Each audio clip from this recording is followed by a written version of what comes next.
Ample specters, diverse transformations, infinite space for ghoul pets. Updated thrice daily legends speak of specters in this world. Each possesses the potential to ascend to the rank of Ghost King. The crying child ghost, the chubby infant, the jade child, the red boy, the drowning ghost, the water monkey, the kappa, the river god, unknown. The vengeful ghost, the sleepless one, the scarlet robe, unknown. Chen Qing obtained the demon suppression pagoda, containing positions for ghost pets, including a mysterious primary seat. Finally, after collecting 2 ghosts, the primary seat was occupied by Zhong Kui. This book features a full 100 types of ghosts, with a total of 700 when including advanced forms. Bizarre entities such as the painted skin, the mortician, the everlasting lamp, and the chubby infant. Mysterious beings like the irreplaceable gold, the white bone bodhisattva, and the bleeding plum blossom. Powerful figures such as the butcher, the military champion, the Azura, and the emperor. There are also 700 ways to level up. A drowning ghost can advance to a water monkey by drowning 9 people. A martial artist, upon receiving an imperial edict, can advance to a military champion. An embroidery girl, upon completing a human skin wedding dress and donning it, can advance to a floral waist bride with cultural confidence. Nearly 1,000 ghosts are drawn from Chinese legends. Chapter 1. Returning 1 month before the apocalypse. Agony, agony, agony. Chen Qing gazed down at the blade protruding from his chest, at the familiar yet contorted faces before him. Disbelief washed over him. He struggled to comprehend. These were the neighbors and friends he had vowed to protect. How could they turn their blades against him? Why? Chen Qing staggered, slowly collapsing against the wall. Why? Chen Qing sneered. You concealed a cache of sustenance, professing equitable distribution, yet the lion's share lined you. Our own gullet. He was adorned in Chen Qing's paper armor. Wielding Chen Qing's paper blade, in the apocalypse of 100 specters, this was Chen Qing's greatest bulwark. How? Did it come to be on him? It was Chen Shi. She had coaxed Chen Qing into bed that evening, personally divesting him of the paper armor he never relinquished. Chen Shi. Chen Qing turned his head with difficulty, spotting her amidst the throng. Upon meeting Chen Qing's gaze, she seemed flustered, yet defiantly asserted, I told you long ago, bequeath the paper armor to my brother. He is my only sibling. Why did you force my hand? As she spoke, she began to weep. I beseeched you countless times to allocate us a greater portion of sustenance, yet each time you claimed there was none. It is you. You drove me to this precipice. Cease parleying with him. Ransack the place. Distribute the spoils amongst us. Familiar visages surged into the room, vying for precedence. Nothing here, nor here. Only 2 crates of instant noodles and half a sack of potatoes remain. Where the devil did he hide it? Chen Qing, where have you concealed the provisions? Chen Qing chuckled. Provisions? They were long since consumed. Were it not for his stringent rationing, they would never have endured to this day. Speak quickly, or we shall render your brother a sizzling spectacle. Lu Yanhong seized the diminutive, corpulent boy by the hair, threatening with a ferocious mien, "'Tis his Chun Man, the only kin of Chen Qing." Chen Qing, does it hurt? Chun Man gazed expressionlessly at the knife embedded in Chen Qing's chest. The chubby boy, born with a missing soul, never cried nor smiled. Let him go, I will talk. Lu Yanhong rejoiced and released the chubby boy. Chen Qing gently embraced him, whispering, "Little man, they will not spare you. Do not blame your brother." As he spoke, he pressed him against the blade protruding from his chest. Chen Man lowered his gaze to the knife tip piercing his heart, but merely tightened his hold on Chen Qing. Child, a blind man stumbled in, his voice thick with anguish. He collided with several objects before finally locating Chen Qing. His hand was warm with blood. "Curse you all! Curse you all!" the blind man wailed, his cries echoing with desperation. Do you not possess a shred of conscience? More than half of the other neighborhoods have perished. Not a single soul has died in ours, and yet you treat him this way. Get away! Someone shouted, kicking the blind man aside. The blind man staggered, weeping uncontrollably, his cries mingling with the horrific wails from outside. Chen Qing felt his strength rapidly waning with his final ounce of energy. He cast his gaze upon the faces surrounding him. One by one, he memorized their faces. The figure of his good brother, Monkey, was not among them, but his knife was in the hands of Yu Yangfeng. indicating that he too had likely met a grim fate. Everything is as Chen Qing's voice faltered, fragmented. Chen Qing hurriedly leaned closer, only to hear Chen Qing's cold laughter whispering beside his ear, "You are still as foolish as ever." Chen Qing was momentarily taken aback. Chen Qing's voice rose slightly. "Those things can last for another month, do not squander them." With that, he fell completely silent. Chen Qing remained dazed. What did this mean? What could last for a month? But beside him, a man with a scarred face barked, "Where are those things?" "I heard it too. They can last for a month. Now we can survive?" At last, Chen Qing comprehended. In this apocalyptic world, Chen Qing had already sentenced him to death. His face twisted with rage. He delivered a heavy punch to Chen Qing's face. It seemed as though Chen Qing was numb to the pain in the final moments. He watched as blood surged fiercely within Chen Man, transform into a vengeful spirit. "I beg you, let me become a vengeful spirit." Xiao Man. "I am sorry, brother." "Chen Qing, what are you saying?"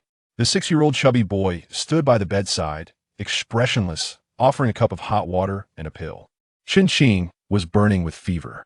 He stared blankly at the familiar surroundings and asked, "What date is it today?" "I don't know." "Bring me the phone." Chen Man handed over the old phone, glancing at the time. July 16th, 2055. 29 days before the blood moon descends. Is this a rebirth?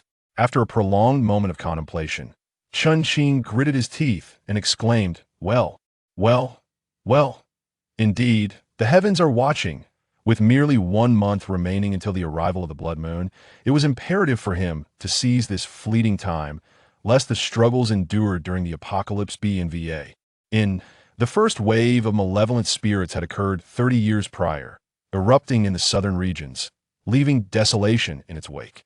This calamity heralded the dawn of humanity's era of spirit taming. In contrast, the northern territories enjoyed a semblance of stability. While spectral entities existed and sporadic waves of spirits did arise, their impact was minimal.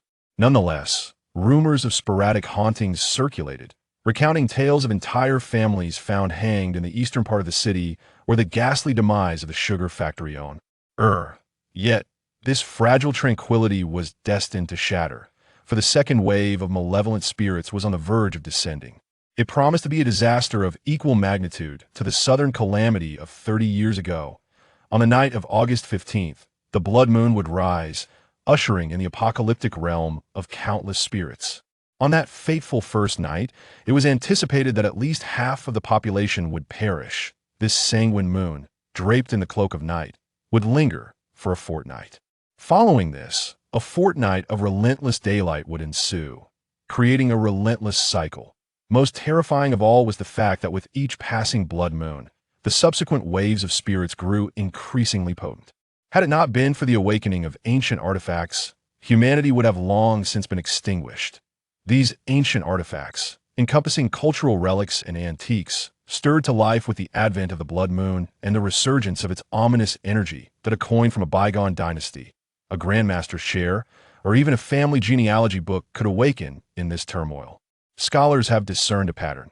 It appears that the older the object, the more formidable its power, especially the ancient artifacts that have been worshipped by many.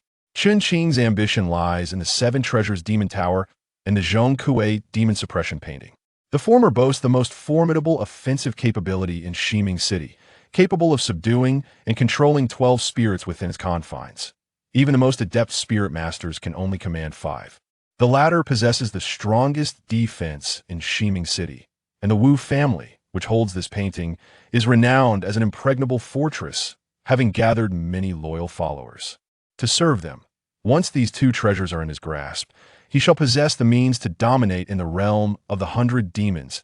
He scribbles down the names of these famed antiquities from memory, striving to recall their current locations.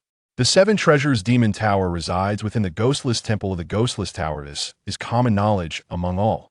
The Zhong Kui Demon Suppression Painting should still be with the Wu family. Amidst the tide of spirits, the imposing figure of Zhong Kui, visible from half the city, has left an indelible mark on the entire Shiming City. Chen Qing yearns to set forth immediately, yet he finds himself in a daze, struggling to sit up. "Don't move," Chen Man states expressionlessly. "Take your medicine first." Chen Qing gazes at the chubby figure of Chun Man, who is inherently lacking a soul, feeling a pang of emotion in his eyes. He can even sense the warmth of Chun Man's blood on his chest. I apologize for not taking better care of you in the previous life. It's all right, Chen Man replies, his face devoid of expression as he tidies away the cup and resumes his homework. Though Chen Man does not comprehend why Chen Qing offers an apology, he instinctively knows to respond with reassurance. Chen Qing watches his retreating figure for a considerable time before regaining his focus. He desires both of these extraordinary ancient artifacts. In addition, it is essential to stockpile sufficient supplies. Those who have not endured an apocalypse cannot fathom the profound satisfaction derived from a morsel of food sliding down one's throat in dire hunger. However, the pressing issue at hand is the lack of funds. Where might one procure money? The first thought that crosses my mind is to sell property. Regardless of the time, a significant portion of a Tang Dynasty citizen's wealth is often tied up in real estate. But how might one maximize the financial return? After some contemplation, an answer swiftly emerges: acquiring several property titles and engaging in numerous transactions of high-interest loans seems to be the solution. Xiaoman, please transcribe the phone number for the loan sharks in the corridor, or better yet, just take a photo with your phone, I instructed. This old 6-story community houses a plethora of contact information plastered across its walls, with every conceivable illicit service readily available. The term Huang Du merely scratches the surface of the severity. Chun Man soon returned, and as Chen Qing opened the album, an eerie voice unexpectedly echoed, Jin Bu Huan, Jin But. Yuan, Jin Bu Huan, Jin Bu Huan. But suddenly, a diminutive specter, roughly half a meter tall, emerged within the room. Its gaunt frame was shrouded in tattered rags, and it bore a colossal sack, nearly a meter in diameter, upon its back. This immense bag was brimming with golden ingots. Given the density of gold, its weight could easily be measured in tons. Jin Bu Huan, Jin Bu Huan, Jin Bu Huan, Jin Bu Huan. The specter continued to leap about, and amidst the clinking sounds, 2 golden ingots tumbled forth from the enormous sack. Jin Bu Huan, Jin Bu Huan. The ghost continued to dance, suddenly leaping onto the dining table, landing upon an entire roasted duck, and abruptly vanishing from sight. It was as though it had plunged into the very essence of the duck. Chen Qing gazed at the roasted duck, his eyes widening in astonishment. The roasted duck had transformed into a golden duck. Chen Qing, the duck can no longer be consumed, Chun Man stated calmly, tapping the golden duck with a stoic expression. Yet, Chen Qing stood frozen, entranced. This was a Jin Bu Huan, a malevolent spirit of the highest order. Wandering souls, evil spirits, and wicked entities. Evil spirit is a term that denotes a rank above that of wandering souls, not to imply that Jin Bu Huan is inherently evil. Chen Qing's thoughts swirled, a mixture of shock and fascination. Ghosts possess a dichotomy of good and evil, and Jin Bu Huan represents the most enigmatic of benevolent spirits. According to legend, those who, prior to death, feel an overwhelming sense of unfulfilled gratitude may transform into a wandering spirit known as a debt ghost. They are also referred to as gratitude ghosts. Jin Bu Huan is an ascended form of the debt ghost, appearing near those to whom he owes a debt of gratitude, turning random objects in their vicinity into gold, just like the golden duck before him. However, who could possibly owe him such a profound debt? If it were in a previous life, it would be understandable. As Chen Qing mused, he had saved half the neighborhood. But in this life, he was merely an ordinary high school student, that if one were to argue that the gratitude from a past life manifested in this current existence, the concept becomes rather unsettling, implying that Jin Bu Huan could transcend the fabric of time and space. He hefted the past, measuring the weight, which was a hefty 40 to 50 pounds. Chen Qing immediately widened his mouth in astonishment. In other words, it could be sold for around 10 million. The most notable feature of this book is the record of the 100 ghosts. This work meticulously presents a total of 100 distinct spirits, with their advanced forms bringing the total to nearly 700, ensuring a veritable feast for the reader. Upon reaching the 200th chapter, I must apologize for my earlier statement. It has surpassed 100 species. With advanced forms and branches, the count has exceeded 1,000. Among these spirits are the enigmatic beings, such as the invaluable gold, the bone bodhisattva, the earthly branch warlords, and the blood-dripping plum blossom alongside formidable loot entities like the Azura, the Rakshasa, the Butcher, the Martial Champion, and the Emperor. There are also the bizarre spirits like the Painted Skin, the Crimson Robe, the Chubby Doll, the Coroner, the Floral Waste Bride, the Mortician, and the Eternal Lamp. Each of these 100 spirits possesses its own evolutionary path. For instance, the most common drowned ghost can evolve into the water monkey or the kappa. More will be revealed later, but I shall refrain from spoilers. Similarly, the vengeful ghost can transform into the sleepless man or the crimson robe. More to come, but I will hold back on further details. The ascent of a ghost requires a spiritual catalyst. This catalyst may take the form of a specific object. For example, the bone essence must possess a dragon bone to evolve into a dragon bone skeleton. It may also ascend to forms such as the Buddha bone skeleton or the divine skeleton. Alternatively, the catalyst might be a particular condition. A drowned ghost must claim the lives of 9 individuals to evolve into a water monkey. The embroidered maiden fashions a bridal gown from human skin, and by donning it, she ascends to become the floral waste bride. One might ponder what the spiritual catalyst for the lustful ghost could be. Combat. Do not adhere to the notion that being of a higher rank signifies greater strength. The interactions among different types of spirits can be quite complex. For instance, the mischievous child spirit is exceedingly peculiar, yet if discovered, it shatters upon thefts. Light as touch. Take the everlasting lamp, which possesses the capacity to annihilate a city effortlessly, yet once the underlying rules are discerned, it too can be vanquished with ease. In conclusion, the myriad myths and legends of Chinese folklore, teeming with countless apparitions and fantastical beings, are inexhaustible. All the entities depicted in this narrative are derived solely from Chinese tradition, with no foreign specters such as vampires or Stoka Taisher making an appearance. Dear reader, if this aligns with your expectations, feel free to add this to your bookshelf. Thank you for your support. Chapter 2. When Legends of the Spirits Materialize Before Our Eyes. Under the blood moon, countless eerie tales of spirits abound. Stories of skinwalkers, coroner's assistants, and butchers circulate widely. While legends speak of 100 types of apparitions, humanity has scarcely encountered even a third of them. The Golden Duck, a particularly enigmatic figure within these strange tales, was once merely a myth. To my surprise, it truly exists. However, this roasted duck was initially intended to commemorate Chen Qing's comingafage ceremony, priced at 18 yuan, only to unexpectedly appreciate in value by a staggering 500,000 times. Impatience brewed, yet suffering from a fever, I could only wait until the morrow. The following day, with Chen Qing's health improving, that he carefully stowed the golden duck into his mountaineering backpack and stepped outside. The largest gold shop in the city is known as Baifu Jewelry, that I wish to sell 10 gold bars. The sales assistant was momentarily taken aback. Clients of such caliber are a rarity indeed.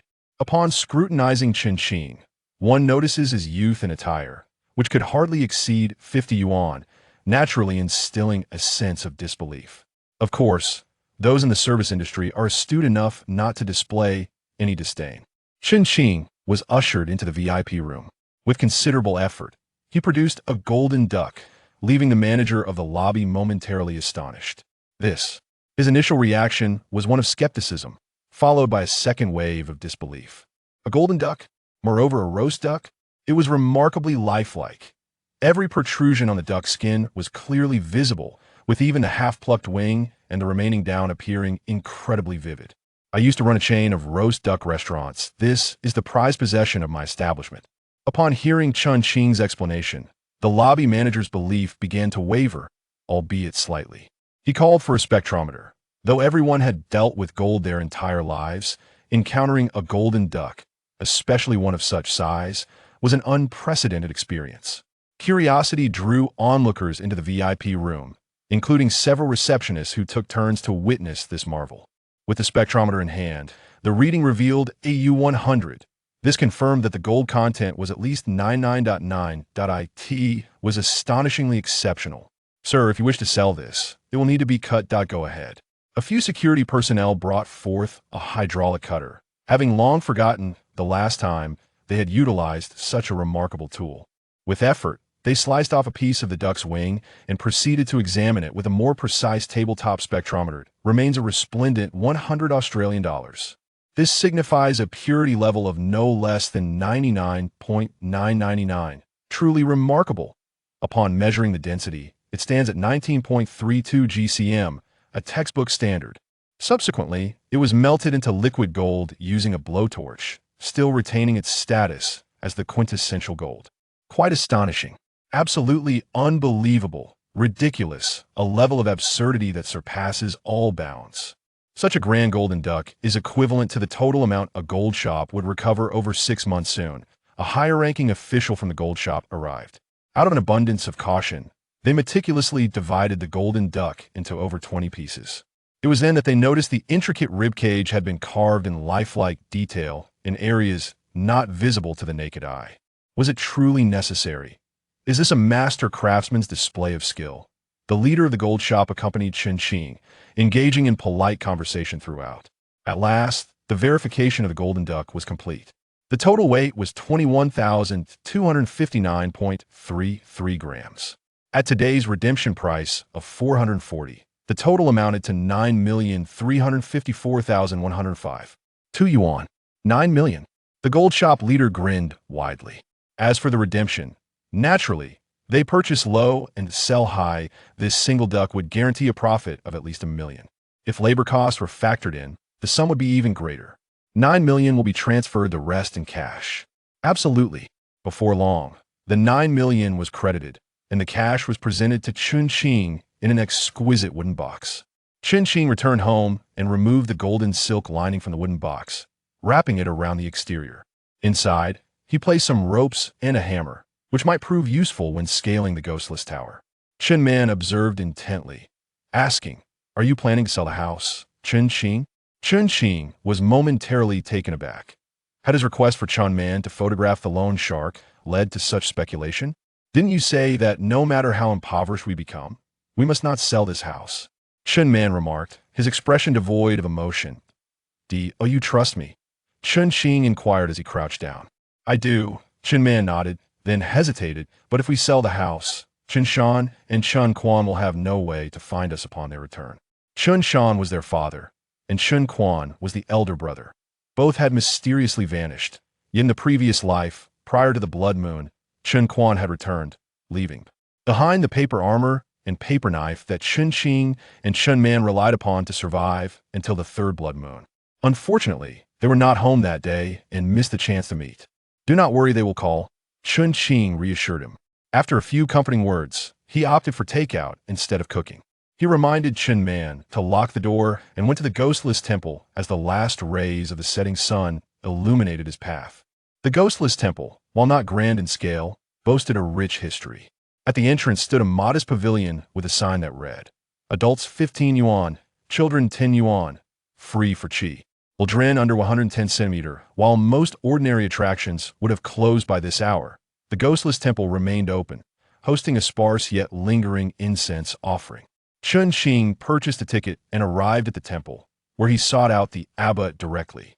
Upon finding him, the abbot was wearing reading glasses and engrossed in short videos. "How may I assist you, benefactor?" "I have come to express my gratitude," Chen Qing replied earnestly, gesturing to a box wrapped in yellow brocade beside him. "In my grandfather's time, he faced imminent bankruptcy and came to this temple to—" "Is it called the Tower of Ghosts?" "The Tower of No Ghosts." "Yes, the Tower of No Ghosts." He prayed there, and subsequently his business flourished and he lived a long life. "Thus, I have come to repay my vow at the Tower of No Ghosts today." Chen Qing continued, "Recently, my family has encountered misfortune, so while I express my gratitude, I also wish to spend a night here to cleanse myself of the bad luck." "Benefactor," the abbot replied, looking somewhat troubled, "the Tower of No Ghost has fallen into disrepair and has long been locked." Chen Qing pushed 2 thick envelopes forward. "Master, I implore you to grant me this favor. Though these offerings may seem materialistic, they are a humble token of my respect as a devout Buddhist. Perhaps we could repair the temple doors or something similar?" The abbot's eyes lit up. It had been years since he encountered such a charitable benefactor. With a broad smile, he said, "Such filial piety must certainly be honored." "Well, never mind," Benefactor, I shall take you there." With that, he casually accepted the 2 envelopes and led Chen Qing around to the back of the temple. While the front of the temple was well developed, the rear remained quite primitive. The entire path was overgrown with thick weeds. The abbot switched on the flashlight on his phone. At last, Chen Qing beheld the Tower of No Ghosts. The 7 stories, indeed, bore the marks of age and neglect, each level nearly enshrouded in cobwebs. With a clatter, the door lock finally yielded. Instantly, a wave of mustiness and dust assailed him. Accompanied by the scurrying sounds, it seemed the mice had been startled. "Master, it appears that no one has tended to this place for an exceedingly long time," the abbot remarked, a hint of awkwardness in his tone. Chen Qing shook his head. "It's quite all right." He made no demands, kneeling directly upon the dust-covered mat. He was as devout as one could be. "Well done, well done." The abbot pressed his palms together in reverence, gradually stepping back. "Abbot, please secure the door." The abbot hesitated momentarily, then complied, locking the door. Chen Qing feared their potential anxiety should they come by in the dead of night. It would spell disaster. Surveying the surroundings, the air was thick with mildew, dust coated every surface, and ghastly figures loomed, while mice darted about sporadically. Having traversed through the tide of ghosts, this place hardly struck him as terrifying. The Temple of No Ghosts fell silent around 9 o'clock at night, by midnight. Not a single sound remained. Chen Qing, having sat for so long that his body ached, began to stretch and slowly rose to his feet. Half of Shiming City knew that the Mo Tower of Qibao Town originated from the 7th level of the Temple of No Ghosts. Chen Qing lightened his footsteps, flicked on his flashlight, and ascended step by step. Creak. Creak. The floorboards were rather unstable, each step echoing beneath him. Gently ascending to the 2nd floor, he encountered a sculptural grotesque figure of a demon, cruelly pinned to the ground, emitting a chilling wail. The 3rd floor bore another sculpture, depicting a demon tightly bound by ropes. The 4th, 5th, and 6th floors also showcased similar artworks. Chen Qing furrowed his brow, for the staircase leading to the 7th floor was broken. Equipped only with a length of rope, he lacked any accompanying tools, such as a grappling hook. At the window, he carefully pried loose a half-brick and secured it to the end of the rope, casting it gently towards the stairwell. A dull thud echoed in the air. Instantly, a cascade of dust poured forth from the crevices of the floor above, descending in a fine mist. With a tug, the brick was smoothly drawn back down. Chen Qing, upon retrieving the fallen brick, could not help but frown. The temple, neither too large nor too small, likely absorbed the sound. Yet what if it did not? Contemplating this, he wound a thick coil of rope around the brick and hurled it once more into the void. Another dull thud resonated. Chen Qing grasped the rope, shaking it wildly in hopes of snagging it on something. Yet once again he met with failure. Thus he persisted, casting the brick a 3rd, then a 4th time, approximately 20 attempts in total. Finally, as he swung the rope once more, it suddenly tightened. Having latched onto something, Chen Qing's heart soared with joy. After testing its hold with a few tugs, he found it secure. Without hesitation, he fashioned a loop with the rope and stepped into it, using it to hoist himself up as he climbed towards the 7th floor. As the flashlight beam illuminated the area, Chen Qing's heart jolted in surprise. At one end of the rope, a ghastly figure with a green face and sharp fangs clutched it, winking mischievously at her. Sufficiently cultivated spirits, diverse forms, endless space. The evolution of ghost pets, updated thrice daily. It is said that there exists a myriad of spirits in this world. Each one has the potential to ascend to the rank of Ghost King. The Child Ghost, the Night Wailer, the Plump Doll, the Jade Youth, the Red Child, the Drowned Ghost, Water Monkey, River Child, River Lord Unknown, the Wrong Ghost, Sleepless Man, Crimson Robe Unknown. Chen Qing acquires the Demon Suppression Tower, which houses ghost pets in a mysterious main position. At last, he gathers 2 spirits, and to his astonishment, the main position is occupied by Zhong Kui. This narrative introduces a total of 100 distinct spirits, along with their advanced forms, summing up to 700 varieties. Eerie entities such as the Painted Skin, the Embalmer, the Eternal Lamp, the Plump Doll. Mysterious figures like the Unexchangeable Gold, the Bone Bodhisattva, and the Blood-Dripping Plum Blossom. Powerful beings such as the Butcher, the Martial Champion, the Azura, and the Emperor. There are also 700 methods of advancement. The drowned ghost must claim 9 lives to progress to the water monkey. A martial man can ascend to the martial champion upon receiving the emperor's decree. The embroidering maiden can elevate to the flower-waist bride by stitching a human skin wedding gown and donning it. Cultural confidence shines through with nearly 1,000 spirits drawn from the rich tapestry of Huaxiao legends. Chapter 1. A month before the apocalypse. Pain. Pain, pain, pain. Chen Qing gazed down at the blade protruding from his chest, his eyes meeting the familiar yet grotesque faces surrounding him. Unable to comprehend, unwilling to believe. These were the neighbors and friends he had vowed to protect. How could they turn their blades upon him? Why? Staggering, Chen Qing leaned against the wall and slowly sank to the ground. Why? Chen Qing scoffed. You hoarded a room full of provisions, all the while proclaiming equitable distribution, yet the lion's share ended up in your belly. He was adorned in Chen Qing's paper armor, wielding Chen Qing's paper blade.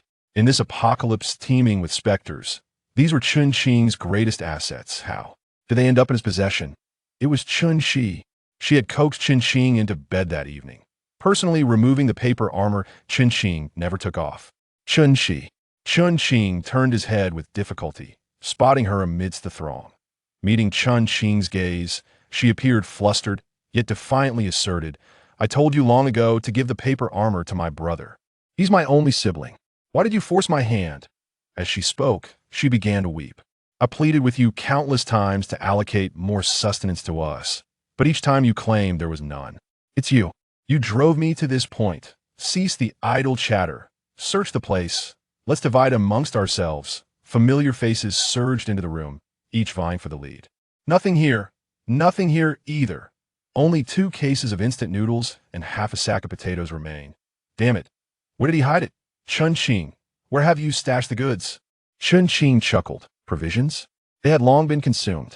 Were it not for his stringent rationing, they wouldn't have endured this long.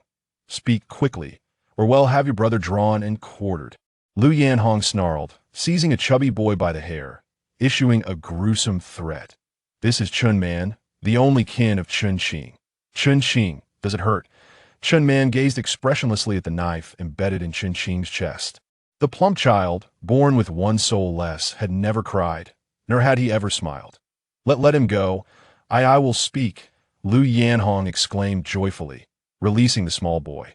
Chen Qing gently embraced him and whispered, Xiao Man, they will not spare you. Do not blame your brother. With those words, he pressed him against the tip of the knife protruding from his chest. Chen Man cast a glance at the blade, piercing his heart, but merely clung tightly to Chen Qing. Child, a blind man stumbled in, his voice tinged with anguish. After several collisions, he finally found Chen Qing's position, his hands soaked in warm blood. Damn you all! Damn you all! The blind man cried out in a heart-wrenching wail. Do you have even a shred of conscience left? Over half of the others in the community have perished. Not a single soul from our community has died. And yet, you treat him this way. Get out of the way! Someone shouted, kicking the blind man aside. The blind man stumbled and wept bitterly, his cries mingling with the horrifying wails from outside. Chen Qing felt his strength rapidly fading with his last ounce of energy. He looked upon the faces around him, faces he would remember well. The figure of his good brother, Monkey, was not among them, but his knife was held by Yu Yangfeng, suggesting he too had met a tragic fate. All that remains, in Chen Qing's speech faltered, fragmented and breathless. Startled, Chen Qing leaned in closer, only to hear Chen Qing's chilling whisper, dripping with scorn, you remain as imbecilic as ever. Chen Qing was taken aback. Chen Qing's voice amplified slightly. Those provisions can still last a month, do not squander them. With those words, he fell silent, never to speak again. Chen Qing was dumbfounded. What did he mean? What provision to last a month? Instantly, a scarred visage bellowed, where are these provisions? I heard it too, they can last a month. We can survive now. At long last, comprehension dawned upon Chen Qing and in this apocalyptic world. Chen Qing had already sealed his doom. His face contorted with rage, he delivered a brutal blow to Chen Qing's face. Chen Qing appeared insensible. In his final moments, he beheld the sanguinary aura igniting around Chen Man transform into a vengeful spirit. I beseech you, let me become a vengeful spirit. Xiao Man, brother is sorry. Chen Qing. What are you saying? A chubby 6-year-old stood bedside, impassively offering a glass of warm water and a pill. Chen Qing was feverish, staring blankly at the familiar surroundings. He inquired, "What is the date today?" "I do not know." "Bring me the phone." Chun Man retrieved the dilapidated phone, revealing the date.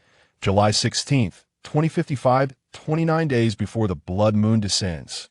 He had been reborn.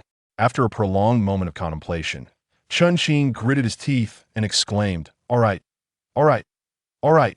May the heavens bear witness." With the blood moon's arrival merely a month away, it would be futile to have endured the apocalypse for so long without seizing this crucial period. The first wave of demons occurred 30 years prior, erupting in the south, leaving desolation in its wake.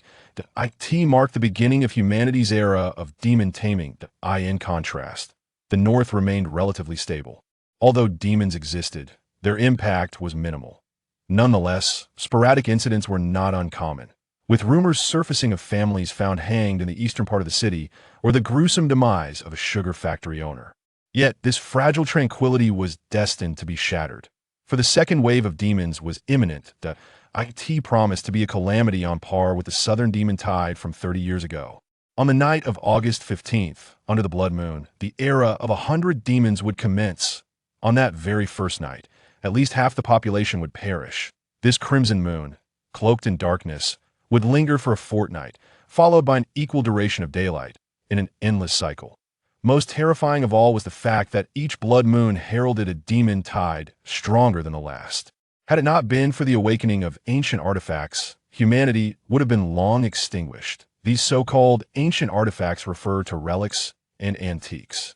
As the blood moon rises, the malevolent aura awakens, bringing forth the majority of these artifacts that a coin from a bygone dynasty, a scholar's chair, or a family genealogy book could all potentially awaken.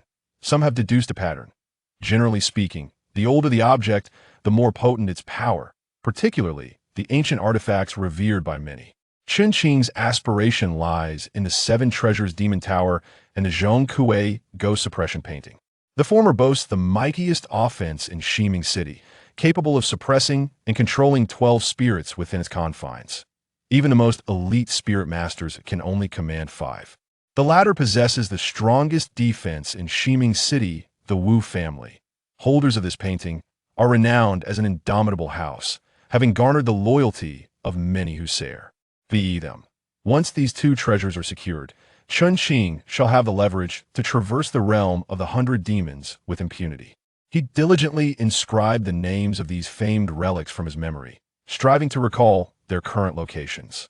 The Seven Treasures Demon Tower resides within the ghostless temple of the Ghostless Tower, a fact known to virtually everyone.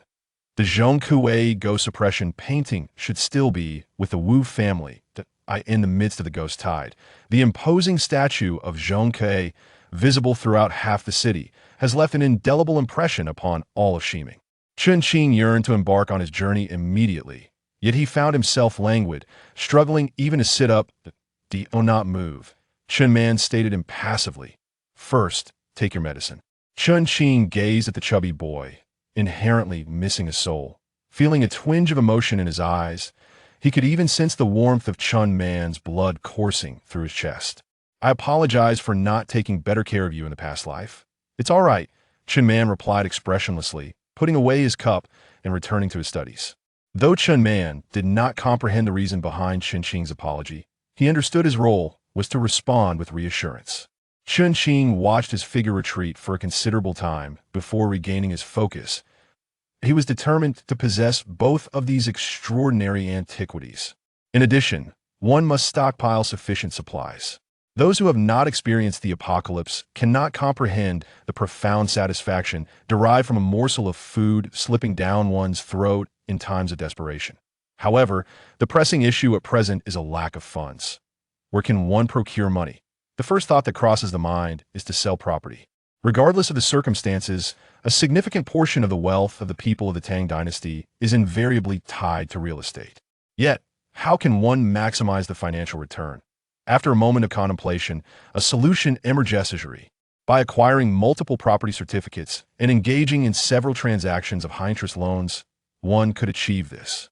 Xiaoman, Go and jot down the phone numbers for the loan sharks in the hallway, never mind. Just take a picture with your phone instead. This is a 6-story-old complex, and on the walls of such communities, one can nearly find every conceivable contact for illicit dealings. Yellow and dingy, that is the mildest of the lot. Chen Man soon returns. Chen Qing opens the album, yet before he can examine it, an eerie voice suddenly echoes. The gold not to be exchanged, gold not to be exchanged, gold not to be exchanged, gold not to be exchanged. Abruptly, a specter, half a meter tall, emaciated and ragged, appears in the room, burdened with an enormous bag nearly a meter in diameter. The colossal sack is brimming with gold ingots, and given the density of gold, its weight must be measured in tons. Gold not to be exchanged, gold not to be exchanged, gold not to be exchanged, gold not to be exchanged. The ghost continues to bounce around, and amidst the clinking sounds, 2 gold ingots tumble from the massive sack. Gold not to be exchanged, gold not to be exchanged. The ghost continued to dance, suddenly leaping onto the dining table, landing squarely atop a whole roasted duck and abruptly vanishing from sight. The IT was as though it had plunged into the duck itself. Chen Qing gazed at the roasted duck, his eyes widening in astonishment.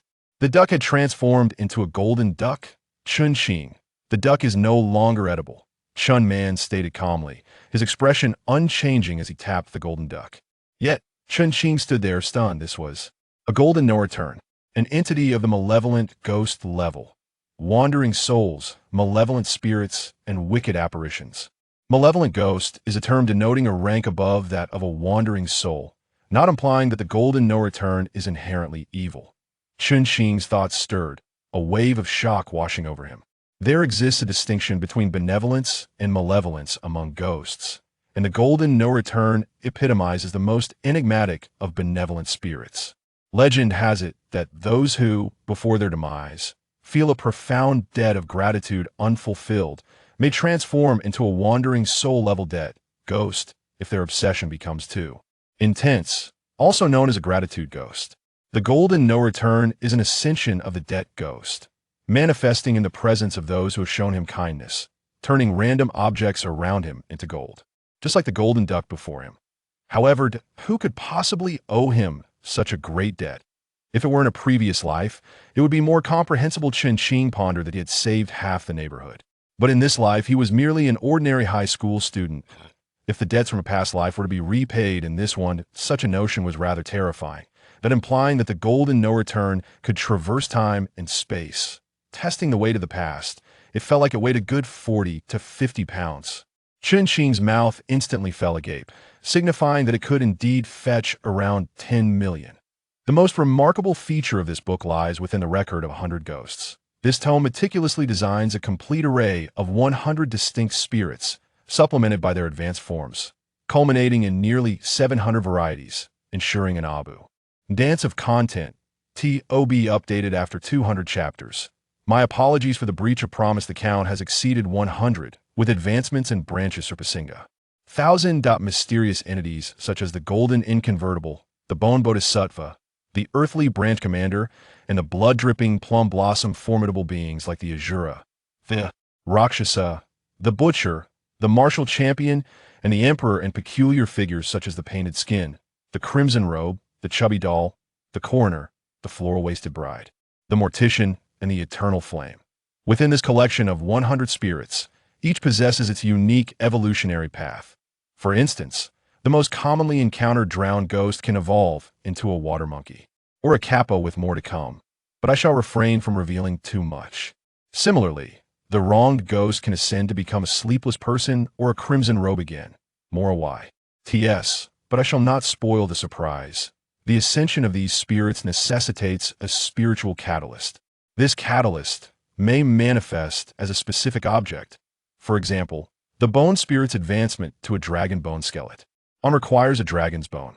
Alternatively, it may hinge upon certain conditions. A drowned ghost must claim the lives of 9 to elevate into a water monkey, while a seamstress muse craft a bridal gown from human skin to transform into a floral-waisted bride. One might ponder what the spiritual catalyst for the lustful ghost could be. Combat. Do not adhere to the notion that those of higher rank are inherently superior. The interplay of different types of spirits can be quite formidable. For instance, the mischievous child ghost possesses an uncanny nature, yet if discovered, it shatters at the slee. Guide his touch. Consider the everlasting lamp, capable of annihilating entire cities with ease. However, once one perceives the underlying rules, it too can be vanquished. In conclusion, the vast tapestry of Chinese mythology and folklore is replete with innumerable entities, all of which are drawn from the rich heritage of the Huaxia civilization. Foreign specters, such as vampires or SHD and Qi, will not grace these pages. Esteemed reader, if this aligns with your expectations, please feel free to add this work to your collection. Thank you for your indulgence. Chapter 2. When the spirits of legend manifest before us, under the blood moon, countless eerie tales of spirits abound, such as the painted skin, the coroner, and the butcher. Legends speak of 100 types of ghosts, yet humanity has scarcely encountered even a third of them. The golden duck stands as a particularly enigmatic figure within these strange tales. Initially regarded merely as a myth, it has unexpectedly proven to be real. However, this roasted duck was originally intended to commemorate Chen Qing's commingafage ceremony, priced at 18 yuan, only to unexpectedly appreciate in value by a staggering 50,000. Indie Times. With a sense of urgency, yet afflicted by fever, he must now await the morrow. The following day, Chen Qing, feeling somewhat better, secured the golden duck within his mountaineering bag and stepped outside. The largest gold establishment in the city is known as Baifu Jewelry. I wish to sell 10 gold bars. The clerk at the counter was momentarily taken aback. Clients of such caliber are a rare occurrence. Upon observing Chen Qing, one notes his youth's attire, not exceeding 50 yuan, naturally raises doubts. However, within the service industry, one would not be so foolish as to display a poor demeanor. Chen Qing was ushered into the VIP room. After considerable effort, he produced the golden duck, leaving the lobby manager momentarily stunned. The initial reaction was disbelief. The second reaction was also disbelief. A golden duck? A roasted duck nonetheless? It appeared astonishingly lifelike. Every minute detail of the duck's skin was discernible. Even the half-plucked wings and the stubborn feathers remained vividly intact. My family once operated a chain of roast duck restaurants. This is our prized possession. Upon hearing Chen Qing's explanation, the lobby manager's skepticism began to wane slightly. He summoned someone to bring a spectrometer. Although everyone present had dealt with gold throughout their lives, encountering a golden duck of such magnitude was indeed a first. Curiosity drew onlookers from all corners, including several receptionists taking turns to witness the spectacle. As the spectrometer was employed, the reading displayed AU100. This confirmed that the gold content was at least 99.9. Was extraordinarily remarkable.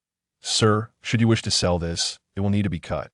Go ahead. A few security personnel retrieved a hydraulic cutter, having long forgotten the last time this magnificent tool had been employed.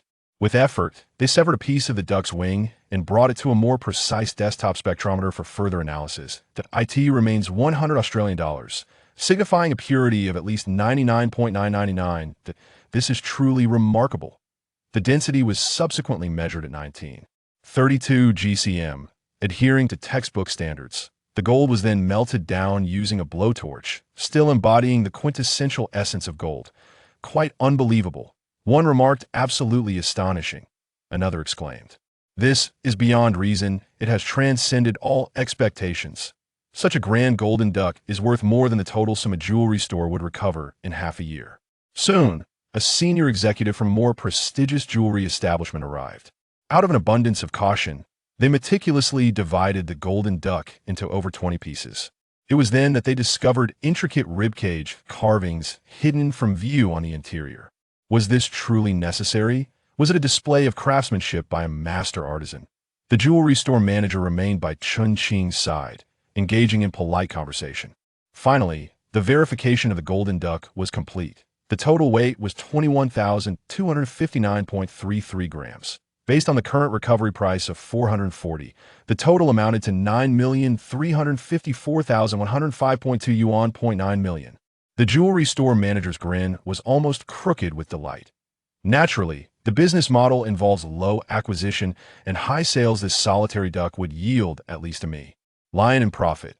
With labor costs included, the earnings would be even greater.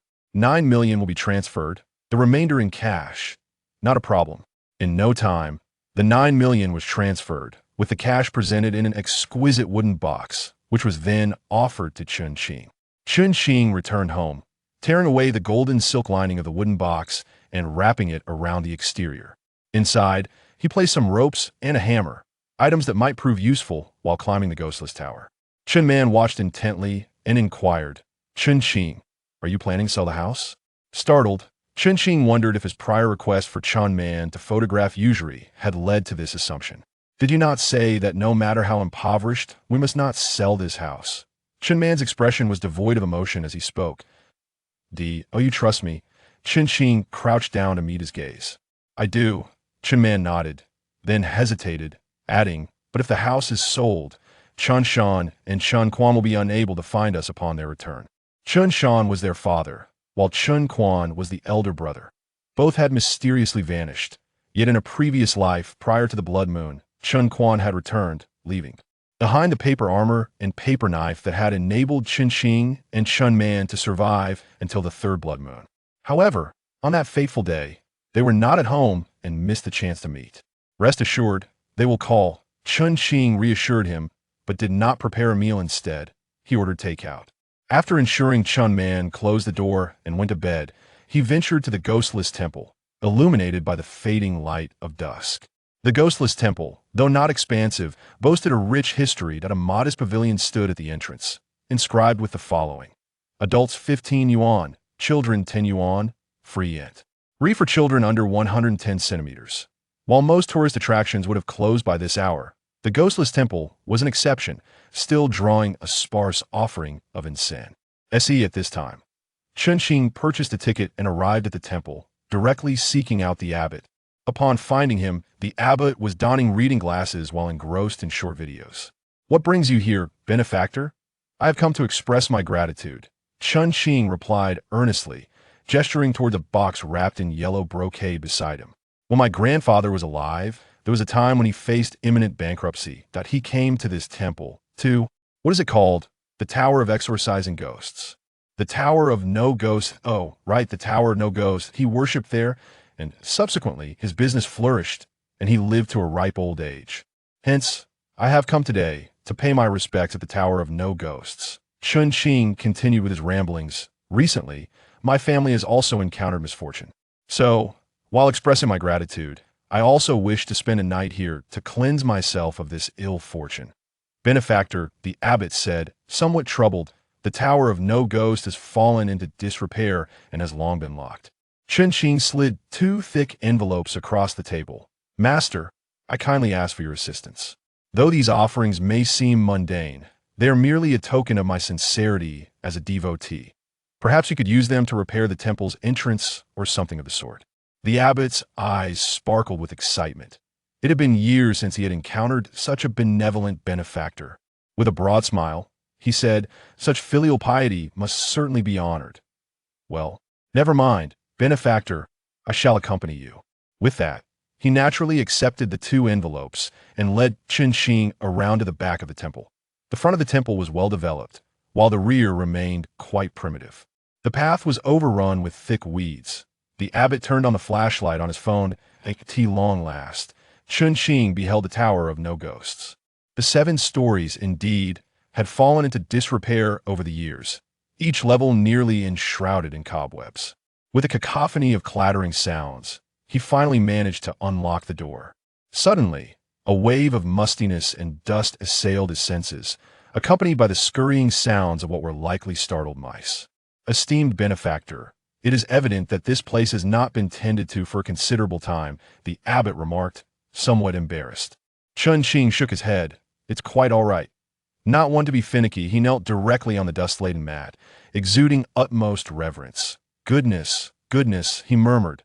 The abbot pressed his palms together and slowly withdrew. "Abbot, please lock the door securely." The abbot paused momentarily, then complied, securing the door. Chen Qing was apprehensive that they might harbor doubts should they come to check late at night. The consequences could be dire. Surveying the surroundings, he noted the pervasive scent of mold, the omnipresent dust, and the ghastly visages of the ghostly figures, with mice darting about from time to time.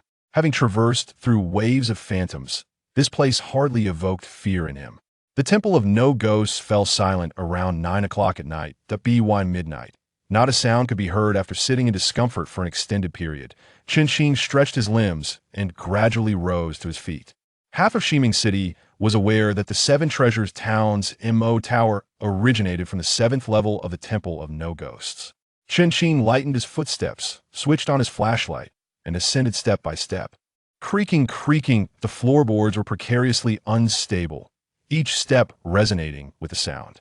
Gently ascending to the 2nd floor, he encountered a sculptural, ghastly figure impaled upon the grue. Indeed, its visage contorted in a horrific scream. The 3rd floor bore another sculpture, a demon securely bound by ropes. Each subsequent floor, from the 4th to the 6th, displayed similar macabre artistry. A frown creased Chen Qing's brow as he observed the staircase leading to the 7th floor, which had been severed. He had prepared a length of rope, yet lacked any accompanying tools, such as a grappling hook. Carefully, he pried loose a half-brick from the window, its hold having long weakened, and affixed it to the end of the rope, casting it gently towards the stairwell.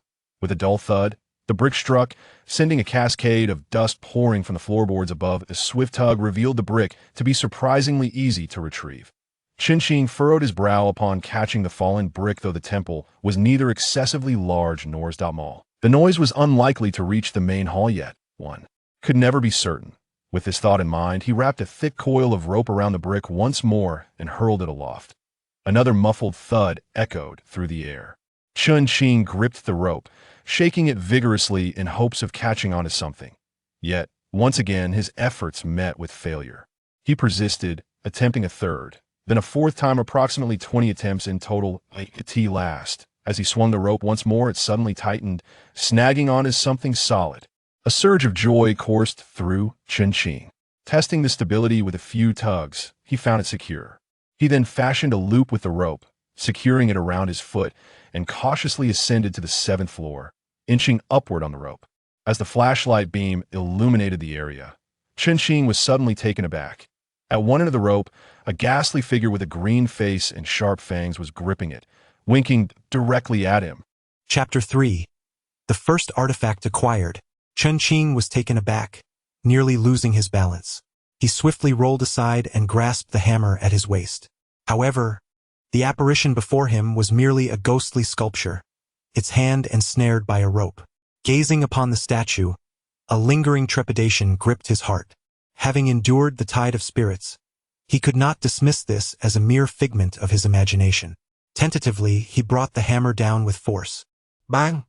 A dull thud resonated, reminiscent not of stone, but of hardened leather or jerky flesh. An unsettling chill crept up his spine, yet regardless of its authenticity, retreat was not an option. Even if the tower housed spirits, he would press forward with unwavering resolve. On the 7th floor, numerous ghostly statues were suppressed beneath the weight of the towering structure, their forms grotesquely contorted. Protective talismans and copper gourds were typically affixed to the beams.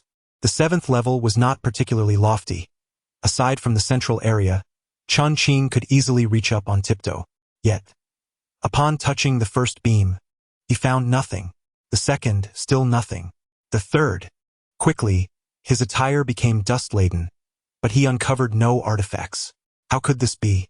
Chen Qing, momentarily lost in thought, methodically explored the 8 principal beams once more. Still, nothing was found. Subsequently, he meticulously scoured every corner of the walls and every inch of the ground, yet again to no avail. Could it be that the tower's master was playing a jest upon him? Chen Qing clenched his teeth in frustration. His gaze abruptly shifted to the sculpture on the 7th level. A tower, imposing over a throng of spirits, their forms ruptured and bleeding. Within this statue, Chen Qing resolutely refused to leave empty-handed, even if it meant dismantling the entire 7th floor, crushing it to pieces. He would find it, if not on the 7th, then the 6th, the 5th, the 4th. He wielded the hammer without hesitation, striking down fiercely from the pinnacle of the sculpture. Crack! Fragments flew in all directions, sparks scattering wildly. Chen Qing's heart sank. This was a magnificent sculpture carved from a single block of stone. There could be no tower concealed within. If it were a clay sculpture, perhaps something could be hidden inside. But how could a solid stone harbor anything? Yet, in that moment, Chen Qing seemed to lose his sanity, relentlessly smashing away. The sound of cracking echoed. Ding! Suddenly, a crisp metallic sound rang out. Chen Qing, now somewhat entranced, paused in astonishment. To his surprise, the apex of a small tower emerged from the center of the stone sculpture. He had found it. Chen Qing's heart soared with joy. A quarter of an hour later, the entire small tower had revealed itself. Chen Qing grasped the tower's body, pulling with all his might, only to suddenly release his grip. Bang! He plopped down onto the ground, clutching the demon-suppressing tower. At that moment, a chilling aura erupted from the hollow where the tower had been. Hiss! Whoosh! A whispering chorus filled the air, as if someone were gently blowing into Chen Qing's ear. The ghostly energy was suffused with shadowy figures, most of which appeared ethereal and indistinct. Yet, one figure stood out, remarkably solid, rapping on a bamboo tube as it passed through walls. Each knock resonated deep within Chen Qing's soul. A shiver ran down his spine, and he clutched the demon-suppressing tower protectively against his chest, murmuring, "All evils retreat. All evils retreat. All evils retreat. All evils retreat." "Thank you, young sir, for your rescue." A sweet voice circled around Chen Qing. It belonged to an ancient woman holding a flowered parasol. Her visage was somewhat hazy and indistinct, but instinct told Chen Qing she was a rare beauty. A ghostly figure under an umbrella? Chen Qing's heart raced, yet there seemed to be no recollection of such an individual in her memory. After a while, the commotion finally subsided, leaving an eerie silence. However, it appeared that some spirits on the 7th floor of the Wugwit Tower were unable to depart in time, appearing dazed and bewildered. These were the most rudimentary F-grade wandering souls, also known as nascent spirits, easily shattered upon contact and posing virtually no threat to humans. Naturally, Chen Qing had no intention of provoking them and promptly retreated. Upon reaching the 1st floor, Chen Qing finally exhaled in relief. Before her stood a small iron tower, approximately the size of a mineral water bottle, exquisitely crafted with clearly defined tiny windows.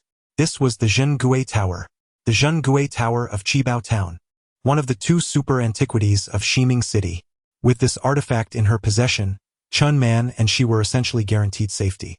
Yet, observing the multitude of footprints within the tower, Chen Qing furrowed her brow. Time passed swiftly, and soon, dawn began to break.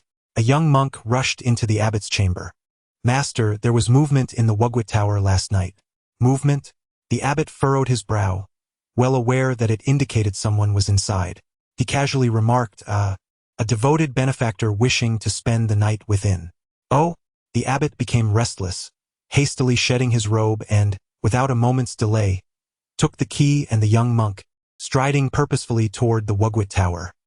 He swiftly unlocked the door, and a thick cloud of dust enveloped him like smoke. The entire tower was shrouded in dust, causing the abbot to cough several times. "Benefactor, benefactor," he called out repeatedly, and Chen Qing's voice echoed from the upper floor. "I'm coming." In the next moment, covered in dust and barely recognizable, Chen Qing appeared on the 1st floor. "Pray, esteemed benefactor, what brings you here?" The abbot was momentarily taken aback. "I noticed an accumulation of dust, so I took the liberty of cleaning," Chen Qing replied, brushing off the dust from his garments. "Master, might you have a basin of water? Many of the statues are coated in dust and require thorough attention." "Oh, and I inadvertently created a small hole. I am uncertain how to make amends." The traces of Chen Qing's footprints were scattered throughout the tower, impossible to conceal. He resolved to feign a cleaning effort, thus obscuring the evidence of his ascent to the tower's pinnacle. "Nu, nu, nu." The abbot was profoundly moved yet persistently gestured in refusal. "Your safety is paramount. It has been far too long since anyone has tended to this tower, and it is imperative that you refrain from further exploration." He added, "One need only harbor the Buddha within their heart. There is no necessity to fixate on mere appearances." Chen Qing attempted to insist further, yet all his words were met with the abbot's polite rejections.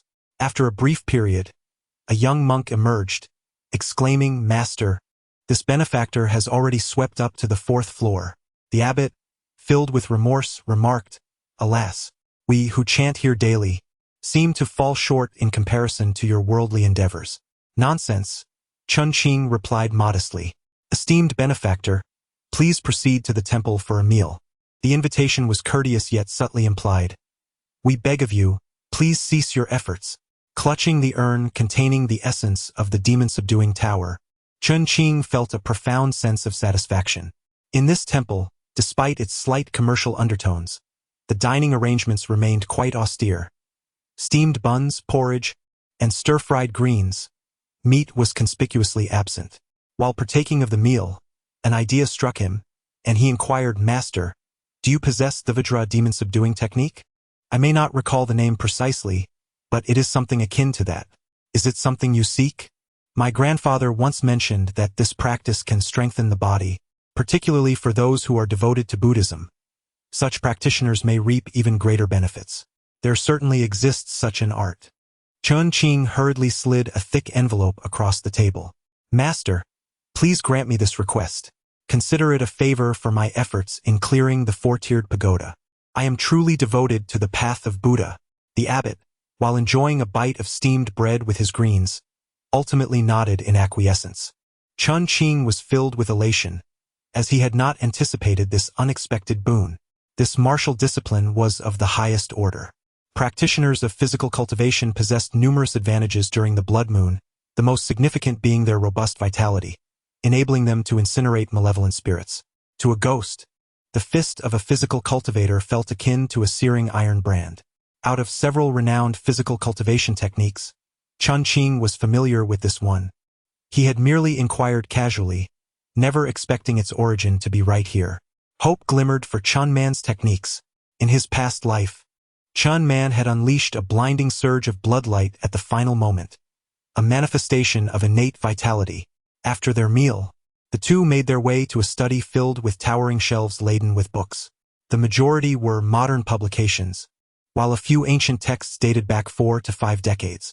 The abbot pulled out a volume titled Vajra Subduing Demons Technique and handed it to Chen Qing. Chen Qing was momentarily speechless. It was a printed edition with a price tag of 22.8 yuan still affixed to the back. "You intend to sell this to me for 50,000? Is that reasonable?" Chen Qing chuckled, shaking his head. "I already possess this copy at home." The abbot appeared somewhat embarrassed and remarked, "It is already quite worn, I fear." Chen Qing slid another envelope toward him. "Master, even if it were in pristine condition, its market value likely wouldn't exceed 5,000. However, my grandfather is truly devoted to Buddhism. I kindly ask for your understanding." Having come to this realization, there was no reason to let go. After all, money would soon become a pile of worthless paper. Even if one were to take out 100,000 from their own pockets, it would matter little. The abbot, with a beaming smile, approached a safe while cradling 2 envelopes. To his surprise, there was indeed a safe. Understanding the situation, Chen Qing discreetly turned away. The sound of a click echoed as the abbot handed over a severely worn ancient tome to Chen Qing, inscribed with the traditional characters for Vajra demon subduing technique. Chen Qing's heart leaped with joy. Although the book appeared on the verge of disintegration, after the blood moon, it would likely withstand even bullets. Chapter 4. The strongest defensive artifact, obtained. His heart brimmed with delight. For 200,000, he had acquired the ghost suppressing tower and, unexpectedly, the Vajra demon subduing technique. The abbot was equally pleased. It had been ages since he had encountered such a generous benefactor. The next target was the Zhong Kui captures ghosts painting. Unlike the ghost suppressing tower, the Wu family recognized the value of the ghost suppressing painting. In these times, wandering souls roamed just outside the city at every moment.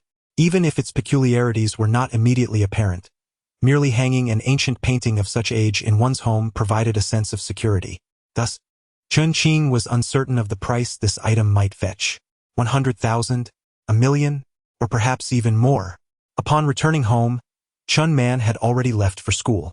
An idea struck Chen Qing as he searched for loan applications in the app market. To his amazement, there were indeed options available. Palm loan. Below, a long list of similar lending platforms appeared. Money was on its way. Elated, Chen Qing clicked to download one after another, and soon his phone was filled with loan applications spanning 5 pages. Opening the first, he discovered he could only borrow 3,000. Disappointment washed over him instantly.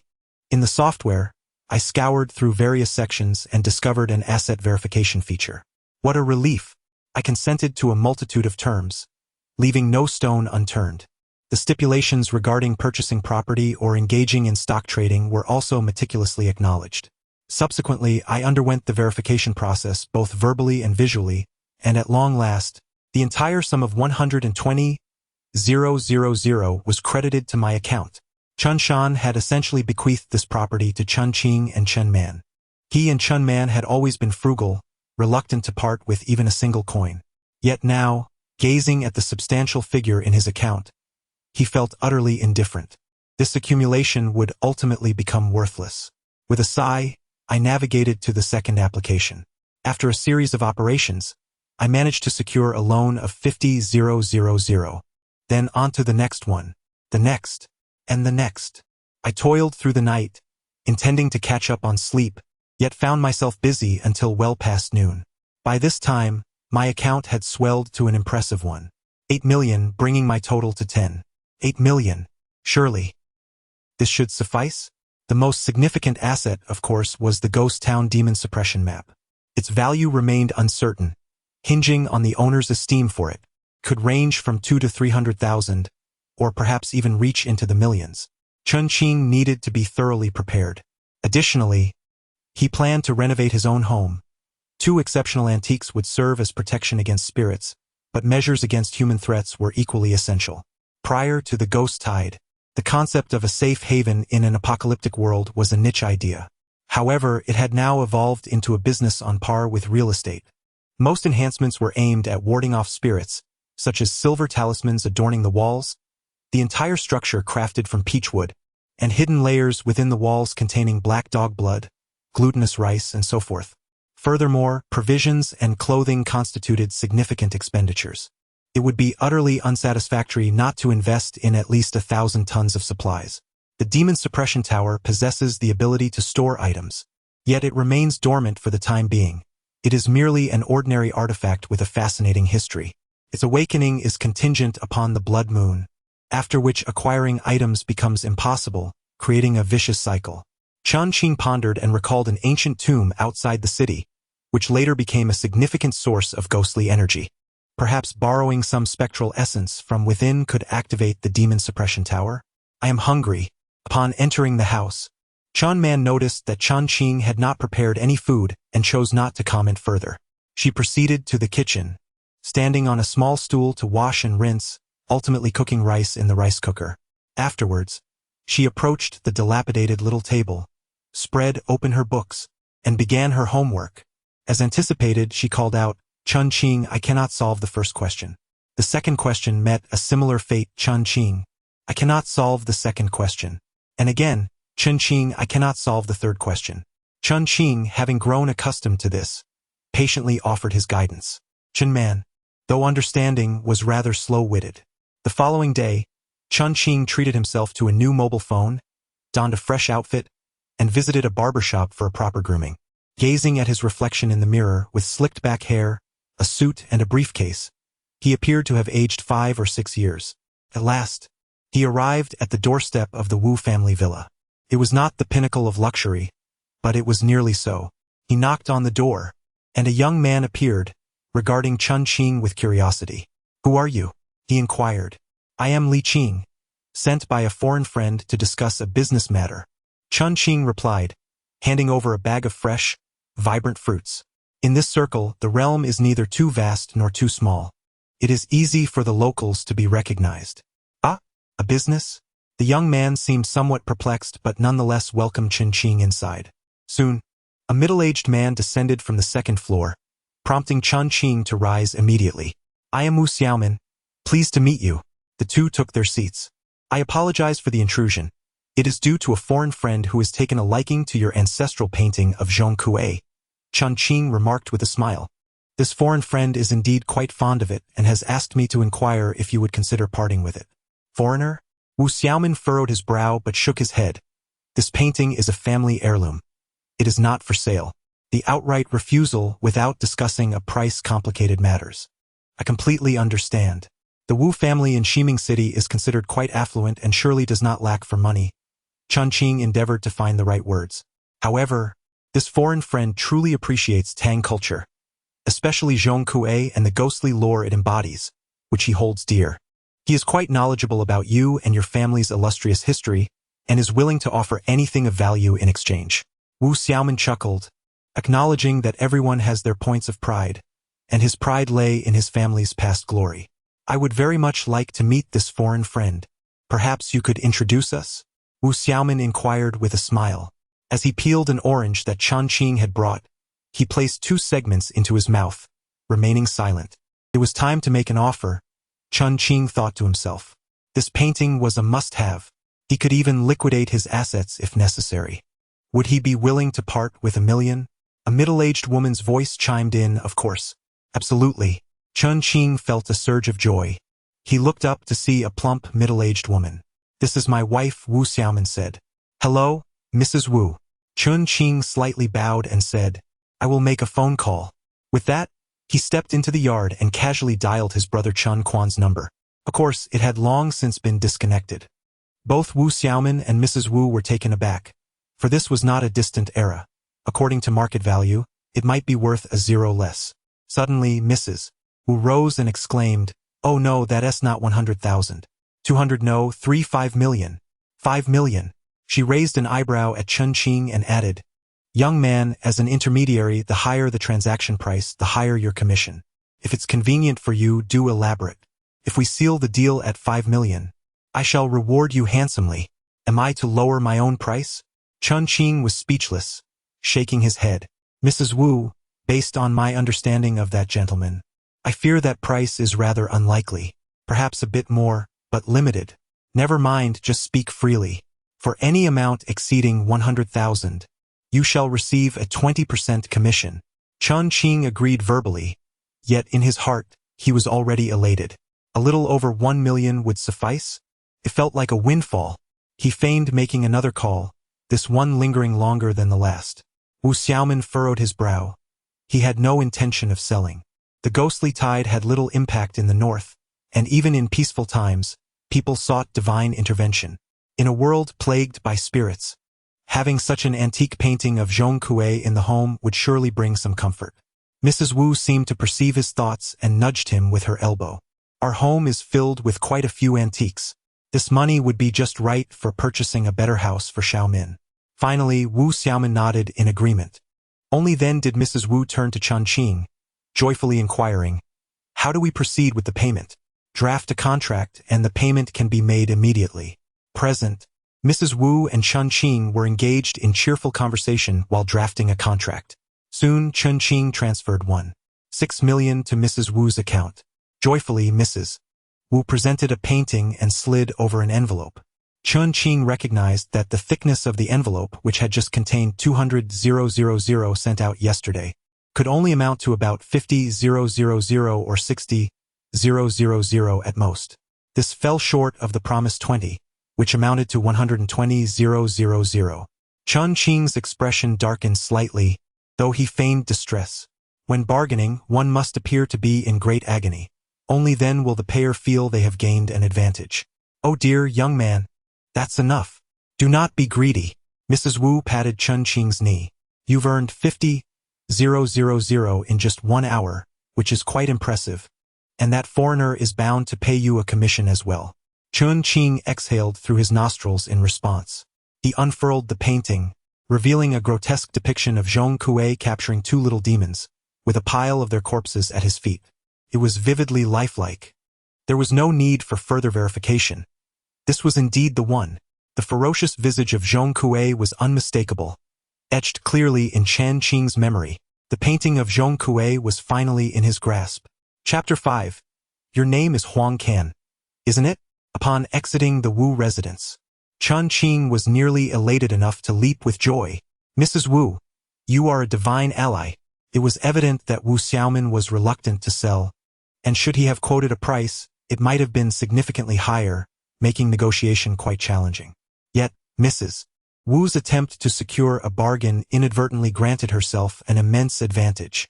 Wild child, born into neglect. Wild child, scavenging buns from the refuse. I do not pick up steamed buns. Chen Man must have been struck a few times with blood flowing from his nose. I only collect bottles, exchanging them for money to buy steamed buns to eat. Ha ha ha. The other children burst into laughter.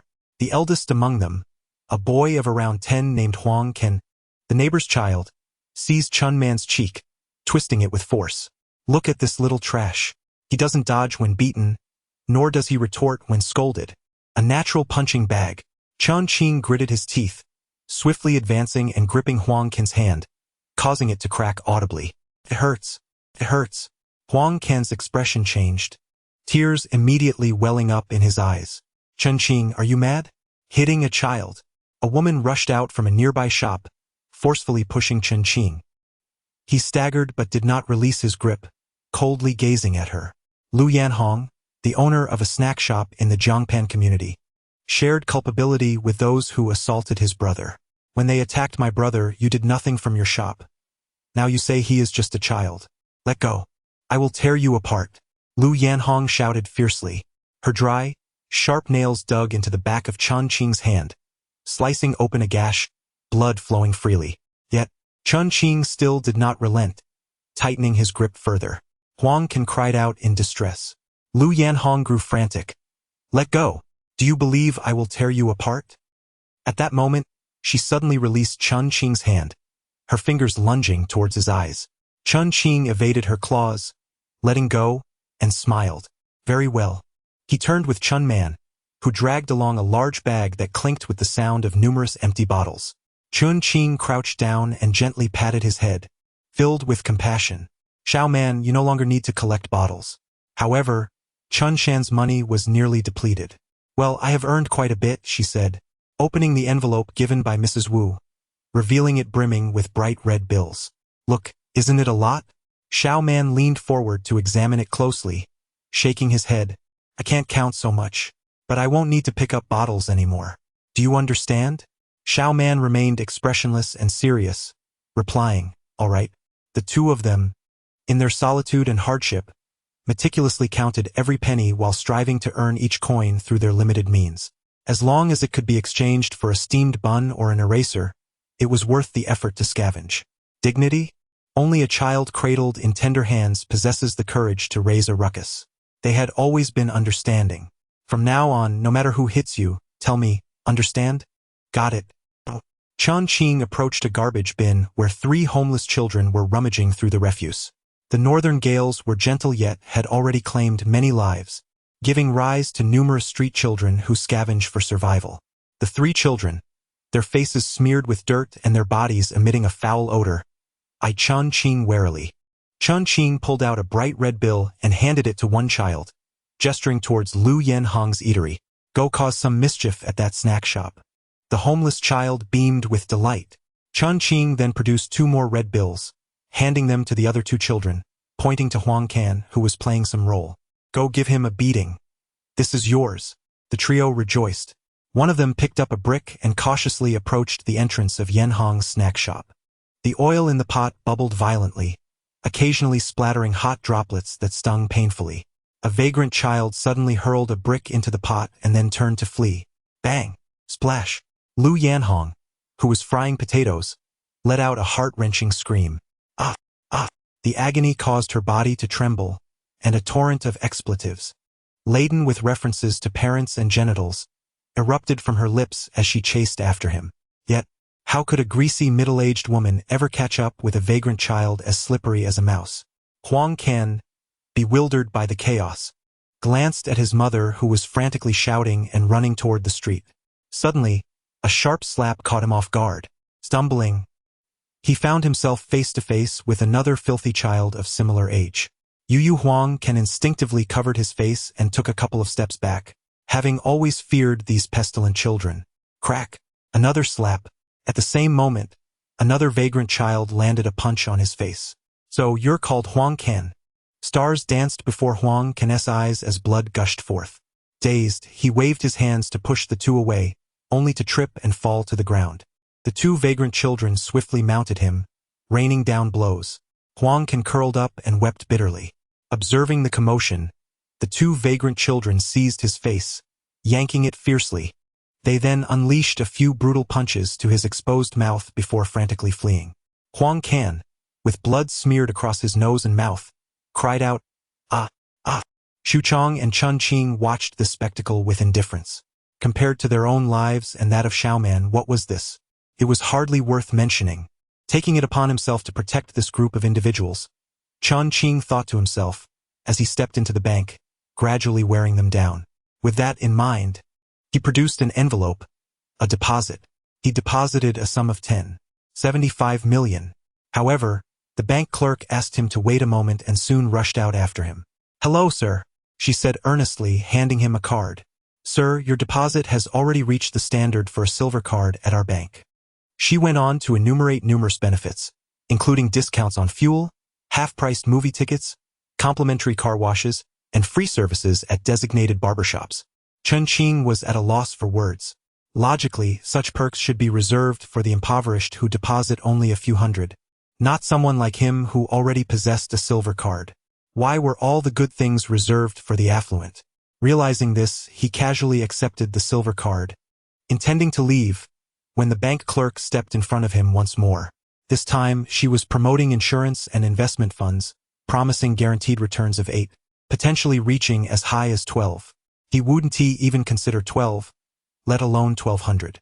Chen Qing was growing increasingly impatient, and the clerk noticed. Mechanically, she opened a brochure, stating, "We also offer safe house construction." At this point, she appeared to lose interest in continuing her pitch, closing the brochure with a polite smile. "I apologize for taking up so much of your time. What did you say? Safe house?" Chen Qing asked, intrigued. The bank offered such services? The clerk's face lit up with delight as she gestured. "Please, sir, let us proceed to the VIP lounge upstairs." As the two made their way to the second floor, in the lobby below, 3 tall and strikingly beautiful young women were attending to their banking needs. Among them, one with the most remarkable stature and appearance gazed at Chen Qing's retreating figure, her expression filled with astonishment. If Chen Qing were to see this, he would undoubtedly recognize at a glance that it is the foremost name on the assassination list. Morning Twilight. Morning Twilight pondered for a moment and approached the place where Chen Qing had recently deposited his funds, retrieving the discarded empty envelope to examine it. On the back, 4 golden letters emblazoned Shiming Securities caught her attention. Her gaze instantly narrowed.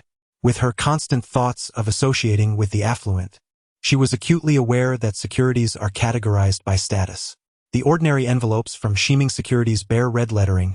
Silver signifies total assets of 5 million, while gold indicates an astounding 50 million. How could Chen Qing possess such wealth? Little did she know that this envelope originated from the Wu family, and Chen Qing was oblivious to the very existence of Shiming Securities. Gold lettering, indeed. Next to Morning Twilight, Fu Ye glanced toward the second floor, questioning her perception. "Did I see that correctly? Wasn't that the Chen Qing who seemed to be pursuing you?" Morning Twilight smiled, a sweet smile emphatically stating, "He is not just someone who pursued me. He is still in pursuit." Chapter 6.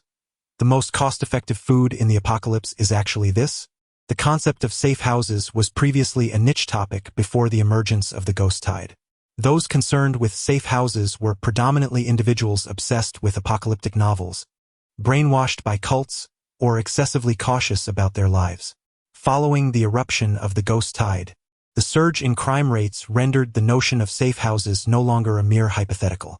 From something as small as a metal door to extensive provisions for the apocalypse, the demand for safe houses skyrocketed, with prices reaching astronomical heights. Decades ago, during the outbreak of the ghost tide in the south, nearly every home stood vacant. This phenomenon even ignited a craze for safe houses in the north, which had remained unaffected by the ghost tide. However, in recent years, people have realized that the ghost tide is not as terrifying as initially perceived, particularly in the north, where encounters with the occasional specter are exceedingly rare.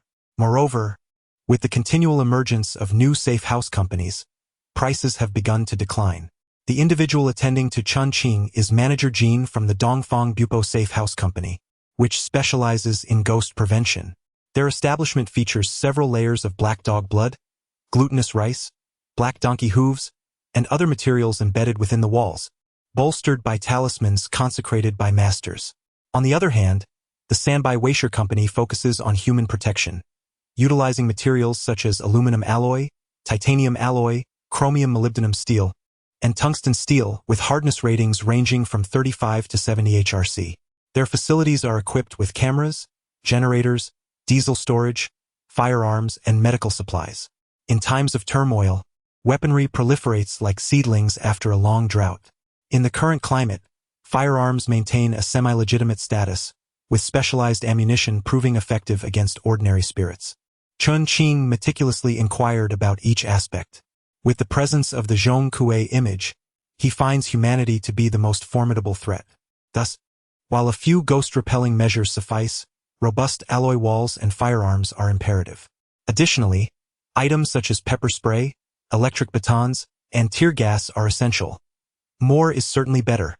The hardness of tungsten steel can reach HRC 70, though chromium molybdenum steel rated at 65 is more highly recommended. Should we summon representatives from the Sanbai Weisher Company for a discussion? Indeed, Chen Qing nodded in agreement. Shortly thereafter, the personnel from Sanbai Weisher Company arrived, displaying a far greater level of professionalism than Manager Jean. Good day, Mr. Chen. My surname is Yang. Here is my business card. Have you considered a small farm? If your room is sufficiently spacious, you may construct a small farm. This is a blueprint for vertical farming, utilizing our recommended crops, which can yield approximately 3 kilograms of vegetables per square meter each week. It is advisable to cultivate staple crops such as potatoes, for instance, the Qingzhou 9E variety. With optimal control over temperature and humidity, a yield of up to 90 kilograms can be achieved in 80 days. The fertilizers used in the soil are specially formulated, in conjunction with organic fertilizers, specifically human waste, which can typically be recycled around 300 times. Even under intensive cultivation, sustainability for up to 50 years is feasible. Additionally, a water collection chamber merely requires a hole to be reserved, allowing a collection rod to be extended outward for daily water collection of approximately 1 liter. During rainy or overcast days, this amount increases significantly. The medical room will be stocked with common medications, capable of addressing minor ailments with ease. It is also equipped with a decentralized intravenous kit, designed for ease of use, enabling self-administration of fluids. Antibiotics and anti-inflammatory medications can effectively alleviate most ailments. Furthermore, there exists an entertainment room containing an extensive collection of literature and comics, totaling 200 terabytes, which encompasses roughly 900 billion words of novels, including around 100,000 web novels averaging 5 million words each, and 60,000 manga titles, covering virtually all genres, from action and combat to romance and adult themes. The gaming library comprises a total of 9 petabytes, featuring approximately 5,000 large-scale games and around 200,000 minigames. The gaming consoles utilize well-established chipsets, graphics cards, and memory modules, ensuring robust performance that can be relied upon for over a decade, with spare parts readily available. The video storage capacity is approximately 3.1 PB, which can accommodate around 6 million hours of content at 1080p resolution. This includes an array of films, television series, and variety shows, all customizable according to your preferences. Additionally, there is a gym equipped with silicone dolls with replaceable key parts. Over the years, the safe house has evolved into a highly sophisticated establishment, offering a comprehensive array of amenities for leisure and entertainment. What Chen Qing could only imagine, others have already developed remarkably professional solutions for. Currently, the most pressing issue is the inadequacy of space. There simply isn't enough room for all these facilities. Should one consider relocating? High-rise options are immediately dismissed due to the excessive number of flying spirits. A 6-story complex appears to offer limited choices as well. The Riverside Community, which is adjacent to water, presents a favorable situation. Spirits generally harbor a fear of water, with the exception of those who have drowned. This community is conveniently bordered by streets on all 4 sides, resembling a protective wall, with Chen Qing's residence strategically situated in the center, which is also advantageous. The property spans several hundred square meters and must receive ample sunlight. What might be the cost of a residence meeting such criteria?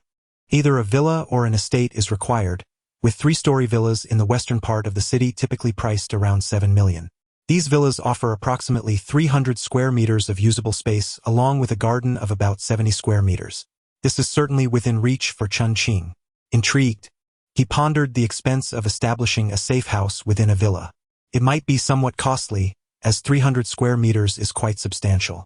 Furthermore, the inclusion of a family farm on the ground floor necessitates a fully enclosed protective structure, with estimated costs around 46 million. Since villas require complete customization, the construction period would take approximately 3 months. Chen Qing was left speechless. At last, I comprehend why it is often said that villas are easier to purchase, yet challenging to renovate. When I mentally calculate, given the villa's dimensions, it becomes evident that costs cannot be minimized regardless of the approach taken. A family farm is indeed essential.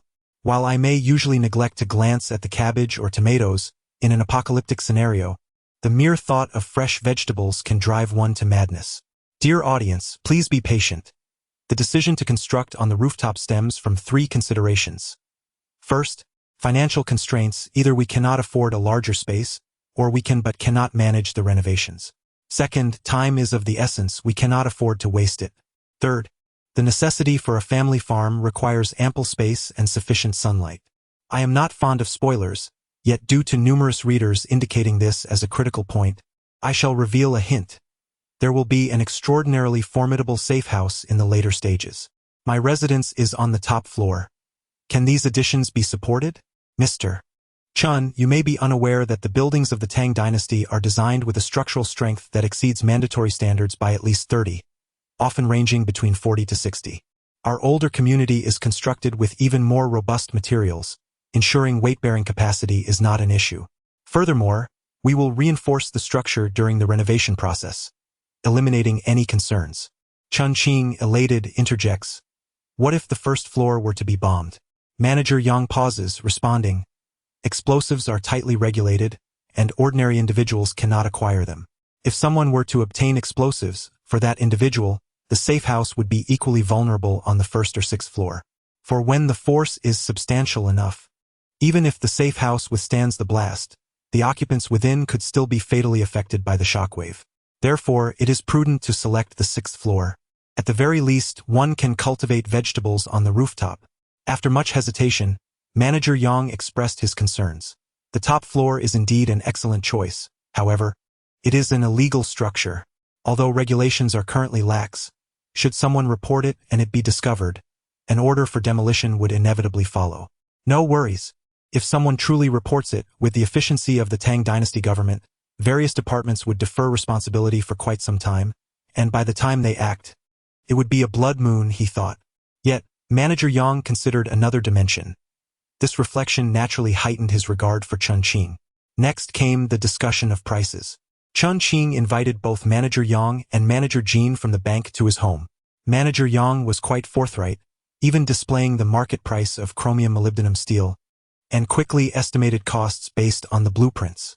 The pricing was reasonable. According to their own statements, they were only making about a 5% profit.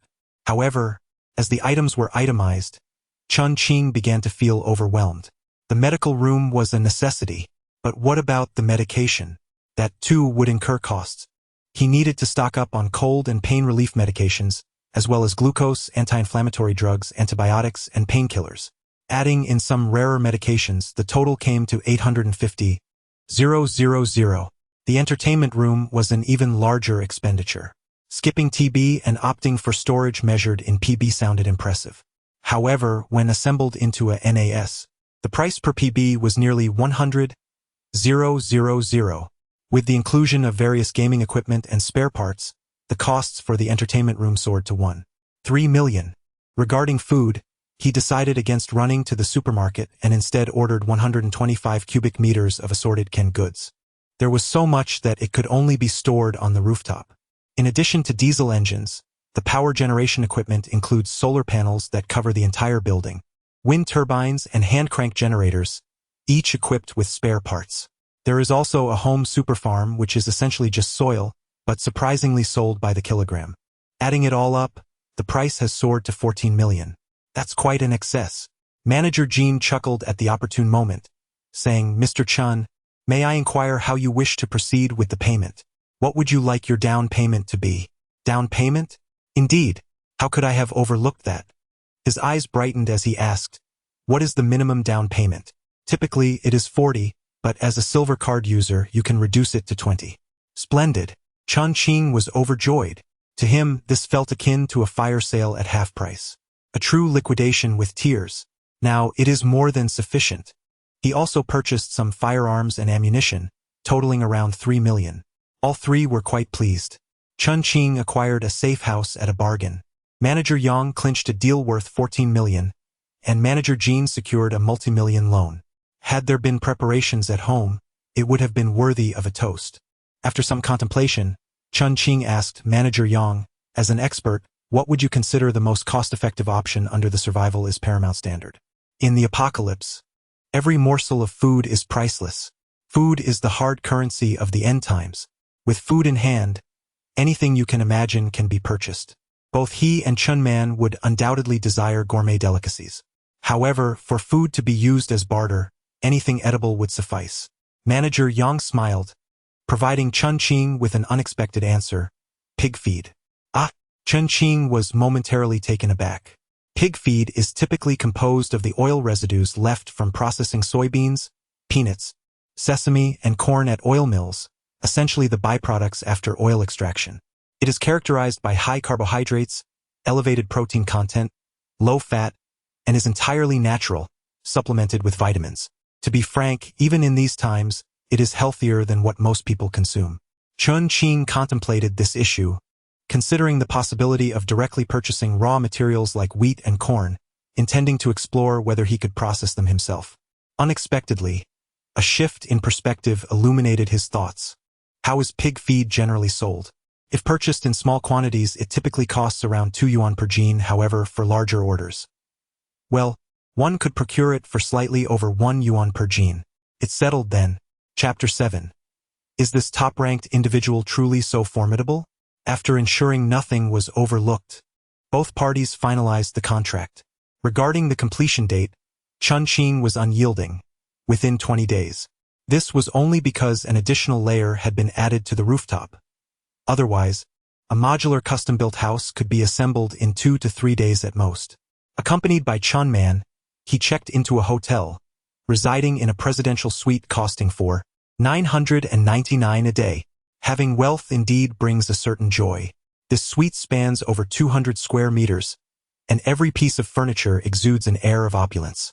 What Chen Qing found most appealing was a large safe. After securing the painting of Zhong Kui within the safe, he heard Chen Man remark, "Chen Qing, this is larger than our home." Inside, there was a children's room filled with toys. Yet Chen Man showed little interest in them, opting instead to watch a wildlife documentary with great enthusiasm. He needed to store a copious amount of food. The Demon Suppression Tower possesses storage capabilities, but it has yet to experience the essence of ghostly energy and is yet to awaken, remaining merely an antiquated artifact for now. As the blood moon arrived, it was already too late. Fortunately, Chen Qing was aware of an ancient tomb located to the east of the city, renowned for its significance, rumored to possibly be the burial site of a princess. After the blood moon, this place became a major source of ghostly tides. There should be sufficient ghostly energy to activate the Demon Suppression Tower, one would assume. Lost in thought, Chen Man finished his morning routine and settled down beside Chen Qing. "Good night, Chen Qing." "Good night." The following day, Chen Qing received a phone call early in the morning. It was his homeroom teacher, Lu Shi, affectionately nicknamed Shi Lang. "Chen Qing, how long are you planning to let this cold linger?" It dawned on Chen Qing that he had taken leave a few days prior and had not attended class for nearly a week. This time, the cold was particularly severe. "Hurry up, the talent assessment is tomorrow. If you pass, there will be plenty of people eager to pay your university tuition." "Understood. Thank you, Brother Shi." After hanging up, Chen Qing recalled that tomorrow was July 24th, the day the ghost tamers would come to assess talents. However, in his previous life, for reasons unknown, Chen Qing had not attended. After the Blood Moon's arrival, in a desperate bid for survival, he had fought tooth and nail to join the reserve forces of the ghost tamers, only to discover that he possessed the talent for ghost taming. Yet by then, it was already too late. Talent must be tested. Only those deemed talented could join the ghost tamers, the demon extermination team, or attend university, where they would learn the black prison contracting technique. This technique was pivotal in determining whether he could control the Ghost King residing within the Demon Suppression Tower. The tower has 12 slots, capable of suppressing 12 ghosts. Once filled, a Ghost King would be summoned. During the first Blood Moon, West Ming City suffered significant casualties, yet the high-end combat power remained largely intact. Although it is an apocalypse for ordinary people, the overall order has not collapsed. It was only during the second Blood Moon that the Demon King within the Demon Tower went berserk, leading to a coordinated attack that truly plunged Shiming City into chaos. Chen Qing survived to the third Blood Moon, but upon witnessing its magnitude, despair enveloped everyone. If anyone were to survive, it would likely be the Wu family, who possessed the Zhong map. With his thoughts in turmoil, Chen Qing pressed the service bell. Being in the presidential suite, it was not long before two attendants arrived, wheeling in a lavish breakfast. They meticulously laid out an array of dishes: fried ham, fried eggs, crispy bacon, meat rolls, deep-fried dough sticks, bread, sandwiches, congee, soy milk, orange juice, and several side dishes totaling 15 varieties. The luxury of wealth is indeed delightful. After swiftly finishing his breakfast, Chen Qing instructed, "Xiaoman, refrain from wandering today. If you need anything, simply ring the service bell, and someone will bring it to you." It was Saturday, and there were no classes at school. Chen Man nodded and opened her homework, asking, "Chen Qing, who should I ask if I don't understand a question?" You can also use this service bell. The older siblings who just came will help you," he replied, contemplating where to procure a shovel for his temporary role as a tomb raider. As he pondered, he spotted a familiar face etched in his memory in the lobby. It was Chen Shi. What an unfortunate coincidence. Chen Qing had pressing matters to attend to and chose to ignore her, striding out of the lobby. Chen Shi had followed him here after spotting him at the bank yesterday, employing various tactics to track him down. The presidential suite. At last, she had confirmed Chen Qing's identity, a low-key second-generation rich heir, a distinguished client of Shiming Securities, and currently constructing a safe house valued at no less than 10 million. She could afford the presidential suite. She secretly resented her previous lack of insight, having considered Chen Qing merely a backup. Thus, she awaited his arrival, intending to feign a chance encounter. As Chen Qing approached, she would pretend to twist her ankle and fall into his embrace, expecting him to naturally invite her to sit with him. However, she thought it would be unwise to rush things today. Such haste might lead him to underestimate her. Instead, she planned to tantalize him slowly, perhaps advancing to second or third base before revealing more. Yet, to her utter astonishment, Chen Qing simply walked past her. He did not notice her at all. Having always possessed unwavering confidence in her appearance and figure, this was a crushing blow. Meanwhile, Chen Qing, en route to a hardware store to purchase tools, stumbled upon an outdoor camping shop and felt compelled to enter. The store was predominantly stocked with military camouflage gear, hiking boots, backpacks, windproof lamps, and thermal blankets, among other items. Chen Qing had a clear objective: a military shovel. Upon selecting one, the shopkeeper eagerly approached him, pointing to a tungsten steel shovel displayed on the wall. This one can be used as a hoe or a spade, and it functions as a mountain axe as well. It excels in chopping and cutting, and once cleaned, it can serve as a small cooking pot.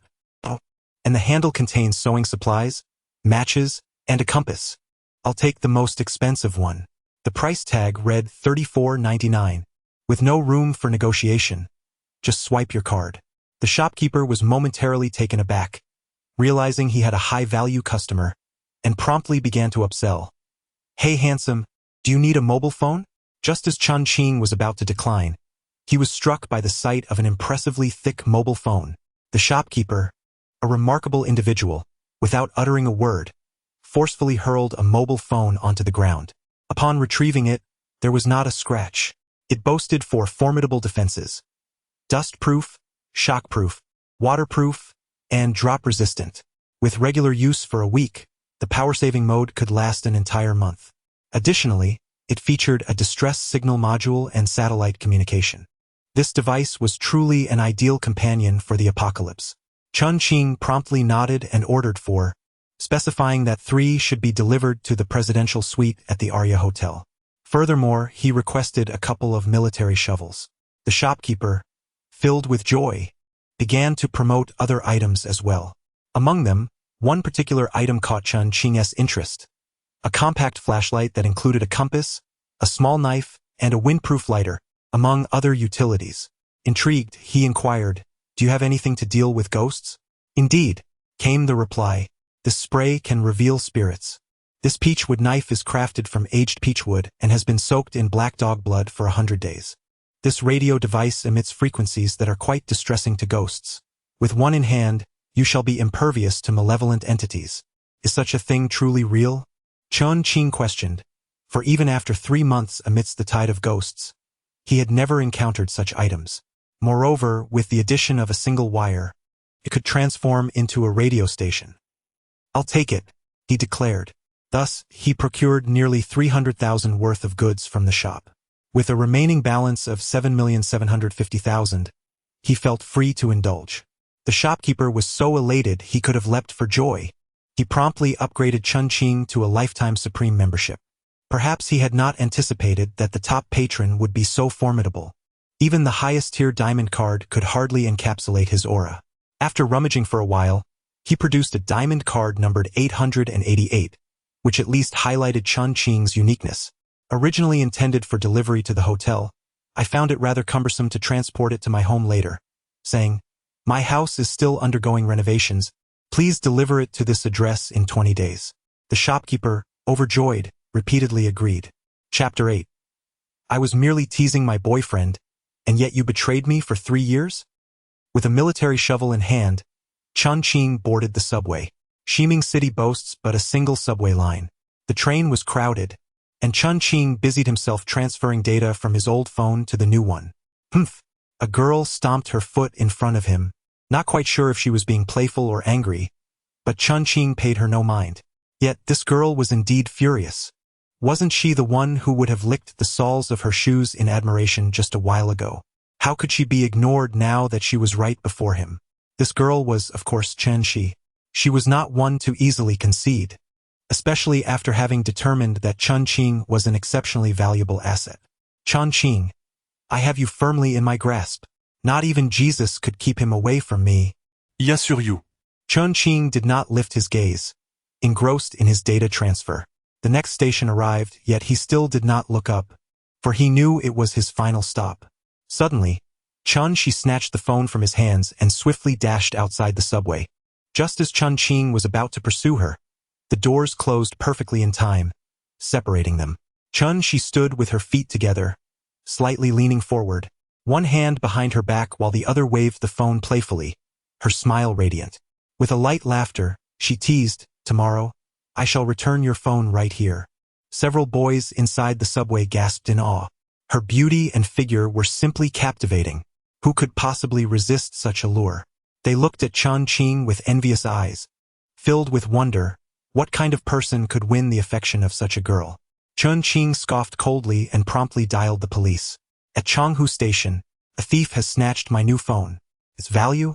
A satellite phone worth 14,999 yuan. Yes, please contact this number." After speaking, Chen Qing dismissed the matter entirely. Flirting? Ha! Perhaps in a past life, she had been blinded by folly to find such a person appealing. Now, she could go and charm the police if she wished. The crowd in the subway was utterly bewildered. Was this even describable by a mere man? It was as if a transformer had manifested. Clearly, this stunning beauty was interested in him. The surveillance of the Great Tang is renowned throughout the land. Before long, the police had identified the suspect. The evidence was irrefutable. In mere moments, they located the bewildered Chen Qing, who was waiting for the bus. "Please come with us. Officers, you must have the wrong person. You are not mistaken. You stole someone's phone. The surveillance footage is crystal clear, and this one in your hand, is it not?" Chen Qing was at a loss for words, utterly speechless. This, Was he out of his mind? Her thoughts were in disarray. How dare he? How could he even commit such an act? What she just did was not a whim. It was a meticulously rehearsed scene she had played out in her mind countless times. With maximum youthful exuberance, she was confident she could win over Chen Qing. Even if he were angry, wasn't it merely a matter of playful charm? She could grasp his arm and feign an accidental brush against his chest. If one attempt failed, she would simply make two. In countless possible developments, she never anticipated this scene. Let's go. Chensi was truly bewildered as the police grasped her arm. She forcefully broke free from their hold, her eyes reddening with emotion. We were merely joking. Chen Qing is my friend. No, he is my boyfriend. Don't believe me? I have his number. I even have him on WeChat. Please come with us. The police remained unyielding, accustomed to the tricks that often unfolded in nightlife settings.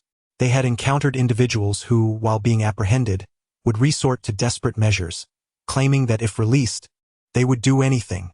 To them, this was just another day at work.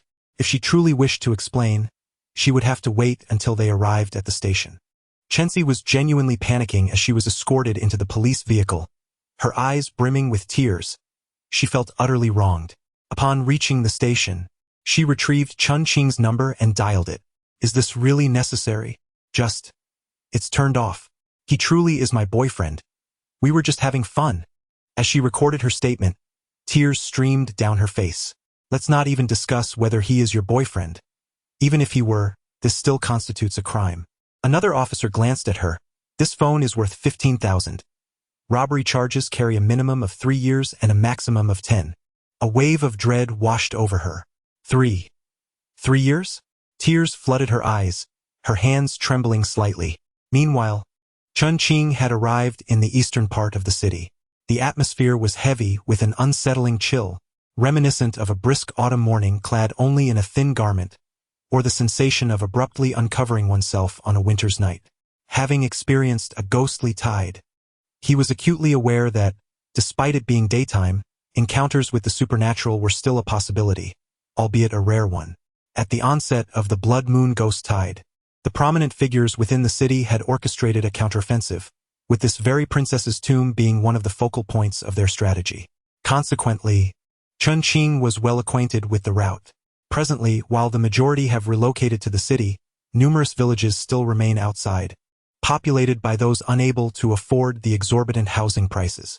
After all, one cannot simply resort to sleeping on the streets. After traversing for half an hour, Chen Qing arrived at an abandoned village. Not far from the village stood a mound, crowned by a massive, withered locust tree. Beneath this mound lay the princess's tomb. I implore you, just a whisper of ghostly energy. Chen Qing mused internally, folding his weapon into the shape of a hoe and commencing his excavation. The surface layer of loose soil was easily removed. However, as he delved deeper, the earth became increasingly compacted. Each thrust of the hoe resonated like a hammer striking stone. The tomb of the eminent personage was notably deep, and Chen Qing had prepared himself for several days of labor. Soon, midday arrived, and with another thrust of the hoe, his grip unexpectedly slackened. Had he struck an empty chamber? Hastily clearing away the soil, he uncovered a slanted passage, just wide enough for a person to enter. A chilling draft emanated from within, causing goosebumps to rise on his skin. This was the essence of ghostly energy. Clearly, this tomb had been previously disturbed by skilled hands. A legitimate tomb raider would have been reduced to tears at this revelation. Yet Chen Qing felt nothing but exhilaration. What would have taken at least 3 or 4 days of toil had been accomplished in an instant. The awakening of ancient artifacts coincided with the blood moon ghost tide.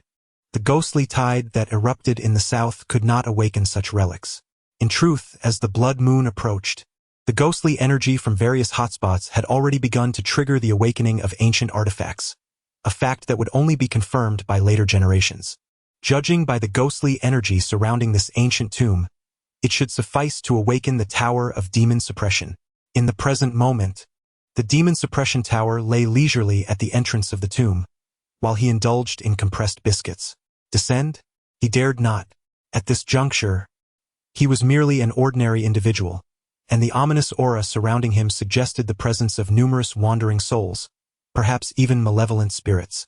Wandering souls, particularly those of F grade, could be likened to the nascent forms of ghosts, chaotic and confused, driven by instinct, and seldom causing harm. In contrast, malevolent spirits possessed significantly greater power and a heightened intellect, embarking on purposeful hunts for humans, as this was their means of ascension. For instance, a child who dies may transform into a wandering soul known as a little ghost, and upon meeting certain criteria, may evolve into a malevolent spirit referred to as a night wailer, known for their penchant for consuming children. The tomb undoubtedly harbored a multitude of wandering souls, and it was highly probable that the tomb's master was a malevolent spirit. Lost in these thoughts, Chen Qing suddenly noticed a middle-aged woman in the distance, scrutinizing him intently. After a prolonged gaze, she eventually turned away. Chen Qing exhaled in relief. With no signal on his phone and boredom setting in, he dozed off briefly, only to be roused by a commotion. Upon looking, he saw the same middle-aged woman accompanied by a group of people, marching towards him with an air of aggression. Yes, this is indeed the place. I can see it clearly. Is this the tomb raider? How dare they come to steal our possessions? Clearly they are tired of living. Over a dozen individuals, most wielding shovels, advanced with menacing intent. Chen Qing sensed the impending trouble but remained calm, standing up without a hint of fear. Having endured the apocalypse, he understood a vital truth. Showing even a fraction of weakness would embolden the adversary tenfold. Silently concealing the demon suppression tower, he maintained an impassive expression and inquired, "Is there something you need?" Chapter 9. The futility of persuasion against the dreaded specter. The leading man, with a visage marked by brutish features, bellowed with indignation, "How dare you trespass in our village to desecrate the graves? Have you grown weary of life? Spare no words with him. Strike him down. Damn it. Put an end to him." The crowd seethed with fury, many casting their heated gazes toward the grave behind Chen Qing. Presently, Chen Qing was naught but an ordinary individual, and it seemed unlikely he could withstand even a single one of these formidable men. Contemplating swiftly, he stepped aside to reveal the entrance, an ominous chill seeping forth, causing goosebumps to rise even in the midday sun. "I am a member of the City Ghost Exorcism Corps. We have uncovered numerous malevolent spirits in this vicinity. If you wish to preserve your lives, leave at once." A flicker of fear crossed the faces of several men. Ghosts? In times past, such tales were mere fabrications to frighten children. Yet now, these entities were undeniably real. Who were they attempting to intimidate in broad daylight? And as for the Ghost Exorcism Corps, what a farcical notion. One among them scoffed, "When the ghost tide began, I was just outside the city. I have survived for decades and encountered my fair share of spirits, yet I have never seen one lay a finger on me." Another chimed in, "Indeed, you are but a child pretending to be part of the Ghost Exorcism Corps in the light of day. Even if there were ghosts, what havoc could they wreak? You are merely a grave robber. Step aside. The treasures within belong to our village." Chen Qing furrowed his brow, contemplating the gravity of the situation. "Think carefully. Entering there means courting death." "Enough of your nonsense," retorted a girl who appeared to be a high school student, her phone raised as she recorded Chen Qing, a sneer gracing her lips. "Moments ago you were pretending to be part of the Ghost Exorcism Corps, and now you feign concern? It is indeed amusing. What are you doing here? Are you guarding the door for ghosts?" Previously, an elderly woman who had been foraging for wild vegetables exclaimed in anger, "Young man, we have shown you enough courtesy by not taking action against you. Step aside quickly. We shall pretend this grave-robbing incident never occurred, but if you do not move, we will not hesitate to drag you to the police station. It is futile to reason with a stubborn spirit." Chen Qing shook his head, discreetly gathering the demon-suppressing tower, the armory shovel, biscuits, bottled water, and other items, stepping aside. The demon-suppressing tower must still be dormant. He cannot leave yet. "What are you still doing here? Are you still coveting the treasures within?" "I have been digging all morning. I am weary and will depart shortly. Brother Nyo, I suspect this lad is up to no good. He might attempt to pilfer something. Keep an eye on him. Rest assured, if he manages to steal even a single item today, I will change my surname." A burly man approached Chen Qing, deliberately jostling him a couple of times, sneering, "How amusing. If it weren't for you, we would have remained oblivious to the treasures beneath our feet. Another chimed in, since you've helped us dig for so long, how about we give you a few dozen bucks as a token of our appreciation? At that moment, one audacious individual turned on the flashlight of his phone and boldly ventured inside. Chen Qing thought to himself that this bunch of fools would awaken whatever lay hidden within prematurely. The girl who had been filming quickly pointed her camera at him, declaring, "I am going to be a lawyer." Chen Qing contemplated retorting that she was essentially incriminating them with their current actions, but chose silence instead, silently praying for the demon-suppressing tower to awaken swiftly. Wow, so many items. The first to enter suddenly exclaimed in excitement.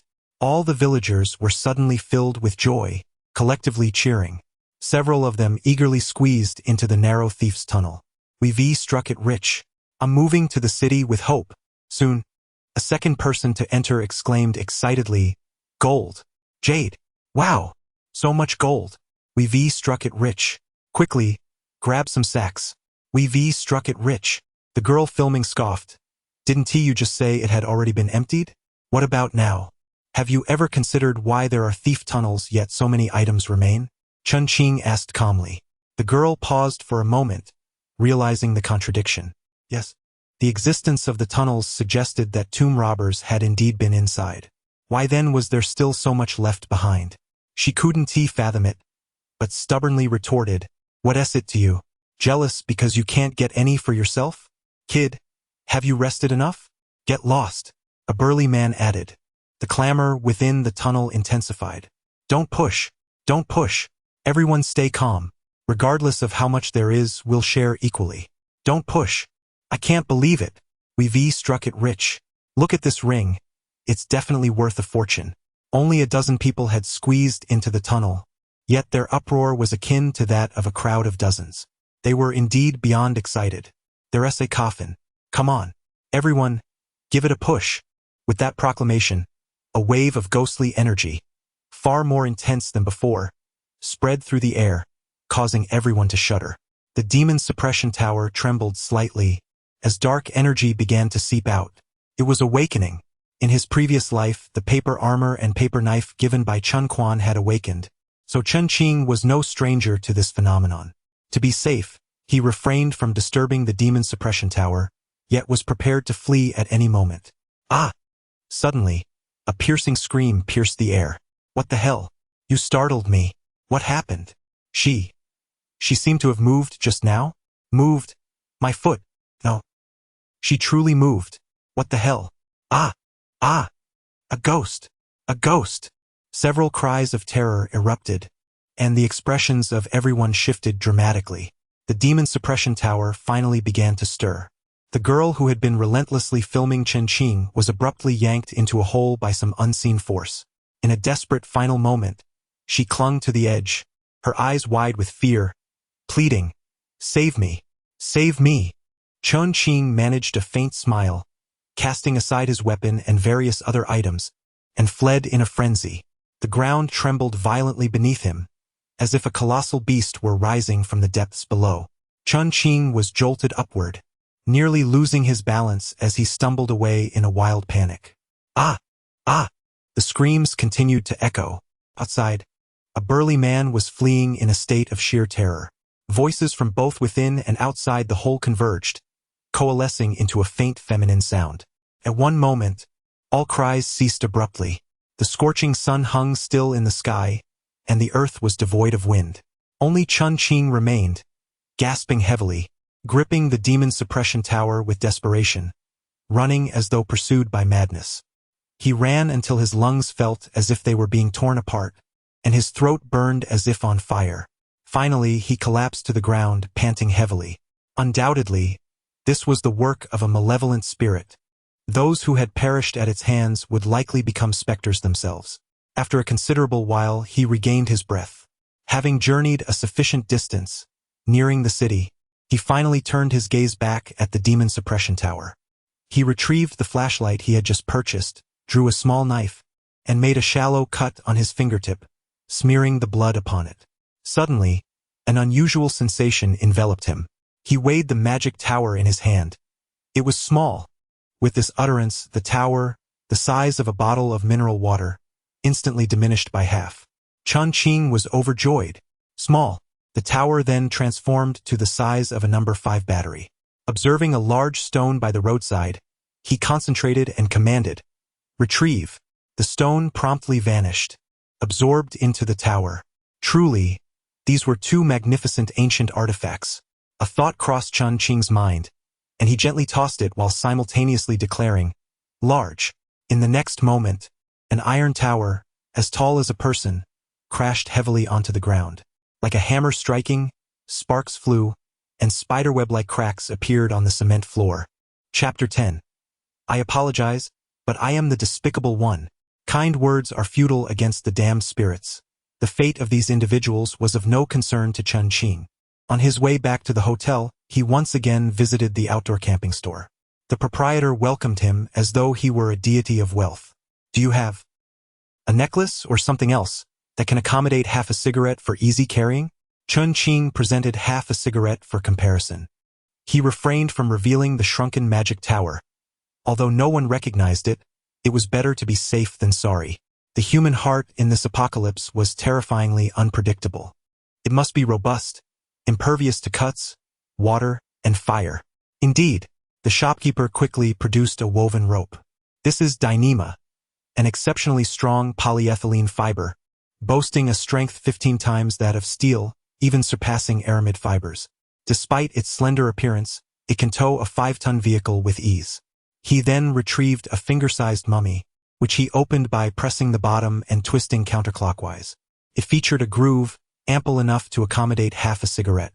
This was known as a doomsday necklace, rumored to have been worn by secret agents of yore, containing lethal poison for assassination or self-destruction. Presently, it's said that extreme sports aficionados use them to store adrenaline. A lifesaver in dire moments. Chen Qing scrutinized it, finding it perfectly suited to house the miniaturized demon suppression tower. He promptly requested the proprietor to fasten it around his neck, to weld it securely. "Handsome, be certain," the proprietor cautioned. "Once it's affixed, removing it without specialized equipment could take days." Indeed, with everything in place, Chen Qing inquired, "What is the price?" "You are a most esteemed client of this establishment. Payment is inconsequential." Chen Qing did not press the matter and departed directly. Beneath the hotel, Chen Qing received a call from Chen Shi. As soon as he answered, Chen Shi's distraught voice resounded, "Chen Qing, what? What do you mean by this?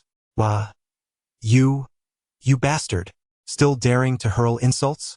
Chen Qing sneered inwardly, severing the connection. The phone rang again. Chen Qing, don't hang up, don't hang up. I beg you, don't hang up." Chen Shi's voice was on the verge of collapse.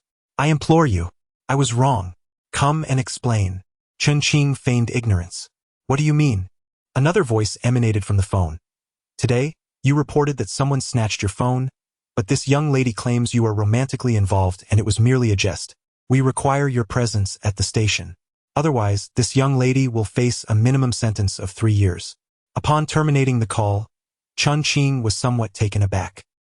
He genuinely had not anticipated such severity. He had assumed a mere 15-day detention, not a minimum of 3 years.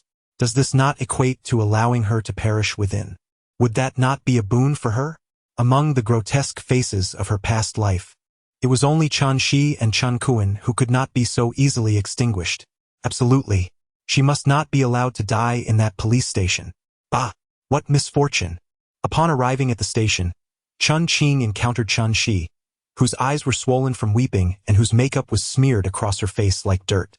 The moment she saw Chen Qing, she lunged forward. Chen Qing swiftly sidestepped, forcefully pushing her against a nearby table, exclaiming, "What on earth is this?" Chen Shi's hip collided with the corner of the table, causing her face to contort in pain. "Say, Chen Qing, it's me." Chen Shi struggled to muster a smile, yet it appeared more grotesque than her tears. "Oh, Chen Shi, is your family in dire straits? Why resort to theft?" Chen Qing's expression was one of disdain. "Robbery too? It's a misunderstanding." Chen Shi winced in pain. At that moment, a middle-aged woman emerged from the restroom, her fury igniting upon sighting Chen Qing. "Ah, you wretched creature!" the woman shrieked, lunging to scratch Chen Qing. You are the reason my dear Xiaoxi is locked up. You vile fiend. She was promptly subdued. Chen Qing said nothing and turned to leave. She grew anxious. The middle-aged woman was equally frantic. Stop! Stop! The police obstructed Chen Qing's path. What's the matter? Chen Qing frowned. You reported the incident, and this young lady claims you are friends, just playing around. A robbery charge, 3 years. Let us proceed accordingly. I find this woman utterly bothersome. Chen Qing gestured dismissively at the hysterical middle-aged woman, uninterested in further entanglements, and took her leave. You! Are you not merely attempting to extort money? Stop! Chenxi hastily interjected. Mom, please don't make things worse. They aren't short on money. Initially intending to clarify the situation, I decided against it when Chen Qing coldly remarked, the facts are clear, and the evidence is irrefutable. Let it be 3 years. The middle-aged woman, infuriated, trembled as she pointed a finger at Chen Qing. You! If you utter another word, I will turn and leave. With a smile, Chen Qing turned to the middle-aged woman and said, Please apologize for your previous behavior. Apologize? Not a chance. You wretched creature who brought ruin to your parents. Chen Qing promptly turned away again, showing no tolerance for her outburst. Chen Man, expressionless, continued to munch on a chicken leg while working on his homework, with a tutor seated beside him. One of the tutors, wearing a wry smile, realized that assisting Chen Man with his studies was more exhausting than enduring 2 night shifts. Thank you for your efforts, you may leave now. Chen Qing casually produced 200 yuan bills, which the tutor accepted with a beaming smile before departing. Before Chen Qing could exchange a few words with Chen Man, a knock echoed at the door. Upon opening it, they were greeted by 2 police officers, one older and one younger. Young man, don't be so impulsive. The elder officer said amiably, if we can mediate, let's do so. Do you really think it will bring you comfort to have a young girl locked away for several years? Chen Qing pondered seriously for a moment, then replied, I would find it quite comfortable. The elder officer was taken aback, momentarily speechless. His well-rehearsed rhetoric had encountered an unexpected glitch, rendering the atmosphere awkward. The younger officer seized the opportunity to inquire, How would you like to resolve this matter? Chen Qing caught sight of an individual lurking at the entrance of the corridor not far away. Surely an apology was in order. A daughter who resorts to theft. A mother who resorts to violence and insults. What kind of family could raise such uncouth offspring? The figure in the distance trembled violently, overwhelmed with indignation. Chen Qing felt a sense of satisfaction. Did you witness the appearance of that menopausal woman today? She was flailing about like a lunatic, instilling fear in me. I thought a ghost had arrived. My own female cat, during her mating season, exhibits nothing of that intensity. The silhouette quivered even more. Ahem. A police officer awkwardly cleared his throat twice, gesturing dismissively. Enough of the nonsense.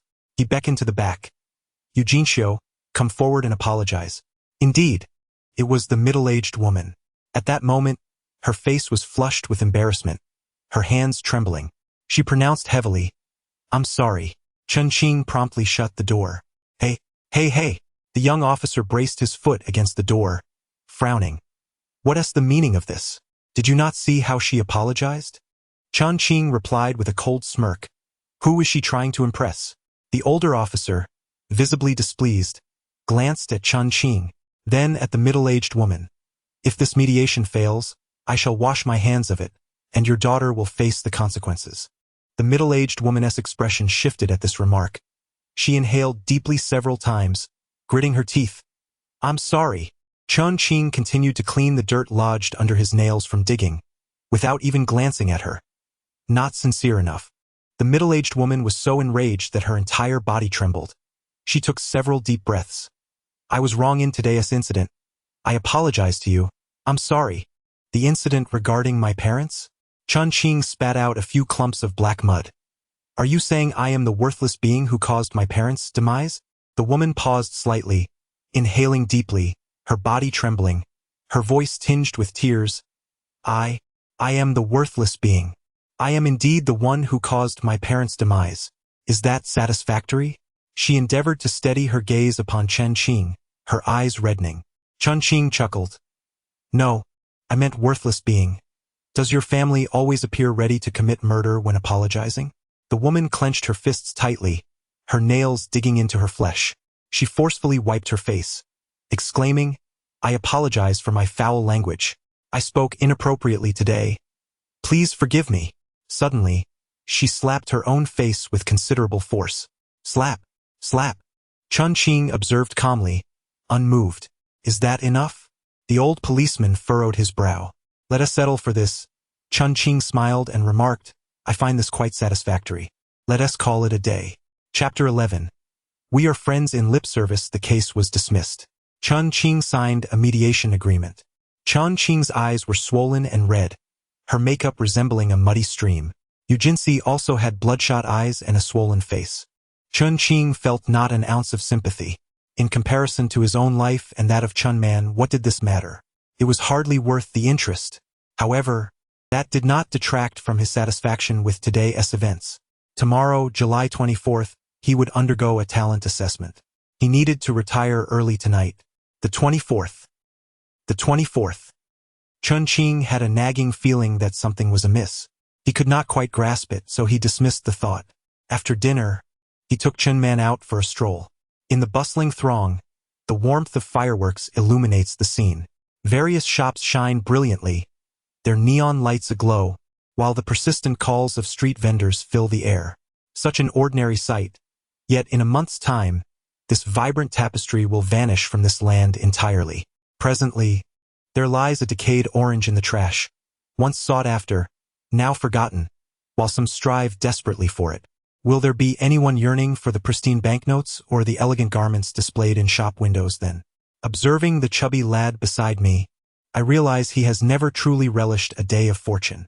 He is both clumsy and sensible, exerting relentless effort, yet his mind falters, rendering him incapable in many pursuits. At times, life proves excessively arduous. Chen Qing often scolds Chen Shan and Chen Quan for abandoning the two. However, Chen Man has never cast blame upon anyone. He never reproached Chen Shan while collecting bottles, nor did he falter in preparing meals when no one else would. When the household faced scarcity, he sought ways to gather items for sale, purchasing steamed buns to share, dividing them evenly if funds were limited. Even in his previous life, when Chen Qing pressed him against the knife to perish together, he uttered not a word of complaint, merely clasping Chen Qing tightly. Now, with two extraordinary artifacts in hand, a weight lifts from his heart, and Chen Qing must ensure they savor the final days of prosperity together. Chen Qing crouched down to embrace him. Little man, what do you desire? What would you like to eat or play with? Speak freely. A jianbing with an extra egg. Can we indulge in something even more delightful? Do you fancy KFC? What about ice cream? Too expensive. Have you forgotten that I possess an abundance of wealth now? Very well then. Chen Qing refrained from mentioning steak or the like. He was aware that Chun Man would not appreciate it. That evening, Chen Qing felt remarkably at ease. He selected several exquisite outfits for Chun Man from the most luxurious mall. The fabrics were soft and devoid of any unpleasant odors. He procured the finest children's wristwatch, capable of making calls and playing games. He also acquired a small bicycle, albeit one that required training wheels for stability. He purchased the softest and purest white socks, the brightest shoes, and the largest balloon. Observing the clean and radiant little chubby figure, a smile graced Chen Qing's face. He believed he should have experienced such days long ago. How should a child of this age live? Chun Man had never had a reference point, and thus, his life trajectory had never been corrected.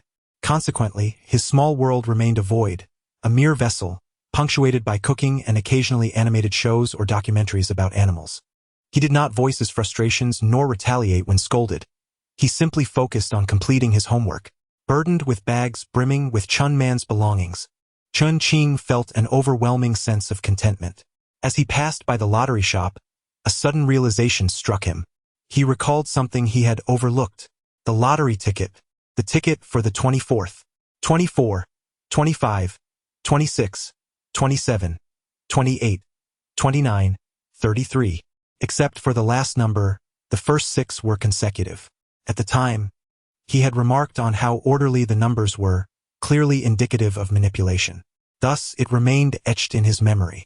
In that instant, Chen Qing purchased 5 tickets. He did not wish to be greedy. Could it be that 25 million would come so easily? This world is truly extraordinary.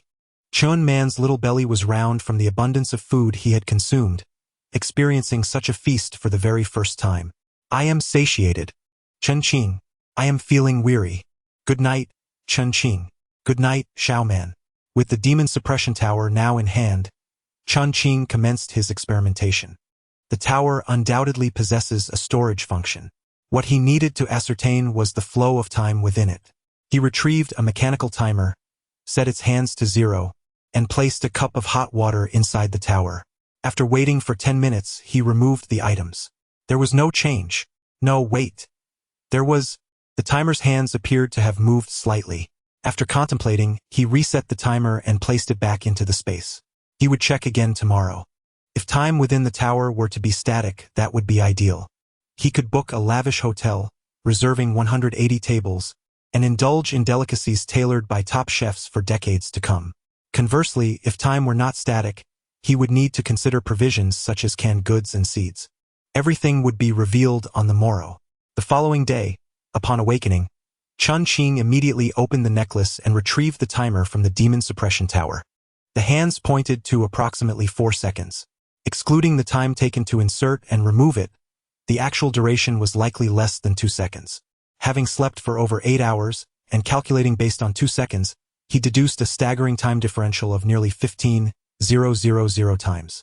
This implies that hot dishes placed inside could remain warm for approximately 300 days. If considering the preservation of freshness, they could still be deemed fresh for up to 30 years. In terms of time flow, a mere day inside the tower equated to 40 years outside. How delightful! He must procure more of Xiaoman's favorite treats, such as jianbingguozi and Western fast food. With the functionality of the demon suppression tower confirmed, the next step was to stock up. Currently, with 7 million in hand, he aimed to exchange as much of that wealth for goods as possible. For instance, pig feed. However, I must first undergo a talent assessment this morning. Mastery of the demon summoning technique is imperative. Today is Sunday, yet the school buzzes with activity. With a spiritual affinity, one can join the Demon Control Corps, the Demon Extermination Team, or even enter a martial arts academy. Regardless of the path chosen, it signifies an extraordinary leap forward. In my previous life, Chen Qing chose to forego the test. Firstly, he worried that if he departed, no one would care for Chen Man. Secondly, it stemmed from his own insecurities. In truth, Chen Qing's confidence was cultivated through the trials of the apocalypse. It was through countless life and death struggles that he gradually found his footing and gained self-assurance. Chen Qing, I thought something had happened to you. A robust young man approached. Ho Tianyi, affectionately known as Monkey, his close comrade. Monkey? Chen Qing was taken aback. They had been inseparable since childhood, and on that day, those individuals had entered with blood on their hands, wielding Monkey's knife. It was likely that Monkey had perished at their hands. Chen Qing embraced Monkey tightly, exclaiming, "Good brother. Damn it, that's disgusting.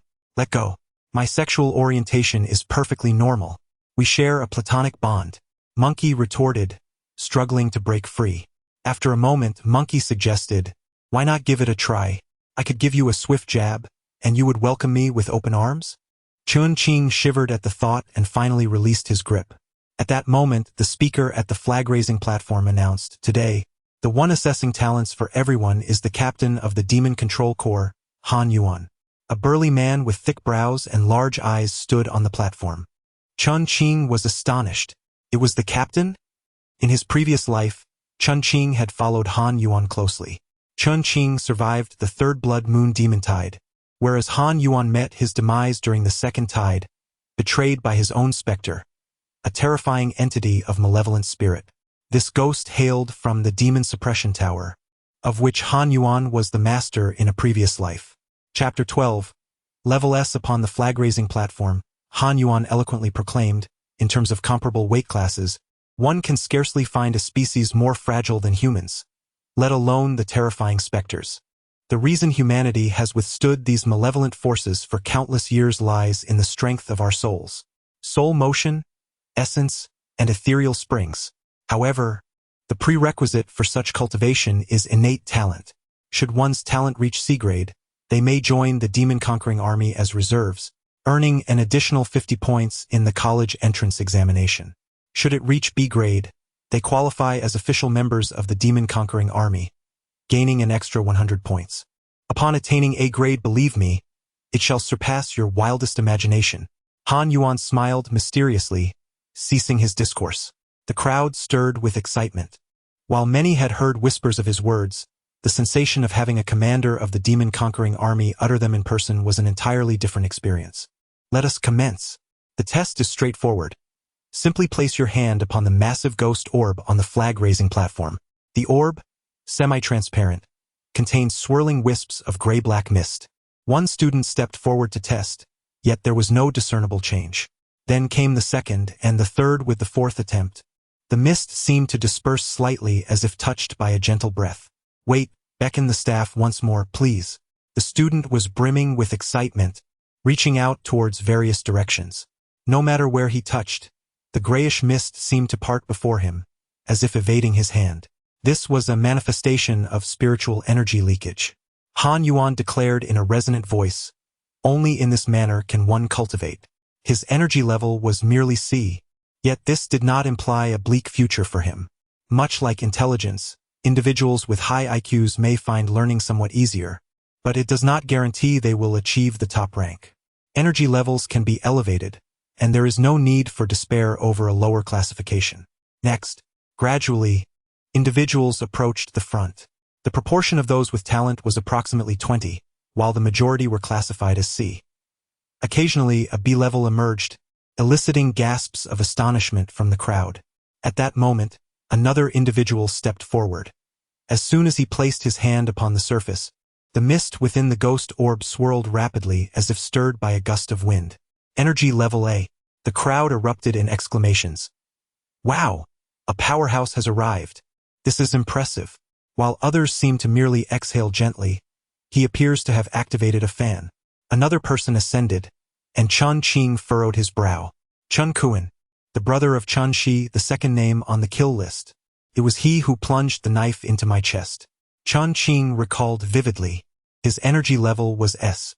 However, temperament and circumstances ultimately determine on the true, literal embodiment of a living sacrifice.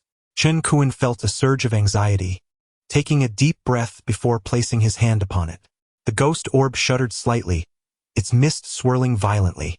Goodness! Is this a bug? No way, another A grade. Everyone gasped in astonishment, and Chen Qing was taken aback, though his surprise quickly morphed into delight. Han Yuan, too, was somewhat taken aback, exclaiming, "An S grade, indeed." Upon hearing it was an S grade, everyone was utterly astonished. Teacher, is the S grade the highest level? How rare is this? Does it signify a once-in-a-million talent? Don't dwell on that. Han Yuan waved his hand dismissively. While a high aptitude certainly accelerates one's cultivation speed, it is not the sole criterion, nor does it guarantee that their future achievements will surpass others. Despite his words, the crowd erupted in cheers. They had witnessed such narratives too often. Did novels not frequently proclaim that such individuals could cultivate in a day what took others several days? Damn it! How unfortunate! The monkey spat disdainfully. He and Chen Qing were not on good terms. After hurling a few more insults, it was his turn. The monkey nonchalantly placed his hand on the ghost orb. The orb gently swirled. Level C. Next, the monkey was momentarily stunned, then elated. This was his chance to bring glory to his family. Next up was Chen Qing. Chen Qing recognized his own talent, which was why, when Han Yuan of the Ghost Army had stormed into Zhongpan Community in a previous life, he had given him an introductory technique and promised to provide more advanced methods upon mastering it. It was simply too late by then. Chen Qing could only carve out a fleeting moment amidst the immense pressure of time to cultivate. Han Yuan glanced at Chen Qing and nodded. Chen Qing placed his hand upon the object, and with a rush akin to the activation of a hairdryer, the fog within the ghost orb began to swirl violently. Goodness! Here it comes again. Another S has emerged. The big shot has arrived. Han Yuan and several staff members were taken aback. It was confirmed. Level S. Bravo, little Qingzi! Exclaimed the monkey, rushing over to congratulate him. Is the big shot still accepting disciples? Chen Qing, you are impressive. Even the homeroom teacher, Zizalong, approached, giving Chen Qing a hearty pat on the shoulder. See, this is why I encouraged you to participate in the test. Suddenly, Zhong Kui strode over, his gaze icy, flames of fury nearly erupting from his eyes. You are the one who hurt my mother and sister, aren't you? I did not harm them, Chen Qing replied earnestly, shaking his head. Your mother slapped herself while apologizing to me.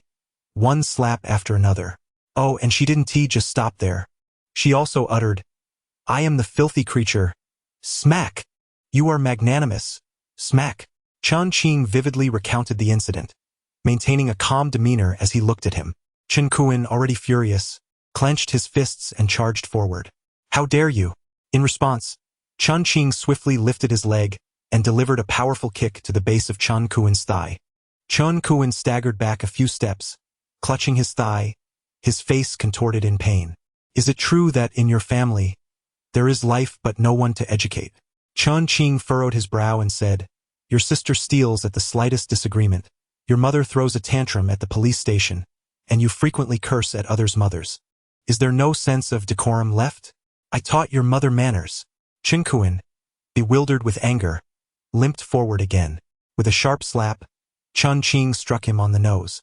The nose, delicate and connected to the tear ducts, caused tears to flow freely from Chen Qing's eyes. Fearing the gaze of others, he quickly covered his face and crouched down. Chen Qing grasped his hands firmly and slowly pried them apart, revealing the sight of his tear-streaked face, mixed with mucus, to the onlookers. Please don't cry. It's quite pointless. Chen Qing consoled him. All right, I won't hit you anymore. Fine. He spoke as if comforting a child. You. Chen Qing wiped his face vigorously with his sleeve, pointing at Chen Qing, his teeth clenched tightly. Chen Qing raised his hand, feigning another strike. Instinctively, Chen Qing recoiled. Look, you can't even fight back, and you're cowering like a coward, all while shouting for your mother. Chen Qing derided him, waving his hand dismissively as he turned away. Ignoring him, Zizalong and the monkey stood in shock, witnessing the entire scene unfold. Chen Qing. How has he changed? They wondered. The once silent and submissive boy, who would swallow his grievances, had suddenly transformed into someone audacious and unrestrained, as if cloaked in the wind, rustling fiercely. Are you all right? The monkey asked, looking at Chen Qing with concern. Chen Qing remained silent. Am I all right? How could that be? Behind every drastic change in temperament lies a multitude of sorrows. However, he was not the type of person to bare his soul. He merely shook his head and remarked, You wouldn't believe me even if I told you. The staff called out a long list of names. Chen Qing, Chen Qing, Yang Xingxue, Huang Sha. Come up to the stage. Chen Qing, Shiji Lang immediately exclaimed, They are likely to recruit you into the Yugui army. Do not rush to agree. Take a few more days to see if the martial arts school can offer better terms. The martial arts school? Chen Qing had no intention of considering it. By the time he entered the martial arts school, the blood moon would have arrived. The group ascended the stage and at that moment, Chen Qing deliberately lagged a few steps behind, distancing himself. As Shiji Lang had suggested, Han Yuan intended to enlist them into the Yugui army. All the students shook their heads. Just as Shiji Lang had said, they now viewed themselves as commodities, waiting for the right price. Yet, Chen Qing remained resolute. I have but one condition. Oh? Han Yuan looked over. I wish to select my own martial arts techniques from the Yugui army. That is essential. Technique? Such things are merely for others to learn. Greetings, leader. Chen Qing thumped his chest with a fist in salute. The others behind him also stood and bowed in unison. Welcome to the team. They exchanged smiles, laughter erupting as they realized they were all sharing in the joy. This feeling was extraordinary, akin to traversing mountains and rivers only to encounter an old friend. Chapter 13. The blind man Shiji Lang observed from afar, somewhat entranced. Chen Qing was not an easy student to manage. An orphan, he had no one to teach him how to use chopsticks, no one to inform him that spicy strips were junk food, and no one to show him how to mend a torn pair of trousers. When others are just beginning to articulate their words, They are taught by adults to call out uncle and aunt. In contrast, an orphan spends a considerable amount of time learning these fundamental expressions through the disdainful glances of others. Thus, Chen Qing is not an easy student. He is sensitive, insecure, and grappling with various issues. Yet, it is often the most troubled and seemingly hopeless child that parents cherish the most. Therefore, Zizalong's protection of Chen Qing is almost overt. As long as he is present, no one can bully Chen Qing. However, now, gazing at the audacious youth on stage, he can't help but smile slightly. This individual, devoid of parents and burdened with caring for his younger brother, seems to have a future that no longer requires his concern. On the way back, Chen Qing called out to Monkey, "Monkey, do you believe me?" Monkey paused, grinning broadly. "First, tell me what the matter is, and then I shall decide whether to believe you. Stock up on food, instant noodles, canned goods, anything with a long shelf life." "No problem." Monkey nodded.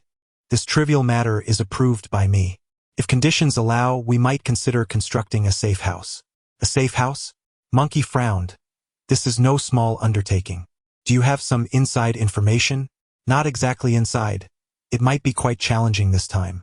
Chen Qing refrained from elaborating further, for it was too bizarre. Monkey nodded. "I will go and work on their mindset." Chen Qing also sent a text to Zizalong, urging him to stock up on food without explaining the specific reasons.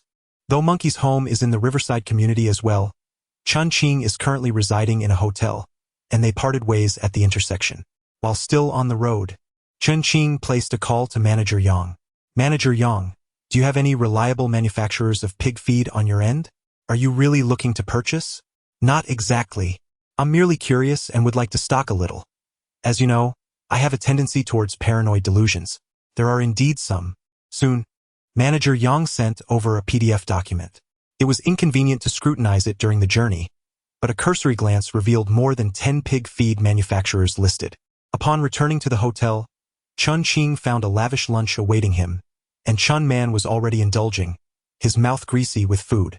Chen Qing joined him, casually grabbing a tomahawk steak to gnaw on while perusing the PDF.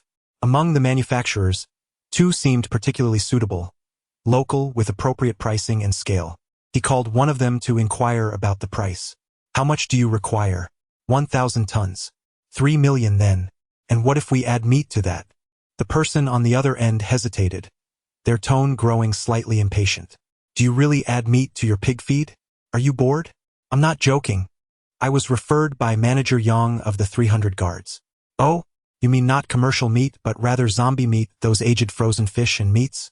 If you have connections, even scraps from processing plants would suffice. It's truly strange. In this day and age, someone is actually adding meat to pig feed." The customer service representative's attitude was a bit arrogant. After hanging up, Chen Qing let out a long sigh.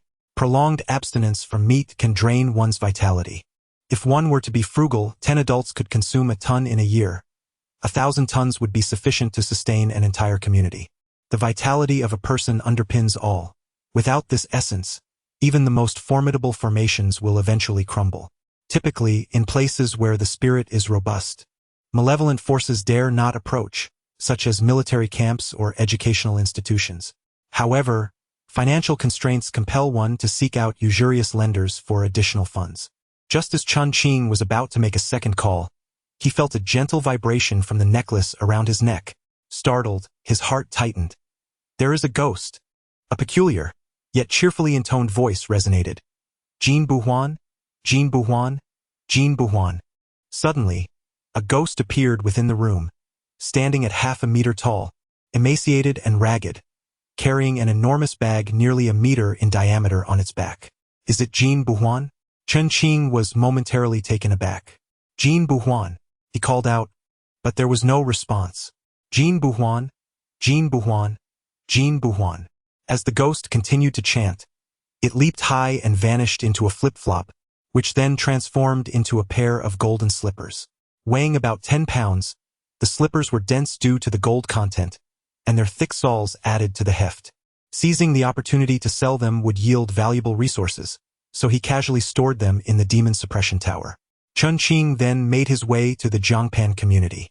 The construction of his safe house was progressing splendidly. After a moment's contemplation, he turned towards the northeast corner of the community's electric bicycle shed. Upon arriving at the back of the shed, he spotted a familiar figure, Uncle Xia, who had not betrayed him during the apocalypse. In fact, among the few who remained loyal to Chen Qing were only two, the monkey and Uncle Xia.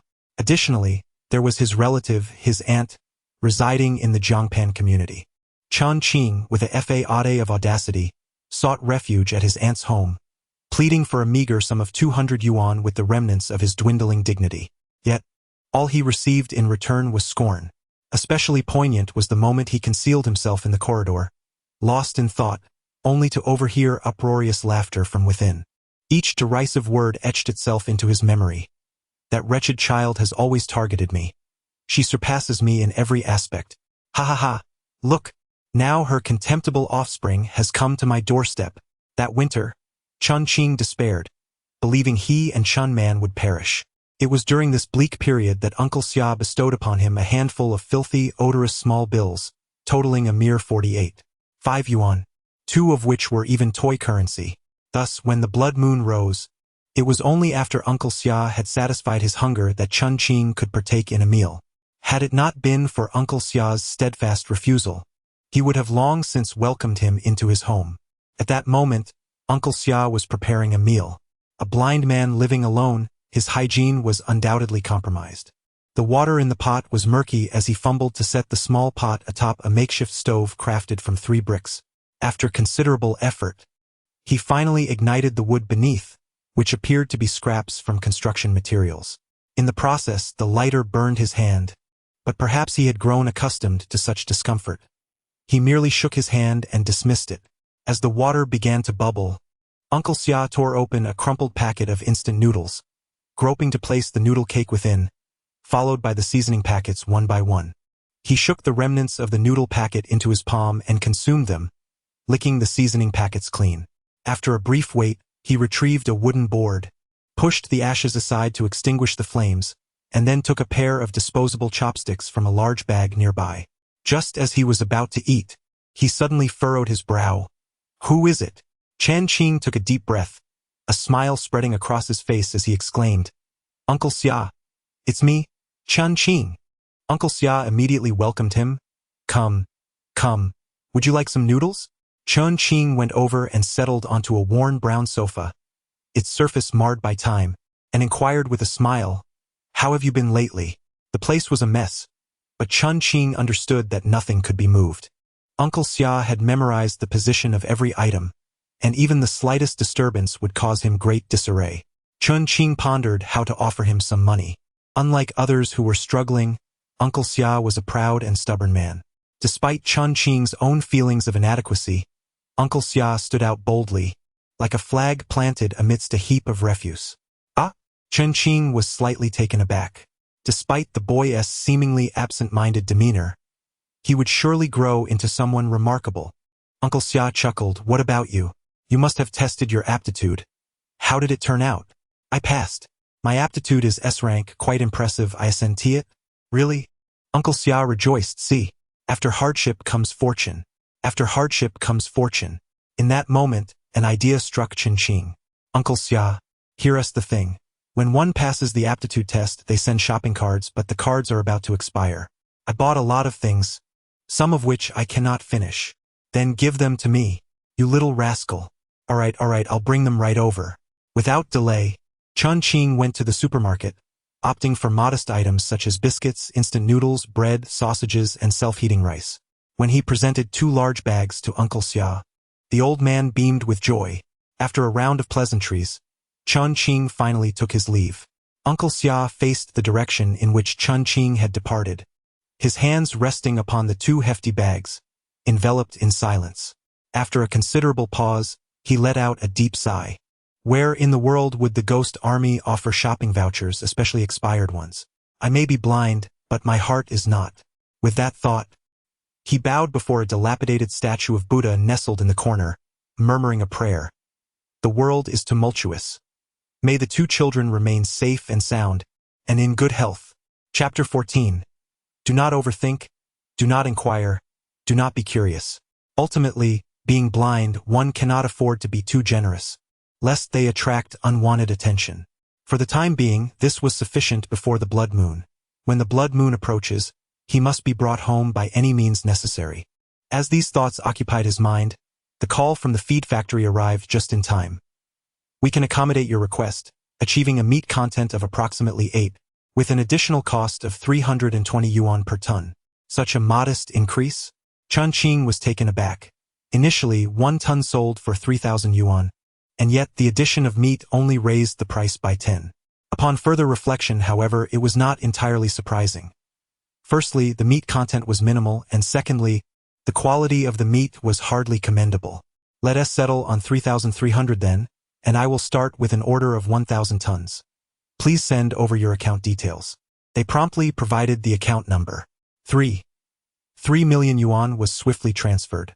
Sir, may I ask how to address you? At this point, he himself found the situation absurd. Transferring such a substantial amount without even knowing a name. Wasn't he that inviting deceit? My surname is Chen. Time is pressing. Please expedite the production process, and simply notify me when it is ready. Certainly, I will provide you with a 24-hour operational number, so you may relay any instructions to me at your convenience. After hanging up the phone, Chen Qing dialed Manager Yang again. Do you have a vacant warehouse I could borrow for a week at most? Yes, there are 3 empty warehouses in the northern high-tech zone. You can go anytime. I'll make the necessary arrangements, replied Manager Yang. Thank you, Chen Qing said, not wasting any time as he hailed a taxi directly to the high-tech zone. Before the ghost tide, this place operated almost continuously 24 hours a day. Although the impact of the northern ghost tide is minimal, the current vacancy rate of the warehouses indicates that its effects have already permeated various aspects. The 3 warehouses were quite spacious, each exceeding 10,000 square meters. What Chen Qing found particularly appealing was the conveyor belt that connected the back door directly to the front. Remarkably, the conveyor belt passed through 2 security checkpoints, effectively dividing the entire warehouse into 3 distinct areas, where each area was concealed from the others. In short, he just needed to have them pack the vegetables and place them on the conveyor belt. Chen Qing retrieved a phone number. I hold VIP card number 527. Are there any discounts for reserving a table at your hotel? Certainly, sir. As long as the reservation is within the city, we can arrange for a full table to be packed and delivered, with compensation for any delays. For reservations exceeding 50 tables, we also have mobile catering that can prepare meals on site. Chen Qing was already aware of this and inquired further. How much is a table? There are 5 price tiers for the dishes, ranging from 688 to 4888. The standard for the 688 table is. You mentioned the 4,888 option. For 888 yuan per table, there are a total of 18 exquisite dishes. A selection of 8 cold appetizers, garlic butter Australian lobster, poached shrimp, wine-infused stuffed fish, huadiao treasure crab, secret sauce beef head, scallion oil Dalian abalone, lotus leaf stewed turtle. An absolute feast of mountain delicacies and seafood. Yet it all seems excessively indulgent, perhaps too rich for one's constitution. Ironically, what truly appeals to my palate is the simple fare. Is this the lot of the less fortunate? For the 888 yuan package, 100 tables. The 288 yuan package accommodates 500 tables. The 688 yuan package caters to 1,000 tables. Sir, are you certain? The person across the line hesitated slightly. 100 tables is already quite a grand affair. The scale of 1,600 tables is unheard of. Moreover, it is a cardinal sin for the banquet to feature tables of differing standards. If funds are limited, it is preferable to reduce the menu by half and lower the tiers rather than have some tables lavish while others are meager. Thus, for the moment, one might assume Chen Qing is merely engaging in a prank call or perhaps a scam. Naturally, within the service industry, one must maintain a facade of cordiality. Then please come to the high-tech zone, warehouse district, area C, warehouse 2 to 11. I apologize, sir, but due to the exaggerated quantity of your order, we must collect a deposit before proceeding. Oh, how much? The total comes to 1.82 million, and we require a 20 deposit, which amounts to 364,000. What is your account number? The operator provided the account details, stifling a smirk. This scam method is indeed quite cliché.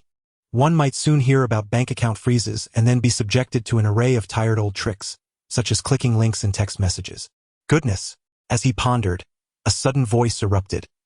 There's a massive order for 600 tables in the warehouse area. Are we hosting a feast for the entire city? The operator was taken aback. Wah! What? Is this not a blatant scam? How can it be real? Quickly, everyone mobilize. Chef Group 1 was instructed to take ingredients for 100 tables of homestyle dishes, while the others rushed to procure supplies. Call all the suppliers. We must secure this order. The operator hesitated slightly. Is it a scam? The deposit has already been transferred. What nonsense! The entire hotel became a flurry of activity. Everyone was astonished. 600 tables. Was this truly a banquet for the whole city? The hotel operated with remarkable speed, and the mobile catering vehicles swiftly arrived at the warehouse area, though several chefs appeared bewildered. Where is everyone? Just one person. Where are the guests? Mr. Chen, where are the banquet attendees? This is an urgent task. Don't concern yourselves with that. Just pack everything and place it on the conveyor belt. Someone will take it away from the back. You are only permitted in the unloading area. Do not venture behind. No questions, no curiosity. The chefs felt a pang of unease, instantly conjuring numerous speculations. Their gazes towards Chen Qing shifted dramatically. Could it be the demon army? This young man, despite his youth, must surely be a prominent figure within the demon army. Curiosity surged within them, yet they restrained themselves from inquiring further, merely directing their companions to commence preparations. It was a semi-trailer truck. Upon activating the switch, the doors on either side swung open, gradually revealing a space of approximately 7 by 7 meters. The chefs moved with remarkable alacrity, swiftly immersing themselves in their tasks. The rhythmic chopping of ingredients soon resonated throughout the area.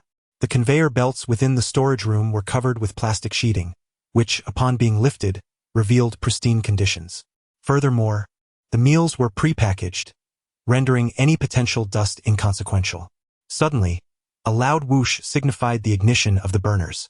With robust flames, the pace of dish preparation accelerated, and soon the first dish traversed more than half the warehouse, arriving before Chen Qing. Upon inspection, it was a steaming plate of stir-fried pork slices, emanating a delightful aroma. Chen Qing was immensely satisfied, storing it within the demon suppression tower. With a staggering time flow discrepancy of 15,000 times, it meant that even after 10 or 20 years, the dish would still be warm. Chen Man could comfortably enjoy the latter half of his life. Subsequently, the second, third, up to the 100th and 200th dish followed suit. 2 hours later, the speed of dish output suddenly doubled, likely due to the arrival of a second wave of staff. Before long, evening descended. A call was made to Chen Man, advising him to tend to his own meals and rest, while Chen Qing casually consumed a couple of boxes before resuming his work. He was utilizing his mental prowess to retrieve the dishes. At this juncture, Chen Qing was utterly fatigued. However, he sensed a subtle enhancement in his mental abilities. Could this be considered a form of cultivation? Chapter 15. It's best not to inquire too much about the matters of the Jianghu like Chen Qing. The chefs within the food cart were drenched in layers of sweat, each person utterly exhausted. Suddenly, with a resounding clap, the manager appeared, a broad smile adorning his face. Everyone, lend me your ears and listen closely. Hands should not cease, ears should listen. The chairman is already aware of this order. He has spoken. If we execute this task well, each person shall receive a bonus of 10,000. What? 10,000? Incredible. Long live the chairman. Damn it. Today I'd rather perish on this food truck. Let us put in more effort, brothers. The crowd erupted with enthusiasm. The head chef seemed to recall something and approached, whispering, "That young man holds considerable influence, doesn't he? There is a high probability he is from the demon exorcist army."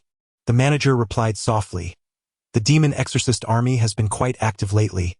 It seems they are preparing for something significant. It appears all this is intended for them. Why not simply go to the military? Wouldn't it be better to do this on site? If we could do it there, what would you say?"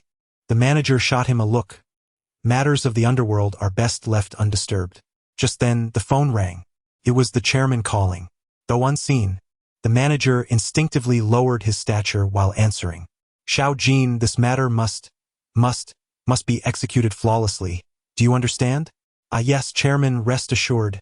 I vow to ensure it. I wish I could personally rush over, but since they did not approach through official channels, I cannot intervene. In any case, remember, if we handle this order well, we might just secure a connection. Understood. It will be handled impeccably. The chairman, still uneasy, reiterated, there have been many members of the demon exorcist army appearing in the city recently. According to several prominent figures, the army may take control of Shiming City. In any case, whatever that young man requests, comply without question. Do not inquire, do not be curious. Diligently focus on the tasks at hand, for it is far more beneficial than flattering a multitude. Understood? The manager hung up the phone and delved back into the dining cart, emphasizing, ensure your hats are secured tightly. I understand it is warm, but we must maintain impeccable hygiene. Not a single strand of hair is permitted to fall. Ayu, go fetch 10 more cans of soda, and also 20 pounds of green onions and 200 pounds of potatoes. Personally select only the finest. Xiao Qin, please ensure the meat is diced even finer. Just as Chen Qing, who was nearly yawning, slapped his forehead in realization. While gathering the vegetables, he opened his phone. Chun Man has an insatiable fondness for KFC and had forgotten to place an order. Thus, he ordered 100 buckets from each of the 21 stores across the city. He then called the manager to request assistance in placing them on the conveyor belt. The manager's enthusiasm was palpable, to the extent that one could almost hear his bowing through the phone. Chen Qing was perplexed. Has the service industry become this competitive? However, it wasn't long before a call came in. We apologize, sir, but we do not have enough buckets available at our store. Could you please cancel your order or reduce it to 50? Similar calls continued to pour in. Yet, in the end, over 600 buckets were ordered. After some contemplation, Chen Qing decided to diversify his order according to the takeout list, requesting a haphazard assortment. Skewers, marinated dishes, fried chicken, ice cream, milk tea, fried rice, pastries, all in abundance. At the entrance of the KFC in North City Square, 8 delivery personnel exchanged curious glances. Are you from Warehouse C? You too? Incredible. Is it now fashionable to celebrate with KFC? Let us go. Let's check it out. The further they walked, the more astonished they became. For an increasing number of delivery personnel had joined their ranks, swiftly coalescing into a formidable legion of electric bikes. Warehouse C, you too? The closer they approached the high-tech zone, the more astonished the crowd became. Soon, there was no need to inquire further. During my elementary school days, I penned a novel featuring a wealthy tycoon, and to emphasize his affluence, I wrote that he consumed 100 family buckets daily. To my utter disbelief, I witnessed this surreal occurrence unfold in real life. Upon arriving at Warehouse C, a chaotic mass of electric bikes had formed, compelling the manager to take charge of traffic and direct the crowd to place their items onto the conveyor belt. Almost everyone was inquiring about the identity of the elusive Chun, but the manager merely frowned and advised, do not pry into matters of the world. Do not pry into matters of the world. Do not pry into matters of the world. As the clock struck 9 in the evening, a group of helpers was summoned from other hotels, significantly increasing the pace of operations. Finally, at 2 in the morning, everything concluded. Everyone was utterly exhausted, including Chen Qing. After a day of intense mental exertion, his mind felt restless, as if something were about to grow within it. The manager's voice was hoarse, yet he still dialed Chen Qing's number. Mr. Chen, all orders have been completed. Could you kindly confirm receipt? Chen Qing soon arrived at the warehouse, only to be taken aback by the sight of dozens of chefs. Their attire distinctly varied, clearly hailing from different hotels. He was momentarily stunned. Remarkable, he thought. Who would have imagined the hotel industry could exhibit such solidarity? When one faces adversity, 8 come to assist. Without hesitation, he signed the document. Well? Oh, I will transfer the money immediately. No, there's no hurry. It can be done at any time. Has the hotel industry become so competitive that they are not even anxious to collect payments? In that moment, Chen Qing felt a peculiar lapse in reasoning. Though he did not comprehend the situation, he welcomed it. It would be even better if payments could be made in installments. The manager and head chef were directing everyone to begin tidying up the chaotic scene. Their pace was swift, and soon they departed with a cart full of refuse. Once tranquility returned, a food delivery scooter arrived slowly, constantly comparing addresses, and inquired with confusion, "Who is Chun someone?" Your package, no, your takeaway. Enjoy your meal." Chen Qing accepted the milk tea and offered it to the delivery person. "And the skewers. You should have some too. The spicy ones are also yours." The delivery person was somewhat bewildered, encountering the most bizarre night of his career. After dropping Chen Qing off at the hotel entrance, he took a couple more sips of milk tea and murmured, "Thank you, Mr. Chen." Upon returning to the hotel, Chun Man groggily awakened. "Good night, Chen Qing." "Good night." Chun Man immediately fell into a deep slumber, his snoring resonating in the room. Suddenly, Chen Qing recalled something and took out the lottery ticket. 25 million. I am going to be rich. 24, 25, 26, 27, 28, 29, 33. This was the winning number drawn on the 24th, starting with 24. Without a doubt, I must have one. This combination of numbers is too distinctive to forget. I think I heard their essay tax to pay. Is it 20? Should I wear a helmet when claiming my prize? Chen Qing casually searched for the winning numbers and then froze. 4, 6, 9, 18, 24, 27, 32. Did he misread? He meticulously verified the numbers again. Then he checked the date, July 24th. That matched too. So where was the discrepancy? 6. It was indeed 6. He tore the lottery ticket to shreds and fell asleep, clutching Chun Man Chapter 16. The Dark Prison and the Contracted Ghostly Arts. Perhaps due to the need for mental acuity, Chen Qing slept until noon. Chun Man had already gone to school on her own. After breakfast, he made his way to report to the 5th Brigade of the Ghostly Army. "Chen Qing, welcome." Han Yuan greeted him with a fist to his chest, performing a salute. "You may have some knowledge already, but allow me to introduce our brigade. The Ghostly Army, the Ghost Extermination Team, and the Martial Arts Academy constitute the three main cultivation systems of the present era. Among these, the Ghostly Army is primarily responsible for defense and is the largest, forming the foundation of the entire Tang dynasty.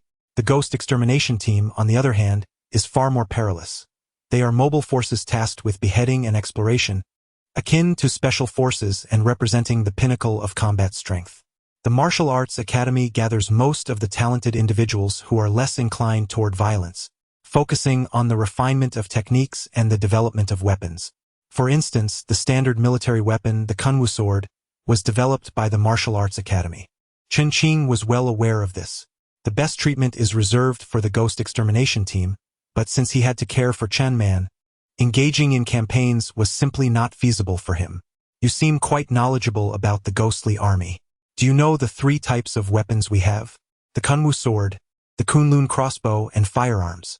Without hesitation, Chen Qing replied, "I choose the Kunwu sword." Once a weapon is chosen, it essentially determines the subsequent allocation of positions. "I understand. The Kunwu blade is designed for close combat, while the Kunlun crossbow serves as a support weapon for mid-range sniping. Firearms assist in long-range elimination." Han Yuan nodded in agreement. "Let us officially assess your aptitude and then acquire your equipment. Those who achieve an A-level aptitude generally possess their unique opportunities. Thus, they are not compelled to remain within the team. And you? I wish to learn within the team for a few days first. The contract ghost technique must be mastered, particularly the black prison contract ghost technique. Hichong, please take Chen Qing to assess his aptitude." Before long, a robust man approached, conversational and eager. "I am Hichong, an aficionado of fishing. My family used to slaughter pigs. Have you ever slaughtered a pig? Upon hearing from the captain that you possess an S-level aptitude, it seems rather unfortunate if such a talent does not join the Ghost Extermination Team. What does it feel like to have an S-level aptitude?" As they conversed, they arrived at a place reminiscent of a hospital radiology department.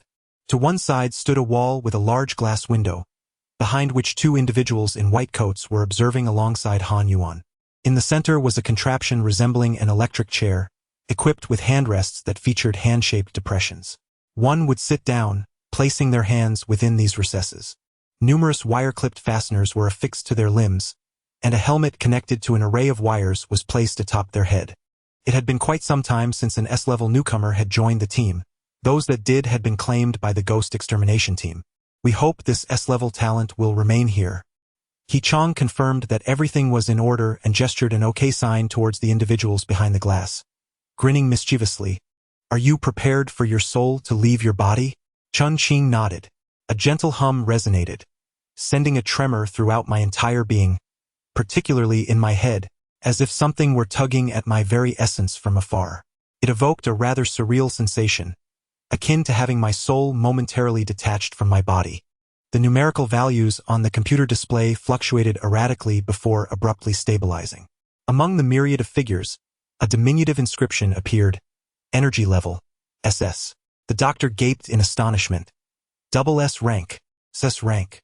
That S on par with the captain. What? You change it at my command? Do you dare to challenge me?" Very well. They were inherently aware of the implications. Should the Demon Slayer team become privy to this information, they would undoubtedly seek to claim the individual. However, Captain, there will be a record within the machine. By the time they discover it, my charisma will ensure that Chen Qing cannot evict me. Qing and Chen Qing soon beheld the results. Indeed, it was a genuine S rank. Congratulations, Chen Qing. Compared to last time, you've made a slight improvement. Han Yuan remarked with a smile. The two doctors exchanged glances, remaining silent. Chen Qing mused that he had indeed experienced a bit of growth. He had sensed it while using the demon suppression tower to order takeout. After a moment of contemplation, he inquired of Han Yuan, "Captain, my head has been quite itchy these past few days.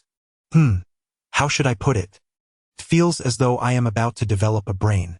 Is this a normal phenomenon?" Upon hearing this, Han Yuan and the two doctors, along with Qing, were momentarily taken aback. "Congratulations." Qing began, but Han Yuan abruptly kicked him away. Qing was sent flying, his mouth snapping shut. Han Yuan's tone grew grave. "The new brother's mind may be undergoing some aberration. Do you still wish to be clever?" Qing, "Chen Qing, please wait here for a moment."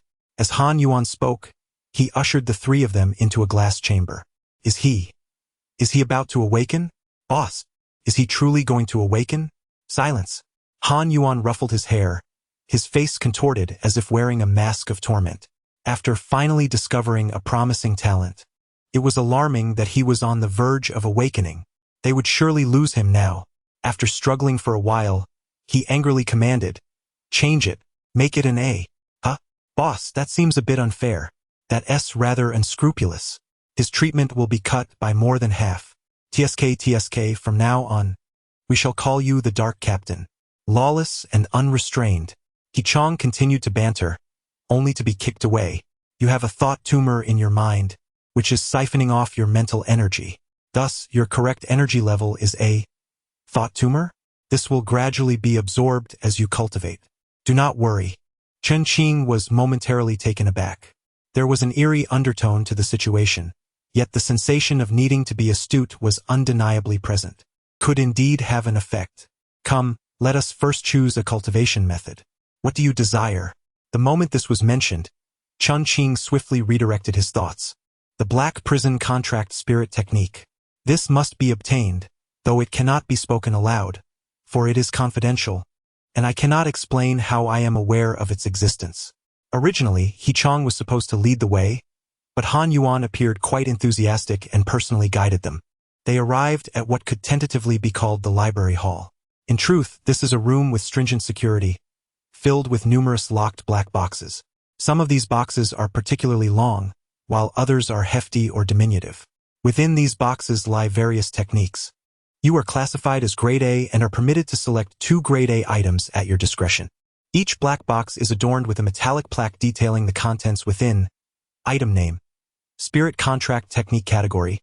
Technique Grade. B Danger Level. None Note. Enables the contracting of spirits. Essential for ghost tamers. Item name.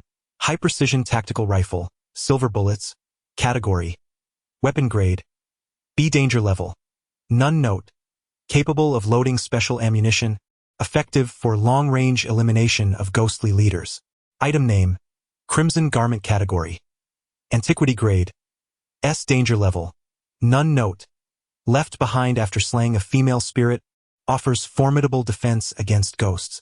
Chen Qing perused each item, noting that the antiquities possess exceptionally high grades, predominantly S and above.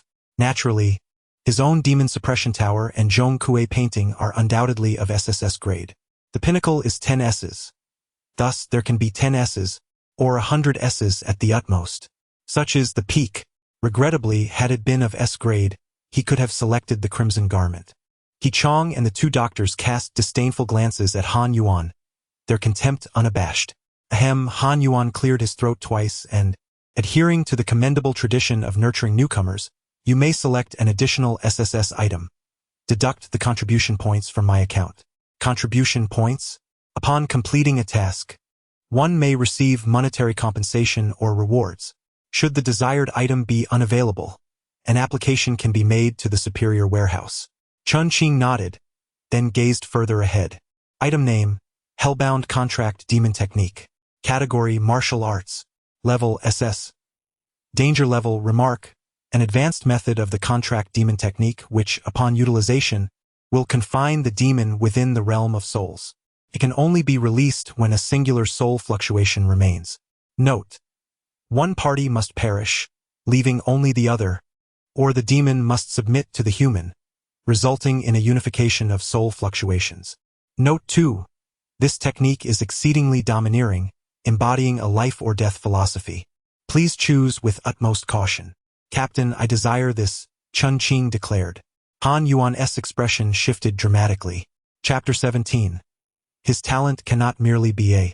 This is unacceptable. Han Yuan shook his head. Select something else. He Gachang also urged, brother, it would be wise to choose another option. Chen Qing regarded the two, contemplating the danger level. Han Yuan's expression grew grave. The presence of those four characters indicates that, even if it is merely a 1-star rating, it remains exceedingly perilous. Generally, items with a 2-star danger level do not appear in our vicinity. These are managed by a mysterious organization known as the Tianji Pavilion at headquarters. The existence of the danger level signifies that whether it be an artifact or a martial technique, it is immensely hazardous. The only reason it remains here is that it has yet to be submitted. He Chong also advised, brother, take a look at the notes above. It implies that confining a ghostly entity within this abyss yields only 3 outcomes: your demise, its demise, or a successful contract.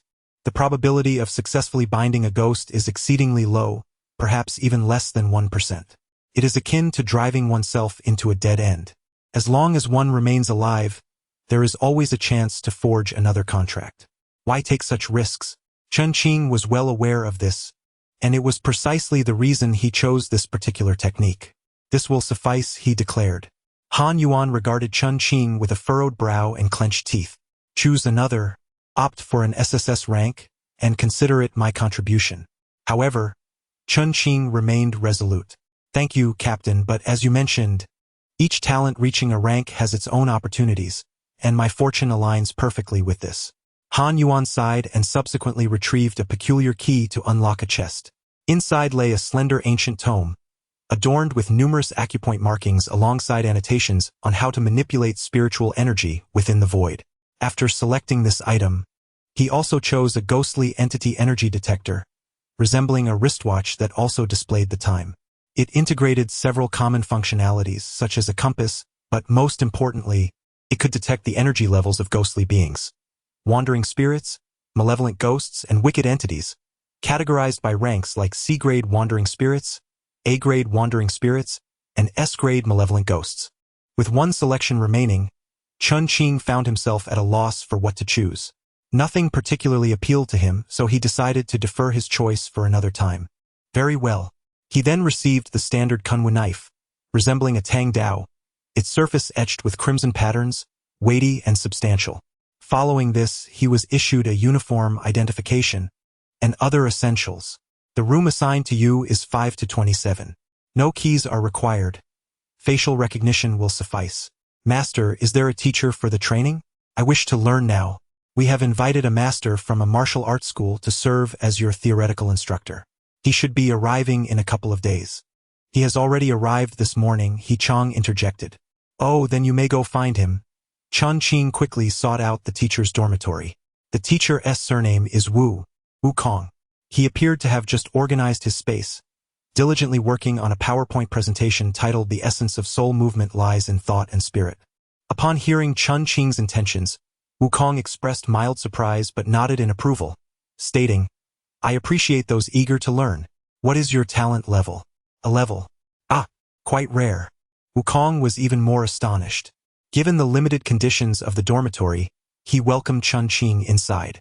He placed a cup of water on a stool, positioning his hands about an inch away from the cup. Imagine a current flowing between your palms and try to move them, just like this. As he spoke, the water in the cup began to tremble gently, despite no physical contact. This is the realm of soul movement. To put it simply, soul movement is akin to thought, spirit, and intention. Just as some individuals can naturally move their nostrils or ears while others cannot, the realm of soul movement operates the same way. If you can do it, you can. If you cannot, you cannot. Although it is the most fundamental and simplest level, without talent, even a century of effort would be in vain. Generally speaking, it requires a day to a month. Wu Kong suddenly widened his eyes, for the cup of water between Chen Qing's hands had moved. Is your talent truly only rated as A? Indeed, it was personally confirmed by the captain. Wu Kong harbored doubts within, yet he nodded, saying, Congratulations, you have reached the soul motion realm. Really? Chen Qing exclaimed with joy. However, Wu Kong also remarked that this was the simplest and most fundamental level, so it was not entirely surprising that he had achieved it. Wu Kong produced a large folded card, which, upon unfolding, revealed a chart of acupuncture points the size of a sheet of paper. Now, please remove your clothing. Chen Qing promptly complied. Wu Kong then retrieved an object resembling a pistol, with a jade stone the size of a thumb at the barrel's tip, and a ghost orb embedded at the rear. An A-grade talent signifies that you already possess a considerable amount of spiritual energy within you. He positioned the barrel just below Chen Qing's throat, indicating the Tian-2 point. I will mark it with this guiding gun. Attempt to channel your spiritual power to this location. As he spoke, a cool sensation emanated from the barrel, accompanied by a slight tingling. Chen Qing had never experienced his internal spiritual energy before, but through this guidance, he truly felt the presence of spiritual energy coursing throughout his body. He exerted effort to control it, finding it quite challenging. It was akin to the struggle of using a mouse for the first time, though it was functional. Mastering it required considerable effort.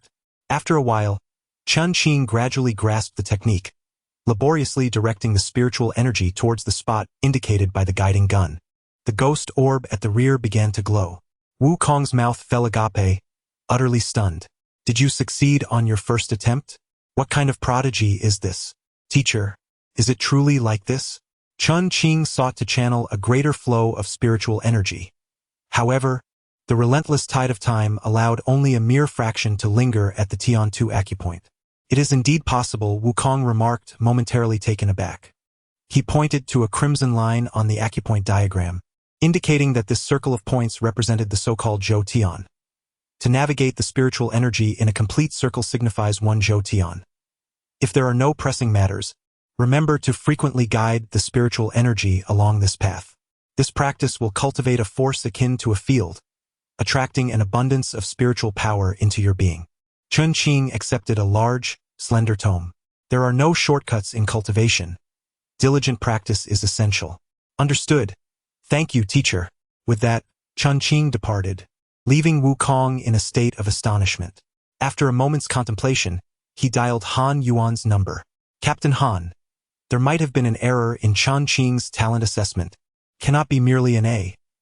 Han Yuan fell silent for a moment before resolutely responding. Indeed, I conducted the test myself. He then inquired, what is the matter? He has awakened his soul. Moreover, he has already begun to master the gradual control of spiritual energy. A sound akin to sputtering emerged from the other end of the line. Chapter 18. I offer you 1,000,000. What? Han Yuan was genuinely astonished. Typically, awakening one's soul takes anywhere from a week to a month, yet he accomplished it instantaneously. Furthermore, when he activated the spiritual energy, Chen Qing succeeded with the guidance tool on his very first attempt, and it was only set to the initial level.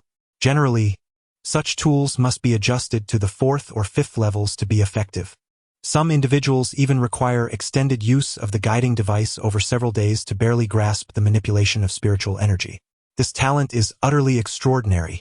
It is simply inconceivable for it to be rated as merely A. I fear that S, double S, and triple S are all possible. Thus, he will no longer be your student, Han Yuan said helplessly. In an instant, Wukong understood everything.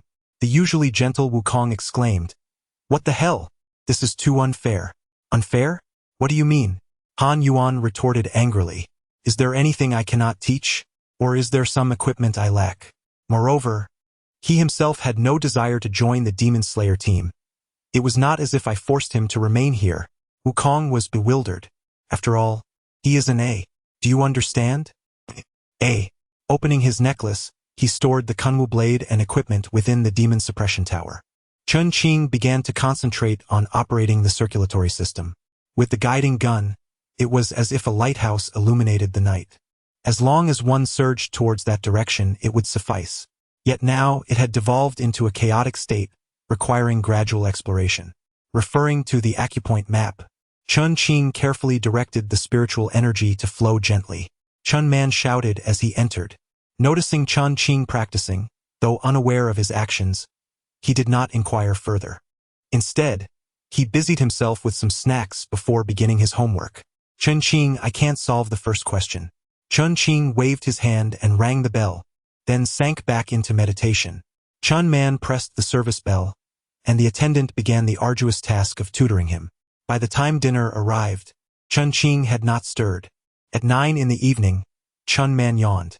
Suddenly, Chen Qing opened his eyes. "Haha, I've succeeded. The first circulatory cycle is complete." "Chen Qing, good night," Chen Man said, brushing his teeth before quickly drifting off to sleep. Chen Qing hastily finished his meal and resumed operating the circulatory system. This time, the pace was noticeably quicker.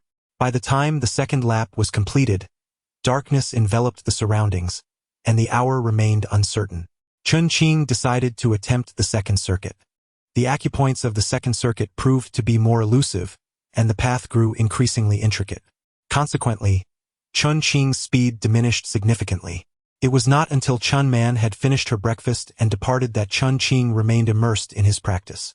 Perhaps due to its restorative effects, he felt no fatigue despite having endured a sleepless night. It was no wonder that periods of seclusion could stretch over several years, as time seemed to pass with remarkable swiftness. As Chen Man was enjoying dinner, the hotel doorbell rang. Upon opening the door, a somewhat familiar yet unfamiliar voice emerged. "Ah, Chen Man, you've grown so much. You're becoming increasingly delightful." 3 individuals stepped inside. A middle-aged woman, carrying a box of milk in one hand and a bag of fruit in the other, appeared somewhat slender with elongated eyes accentuated by bold red lipstick. Accompanying her was a middle-aged man, clad in business attire, with a notably large and heavy belly, his leather shoes gleaming. Lastly, there was a girl of similar age to Chen Qing, chewing gum, who had inherited her mother's elongated eyes. Chen Qing furrowed his brow. The middle-aged woman was his aunt, Huang Shui. Her husband, Hong Jian, and her daughter, Hong Ya, followed closely. They resided in the Riverside Community, representing Chen Qing's only remaining relatives, yet they had not been in contact for 6 or 7 years. During Chen Qing's most challenging times, when he faced starvation, he had approached them for help. He would never forget the moment at the age of 13 when, in the biting cold of winter, he knocked on their door, seeking merely 200 yuan. 200 yuan. What significance did that hold for a dual-income family? Yet, that modest sum could have rescued both him and Chen Man.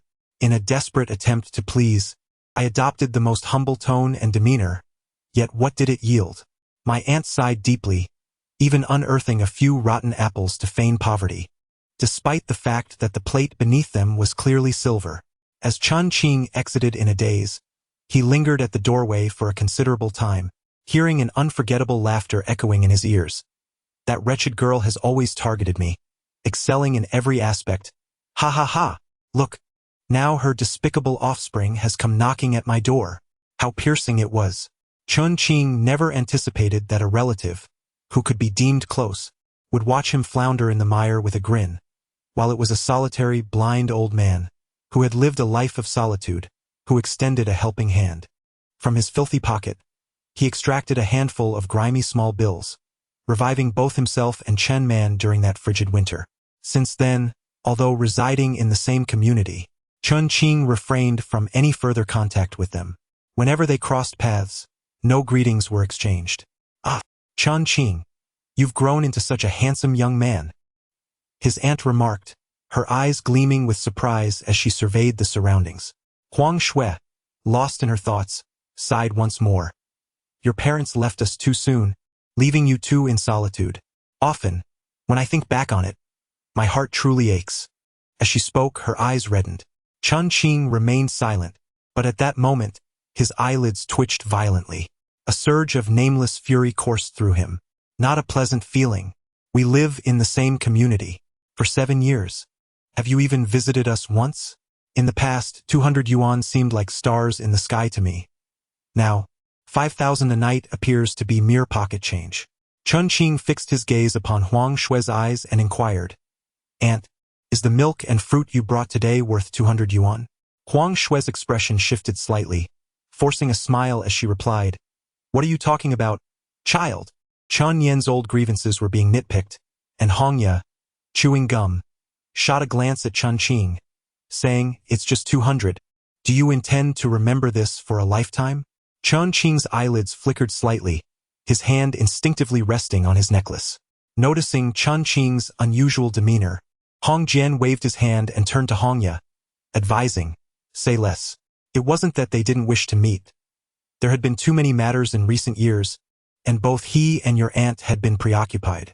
After a moment's contemplation, he pushed the bag of milk and fruit forward, stating, "But here I am to see you.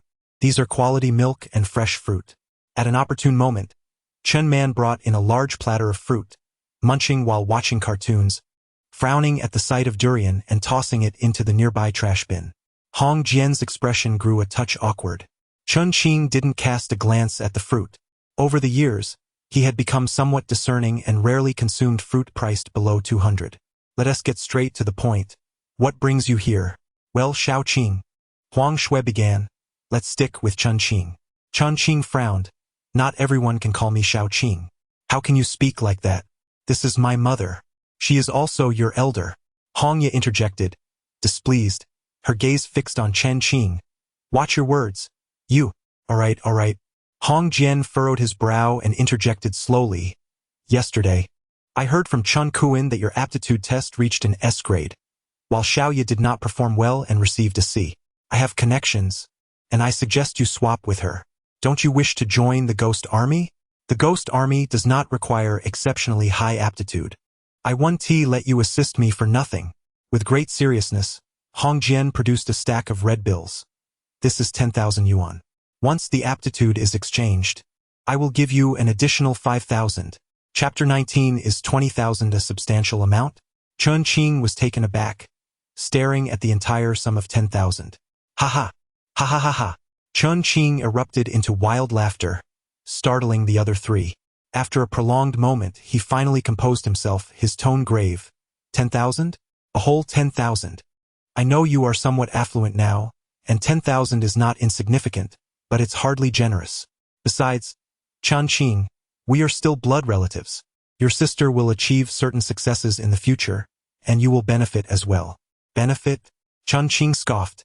"An S-grade aptitude at a martial arts academy can secure at least 100,000 in scholarships, and you offer me merely 10,000? It's an insult." Huang Shui and Hong Jian fell silent. They had deliberated extensively on how much to offer Chen Qing, ultimately settling on 10,000. The additional 5,000 was a spur-of-the-moment decision by Hong Jian, as they had presumed Chen Qing, being an orphan, would lack knowledge about scholarships. They anticipated profiting significantly from the scholarships while also securing a good school for Hong Ya, achieving two goals with one action. They never expected Chen Qing to be so informed about martial arts academies. You. It doesn't matter if you don't go. With Xiaoya's intelligence, once she enrolls in the martial arts school, She is bound to become a prominent figure. It will be quite easy for her to secure a position for you later, Huang Shui urged as she attempted to persuade Chen Qing. Xiaoqing, we are bound by blood. This connection cannot be severed. Huang Shui added, what about an additional 10,000? That makes it 20,000, which is quite substantial. Chen Qing regarded the three of them with a cold gaze.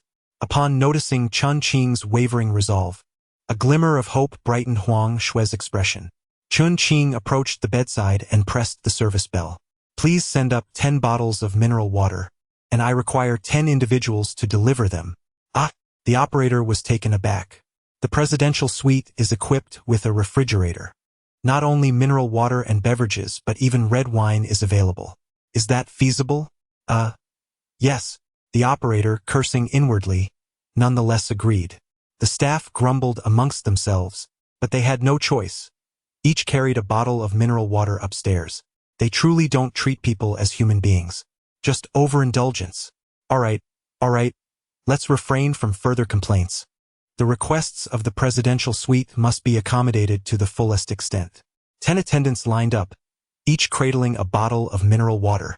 Noticing that the door was ajar and 3 individuals were inside, they were puzzled yet maintained smiles as they knocked gently. Mr. Chen, your mineral water has arrived. Chen Qing gestured for them to come closer and took the first bottle from the attendant's hands.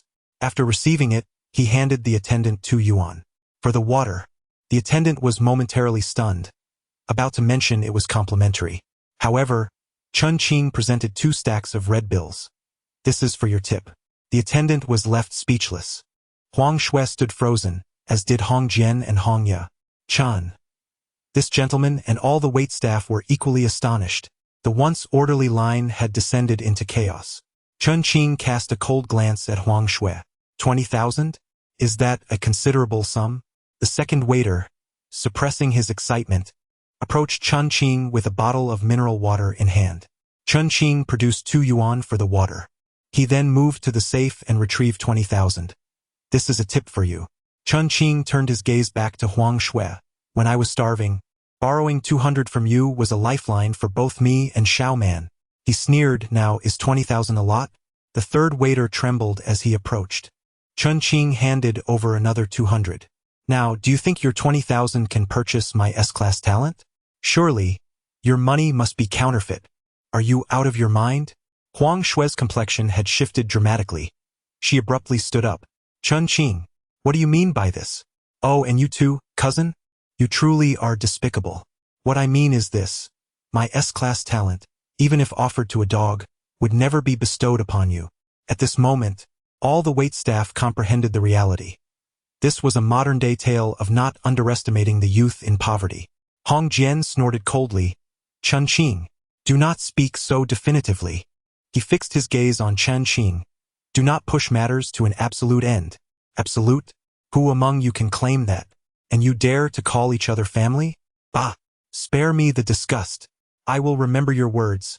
The lowly have come knocking at my door. For a lifetime, 2 old scoundrels and a young rascal. How dare you show your faces before me today? You come bearing nothing but this meager handful of milk. With a swift kick, Chen Qing sent the milk flying, bursting open with a resounding crash, splattering everywhere. The Hong family was drenched from head to toe. Huang Shui, utterly infuriated, exclaimed, You are defying me. You are unfilial. Chen Qing retorted vehemently. Unfilial? You claim to have raised or birthed me. Even if you had offered me and Xiao Man a single corn cob, I would still not recognize you as kin. Filial piety? I wouldn't even honor a dog like you. Hong Ye could no longer contain herself and charged forward, only to be restrained by several attendants. Let me go. This is harassment. Rape. Hong Ye screamed, yet she was held fast. One of the female attendants delivered a sharp slap across her face. Silence. You hit me? Hong Ye was taken aback. Chen Qing was equally astonished by the slap, but soon erupted in laughter, tossing 2 stacks of money towards the attendant. A job well done. Hear us your reward. Hong Jian and Huang Shui forcefully pushed away the attendants. Breathing heavily, Chen Qing, we shall see about this.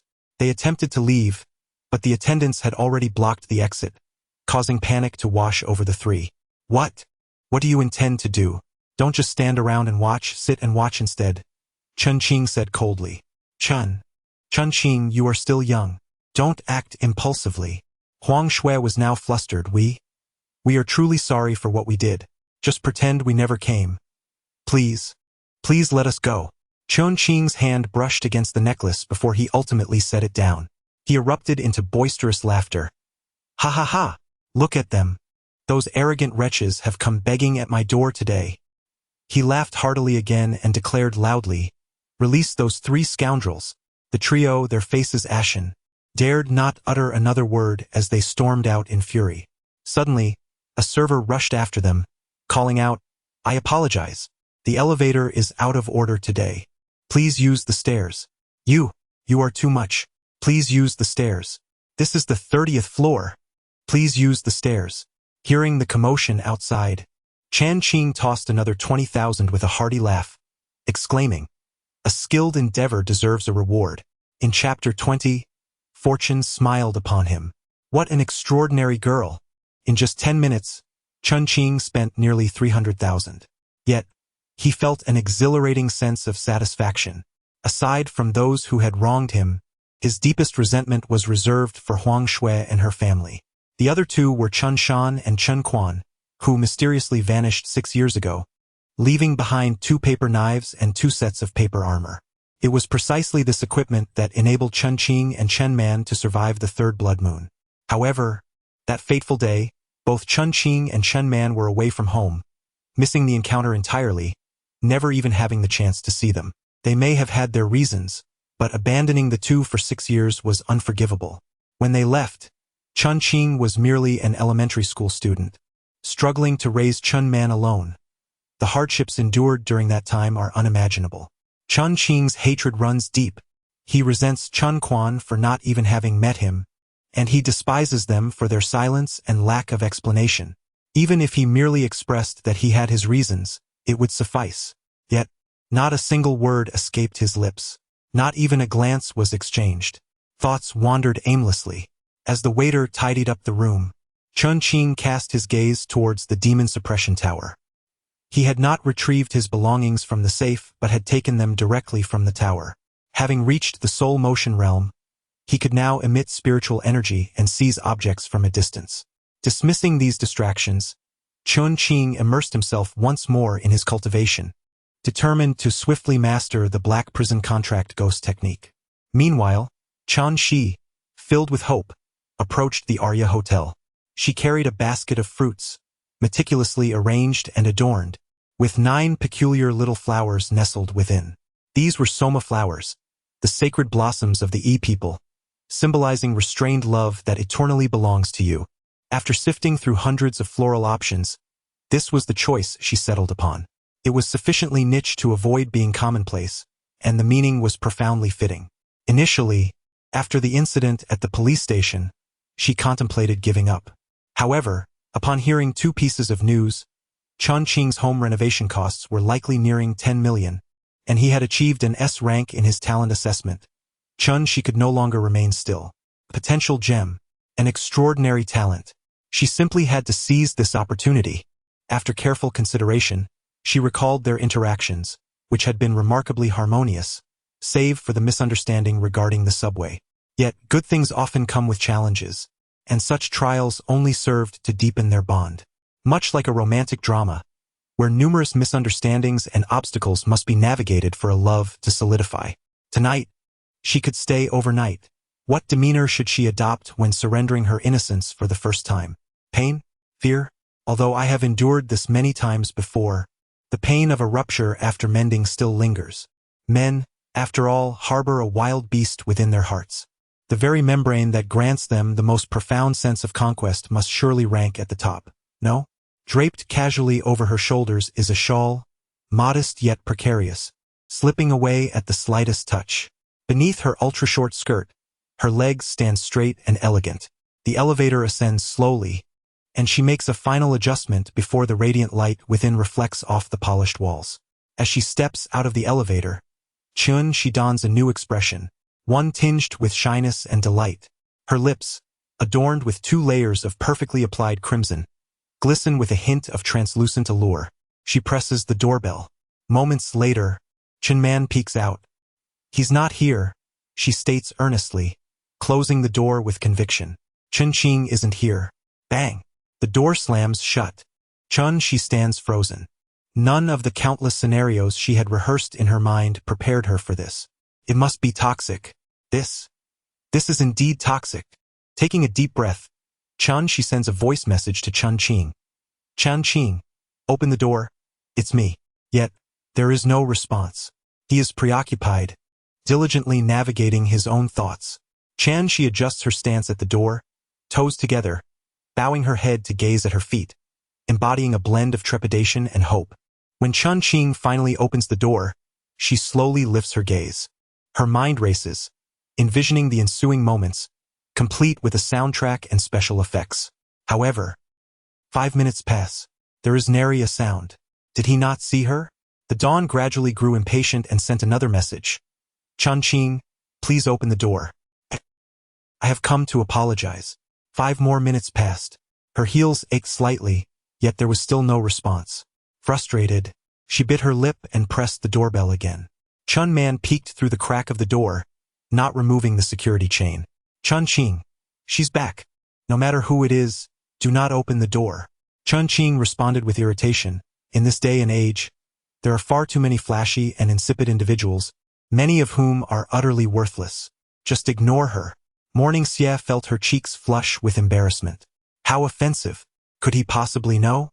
As Chen Man attempted to close the door again, Morning Xie wedged her foot against it and called out, Chen Qing, it's me, Xiaoxi. Please open the door. What do you want? Chen Qing asked. Morning Xie's eyes glistened with unshed tears. I just want to apologize. She began to sob softly, gazing down at her toes. About the subway incident, it was my fault. I know I upset you, so I brought you some fruit. More fruit. Chen Qing cursed under his breath. Morning Xie paused, bewildered. What did that mean? At this moment, Chen Qing was preoccupied with his own troubles, still feeling the remnants of anger towards Huang Shui's family, leaving him little room to deal with her. Chen Qing, please. Let me in, okay? I've been standing here for so long. Come in? For what purpose? Chen Qing frowned. Morning Xie hesitated, realizing the implication of her attire. However, she couldn't possibly treat herself like a delivery. Suddenly, she stomped her foot and cried out, You are bullying me. As she spoke, she covered her face and dashed away, disappearing at the end of the corridor. The moment she stepped into the elevator, she furrowed her brow. She felt aggrieved, truly aggrieved. Confident in her own righteousness, she wondered why every development seemed to spiral beyond her control. She believed that things were still within her grasp. As expected, news from Chen Qing would arrive shortly. The phone rang. Indeed, Chen Qi's heart leapt with joy, but the caller ID revealed it was Chen Qing. How could it be him? Sister, where are you? I'm at Aria. Chen Qi had barely spoken when she slapped her forehead, knowing full well what was coming. Of course. Have you gone to find that scoundrel Chen Qing? Are you not ashamed? Feeling wronged, she felt tears welling up. Do you have any conscience?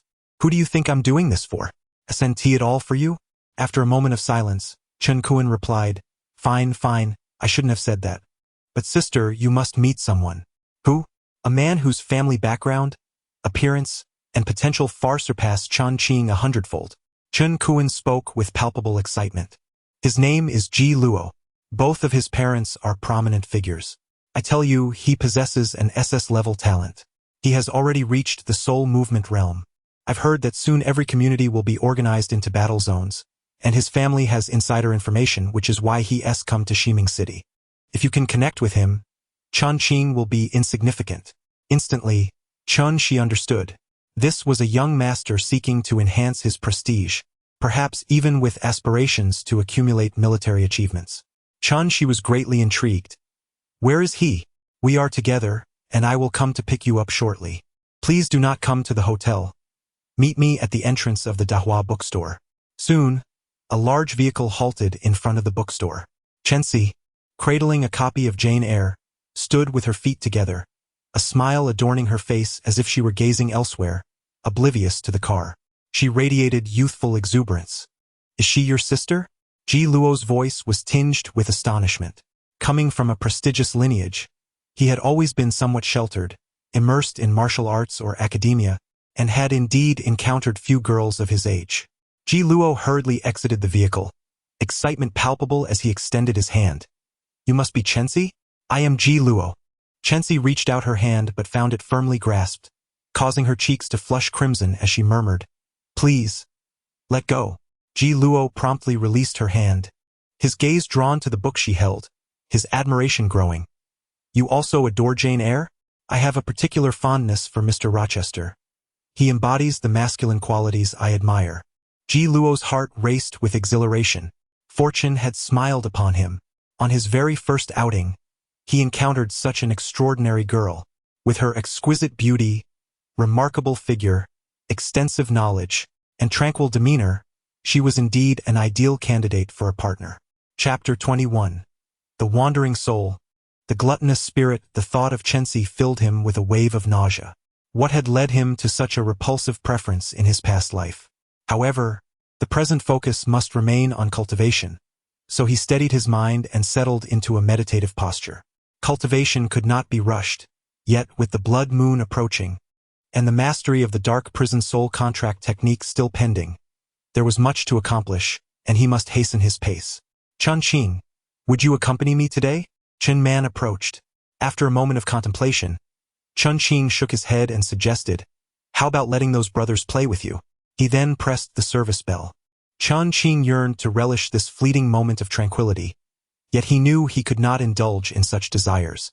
"Then I shall not go," Chen Man replied, his expression impassive, perhaps betraying a hint of disappointment. Time slipped away swiftly, and soon it was midnight. Chen Qing rose slowly, pointing towards a teapot. Black abyss. A surge of dark energy enveloped both Chen Qing and the teapot. In the next instant, they found themselves in a void of blackness.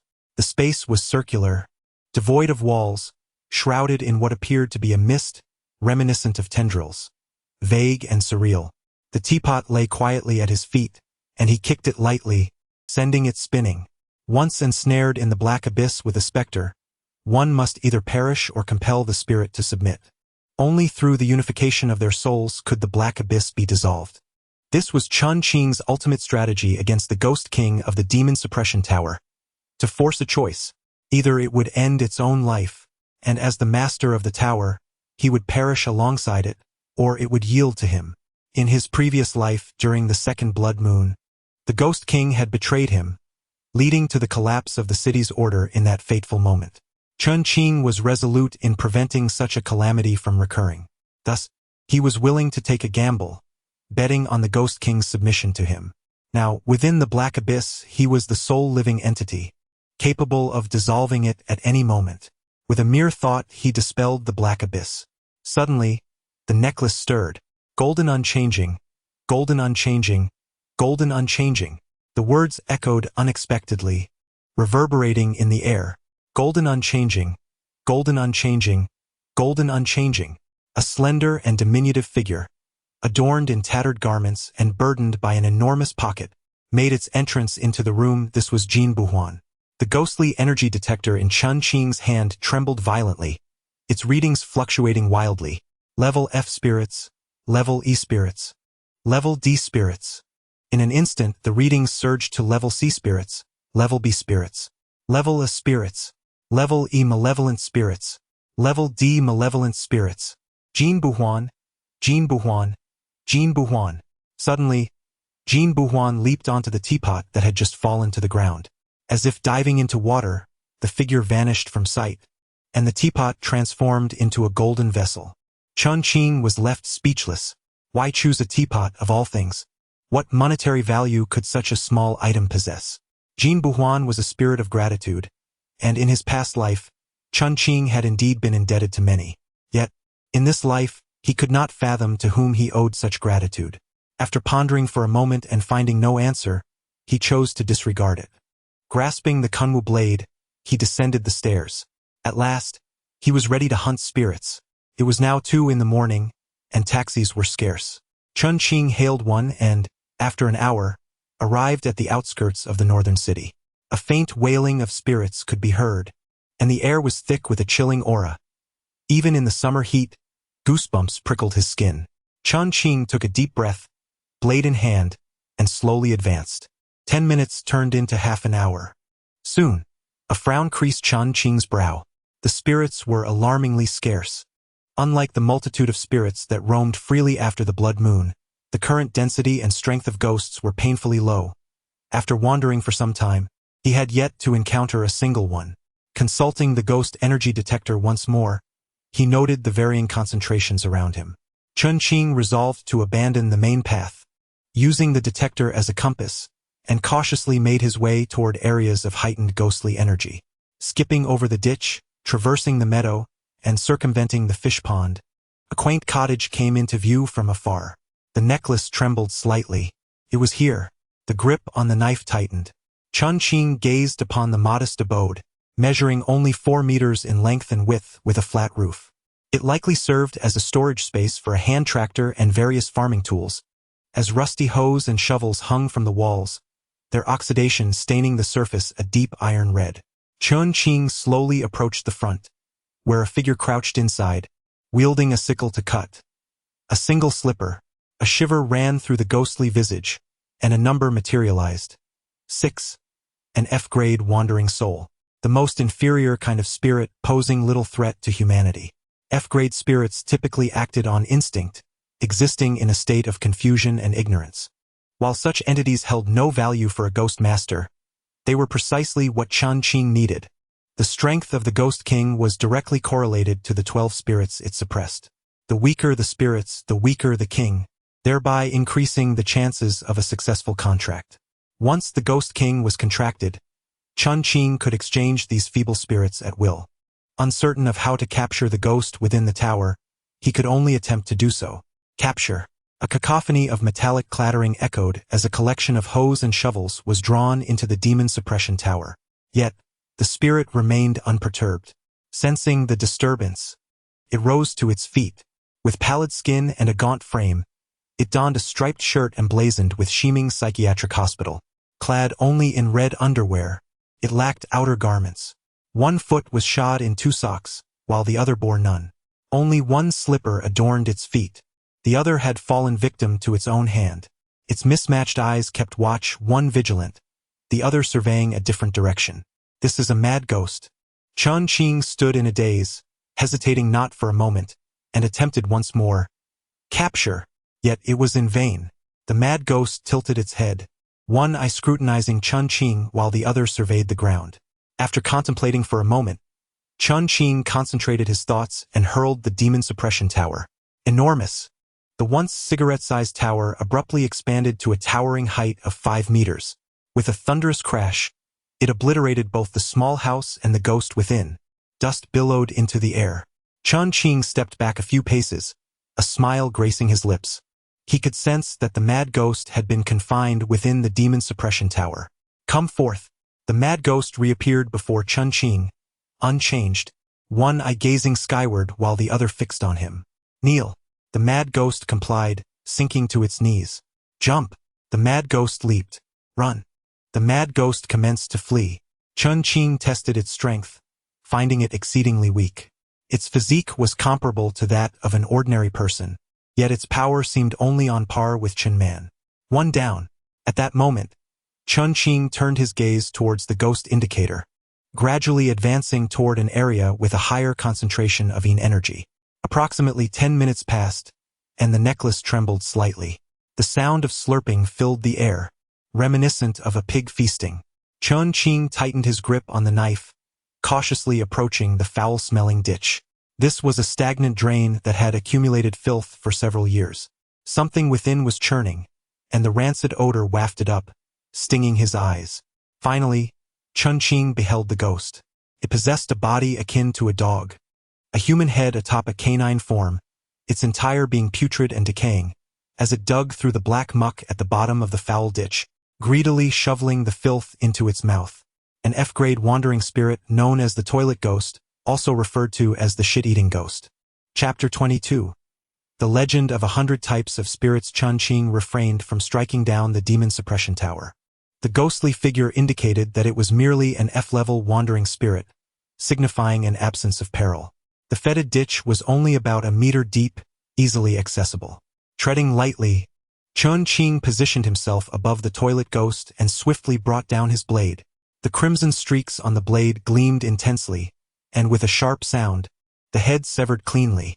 The canine body froze momentarily, yet its legs and rear remained entrenched in the muck, still seated. In an instant, both the head and the dog's body transformed abruptly into a swirl of dark vapor, swiftly melding into the demon suppression tower. A revelation dawned upon Chen Qing as he contemplated the implications. Did all the spirits he dispatched inevitably get absorbed into the tower?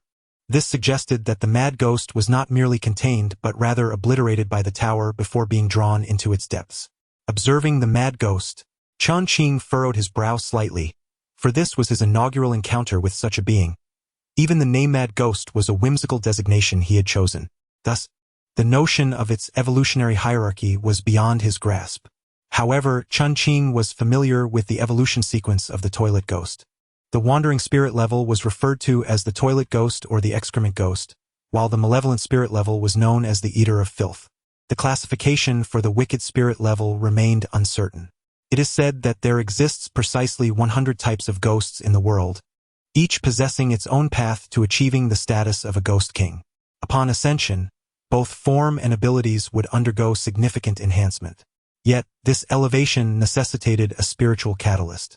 Such catalysts could comprise a mixture of certain spiritual herbs, ghostly entities, or ancient relics, or may entail conditions such as the act of slaying 100 individuals. Chen Qing was aware of the complete spiritual catalysts required for the evolution of the child ghost and the drowned ghost into wicked spirits. This pertains to the comprehensive knowledge concerning the evolution of the child ghost and the drowned ghost into malevolent spirits. The child ghost is known for its nocturnal wails, reminiscent of a chubby infant, while the drowned ghost resembles a water monkey or a kappa. Should the conditions be sufficient, Chen Qing possesses the capability to elevate them to the level of wicked spirits. Concurrently, he is aware of the incomplete path of the wronged ghost's evolution into a malevolent spirit, the sleepless wronged ghost in its crimson robe. However, he only knows the name and lacks knowledge of the spiritual catalyst.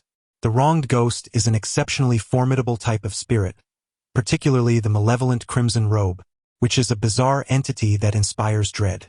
Should he discover the means of ascension, Chen Qing would undoubtedly seek an opportunity to acquire one. As for the mad ghost, Chen Qing had never encountered such a term before. Even the name was conjured by him, fitting considering its absurd appearance. What might its malevolent and wicked spirit designations be? Perhaps Mad Dog or Heartless One. While pondering these thoughts, he felt a sudden tremor in his necklace. Clutching his dagger tightly, he scanned the surroundings but found nothing. After searching again, he still came up empty. Suddenly struck by a thought, he looked up towards the trees and spotted a figure perched atop.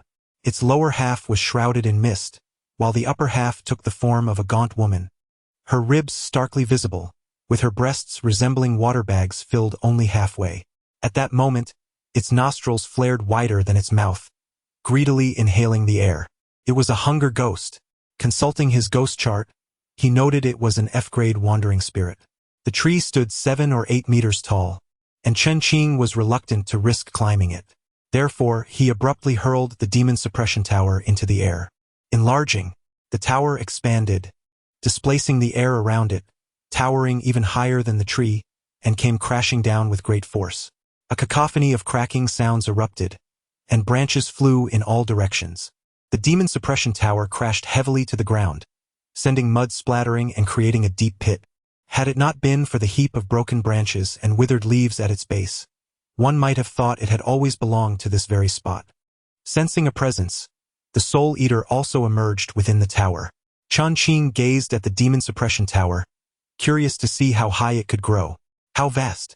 The tower expanded once more, now towering approximately 20 meters high, forcefully displacing the earth beneath it as if a muffled thunder had erupted from the soil. It reached a height akin to that of a 6-story building. Chen Qing looked up in astonishment. How immense! The tower had grown again. Unable to estimate its height, He surmised it to be roughly equivalent to 10 stories. How colossal! It had ballooned yet again. At this point, the demon suppression tower soared far above the ghost tower that housed it. The entrance to the tower now stood nearly 2 meters tall. With a sudden impulse, he pushed open the tower door. It swung open effortlessly, without a whisper of sound. Inside, swirling plumes of gray mist awaited, yet Chen Qing hesitated to step in. It was not out of fear of danger, but rather from the dread of a 15,000-fold difference in the flow of time. Under such a terrifying differential, even a brief entry could result in an absence of several months in the outside world. The location was not far from the city, and he feared attracting a formidable entity that might claim the demon suppression tower for itself. Continuing to follow the ghostly compass, he soon felt the necklace vibrate once more. Gripping the kunwu blade tightly, he approached cautiously. By the riverside, the grass rustled gently. He glanced at the ghostly compass, which had yet to react. This device's detection range and speed were significantly inferior to those of the demon suppression tower. Gradually closing in, he finally caught sight of the ghost. In the darkness, it nearly melded with the surface of the water, vaguely humanoid in shape, yet with disproportionately large hands, webbed fingers, and scales adorning its back. It appears that the narrative has developed towards the themes of otters and water lizards. The drowned ghost. Chen Qing possesses the complete evolutionary sequence of this drowned ghost. However, he furrowed his brow upon observing that the entity's form was remarkably intact, suggesting a considerable level of power. The ghostly interface trembled, and indeed, the numerical values fluctuated rapidly before settling. 32. A D-class wandering soul. The standard classification comprises 6 tiers from E to A, with wandering souls possessing an additional F tier, representing the nascent stage. During the wandering soul phase, a range of 1 to 10K is classified as F, 11 to 20K as E, and thereafter, each increment of 20K elevates the rank. 21 to 40K corresponds to D, 41 to 60K to C, 61 to 80K to B, and 81 to 100K to A. The pinnacle is A-class, while surpassing a grants rise to the transcendental tiers of S, SS, and SSS, which defy conventional measurement and are referred to as numerical anomalies. At this echelon, entities possess the strength to engage in battles beyond their rank. An S-class wandering soul vastly exceeds the capabilities of lower-tier malevolent spirits. The data succinctly articulated 4 words: extreme danger. This drowned ghost was exceedingly suitable for Chen Qing, especially as he was aware of its complete sequence. Yet, precisely due to its elevated rank, he found himself unable to make a selection. The attributes of the Ghost King are intricately linked to the 12 ghosts. The weaker, the better. Thus, Chen Qing cautiously retreated, step by step. Shortly thereafter, he encountered the 5th ghost, the toilet ghost. Classified as E, this particular ghost was immersed in a latrine, reveling in filth, and despite his struggles, Chen Qing could not take action. He slipped away. Before dawn, he came across the 6th ghost, the Qi-eating ghost, an F-class wandering soul. He decided to capture it. The harvest this time was quite substantial. 1 mad spirit, 1 toilet spirit, and 2 gluttonous spirits. Soon, the sky began to brighten gradually, and the apparitions faded away. As of now, the blood moon has not yet arrived, and the spirits encountered are merely the most common types, of low rank and diminished strength. Once the blood moon rises, however, a plethora of bizarre and overwhelmingly powerful entities will inundate the world. Merely contemplating this sends chills down one's spine. Just as these thoughts occupied my mind, Yichang's call came through. Chen Qing, the training session has commenced. Understood. Compared to other newcomers, Chen Qing enjoyed a modicum of freedom, contingent upon the completion of his training quota. Today marked the first day of the training session, and attendance was, of course, mandatory. Chapter 23. The training begins on the journey back. The scene outside the car window was bustling with activity. Numerous renovation teams were entering various neighborhoods, diligently working on construction. Reflecting on this, I opened the community WeChat group. How irritating. What with all this community defense nonsense?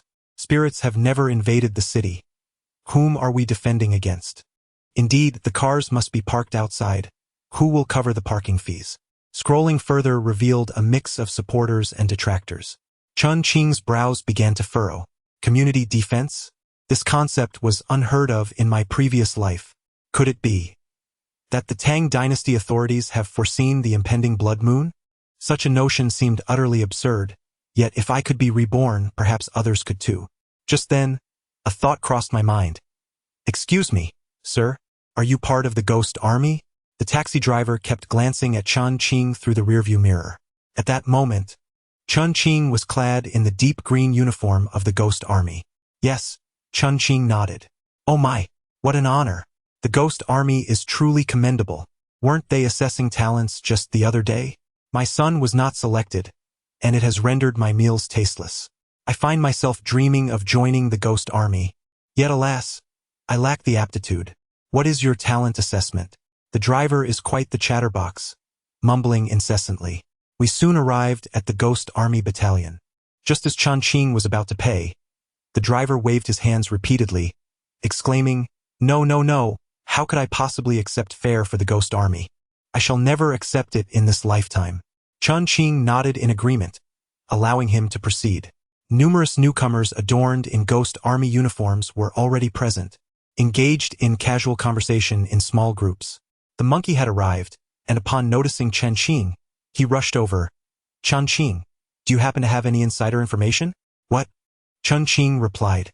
"As soon as you mentioned food supplies, I urged my parents to stock up on various items, rice, flour, cooking oil, instant noodles, canned goods, filling our storage room to the brim. However, they refused to agree on the safe house, citing excessive costs. But yesterday, community defense renovations commenced. So my father asked me to inquire whether something truly is amiss. The monkey is a brother, and given his past life, he likely perished due to circumstances beyond his control. A debt of gratitude must be repaid." "Indeed," Chen Qing affirmed solemnly. "If the funds are not utilized, they will be rendered useless. If you truly find yourself in need, I can lend you some." He added with caution, "Do not disclose to others that your family has accumulated a substantial stockpile." The monkey paused briefly, contemplating the implications. Not speaking of it? Could it be that others might resort to theft? The situation could escalate to the point of food being pilfered. With this realization, the monkey nodded earnestly. "I understand." "Chen Qing." Suddenly, a feminine voice called out. It was Hongya, clad in the uniform of the ghost army. Hongya cast a cold glance at Chen Qing, declaring, "Initially, I intended to attend martial arts school, but I have since changed my mind. Wherever you are, I shall be there as well. Everything you have bestowed upon me, I will return tenfold, 100-fold. Do not think that your A-grade talent makes you exceptional. Although I possess only a C-grade, I am more than capable of bearing this burden. I aim to trample you beneath my feet and shatter everything you hold dear."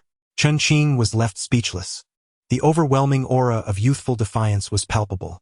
It was as if she had consumed volumes of "Do not underestimate the poor youngster." He waved his hand dismissively, uttering a simple "oh." Turning to the monkey, he whispered, "The type of safe house must cater to both protection against spirits and humans." The monkey nodded, quietly inquiring, "What about weapons?" "It would be best to have a variety." At that moment, Hongya faltered. The atmosphere had escalated to this point, and she had anticipated a clash. Yet Chen Qing merely replied with a casual "oh." She found herself at a loss for words. It was supposed to build up to a thrilling climax, but now it lingered awkwardly in the air. Infuriating. With a heavy huff, she turned on her heel and departed. "Damn," the monkey muttered, observing her retreating figure. How did these individuals come to be together? Chen Qing turned his gaze to see Hongya, Chen Qing, and a handsome young man engaged in conversation while casting glances in his direction. "Have you noticed the person with Chen Qing?" the monkey asked solemnly. "You must exercise caution. I have never seen him before." Chen Qing was certain. "His name is Ji Luo. He is likely the strongest of our cohort, having achieved an SS grade in talent testing and reportedly reached the soul movement realm." "Is soul movement particularly difficult?" Chen Qing felt somewhat perplexed. Apart from him, there was a woman who purportedly possessed a fate spirit. At this revelation, Chen Qing was genuinely taken aback. A fate spirit. Spirits and humans are natural adversaries. However, a fate spirit is innately bound to a particular individual, achieving a profound level of spiritual unity. A fate spirit does not occupy the spirit companion space of a spirit master and will never betray its master. The most terrifying aspect is its ability to share a portion of its powers with its owner. It is an exceptionally rare spirit companion, whose significance far surpasses that of an S-class spirit companion. To think it is a fate spirit. Yet, the nature of this fate spirit remains uncertain. If it is a powerful spirit type, it would be even more formidable. Silence. A sudden, resounding command echoed throughout the venue. Chong coldly surveyed the crowd. His succinct words possessed a remarkable authority. Instantly, the arena fell into silence. This time, there were 118 individuals joining the ranks, with 9 possessing A-class talents or higher, including a newcomer accompanied by a fate spirit. Both the quantity and quality were unprecedented in history. Though it may be improbable, I still hope that each of you will obtain your own Kunwu blade. The Kunwu blade? Wasn't it distributed alongside military uniforms? Chen Qing was momentarily taken aback, but quickly grasped the situation. He had secured a direct admission qualification. The Spirit Army bears a heavy responsibility. In the front, it must support the demon eradication team, while in the rear, it must protect countless citizens. In the ensuing 20 days, you will endure rigorous training. Those who pass the tests will be awarded the Kunwu blade. With that, Han Yuan pounded his chest and saluted before departing. Chong stepped forward. Now, heed my command. Everyone, run 10 laps within 20 minutes. Report say, it's unfair. Hongya stood tall, asserting the physiological structures of men and women differ. The training load should not be the same. Ghosts will not show leniency simply because you are a woman. In the Ghost Army, there are no distinctions of gender, only competent soldiers. Chong coldly regarded her. The door has always been open. You may leave at any time. Grinding her teeth, Hongya yearned to storm off, yet she remained resolute. Run. Chen Qing dared not voice any objections and began to run. Endurance is the foundation of everything. Only in the first lap did the disparities become evident. Due to inherent physiological differences, most of the girls lagged behind. Chen Qing neither sped up nor slowed down, naturally finding herself among the top 10 in the group. To Chen Qing's surprise, the fastest runner was not Ji Luo, but rather a girl, whose movements were fluid, seemingly conserving energy. Ji Luo, striving to catch up, was aware that her physical condition rivaled that of seasoned veterans, and thus she pushed herself to the limits, feeling a sense of urgency. Meanwhile, Chong stood like a flagpole, arms crossed, unwavering as he observed the participants. Time gradually passed. After about 5 laps, the first girl collapsed. She suddenly knelt on the ground and began to vomit. Yuan Shanshan, out. Chong announced loudly, marking a line on his clipboard. Soon, 2 soldiers approached, assisting her out of the gate. This scene sent shivers down the spines of many onlookers. This was serious. There wasn't even a second chance. Everyone felt a chill in their hearts, yet physical endurance was scarcely influenced by subjective will. Particularly, this was a grueling 10 laps. Few ordinary individuals could run such a distance in one breath. If one could not run, then one simply could not. The second, third, and fourth participants soon succumbed. Meanwhile, the girl who had consistently held first place had come to a halt. She had completed the entire course. Chapter 24. Spirit Master, Physical Cultivator, Spiritual Cultivator. Ji Luo arrived about half a lap behind her. Following him, Chen Qing and others arrived in succession. At this point, those who were exhausted exhibited extremely strained running forms. Individuals were collapsing one after another. Soon, the majority of the group arrived, including the likes of Monkey and others. Once they crossed the finish line, they all collapsed onto the ground. Moments later, Chong began the countdown. 10, 9, 8, 7, 6. Those closest to the finish line gave their all. Several crossed in succession. 5, 4, 3, 2, 1. In the final moment, a chubby boy leaped forward recklessly, crashing heavily to the ground.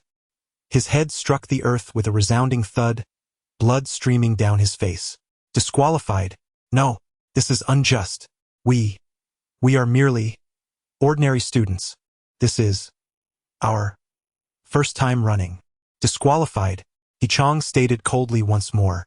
All those behind him displayed faces of despair. Damn it! I refuse to accept this. I also refuse. This is unfair. Let us go. We will lodge a complaint. The spirit army is not yours to command. Qi remained unmoved, summoning numerous members of the spirit army to expel everyone from the camp one by one. Look, the girls are no less capable than the boys. Hong Ye's voice brimmed with excitement. The first place is taken by a girl, and this is the proof. Is this person out of their mind? Monkey frowned, fully aware of Hong Ye's family's disdain for Chen Qing. He could see her disapproval. Qi spoke again.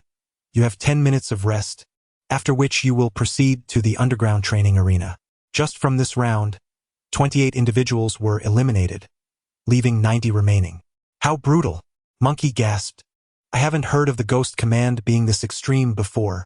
The intensity rivals that of the Demon Extermination Team's training.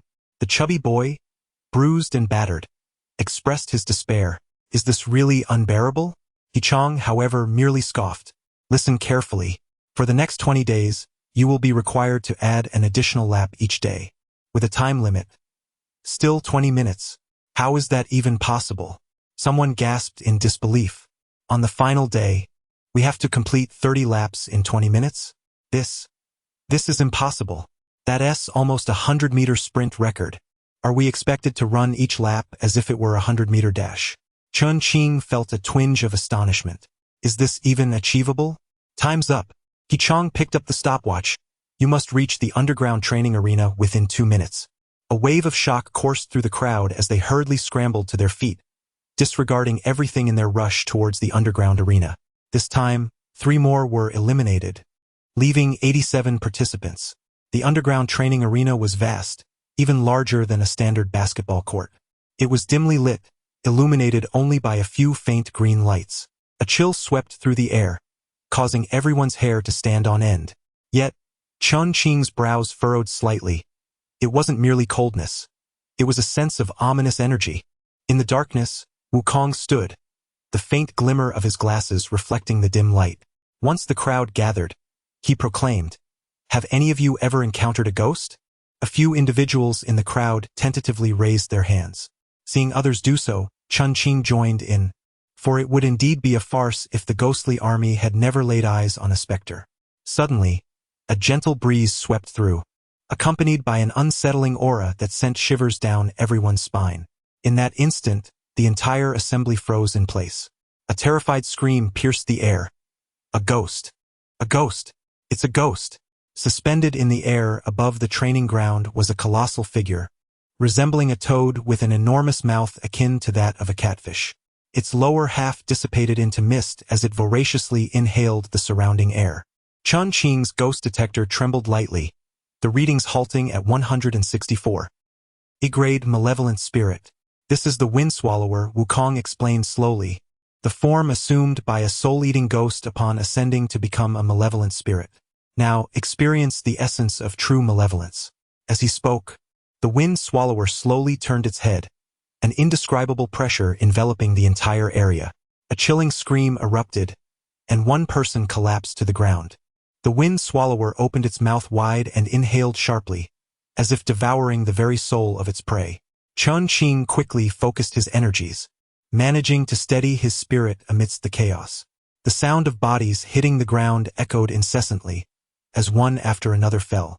Suddenly, a baboon appeared, positioning itself protectively in front of the first female student, glaring defiantly at the wind swallower. After a brief exchange with the creature, the baboon vanished once more. Wukong raised his hand, and at last, the wind swallower ceased its menacing advance. Among the multitude of newcomers, only 4 remained standing. The top-ranked girl, Ji Luo, Chen Qing, and Chen Qing. The first 3 held their ground firmly, while Chen Qing wavered slightly. Wukong nodded at the 4, signaling his approval. As the others gradually regained consciousness, Wukong spoke in a calm voice. Tun Feng did not exert his full strength. Had he done so at such a close range, you all would have perished. Wukong's gaze swept over the crowd slowly. I will not eliminate anyone, but you are now of age. Consider carefully that among the adversaries you will face in the future, there will be malevolent entities like Tun Feng, perhaps even Far more terrifying. Please make your choice. A profound silence enveloped the group. I'm sorry. A girl, still shaken, confessed. I withdraw. I too withdraw. I never realized how perilous the spirit exorcism army truly is. One after another, individuals raised their hands and silently exited the training ground. Took a while for the crowd to settle. 72 remained. Now we shall commence the formal class. First, you must determine your specialization. The spirit exorcist primarily enhances their spiritual strength. The stronger the spirit, the more formidable the spirit companions one can command. The berserker focuses on cultivating vitality, serving as a frontline tank or an assassin akin to a human cannonball. The spiritual cultivator hones their spiritual energy, comparable to the immortal practitioners or mages found in novels. Unfortunately, our squad lacks an instructor for this path. If you wish to become a spiritual cultivator, you must apply to transfer to the demon extermination team. My suggestion is this: those with high aptitude should ideally choose the spirit exorcist specialization. Once again, a choice was made, and the majority remained here. Only 6 individuals opted for the berserker, led away by a muscular brute. The lesson is now officially underway. Wukong pointed to the ghostly device on his wrist, aiming it at the wind swallower, as the numbers swiftly fluctuated before settling at 165. This figure, 165, measured in K, represents the ghost energy value, which can essentially be equated to combat prowess. As Wukong directed the device towards himself, the numbers danced before halting at 318.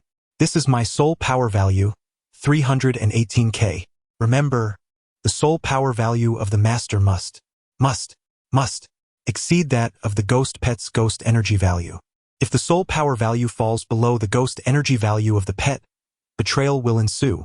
Never underestimate the stability of your contract with the ghost pet. This is dictated by the contracting technique and is beyond human will. Furthermore, considering the impacts of combat injuries on soul power, one should reserve approximately 50. A minimum of 70 must be maintained. For instance, if your soul power value stands at 100, it is advisable to contract a ghost pet with a ghost energy value of 50K at most, ideally not exceeding 70. Listening intently, Chen Qing felt a stirring within. The black prison contracting technique seemingly bore no such limitations. He must find an opportunity to inquire with the team leader. A robust soul power brings numerous advantages. Firstly, it enables the contracting of more formidable ghost pets. Secondly, the greater the disparity in soul power, the higher the probability of a successful contract. When the difference in soul power and ghost energy exceeds tenfold, one can nearly force a contract with any ghost pet. Thirdly, it allows for the contracting of multiple ghost pets. In the realm of soul movement, one can contract 2 ghost pets. In the realm of the spirit realm, one can form contracts with 3 ghostly companions at the spirit essence level, and 4 at the ghost spring level.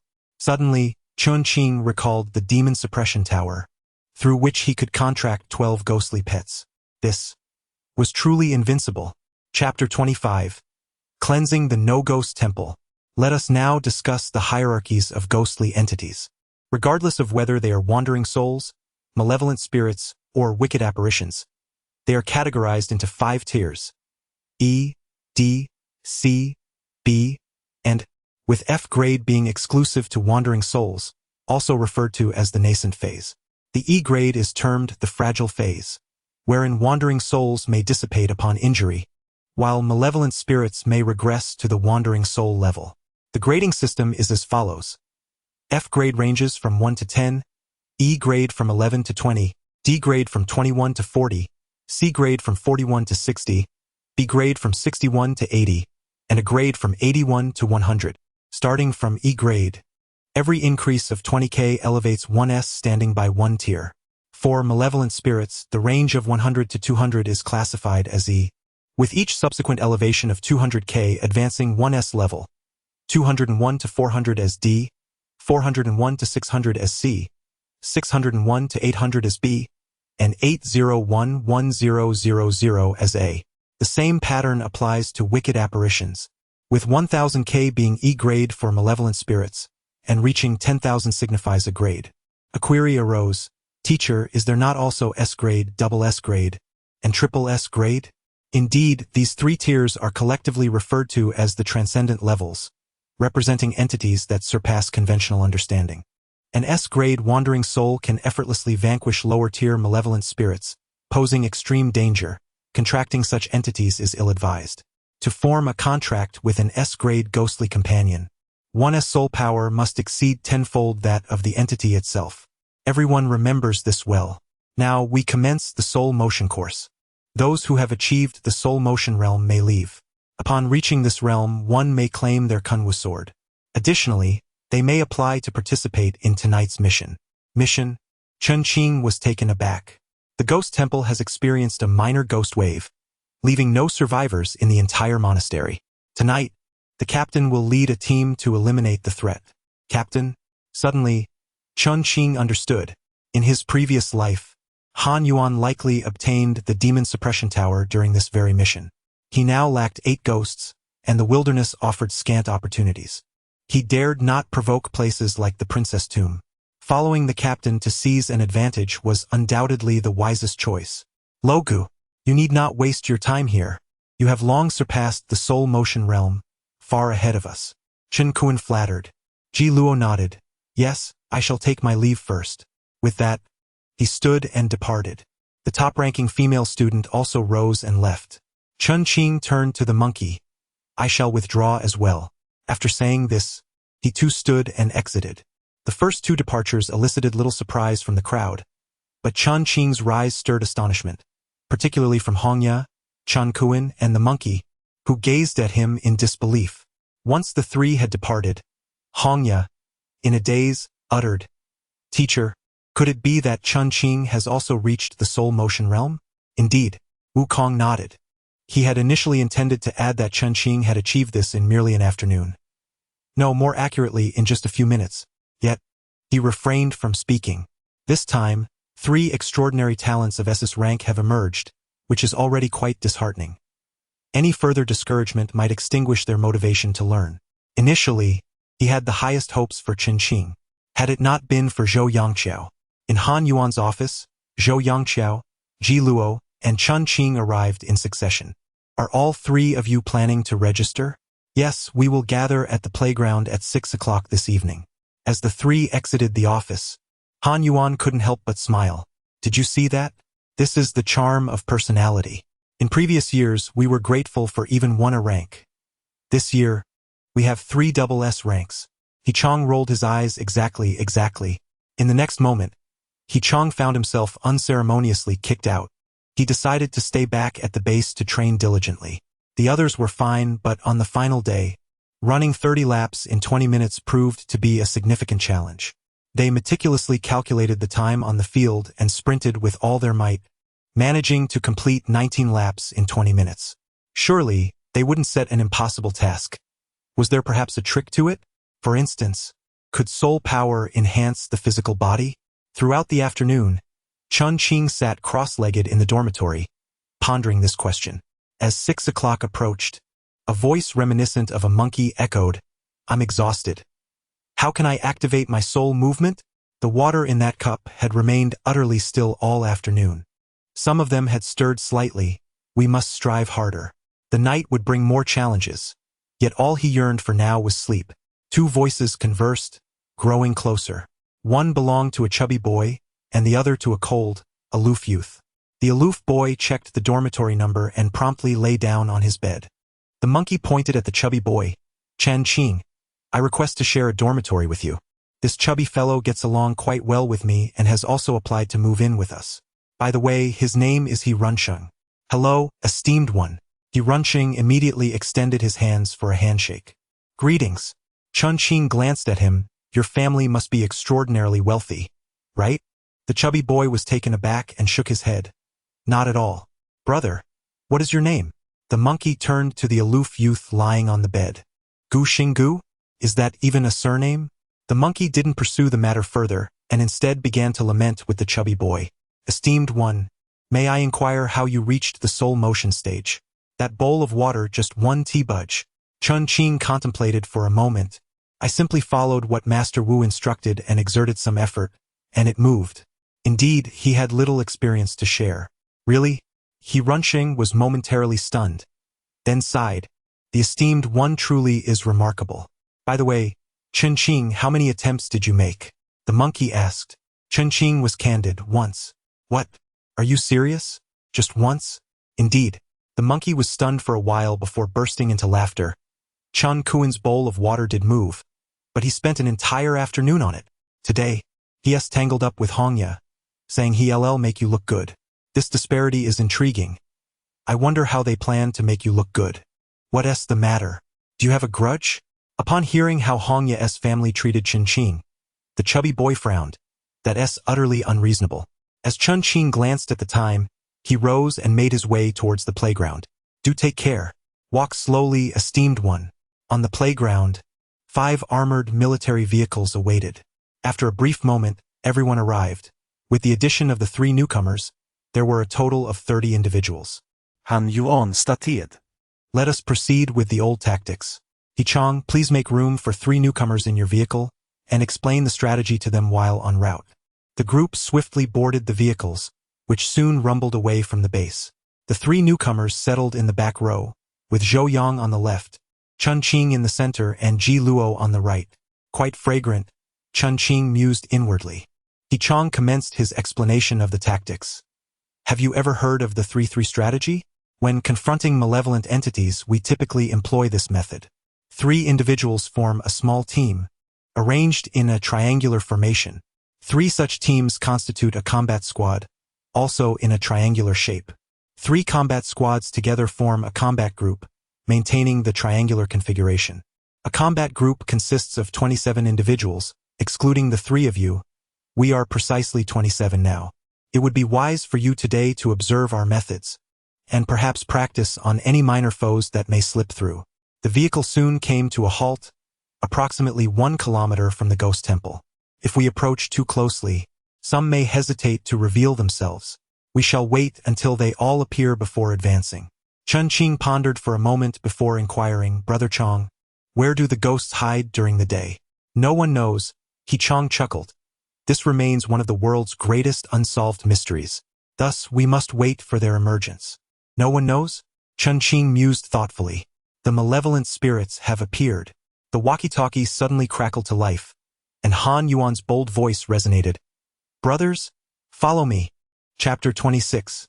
The 6th level of evil spirits, the Watchmen.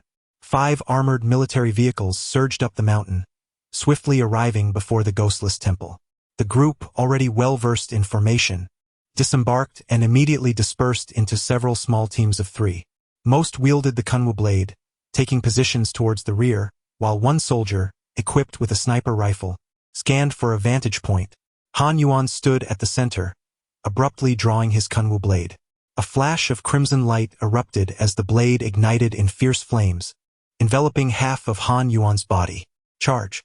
With that command, everyone rushed into the ghostless temple, some entering through the doors, others vaulting over the walls, all at an astonishing speed. Chen Qing gripped his Kunwu blade tightly and followed suit. At that moment, a figure emerged before them. It was gaunt, with an unnaturally pale visage, riddled with numerous festering wounds, moving slowly while coughing violently, as if it might expire at any moment. A member of the Ghost Command rushed forward, the light glinting off the Kunwu blade. With a swift motion, the blade sliced through the spirit, cleaving it in 2 at the waist. Cough! Cough! The upper half of the spirit, still convulsing violently, struggled to crawl forward. The soldier stepped closer and severed its head with another strike. With a resounding thud, Han Yuan leaped in from an unseen angle, driving his blazing Kunwu blade into the spirit's corpse. The fire quickly consumed the remains. Han Yuan furrowed his brow. This is a deathly spirit. The soldier paused momentarily before nodding and swiftly exiting the ghostless temple. A little further ahead, the 3 valiant warriors found themselves entangled with a female specter cradling a child. This ghost murmured incessantly, her feet planted apart, dragging a grotesque mass resembling intestines or flesh from her lower body, blood gushing forth. A gaping wound marred her abdomen, from which a small child suckled its thumb, gazing outward with an unsettling calmness. Despite the gruesome burden trailing behind her, the specter moved with astonishing speed, each step akin to an arrow loosed from a bow. The three warriors had encircled her. Should she launch an attack on one, the other two would swiftly wield their kunwu blades in retaliation. Suddenly, the specter lunged, her claws aimed directly at the face of one warrior, who, taken aback, executed a backward somersault. The two nearby warriors simultaneously unleashed their strikes, one aiming for her neck, the other for her abdomen. Clang, clang. The sharp sounds echoed as both blades were caught, one grasped by the specter, the other by the fetus within her. In that moment, the infant in her grasp leaped towards the ground-bound warrior, while her claw swept toward the two others. With a resounding bang, a silver bullet detonated against the specter's chest. Her form was hurled backward as if struck by a heavy truck. Seizing the opportunity, the two warriors struck in unison, their blades cleaving the specter into 3 pieces. The infant tumbled forth, emitting a heart-wrenching wail, desperately crawling to the specter's remains, clinging to her and weeping uncontrollably. Gradually, its form began to dissolve. Was this the legendary birthing ghost? A chill ran through the warriors. This was merely a wandering spirit. How absurd. If it had ascended to the level of a malevolent ghost, several lives would surely have been lost. The warrior on the ground has risen, tenderly touching the wound on his neck. This thing isn't poisonous, is it? I've never heard of such a thing. Chen Qing observed everything, his heart racing. He had encountered this scene once more. Spitting aside, a voice emerged from nearby. You've got quite the courage. Huh? Chen Qing was taken aback. It was his first encounter with such a sight. His mouth felt dry, yet he had saliva, quite remarkable. At that moment, the two stood upon a bell tower, allowing them to survey the surrounding chaos. Han Yuan had ceased to engage in combat, merely observing the fray. The average strength of the Yuguijin appeared to differ somewhat from that of the specters, yet their coordination was exceptional. Despite some injuries, they were not severe, and the number of apparitions was rapidly dwindling. Suddenly, Chen Qing inquired, Captain, the Black Abyss contracting demon technique shouldn't adhere to the principle of the contract's spirit energy, must only be half of one's own, right? If the spirit energy is comparable to mine, or even slightly superior, can a contract be formed? Han Yuan furrowed his brow and replied, It is indeed unwise to contract with a spirit whose energy is only half of your own. This is a truth known by all. But have you ever pondered why this rule has become an unyielding law? Chen Qing fell silent. Do you know what became of those who practiced the Black Abyss contracting demon technique before you? They were all exceptionally gifted individuals. Their talents surpassed your wildest imagination. Yet, without exception, they all perished. It is highly likely that you are now the sole practitioner of this technique. The ferocity of the spectral entities far exceeds one's imagination. When one immerses themselves into the abyss of these apparitions, they inadvertently drive themselves into an inescapable plight. Han Yuan is not one to indulge in verbosity, yet he speaks at length. The number of spirits within the temple is dwindling rapidly. Bang! Suddenly, a soft sound of a knock resonates, akin to a tap upon a bamboo tube. The movements of those present falter momentarily. The scene before Chen Qing morphs into monochrome, as his consciousness slips into a state of chaos. Bang! The knock reverberates once more, accompanied by a haunting voice that stretches. In dry weather, beware of candles. At this utterance, flames abruptly erupt from the bodies of all those who had become rigid. Han Yuan too finds himself paralyzed, as the flames engulf him, emitting plumes of black smoke. Chen Qing is also engulfed in flames, yet the demon suppression tower trembles gently, instantly extinguishing the fire.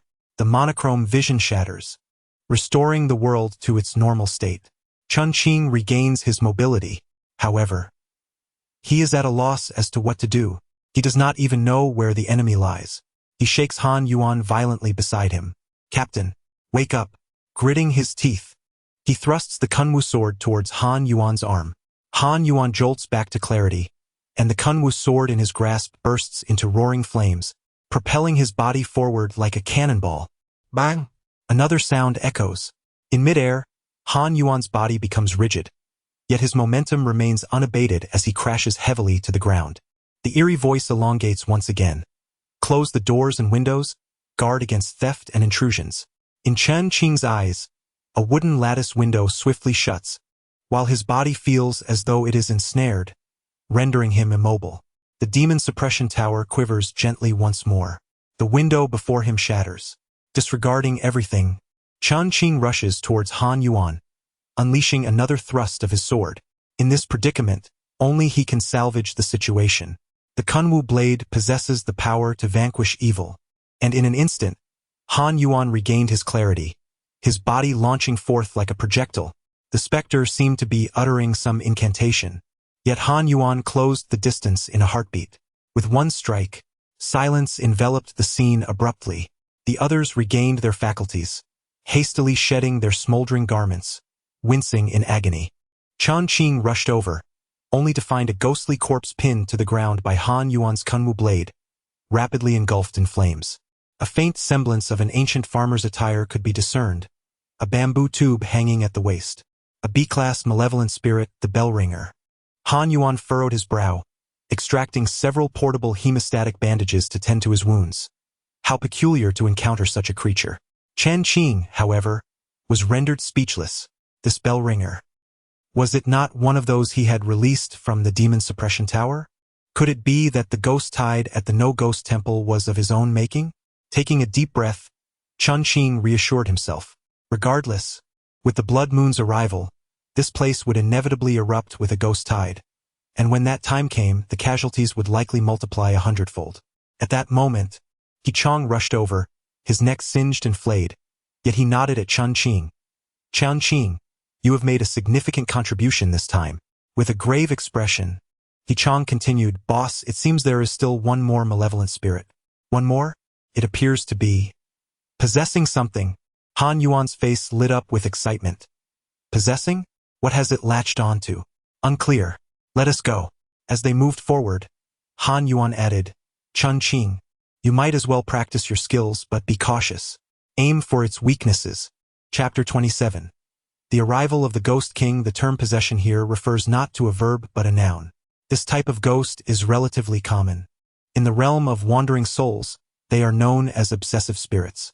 These are the manifestations of individuals who became infatuated with certain things during their lifetimes, such as alcoholics, gamblers, misers, and libertines.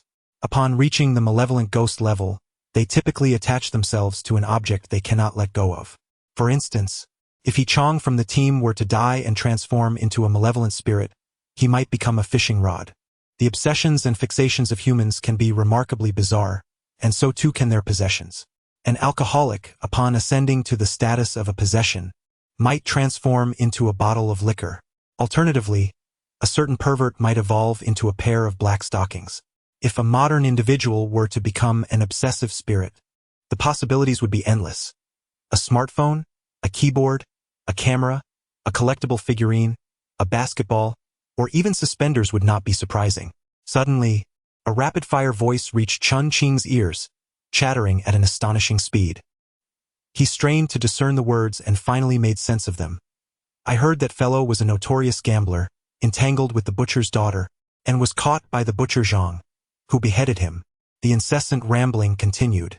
As Chen Qing rounded the corner, he finally beheld two female ghosts. Their mouths flapped open and shut with great speed, their tongues extending to nearly a foot in length, splattering saliva as they spoke. Long-tongued ghosts, the two female spirits exhibited distinctly different levels of cultivation. One spoke with breathtaking rapidity, suggesting she had practiced for over 2 years. Her words were nearly unintelligible without careful listening. The other, however, moved more sluggishly, her speech muddled and unclear. Upon consulting the ghost meter, one was classified as F grade and the other as E grade. Although they were all feeble, for the sake of caution, Chen Qing aimed for the F grade. In an instant, he struck down towards the F grade with a decisive blow. The long-tongued specter transformed into a plume of black mist, swiftly absorbed by the demon suppression tower. The E-grade long-tongued specter momentarily paused. Then with a flick of its head, its tongue morphed into a whip-like blade, rapidly slashing towards Chen Qing. Choosing not to linger, Chen Qing swiftly evaded, seeking the next spirit. This area was teeming with apparitions, and soon, he discovered a starving ghost in the temple's dining hall, ravenously devouring a bag of decaying cabbage. Its emaciated form contrasted sharply with its swollen belly. A quick assessment revealed it to be an F-grade hungry ghost. Without hesitation, he severed its head, which promptly dissipated into a wisp of black mist, drawn into the demon suppression tower. Within the dining hall, faint rustling noises caught his attention. Chen Qing treaded lightly, his heart swelling with delight upon realizing there were 3 spirits. They were fiercely fighting over a piece of putrid, maggot-infested pork in the kitchen area. A glance at his spirit gauge confirmed they were all F-grade wandering souls. Chen Qing unleashed the demon suppression tower with a flourish boom. A resounding, heavy thud echoed as the 3 spirits were instantly crushed. The next 2 spirits he encountered were an E-grade and a D-grade, respectively, prompting Chen Qing to turn and walk away.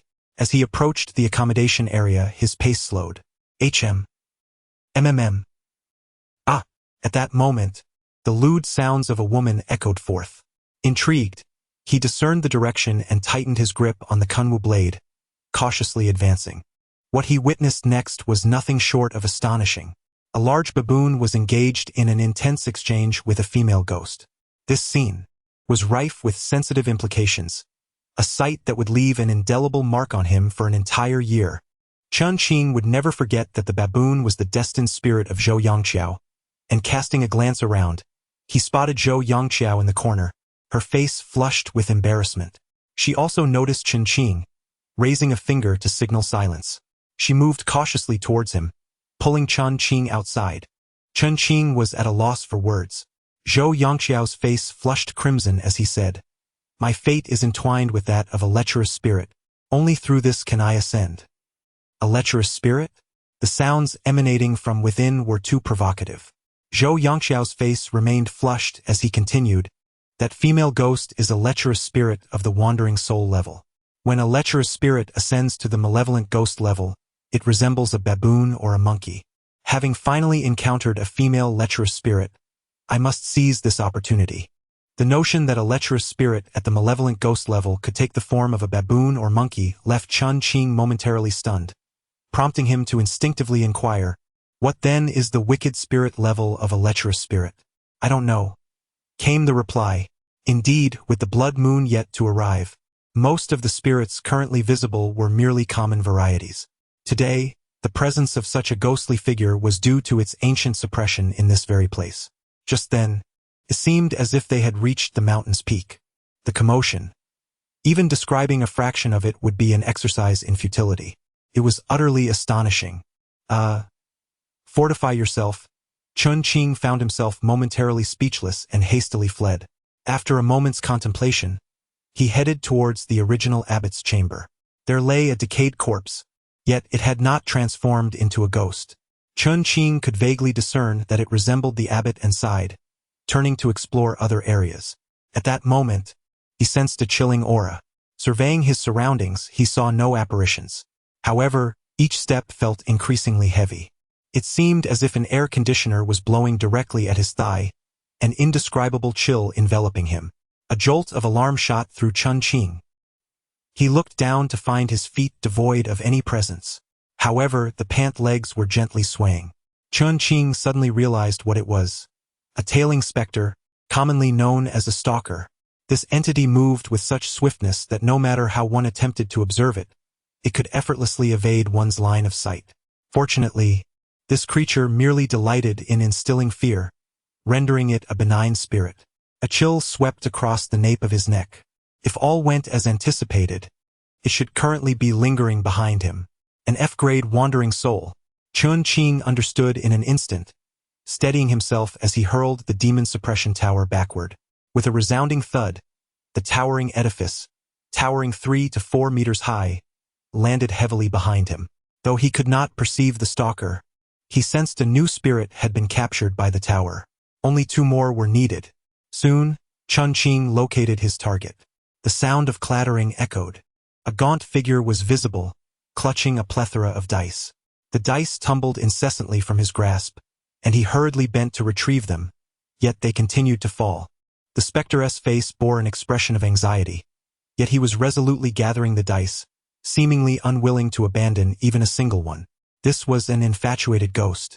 There were many varieties of obsessed spirits, and this one was evidently a gambling spirit. Suddenly, 3 warriors rushed in, poised to strike. Chen Qing hastily interjected, "Leave this to me." The 3 warriors nodded in agreement without further discussion and redirected their assault elsewhere. This gambling spirit appeared to be somewhat dazed, likely classified as F-grade. Indeed, the spectral display confirmed a score of 5,000. With a swift strike, the gambling spirit was vanquished. Only one more remained for the demon suppression tower. Perhaps good things take time. The subsequent spirits encountered were not F-grade, and with the number of foes rapidly dwindling due to the efforts of the ghost-suppressing army, locating another became increasingly challenging. Chen Qing felt a pang of anxiety and, with a thought, made his way to the rear of the ghostless tower. The ghostless tower had already been thoroughly cleansed, being a focal point of their efforts. In the corner of the wall stood a dilapidated toilet, rumored to be haunted by a malevolent spirit. Indeed, there it was, a great F-specter indulging in a feast. Ignoring the revulsion, Chen Qing swiftly dispatched it with a single stroke. The specter's remains dissipated into a dark mist, drawn into the confines of the demon suppression tower. The tower trembled, initially with a subtle quiver, which soon escalated into a violent shake, as though it were a fish freshly caught, writhing at Chen Qing's chest. At last, the commotion subsided, and Chen Qing sensed the presence of a 13th spirit. The Ghost King was approaching. Chapter 28. If I perish, tend to my brother. Recalling the terrifying figure from the second blood moon of his previous life, Chen Qing's heart raced. He had captured these 12 ineffectual spirits solely to attract the Ghost King. His mastery of the abyssal contract spirit art was merely a means to control this formidable entity. Typically, employing such an art would incite resistance from the spirits, plunging the practitioner into a life-or-death struggle. However, Chen Qing was different. He was the master of the demon suppression tower. With this in mind, he could devise a strategy. For instance, he could venture into the depths of the sea or approach a precipice. Thus, should he perish, the tower would plummet, leaving the spirits with but 2 choices, to submit or to face annihilation together. Though uncertainty gripped him, he understood that possessing the Ghost King was essential for his survival during the blood moon. As he contemplated, the commotion within the ghostly temple began to wane. Aside from the terrifying caretaker, the spirit-conquering army had dealt with several troublesome grade A wandering souls, leaving one severely injured. The battle gradually reached its conclusion. At last, the portable walkie-talkie crackled to life with the call to assemble. The crowd made their way toward the temple entrance, where Chen Qing encountered Zhou Yangqiao. With a smile, Chen Qing inquired, "Was everything smooth?" Zhou Yangqiao's cheeks flushed, and she responded vaguely with a hum. It was then that Chen Qing noticed Zhou Yangqiao's striking features. Her nose, eyes, and lips were delicately proportioned, perfectly captivating. "Please, do not speak to others about my fate being cursed." Zhou Yangqiao leaned closer, fixing her gaze on Chen Qing. Though Chen Qing was not one to indulge in gossip, she hesitated deliberately. "Well, consider it a favor I owe you. Deal?" Chen Qing chuckled softly. She then leaned in to ask, "Has your baboon made significant progress this time?" Zhou Yangqiao's face turned crimson once more, quite substantial. Observing her genuine discomfort, Chen Qing decided to change the subject, sensing Zhou Yangqiao's urgency. One armored vehicle was missing, presumably taken by the soldier who had vanquished the malevolent spirit. Han Yuan remarked, "Although everyone has suffered considerable burns during this mission, it can be deemed a resounding success. Additional comrades will be dispatched for the forthcoming cleanup operation. Thank you all for your hard work." With one vehicle less, the group pondered whether to squeeze together or wait for another vehicle. "Squeeze.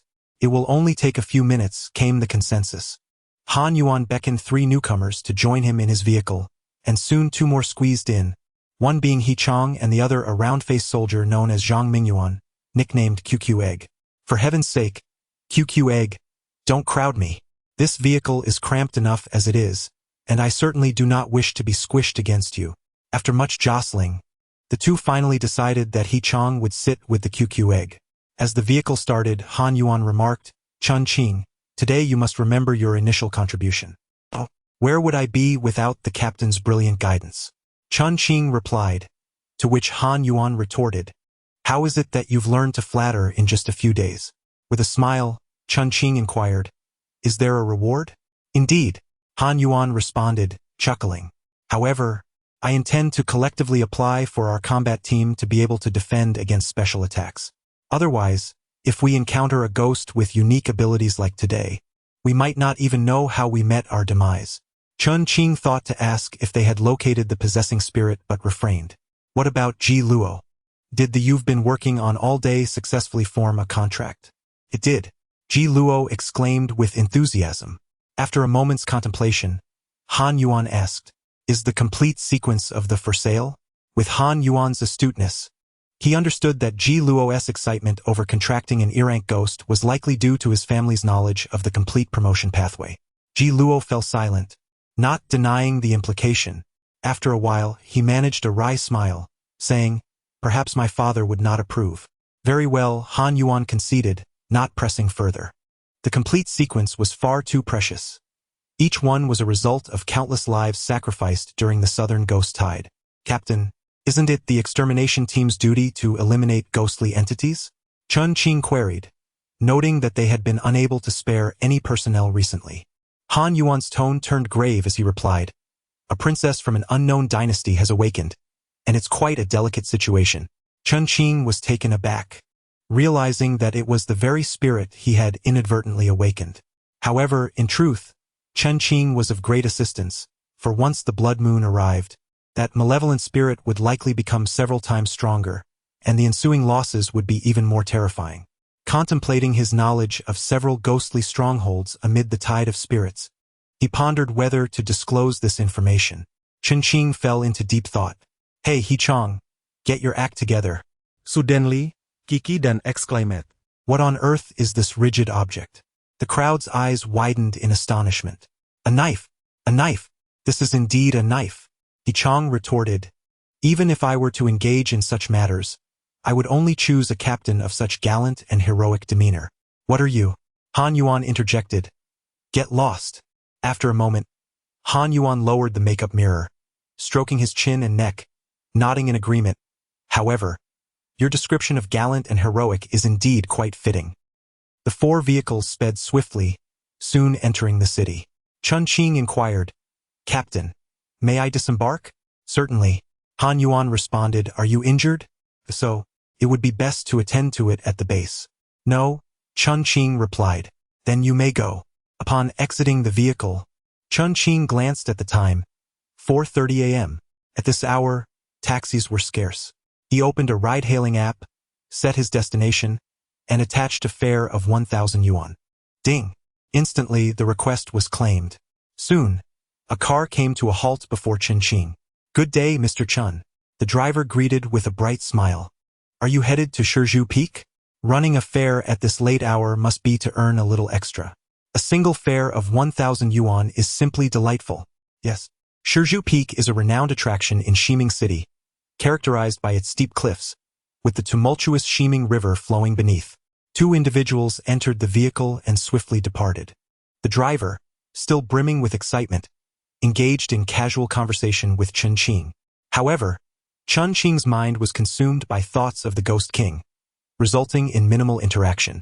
The driver, recognizing this, concentrated solely on navigating the road. After a while, they arrived at the entrance of the scenic area, where the driver intentionally dropped Chen Qing off at a location inaccessible by vehicle. While certain popular attractions operate around the clock, this particular spot was already closed for the night. Chen Qing switched on a flashlight and, navigating through the twists and turns, found himself far more physically capable than the average person. Without pausing for breath, he reached the steepest cliff. He located a precarious spot against the edge, where the slope was so steep that one could barely stand. Should he perish, his body would inevitably tumble into the river below. The river's wind howled around him. Chen Qing composed himself and typed a message. On August 15th, the moon will turn to blood, heralding the apocalypse, with ghosts multiplying 100-fold. Countless evil spirits will roam. Ensure that you and Xia Shu bring Xiao Man into my safe house. Stock up on food as much as possible. And above all, do not trust anyone. My bank card is hidden beneath a large pine tree at Shrouds Peak, secured by 2 stones. The password is 371896. After sending the message, He set it to be dispatched at a later time and concealed the bank card under the 2 stones. Taking several deep breaths, he managed to steady his racing heart. A singular thought emerged. The Ghost King from the Demon Tower materialized before him. His figure appeared somewhat frail, crouched with his back turned to Chen Qing. There was no time for scrutiny. Chen Qing intoned each word with intensity. Black Prison Contract Ghost Technique, Chapter 29. The Ghost King?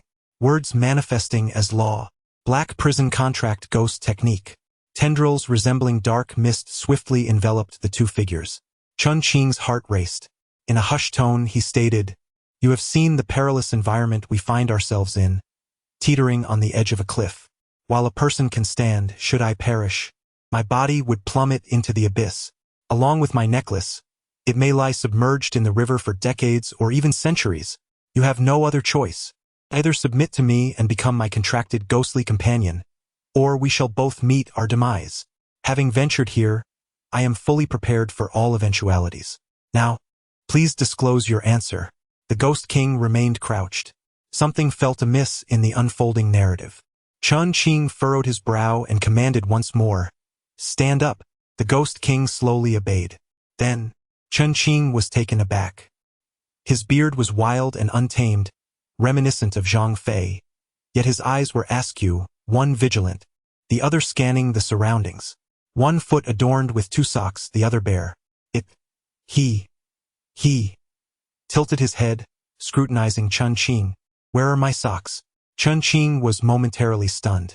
Despite the unruly beard, this was unmistakably the very mad ghost he had captured on his first attempt. The Ghost King? This creature was the Ghost King?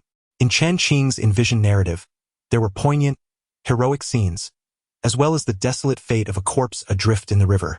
Yet there was no anticipation of sharing a space with a lunatic. For a moment he was at a loss, unsure of how to proceed.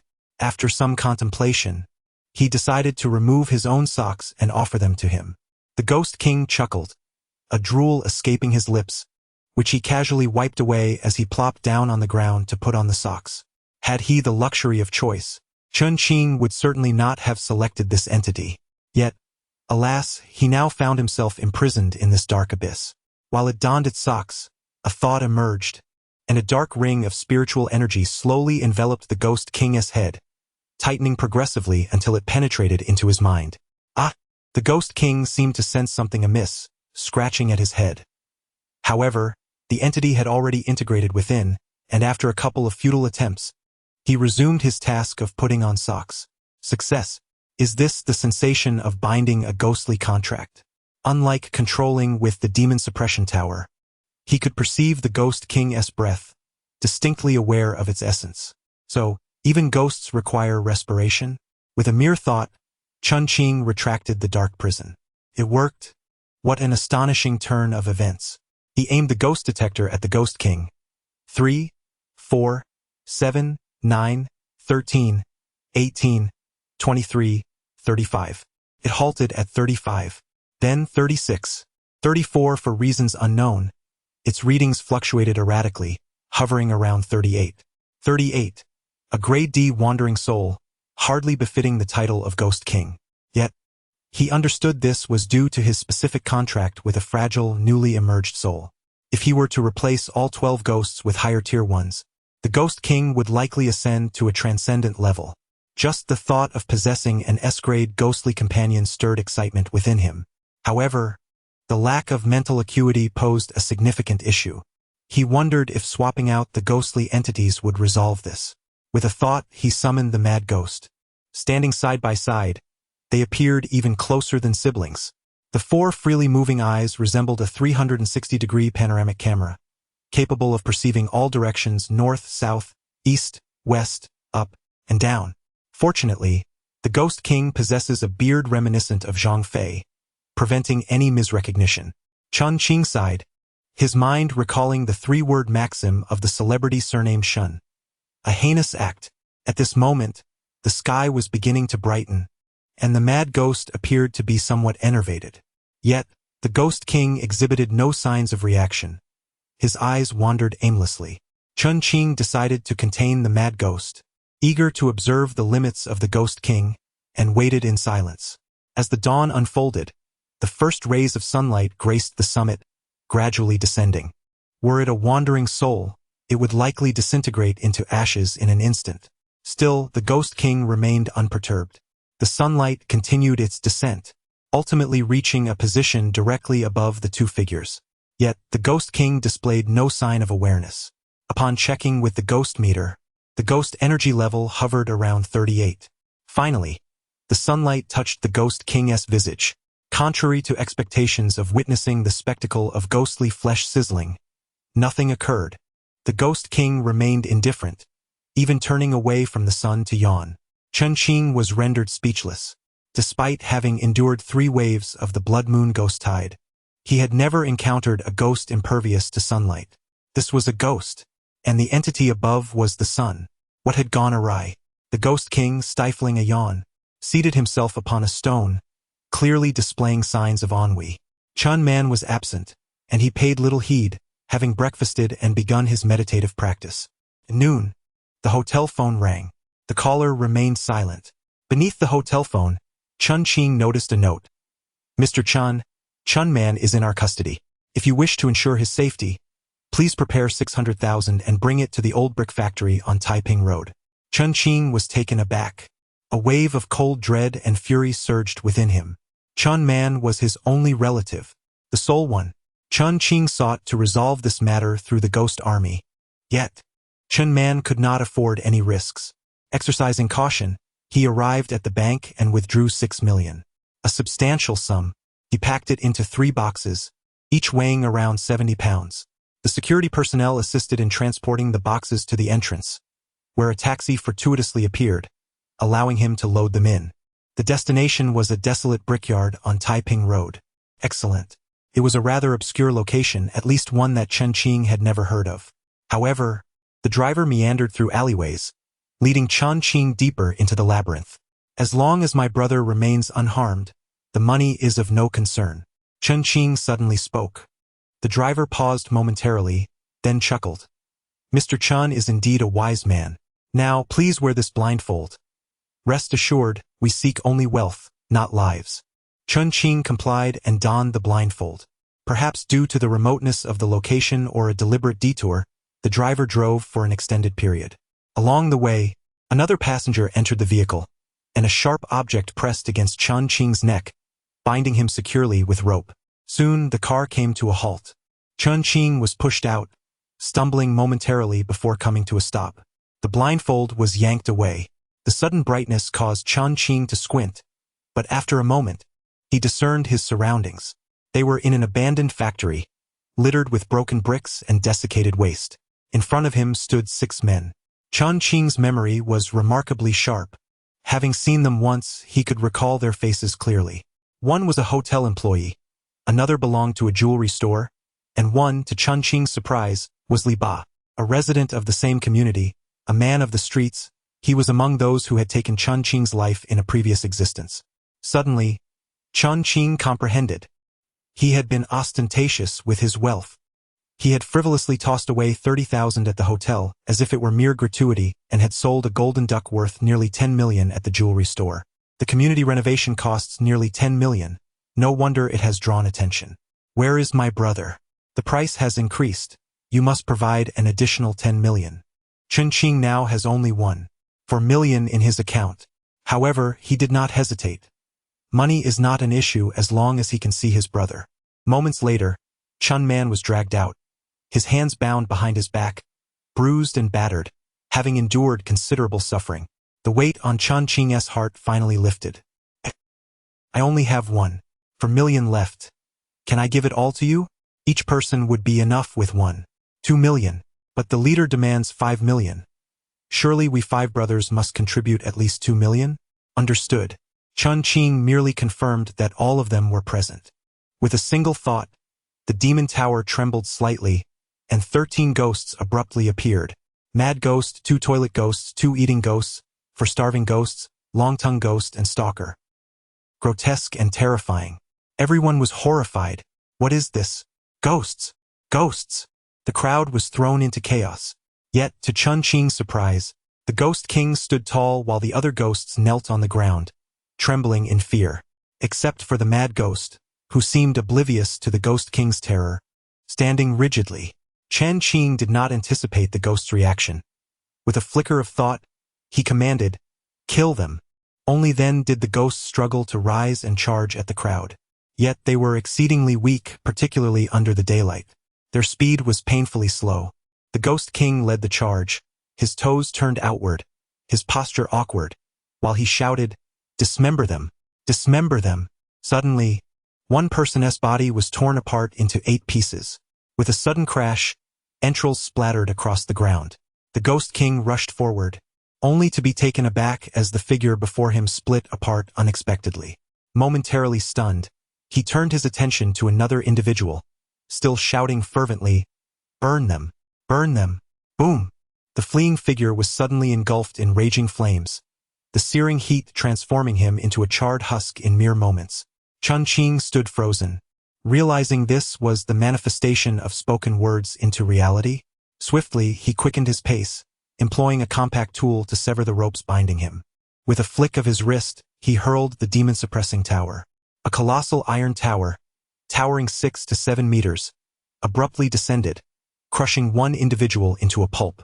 Armed with the Kunwu blade, Chen Qing struck decisively, plunging the blade into the taxi driver's skull. He horizontally wrenched it apart, cleaving the head in twain, and charged onward. Meanwhile, several other spirits were already tearing apart the gold shop employees. The victim, paralyzed by fear, could only scream, "Ah, help, help, I made a mistake." A terrible mistake. Li Ba had been cornered, a long-tongued ghost slapping against him, yet it felt like a mere childish playful tap. Li Ba stood dumbfounded. Were these ghosts terribly weak? With a cold expression, Chen Qing approached Li Ba. Indeed, they are fragile wraiths, shattering at a mere touch. In a flash, a blade glinted. Li Ba's left arm was severed at the root. He screamed in agony, "And no, don't kill me. We are neighbors." "And what of that, Li Ba?" Li Ba was taken aback, utterly shocked that Chen Qing recognized him. However, there was no time for contemplation as another stroke followed. His right arm was severed at the root, blood gushing forth from the stumps. Li Ba's body convulsed and trembled. "No, please, I can buy my life. I have money. I have money." Chen Qing remained unresponsive, raising the knife once more. "Golden exchange. Golden exchange." Li Ba suddenly cried out with all his might, as if he had grasped a lifeline. Chen Qing paused, his brow furrowing. How did he know about golden exchange? Li Ba's lips had turned pale, sweat dripping from his forehead, yet he continued to shout, "Golden exchange. Someone wants that golden exchange from you." Chen Qing's frown deepened. Li Ba seized upon Chen Qing's momentary hesitation. "The hotel. The hotel Sun Lien wants to set you up, secretly installing surveillance in the room. They captured that golden exchange. And then, the news spread. We are merely henchmen. Spare me. Golden exchange. Golden exchange. Golden exchange." Suddenly, an eerie voice echoed. The golden exchange abruptly appeared before them, still small in stature but bearing an extraordinarily large pocket filled with gold ingots. Chanting golden exchange, it leaped in front of Li Ba, as if diving into water, plunging directly into Li Ba's abdomen. Li Ba's body quickly turned to gold, his eyes filled with terror. Golden exchange. Fear was forever etched in his gaze. Chen Qing observed this true embodiment of gold in silence. He moved, his heart weighed down. Everyone must perish. Yet, until the mastermind was unmasked, he would find no peace. Chapter 30. The shadow of a great dark hand. This marked Chen Qing's first experience of taking a life across his 2 lifetimes. Yet, surprisingly, he felt no discomfort. Rather, a chilling calm enveloped him. The F-grade wandering spirits were simply too feeble. Had they not appeared so abruptly and startled the group, there might have been peril. He commanded the spirits to tend to the bodies, but one by one, they succumbed to the ground. Despite the factory's roof shielding them from sunlight, it was still day. Only the Ghost King remained unyielding. The others could not endure it. Li Ba's corpse had already turned to gold. To Chen Qing's astonishment, Li Ba's phone had fallen to the ground. His hands had been severed by Chen Qing before the transformation, making them suitable for unlocking the device.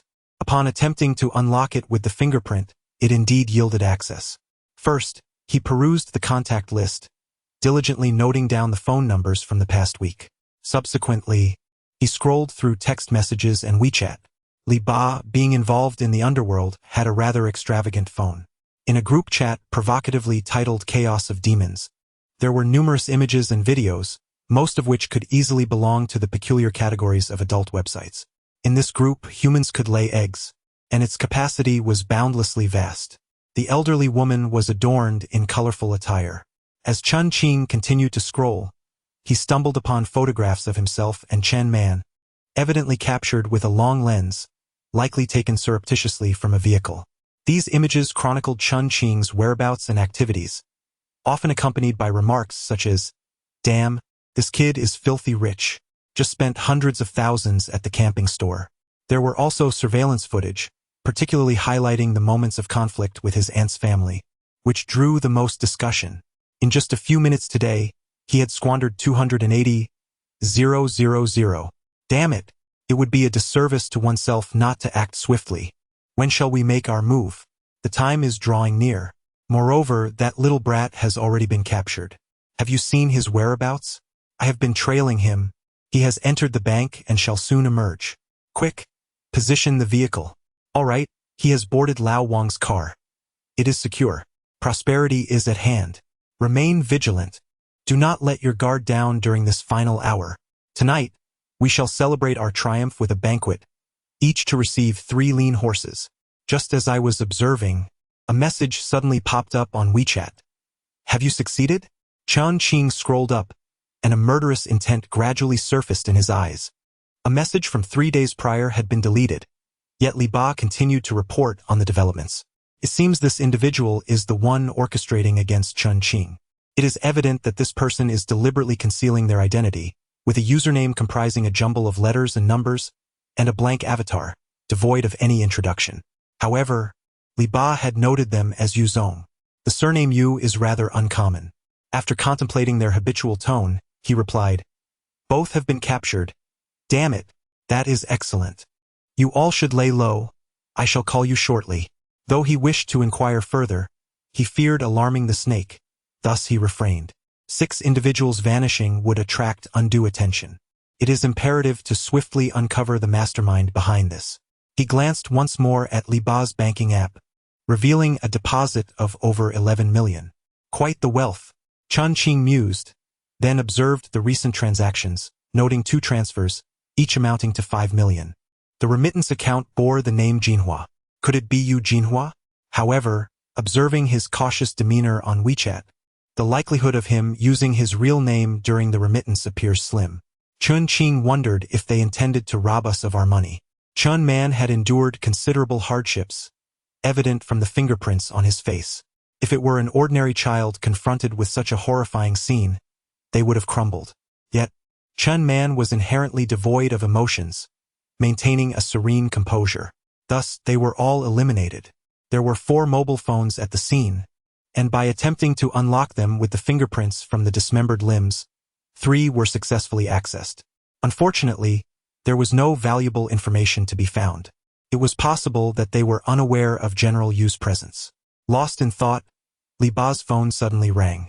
Chen Qing pressed the recording button before answering. Neither party spoke. After a mere 2 seconds, the call was terminated. Chen Qing muttered an expletive under his breath. He attempted to call back, but the phone was turned off. It seemed this number would likely never be operational again. Chen Qing squinted, sensing an impending pressure. The elusive figure of Jin Buhuan was not something an ordinary person could comprehend. Moreover, his extravagant expenditure indicated he was not short of funds. His identity was undoubtedly complex. Staying at the hotel was no longer an option. Consequently, Chen Man would not be attending school. After much contemplation, it seemed they would have to retreat to the base until the house was completed. Uncertain if he could bring Chen Man along, he called He Chong for advice. He Chong paused, surprised. Can children stay in the dormitory? There's no precedent for this. Brother Chong, please help. Recently, someone has been targeting my brother and me, and I cannot keep an eye on him every day. If necessary, May I trade my remaining opportunity to select antiquities for this? After a moment of silence, Chong replied, I will ask the captain. After a while, an unfamiliar number rang. As Chen Qing answered, Han Yuan's hearty laughter resonated through the line. I have always asserted that my magnificent personality can captivate everyone. Yet they refuse to believe it. Just look. Now not only are you here, but you have also brought your family to seek refuge with me. Considering your significant contributions, I grant you this favor. Chen Qing was overjoyed. Thank you, Captain. After hanging up, he arrived at the hotel, eager to uncover any clues that might remain. The room was vast and challenging to search thoroughly. He summoned the Ghost King to assist him in the search. However, observing the Ghost King's extraordinary demeanor, Chen Qing held little hope. Surveillance? Surveillance! Where are you, surveillance? The Ghost King exclaimed. Chen Qing felt overwhelmed and was about to intervene when suddenly, with a clatter, a screw from the central air conditioning unit fell. Looking up, he noticed a slat swaying precariously, about to detach. He fetched a chair to stand on, disassembled the slat, and discovered a tiny camera hidden within. Casting a deep glance at the Ghost King, Chen Qing realized that this creature likely possessed an unsettling ability to manifest its words into reality. He retrieved the wireless Wi-Fi surveillance camera, extracted the memory card, and inserted it into the computer. As he scrolled to the beginning, he saw a face appearing anxious, adjusting the camera's position before hastily reassembling the slat and exiting the room. Chen Qing recognized this individual. It was the employee who had perished earlier that day. The lead here had come to an abrupt end. Chen Qing muttered softly. Suddenly, he turned his gaze toward the Ghost King. A newly born wandering spirit, in a state of confusion, would typically stabilize around level D, at which point most could engage in normal conversation and interaction. The awakening of abilities is indeed a matter of ghastly proportions. Yet today, this D-class wandering spirit, the Ghost King, has manifested such abilities. With cries of dismemberment, individuals were inexplicably torn asunder into 8 pieces. When he shouted for someone to be burned alive, an eerie fire materialized, consuming them in flames. Now, upon uttering the phrase, "Where are you monitoring?"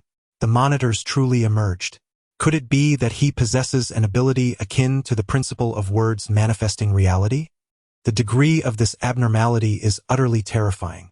Chen Qing furrowed his brows, realizing that the Ghost King defied all conventional understanding. As a ghost, he exhibited no fear of sunlight. Despite being merely a D-class wandering spirit, he had awakened such formidable powers. What is your name?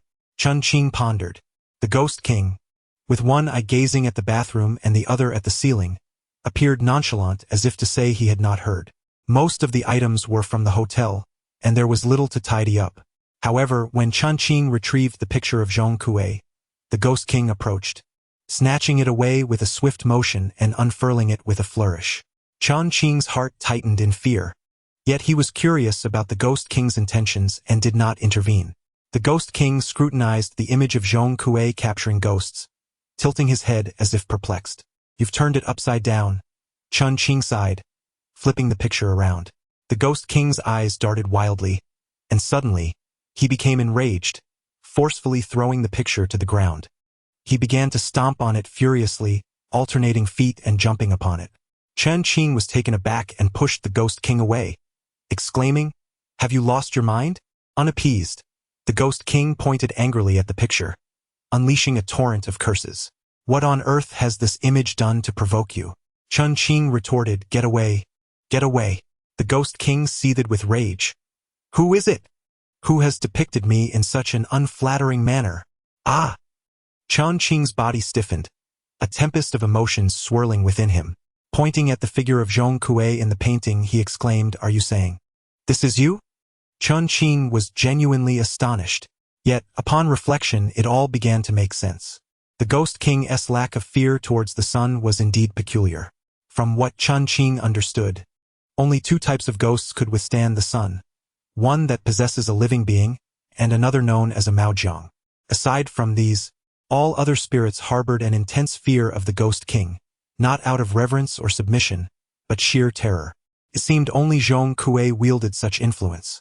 Furthermore, The eerie ability to manifest his words into reality was clearly not something an ordinary wandering soul could possess. But why had he been imprisoned in the demon suppression tower? As he pondered this, a chill ran through Chen Qing. In his previous life, the Ghost King within Han Yuan's demon suppression tower was certainly not Zhong Kui. Chapter 31. I shall take this disciple. He is the foremost disciple of our sect.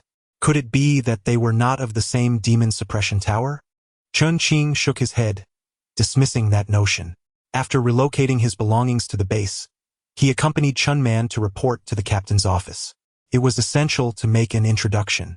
Is this your brother? Has he been harmed?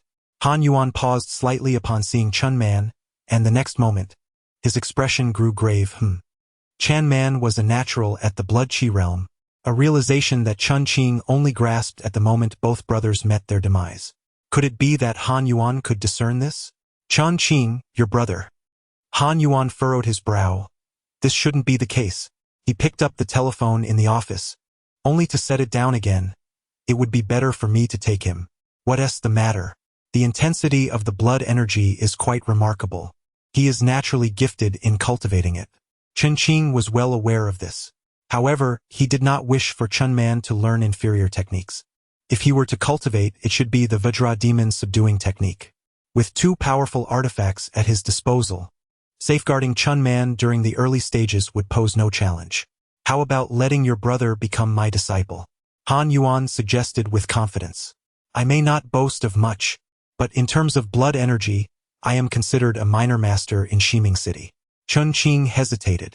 Han Yuan was indeed formidable, having once possessed the demon-suppressing tower, and he ranked among the very best in Shiming City.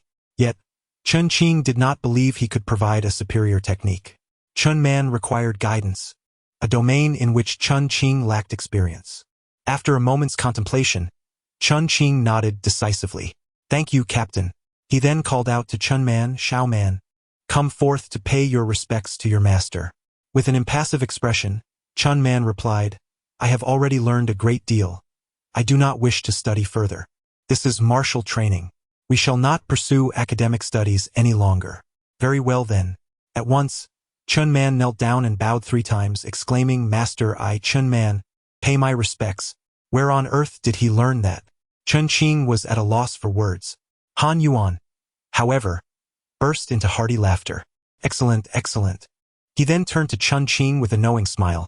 Sometimes you truly need to learn a thing or two about my charisma. Supporting Chun Man, Han Yuan led him to the martial arts school. Similar to the spirit masters, the berserkers also possess their unique training grounds, albeit with a considerably smaller number of practitioners. This year, with the addition of 6 newcomers, the total count has reached merely 12. Captain, the trainees came to an abrupt halt. Among them stood a muscular man, who had escorted the 6 newly selected berserkers. Continue your practice, Han Yuan said, beckoning Muscle King. Come here. The Baldy, whose real name was Lin Tao, had earned his nickname due to his extraordinarily muscular physique. Boss, could you grant me a modicum of respect? My students are all present. Understood, Muscle King, Han Yuan replied, pointing at Chun Man. Conduct a blood qi test on him.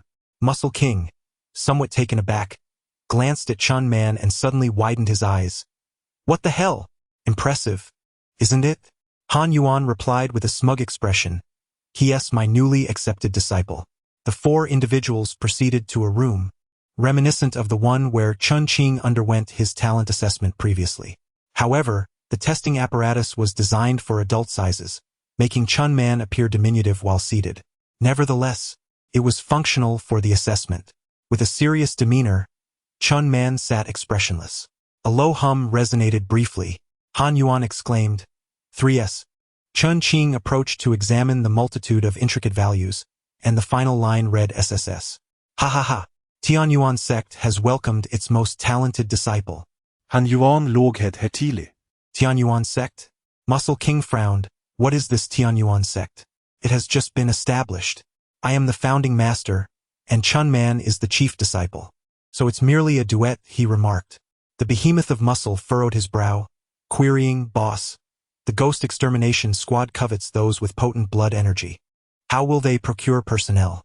The prerequisite age for enlistment is 18, and Chen Man is my disciple. Is that understood? He's not affiliated with the military. A mentor for a day is akin to a father for life. Who dares poach my son? The muscle-bound figure could only nod in acquiescence. An SSS-grade aptitude is extraordinary. Even the Ghost Extermination Squad, let alone the Ghost Legion, might not encounter such a prodigy in a year. This represents the pinnacle of talent, a veritable numerical anomaly. Chen Qing recognized the formidable nature of Chen Man's innate abilities, but the SSS rating surpassed his expectations. He elucidated to Han Yuan that Chen Man was born lacking a soul, rendering him devoid of emotions. Han Yuan's countenance turned solemn, and he lamented, I discerned it earlier. Perhaps this is the price for his monstrous talent. He continued, Chen Qing, rest assured I, Han Yuan, pledge that Chen Man will ascend to become the most formidable expert in Shiming before reaching adulthood. A decade is an unbearable weight. Chen Qing sighed inwardly, yet expressed his gratitude with solemnity. Then I extend my thanks to Taoist ancestor Tian Yuan.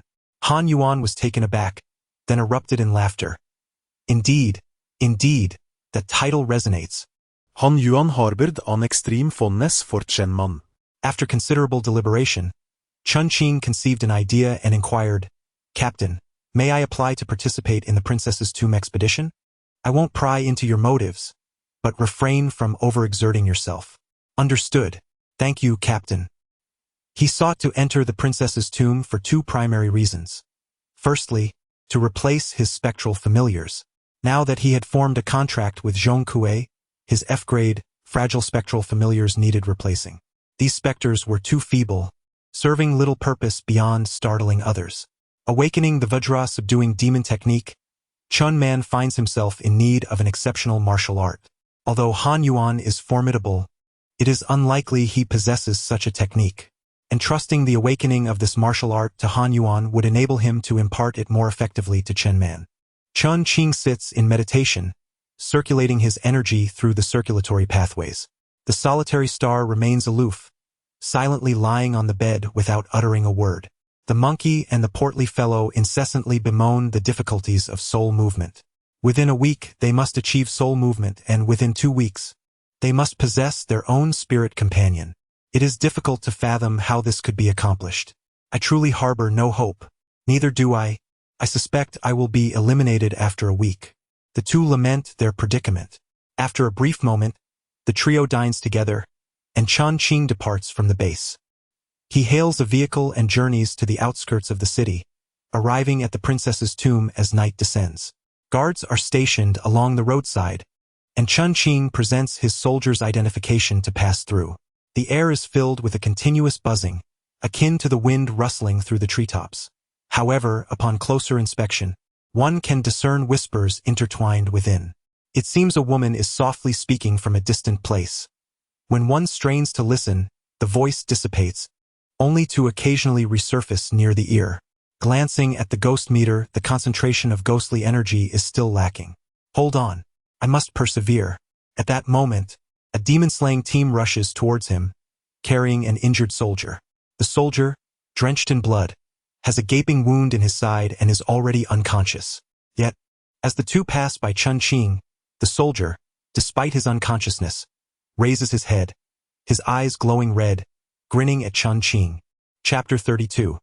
The palace's painted bones. In that fleeting moment of their divergence, Chen Qing inexplicably perceives the visage of the woman. Sigh.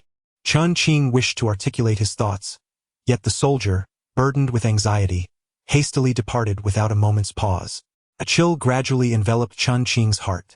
The gaze of the grievously wounded soldier. Chen Qing halted his steps. However, reassured that the main force of the demon extermination team was stationed near the tomb, he pressed onward. Before long, Chen Qing encountered his first specter, a starving ghost, classified as an E-grade wandering spirit. Its threat was negligible, and he swiftly bypassed it. As he approached the princess's tomb, the density of apparitions intensified, and the frequency of encounters escalated at a conspicuous rate. Chen Qing set his sights on D-grade and C-grade wandering spirits, mindful that anything beyond that might overwhelm him. Naturally, should he stumble upon a drowned ghost or a child ghost, he would be willing to adjust his criteria, for he possessed the complete sequence for elevating these two types of apparitions into malevolent spirits. The necklace trembled gently.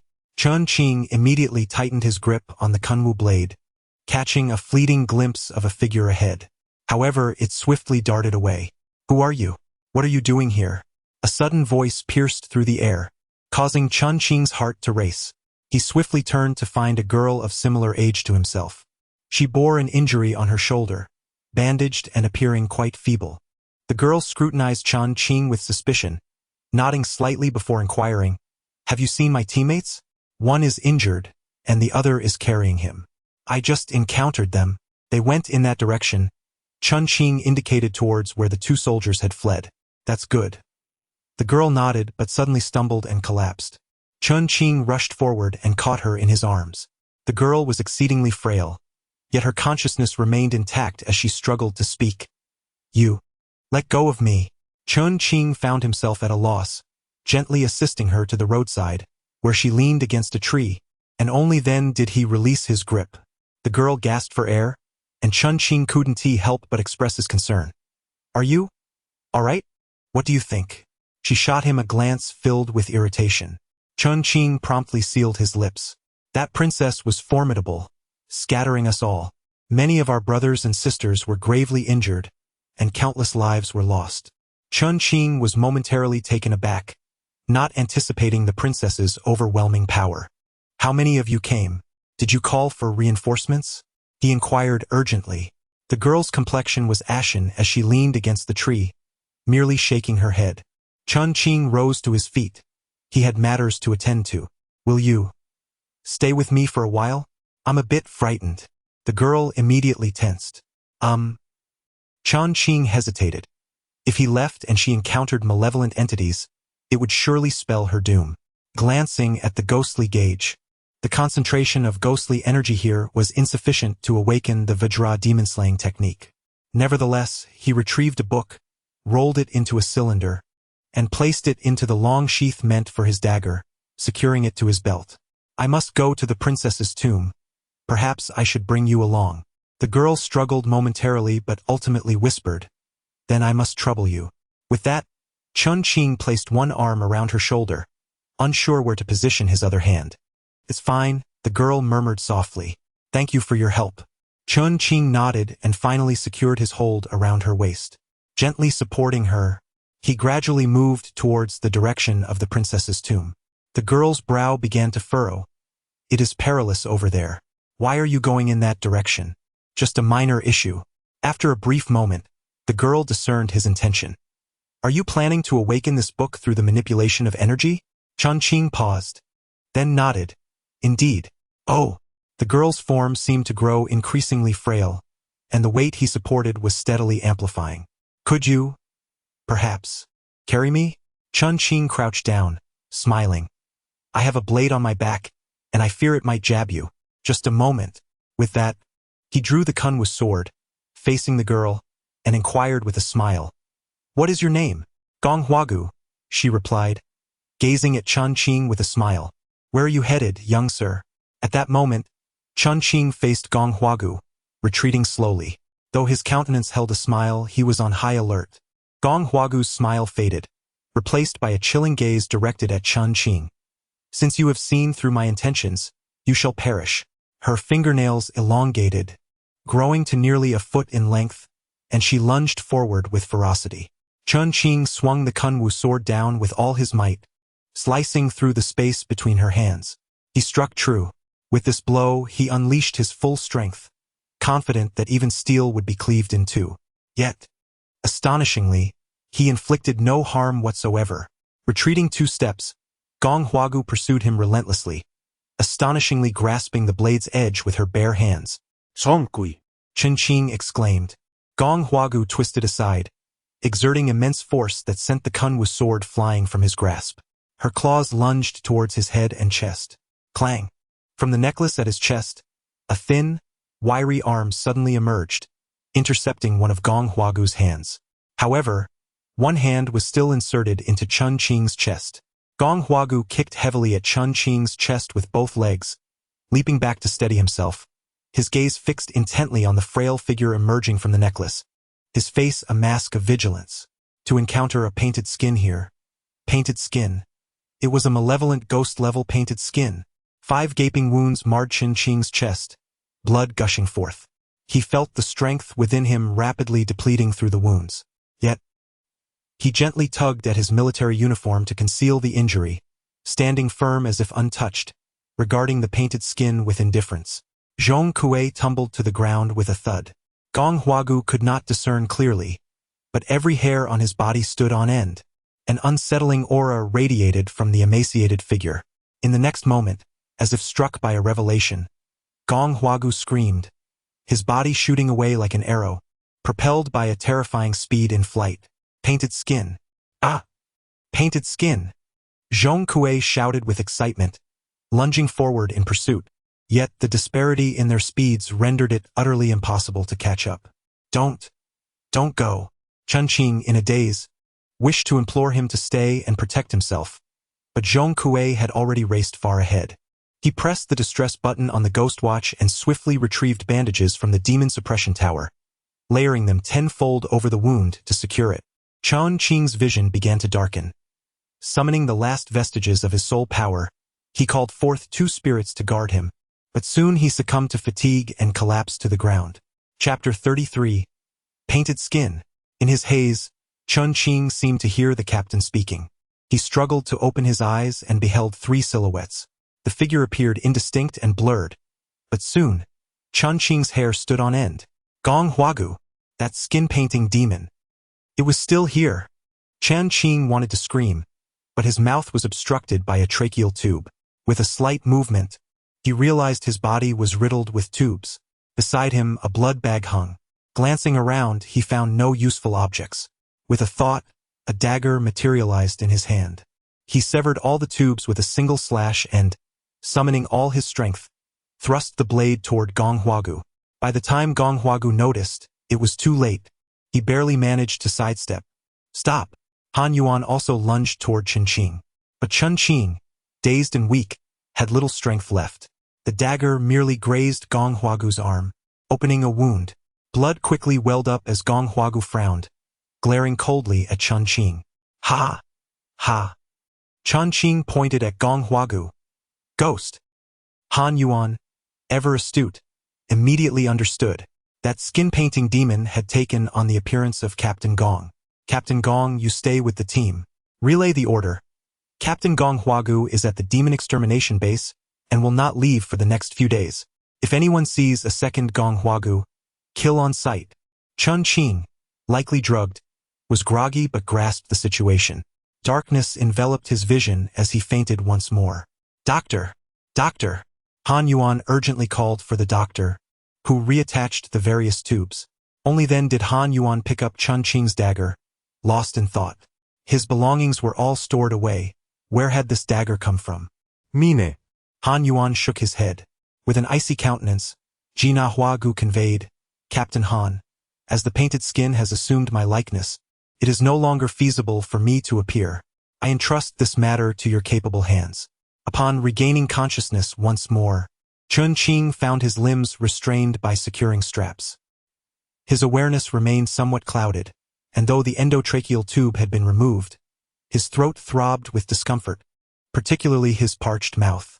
A diminutive figure maintained vigil at his bedside, his expression inscrutable. Chen Man. His gaze was fixed intently upon Chen Qing. Chen Qing, will you succumb to death? Chen Shan is gone and Chen Quan as well. You are all I have left. Please do not die, he entreated.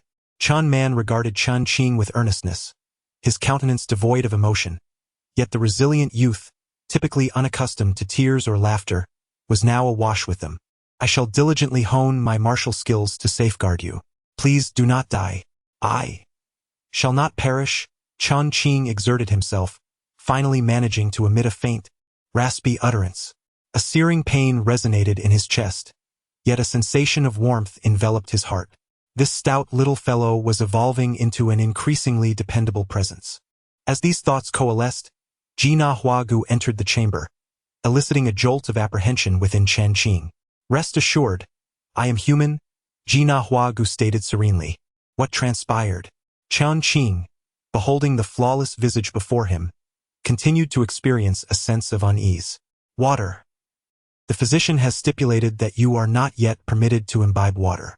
Jina Huagu procured a cotton swab, saturating it with glucose, and gently moistened Chen Qing's lips. The painted skin. Chen Qing's voice was barely audible, yet Jina Huagu discerned his words with clarity. Thereupon, he recounted the encounter with the painted skin and the subsequent events, withholding only the existence of Zhong Kui. As he spoke, his gaze drifted towards the bandaged hand of Jina Huagu. I apologize. A trifle she dismissed. Gong Huagu furrowed his brow, implying that the painting skin itself possesses considerable strength. It is no wonder that so many have fallen victim. This ability is indeed quite formidable.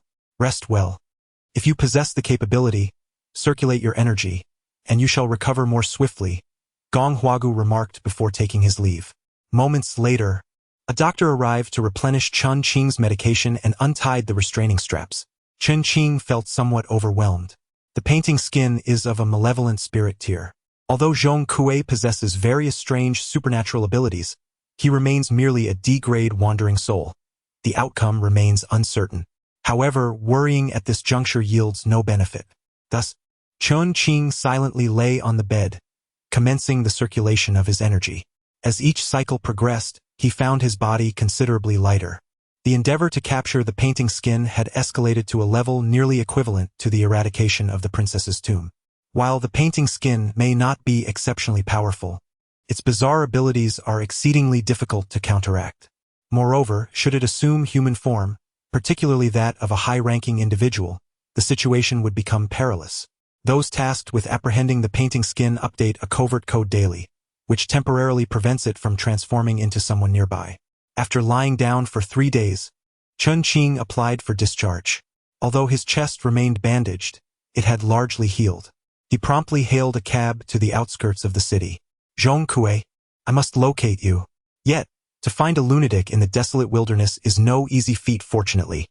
The two are bound by a contract, their souls unified, allowing for a faint sense of connection. Chen Qing closed his eyes, sensing a very weak signal, enabling him to discern a general direction. With no other options, he silently proceeded westward. Every 10 minutes or so, he would pause to reassess his direction. Thus, time passed, and before long, it was noon. Emerging from the tower, Chen Qing savored a piping hot serving of braised pork with preserved vegetables, devouring an entire bowl of rice alongside it. With renewed determination, he set forth once more. After another hour, Chen Qing's sensations grew increasingly acute. At this juncture, he paused to recalibrate his direction every 2 minutes. A short while later, he finally caught sight of a familiar figure. Zhong Kui. A surge of joy coursed through Chen Qing. At last, I have found you. Zhong Kui appeared momentarily taken aback.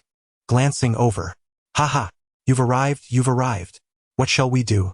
What shall we do? Upon seeing Chen Qing, Zhong Kui's expression transformed into one of exuberance, his words tumbling forth in a frenetic stream. Do you have a plan? Do you have a plan? Chen Qing, well accustomed to the eccentric ramblings of this madman, paid little heed. Observing him closely, it was evident that Zhong Kui had traversed considerable distance over the past 3 days. His slippers had been lost, and the soles of the 2 socks on his left foot were thoroughly worn, the remnants dangling from his ankles like makeshift wristbands. Inside the demon suppression tower, there was an abundance of clothing.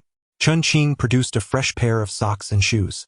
Initially intending to instruct him on the proper way to dress, Chen Qing soon relinquished the idea, realizing that the complex maneuver of donning athletic shoes was ill-suited for Zhong Kui. Thus, he returned to his previous state of disarray. What should we do?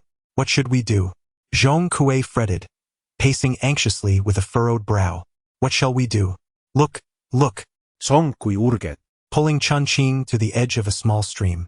A cylindrical concrete tube, a meter in diameter, spanned the stream like a bridge. With fervor, Zhong Kui leaped into the water, parting the lush aquatic vegetation as he peered within the tube, his brow furrowed in consternation. What should we do? What should we do? Chen Qing, perplexed yet compelled, followed suit. Upon entering the concrete tube, a chill ran down his spine as he surveyed the interior, his hair standing on end. Within the confines of the cement tube, a babbling brook meanders, and in its midst lies a stone, beneath which rests an eerily pristine human skin, as white as plaster. This skin undulates gently with the flow of water, its long, lustrous black hair cascading gracefully in the current. Chen Qing felt a shiver run down his spine as he turned to Zhong Kui. Is this the painted skin? Indeed. Yes, the painted skin. Hiss. I cannot find the corpse oil. Hiss. What to do? It must not see the sun. What to do? He muttered in a manner utterly incomprehensible to Chen Qing, yet the dread it evoked was palpable. Help me. Suddenly, a voice, faint as a whisper, echoed through the air. Save me. Great immortal. Save me. Chen Qing felt as though his head might explode. The voice emanated from the very human skin in the water. Chapter 34. The second ghost pet. Painted skin. Great immortal. Save me. Chen Qing drew forth his kunwu blade, channeling his soul power, causing blood patterns to emerge upon the blade's surface. He bent forward, approaching the human skin. The eyes and mouth of the skin bore holes, yet they were hollow within. It was merely a facade. The mouth opened and closed, pleading, Great immortal, save me. Great immortal, save me. The great deity plans to transform me into clothing. You must save me. Save you? Why should I? Chen Qing scoffed. 3 days ago you sought to take my life. Now you implore me for salvation? Great immortal I can transform. Do you desire a maiden? A courtesan? A noble lady? From the highest aristocrats to the humblest commoners. I can become any of them. If you were to regard me as mere clothing, I could transform you into any being, indistinguishable from gods or demons. The painted skin fervently advertised itself. Outside, Zhong Kui grew increasingly agitated. Where is the corpse oil? Chen Qing furrowed his brow and inquired. What kind of garment does Zhong Kui intend to forge from you? What purpose does it serve? The painted skin fell silent. Take your time to ponder. Chen Qing was about to depart when the painted skin exclaimed, I say, he wishes to refine me into a cloud robe. The tremor of sorrow resonated in its voice. A cloud robe? What utility does it possess? It renders one impervious to spirits, and malevolent forces shall not intrude.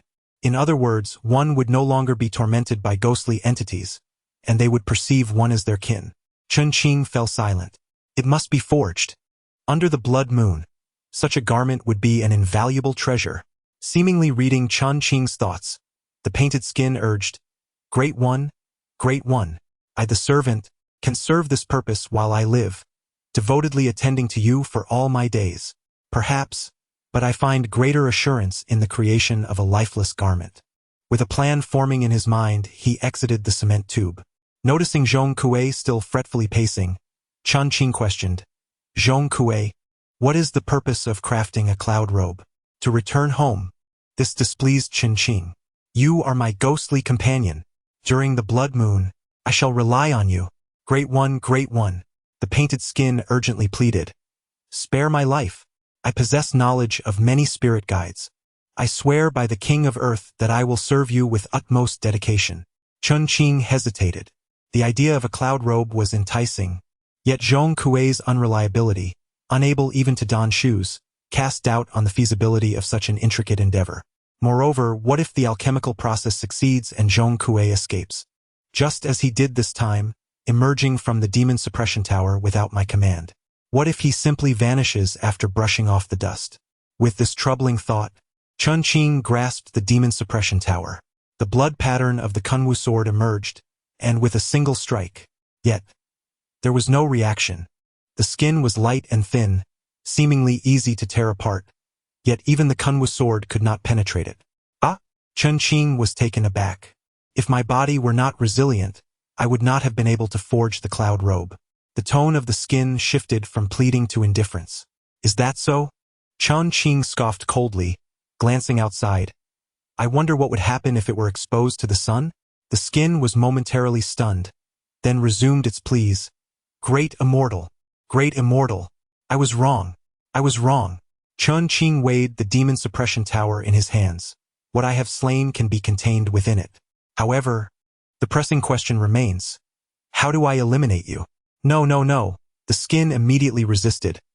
Great immortal, please accept me as your ghostly pet. I shall be obedient. Chen Qing shook his head. The black abyss contracting technique was far too perilous. Wagering everything on a contract with Zhong Kui was a last resort. Moreover, should I perish, Zhong Kui within the demon suppression tower would naturally cease to exist as well. And as for the skin, I dared not take that risk. Do you harbor any concerns? The skin inquired softly. Chen Qing candidly explained the black abyss contracting technique, prompting the skin to respond helplessly. Great immortal, how could I dare to harm you? If I were to endanger you, I would still need to emerge from the black abyss, where the great deity Zhong Kui awaits outside, capable of extinguishing me with a mere finger. Chen Qing pondered for a moment, yet still felt a sense of insecurity. Moreover, Great One, you should be able to summon the deity Zhong Kui within the confines of the Black Prison. With him by my side, I would not dare to harm you even 1,000 times over. Chen Qing was taken aback. He then stepped outside, concentrating his thoughts to summon Zhong Kui. In an instant, he appeared before him. Chen Qing was overjoyed. This certainly simplifies matters. With the king of ghosts, Zhong Kui, as his protector, he could contract any spirit he desired in the future. If there were any objections, he would simply command Zhong Kui to act. Elated, he summoned Zhong Kui back and crouched down, preparing to perform the black prison spirit contracting technique, warning against any tricks. I would not dare. The black prison spirit contracting technique. In the next moment, a veil of dark mist enveloped them both. The painted skin shifted slightly, then knelt on the ground, declaring, I am at your mercy, Great One. The attitude was commendable. Chen Qing was pleased and cast the black prison spirit contracting technique. A stream of spiritual energy coalesced, forming an ethereal black ring that emanated from Chen Qing's head, drifting slowly towards the painted skin. He perceived fear in her hollow eyes, yet she remained steadfast, watching as the black ring encircled her head.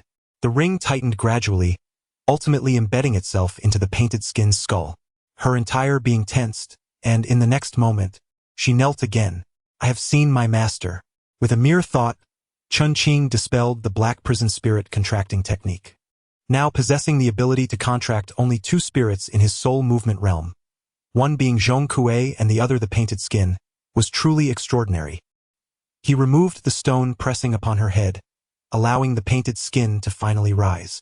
Chen Qing gazed at the unassuming stone and inquired, what has Zhong Kui done to this stone?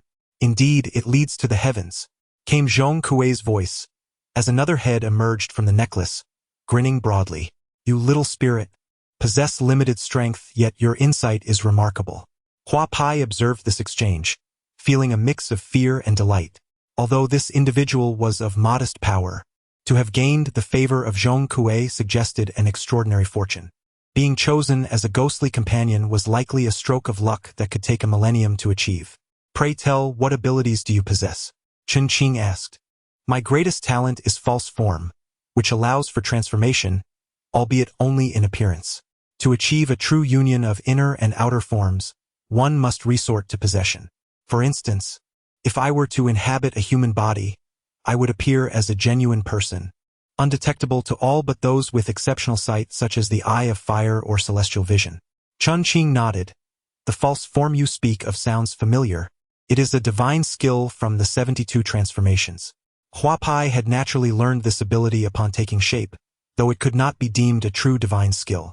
At its pinnacle, one could deceive heaven and earth, blurring the lines between gods and demons. Chen Qing nodded again and asked, if you were to possess a ghostly entity, would it not recognize you? Precisely, Hua Pai affirmed with a nod. Furthermore, my cultivation is embodied in this skin, granting me a semblance of the indestructible diamond body. A semblance? I could hardly compare to a true indestructible diamond. However, ordinary cultivators and ghostly beings would find it difficult to contend with me. Chen Qing's heart leapt with joy. Then can I don your form during the day? On cloudy days it is indeed possible, but I am not yet able to face the sun directly. That is more than sufficient. Chapter 35 The Vajra Demon Suppression Skill, the second ghostly pet, brings a sense of satisfaction. A Class C malevolent spirit, it is the legendary and enigmatic painted skin. endowed with vast knowledge, each fragment of which greatly benefits Chen Qing. The painted skin also mentioned that Zhong Kui possesses the ability to transform 72 times, a fact that Chen Qing holds in high regard. These 72 transformations do not refer to 72 distinct changes, but rather to 72 divine abilities. The extraordinary transformations employed by Sun Wukong are merely illusions among these 72 divine skills. Regardless of the type of ghost, mastering even a single divine ability is an extraordinary feat according to the painted skin's estimation. It is quite possible that Zhong Kui has mastered half of them, yet it remains a mystery why Zhong Kui is confined within the demon suppression tower, still in a daze, perhaps only capable of manifesting his potential when fortune smiles upon him. Pondering this, Chen Qing made his way to Han Yuan's office, only to find it empty. He soon spotted Han Yuan and Chen Man in the small training grounds, where Han Yuan held a target while Chen Man, wearing 2 small boxing gloves, struck it with resounding thuds. Upon seeing Chen Qing, Han Yuan expressed his exasperation. "Brother, please persuade your sibling. What's the matter?" Chen Qing inquired, momentarily taken aback. He recalled Chen Man's earlier declaration to train diligently to protect him, warming his heart. "I am not afraid of pain, nor am I weary," Chen Man stated earnestly, his expression unwavering. Chen Qing crouched down to gently pat Chen Man's head. "Little man, you must maintain your health to train effectively. Do you understand? Let us take a break for a while and then practice, shall we?" After much coaxing, Chen Man finally agreed to train extensively, allowing only a brief respite. Han Yuan, clad in a t-shirt and shorts, exhibited a robust physique adorned with explosive muscles. This exaggerated form and muscularity ranked him second among the individuals Chen Qing knew, with the first being Chen Quan. "What do you think? Isn't this Captain's physique striking?" "I would agree if you replaced striking with something more impressive." The two settled down nearby, observing Chen Man as he practiced sandbag striking. Han Yuan nodded and remarked, "He can be a bit bothersome, but this young man possesses an exceptionally terrifying talent. He is undoubtedly the most gifted individual I have ever encountered." Chen Qing nodded in acknowledgement, retrieving the Vajra demon-subduing technique. "Boss, this is for you. Both you and Xiao Man should practice diligently." At that moment, the Vajra demon-subduing technique had awakened. Although it appeared tattered, it was certainly capable of deflecting bullets. Moreover, the techniques inscribed within had undergone slight transformations. Whether pictorial or textual, they seemed to animate with prolonged observation. "What is this?" Han Yuan casually accepted it, flipping through the pages. His expression turned serious as he furrowed his brows, beginning to scrutinize the first page intently. Then came the second page. His demeanor became exceedingly grave, and his pace of turning the pages slowed. On the third page, a surge of potent vitality coursed through him. Chen Qing was pushed aside. It seemed as if an invisible fire ignited within Han Yuan, warping the very air around him. This intangible blaze was interwoven with blood-red threads, pulsating like crimson lines.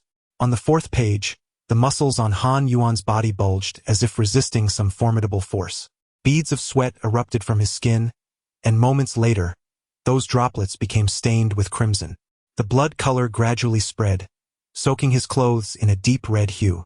The scene was profoundly unsettling. Could it be that he was possessed? Chen Qing felt a pang of anxiety in his heart. Yet he understood that this moment required his undivided attention, prompting him to quietly withdraw to the sidelines. On the fifth page, Han Yuan gradually rose to his feet and unleashed a powerful punch. Bang! A visible wave of air rippled outward. Simultaneously, a pillar on the arena suddenly shattered. Chen Qing was taken aback and hurriedly brought Chen Man outside. "I want to learn that technique as well," Chen Man immediately declared, having recognized the extraordinary nature of the skill. "I'll ensure both of you learn it," Chen Qing replied, affectionately ruffling Chen Man's hair. Bang! Bang! Bang! The commotion inside escalated, causing the very walls to tremble. The training ground varied in size, with the larger one comparable to a basketball court and the smaller ones numbering 4, flanking either side. At that moment, everyone in the training area sensed the irregularity and turned their gazes toward the smaller arena. "What is happening?" wondered the captain. "This noise is terrifying. What is he doing?" Ji Ba felt a surge of suspicion. Just as he was about to enter, only to be restrained by Chen Qing. We must not disturb him now. Bang, bang, bang. The vibrations intensified, causing the ground of the training arena to quiver slightly. Small pebbles dislodged from the walls fell to the ground, bouncing slightly upon impact. Ji-Ba's expression shifted dramatically. Let's all step outside, he urged, and everyone complied, moving outdoors. Suddenly, one wall of the training ground, along with the ceiling, erupted with a cacophony of cracks. A golden, wrathful Vajra ascended skyward, its 6 arms swirling in a circle, forming 3 Buddhist seals. After a considerable time, it gradually became translucent. Everyone stood in stunned silence. Is this the Buddha? What is this? This is utterly terrifying. The chaos gradually subsided. Covered in blood, the droplets could not conceal the golden hue of his skin. Indeed, his complexion had transformed into a radiant gold. As he withdrew his energy, the golden sheen swiftly faded. Han Yuan opened his eyes and smiled, momentarily taken aback by the sight of the collapsed training ground, which only deepened his joy. Chen Qing, are you aware of the level of this martial art? Given the commotion, it must be at least 3S level, right? If it weren't capped at 3S, I would rate it a 5S. Han Yuan gazed at his bloodied form and praised. This is truly tailored for the two of us. Quite formidable indeed. He then inquired, Chen Qing, apart from Chen Man and myself, can others cultivate this technique? Chen Qing furrowed his brow slightly but nodded. Yes. Han Yuan looked at Chen Qing earnestly. Thank you. At that moment, Ji-Ba and a multitude of berserk warriors entered, all questioning the nature of this technique. Aside from Ji-Ba, do not even think about it. A mere few punches could lead to your demise. Can I learn it? Ji-Ba exclaimed with delight. Hold on. I need to take a few days to break it down. You should be able to cultivate up to 16 punches. 16 punches? Yes. This technique comprises 18 punches, which are exceedingly formidable, but the demands on one's vitality are equally daunting. You should be able to master the first 16. After speaking, Han Yuan led Chen Qing to the office and asked, Chen Qing, the value of this martial art is immense, yet regrettably, it is capped at SSS. Do you have any requests? If our team lacks it, we can certainly request it from above. They will undoubtedly accommodate us. Remember this, the drowned ghost and the child ghost require numerous items to ascend, so there is no need to rush at present. Chen Man should now be capable of cultivating the first punch, but he must not be hasty. He should first train for a week to enhance his vitality. Chen Qing smiled and remarked, You are his master. These matters are at your discretion. Suddenly, Chen Qing's body stiffened as he noticed a tower on Han Yuan's desk, the size of a mineral water bottle. It resembled his own demon suppression tower almost identically. Chapter 36. Gathering at the summit. Captain, what is that? Chen Qing suddenly grasped why there was no Ghost King within his demon suppression tower. It was not the same tower at all. The Ghost King that erupted during the blood moon still existed. Moreover, having just contracted a second ghost pet, he could no longer contract a third. Chen Qing's expression turned exceedingly grave. Han Yuan appeared surprised, scrutinizing the demon suppression tower with contemplation, yet he refrained from speaking. Captain, Chen Qing's tone took on a solemn gravity. Is it convenient to discuss here? Han Yuan's gaze sharpened. Follow me. Before long, the two men arrived at a place as formidable as a treasure vault. It resembled both a dormitory and a prison. This was a place for confining wrongdoers, with only the monitoring room able to observe it. I have already cut the power to both the monitoring room and this location. If I am not mistaken, within that small tower should be a Ghost King. Han Yuan furrowed his brow. A Ghost King? Indeed, I once perused a tome that chronicled a prophecy, which foretold. The tower awakens with a ghastly spirit, capable of containing 12 demons. The Demon King is both cunning and terrifying, as the blood moon descends, bringing forth a flurry of death, with 1,000 miles of white bones and 10,000 miles of blood. As Chen Qing uttered these words, his gaze remained fixated on Han Yuan. He had long harbored suspicions that the authorities might already be aware of the impending blood moon, prompting their preparations for community defenses and the like.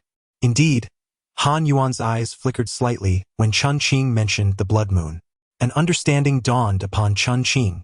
Even if Han Yuan had not experienced it firsthand as he had, He was aware that calamity was on the horizon.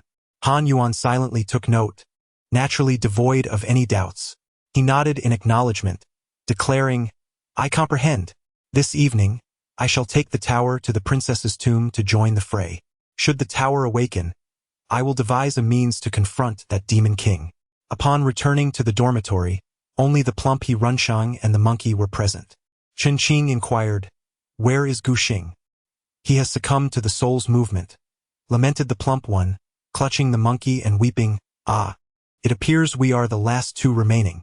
How disheartening." The monkey, having made futile attempts to push the plump one away, remarked, "Put in more effort. At least today, that bowl of water has stirred." Chen Qing lay in bed for 3 days, while everyone else made strides in progress. Suddenly, the phone rang. The plump one continued to lament, "The treatment of the divine is indeed unparalleled. They even possess mobile phones, able to leave the base at will. How I envy them." "Hello, Mr. Chen. The pig feed you ordered will be completed tonight." "Oh?" Chen Qing pondered for a moment before stepping outside. "Order an additional 1,000 tons. Certainly. They did not require a deposit." After careful consideration, Chen Qing concluded that he must procure a batch of live pigs and chickens. Certain spectral entities require fresh blood and flesh for their ascension. Although he currently possesses none of these entities, one can never predict future occurrences. It would be rather unthinkable to resort to murder, wouldn't it? A cursory search online revealed that, at prevailing prices, one could acquire approximately 500 live pigs weighing 200 pounds each for around 1 million. However, this quantity seemed insufficient. Contemplating this, he dialed the bank's gold manager. "A loan for live pigs?" The manager hesitated. "I intend to establish a pig farm. I've already purchased feed and now need to order a batch of live pigs and piglets." The manager clearly expressed skepticism. "I am now part of the ghostly military. Certain acquisitions are inconvenient for military involvement." The manager remained unconvinced, then proposed, "Mr. Chen, could you perhaps invite me to dinner tonight with someone from the ghostly military? Someone who can speak?" With no alternative, Chen Qing approached Han Yuan, who had just finished bathing, and relayed the situation. Han Yuan replied, "Must it be so complicated? Just start a video call." Chen Qing initiated the call, and the manager answered. "Is this the manager? I am Han Yuan. Do you recognize me?" Of course. The manager even stood up in the video. "Ah, so it's Chen Qing, my brother. He has been in charge of procurement recently." Oh, no problem. The manager nodded eagerly. Thus, the matter was resolved. A loan of 10 million was promptly approved. As for which pig farm to choose, the bank would recommend one, as it is only fitting to provide a gratuity. That night, Han Yuan's military vehicle departed the base. It is likely that they have headed towards the princess's tomb. Chen Qing silently meditated, cultivating the 7th cycle of his meridian. There are a total of 12 cycles, and once all are opened, he would unlock the vast expanse of the Qingguang Great Cycle in his mind, thereby attaining the realm of the spirit essence. The intensity of the training was overwhelming. Amidst the chatter and commotion, within mere minutes, the entire dormitory was filled with the sound of snoring. After completing another cycle, suddenly, the necklace stirred. Chen Qing was jolted awake, and in the next moment, he sensed a tremendous pulling force emanating from the necklace. What could this be? It felt like a summons. Chen Qing attempted to resist, but it seemed futile. In his panic, a thought crossed his mind. Illusory skin. Instantly, the illusory skin materialized, enveloping Chen Qing in an instant, transforming him into the guise of another youthful figure. In that fleeting moment, the gravitational pull from the demon-suppressing tower became irresistible, and Chen Qing vanished from sight. This appeared to be atop a certain peak. The surroundings were desolate, with mist rolling gently around. At the summit stood a colossal round table, with 12 seats arranged in a circle. The individuals seated there were diverse. Some were slender, clearly resembling women, while others bore serpentine bodies with deer heads, exceedingly bizarre. Many others had their faces shrouded in a veil of mist, rendering them inscrutable. Chen Qing found himself seated at one of the places, filled with trepidation, as the adjacent seat remained empty. Just then, a figure abruptly materialized in that very spot. Han Yuan. Chen Qing nearly gasped aloud. The moment Han Yuan appeared, he cast a wary glance at the assembly. Well then, the 12 earthly branches tower has convened once more, a cause for celebration. An elderly man spoke, his voice hoarse. As per the usual custom, all were free to engage in conversation and trade. A woman, her face obscured by a black veil, inquired, "The blood moon, what shall descend? Who can provide an accurate time? I am willing to pay a handsome price. It could be in the form of tang coins, gold and silver, spiritual stones, or ghost pearls. Anything is acceptable." The crowd fell into silence. A figure with the body of a serpent and the head of a deer emitted a hissing sound, akin to a saw cutting through wood, a most unpleasant noise. Do you truly believe that as a member of the Ghost clan, I would divulge such confidential information? Do not be so arrogant. Do not assume that only your Ghost clan possesses extraordinary individuals. The veiled woman seethed with anger. Chen Qing's heart raced, suddenly realizing something profound. This woman. She must be a figure of considerable stature among humanity. After a moment's contemplation, Chen Qing softly asked, "May I inquire how the transaction would be conducted?" His voice was clear, yet distinctly not his own. The woman was overjoyed. "Dear friend, please follow me." Intrigued, Chen Qing rose and followed her. The serpent-bodied, deer-headed creature hissed, "We know not when the blood moon shall arrive. Why do you trust this mere child?" The veiled woman paused momentarily, yet perhaps driven by a sense of desperation. She proceeded with Chen Qing to a secluded corner. They were not far from the round table, yet the voices of others inexplicably vanished. The veil was thin, but it concealed the woman thoroughly. Somehow, Chen Qing could sense her gaze fixed upon him. "Dear friend, are you certain you know the precise time of the blood moon's arrival?" "Indeed." The woman remained silent for a moment before finally asking, "How much do you require?" Unsure how to quote a price, Chen Qing thought such information should be worth billions. Yet, how much precisely? 1 billion, perhaps. Chen Qing spoke softly, then added an equivalent value in gold, silver, spirit stones, and ghost pearls. The woman, taken aback, suddenly bowed deeply and expressed her gratitude, saying, "Thank you, fellow cultivator." Chapter 37. The gathering on the cloud observing the woman's respectful demeanor, Chen Qing realized that he had likely undervalued his worth, receiving far less than he deserved.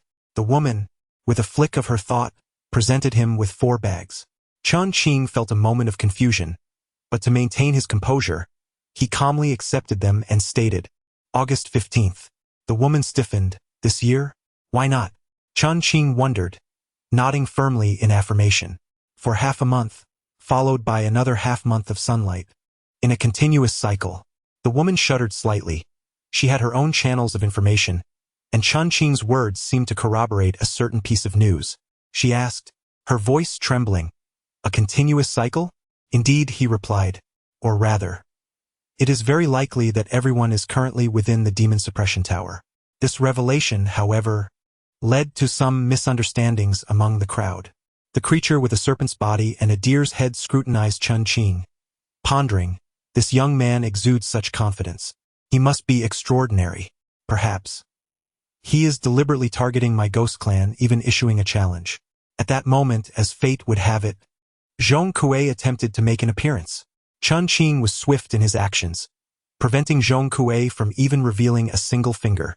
Yet, the expressions of those present shifted dramatically. In an instant, they sensed at least dozens of powerful auras emanating from this young man. The veiled woman was the first to rejoice, relieved that she had not doubted Chen Qing earlier, grateful that he was indeed a formidable ally. In my heart, I pondered, I wonder where this venerable elder has chosen to seclude himself for his cultivation. If only I could persuade him to emerge from his retreat, we would surely navigate this crisis unscathed. Yet, upon reflection, if he is reluctant to come forth, the dire price he must have paid to obtain the precise information regarding the blood moon's arrival must be unfathomable. For a moment, I found myself lost in thought. The others around me were equally unsettled, sensing the immense aura of supernatural abilities emanating from him, speculating about which formidable being he might be. Such a chaotic amalgamation of powers. To dare cultivate so many abilities, one cannot help but wonder about the origins of this elder. The elderly man who had spoken earlier, with a hoarse voice, chuckled. I initially thought this was some fortunate young lad, but it turns out to be a reclusive elder. My apologies for the oversight. Another individual inquired. Might I ask where the elder's cave is located? Could we pay a visit? Chen Qing, naturally unaware of whom they were discussing, remained composed and silent, choosing to maintain his calm demeanor. After a round of probing yielded no answers, the group refrained from further inquiries. Among them, a short figure resembling a child sighed. Even the great mouse elder is disregarded. One can only speculate about the true identity of this elder. I am in need of a beauty steal and am willing to pay a handsome price for it, another voice declared. The diminutive figure, still lamenting, immediately brightened. I have one. Consequently, the two stepped aside to negotiate. A figure enveloped in mist then proclaimed, I require a Taoist-level ghost servant. Might any fellow cultivator be willing to part with one? The creature with a serpent's body and a deer's head sneered. Who grants you the audacity to seek a ghost servant in my presence? The misty figure replied with a smile. My intent in acquiring this ghost servant is to use it as an ingredient for pill refinement. I wonder what Brother Zhu plans to do about that? Good, good, good. The creature with the body of a snake and the head of a deer chuckled coldly. Do not let me catch you. The woman in black mused for a moment before replying, I do possess something of value, but I also have my own needs. What price are you willing to offer? At that instant, the two exited the circular table area and engaged in a transaction nearby. Meanwhile, Chen Qing pondered deeply. Tao corpse? What could that be?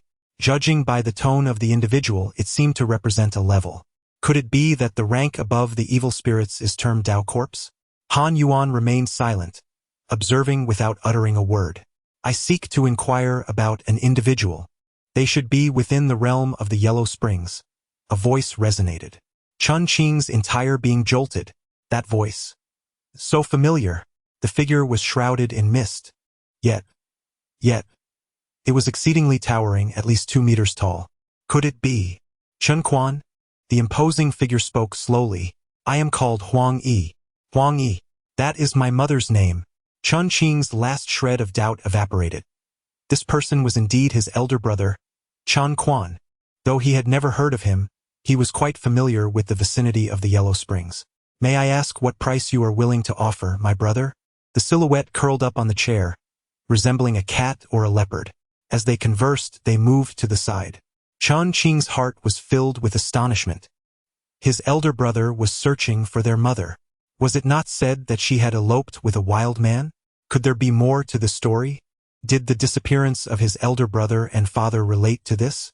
Chen Qing's thoughts whirled rapidly. He anticipated their reunion in half a month. With a deep breath, the world around him seemed to shift. Reflecting on the absurdities that had transpired, memories of Chen Quan flooded his mind, stirring a myriad of emotions. He never imagined that their next encounter would occur in such a place. He was searching for his mother. Had she gone missing or been abducted? The name of that place did not seem to belong to the realm of the living. Could it possibly reside in the underworld?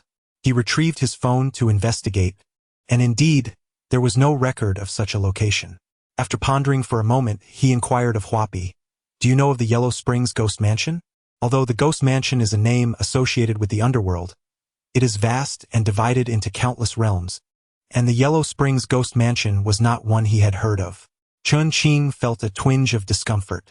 Strangely, when Huapi possessed him, it was as if she adhered directly to his skin. There was a peculiar opening that perfectly accommodated his member, leaving him with an unsettling sensation. Huapi let out a light laugh before being absorbed into the demon suppression tower. Based on today's observations, it seemed that there were a total of 12 towers. How they were interconnected remained a mystery. Han Yuan also appeared at the gathering, clearly indicating that the tower in his possession had been activated as well. This development assured that he would treat his prophecy with the utmost seriousness and devise a strategy to confront the Ghost King within the tower. The emergence of the Ghost King would only occur after the suppression of 12 spirits. There was no need for Chen Qing to remind him.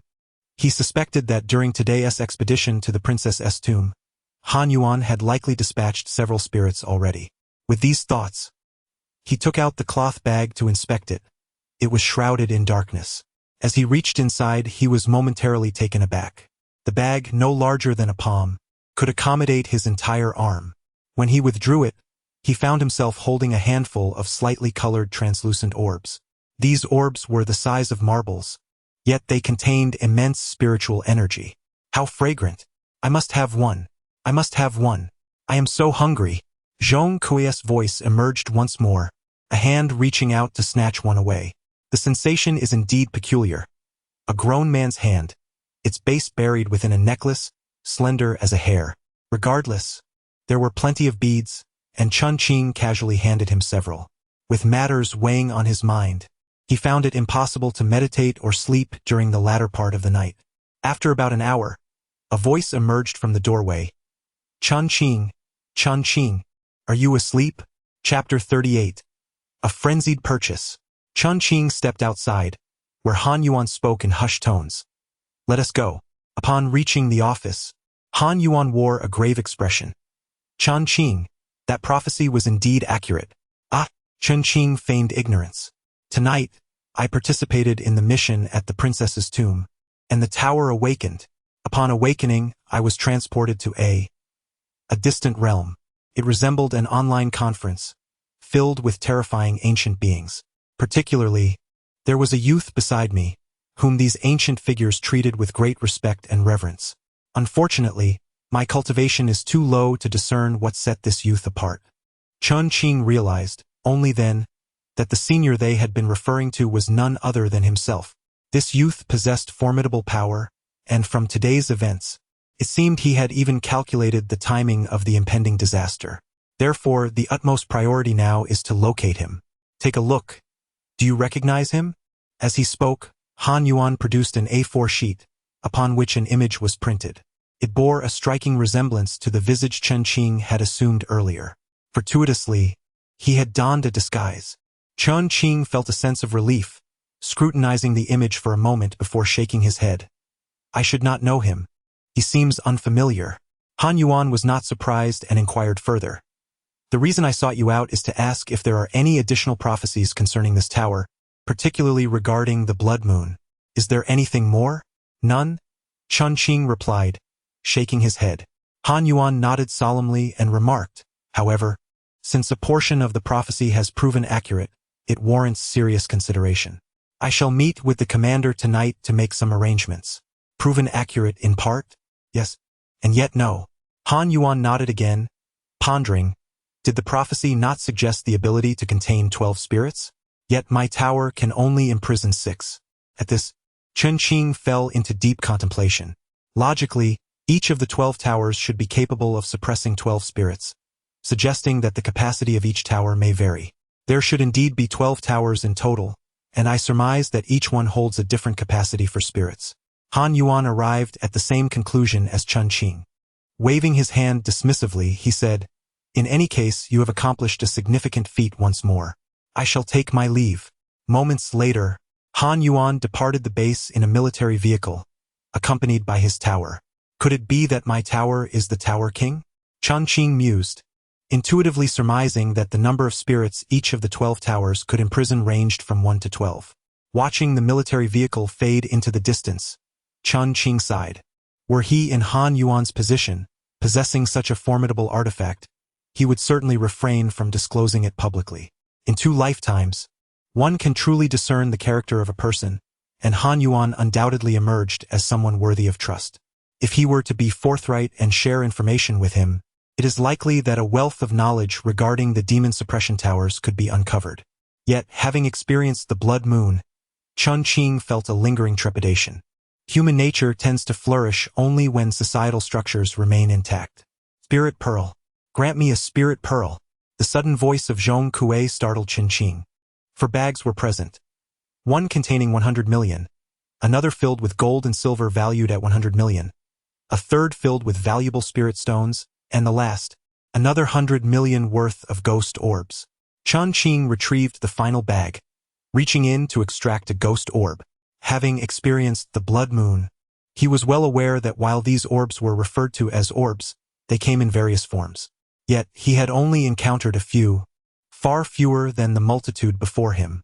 As he casually sifted through them, he noted the presence of blood orbs, gelatinous forms, bones, fruits, and actual pearls. Zhong Kui seized a finger bone, thrust it into his mouth, and began to crunch it noisily. Upon opening the first bag, he discovered 10 bank cards. Exiting the base, Chen Qing transformed into a laborer, seeking a discreet corner. He found an ATM, inserted a card. To his surprise, there was no password prompt.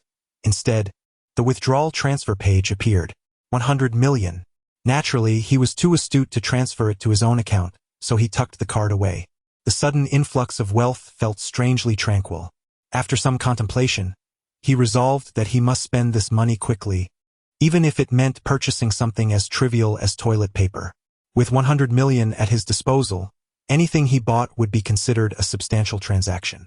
Lacking connections or experience in such matters, he pondered whether he could simply choose an online shop and fill in the quantity with extravagant numbers. How, then, should he spend this fortune? Consulting manager Yang at the safe house was one option. This thought lingered through the night. In the morning, Chen Qing's phone rang. It was Mrs. Wu. He was taken aback. He answered the call. "Hello, Li Qing. It's Mrs. Wu." "Ah, hello, Mrs. Wu. Indeed, I possess several antiques. And I wonder if your foreign friend from last time still has any interest?" Chen Qing was momentarily taken aback, but joy soon enveloped her as she pondered how to spend her funds. "Allow me a moment," she said to Mrs. Wu. After a brief contemplation, she inquired of Hua Pai. "Hua Pai, are you adept at appraising ancient artifacts?" "I cannot authenticate, but I can ascertain the era," Hua Pai replied, adding, "I can discern through its aura."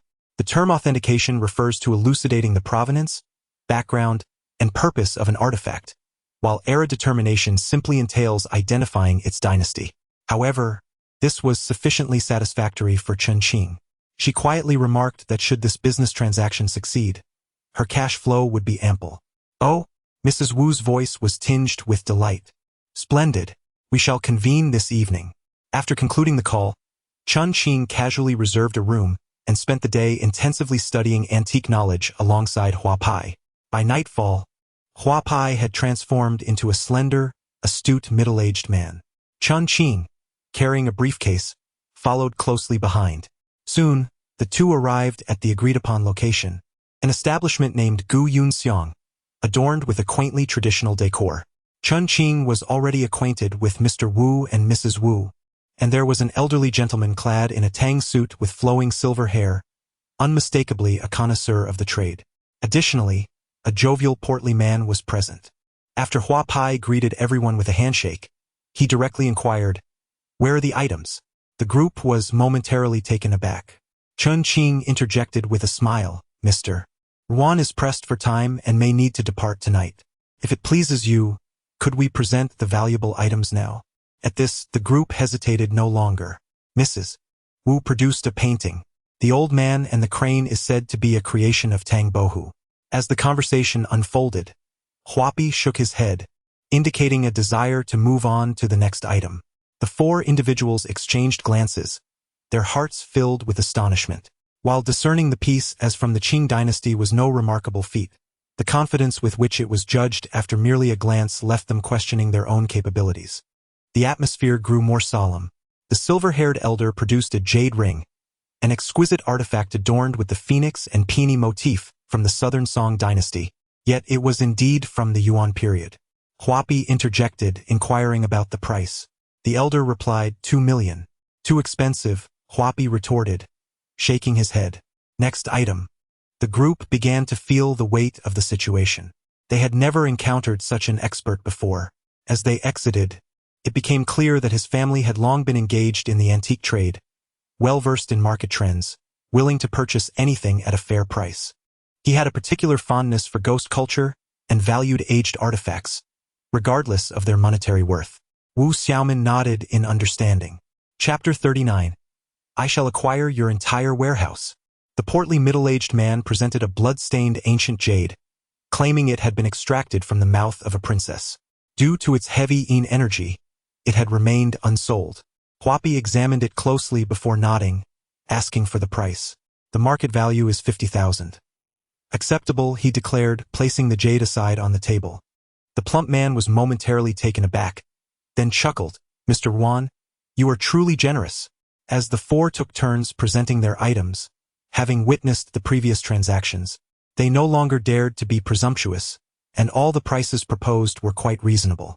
The corpulent middle-aged man produced a femur from his silver wallet, resembling a mallet. The silver-haired elder chuckled, inquiring how such an object had been retrieved. The rotund gentleman replied, "This is a bone of a deceased individual. Surely, you are aware of its significance?" 100,000 came the abrupt response.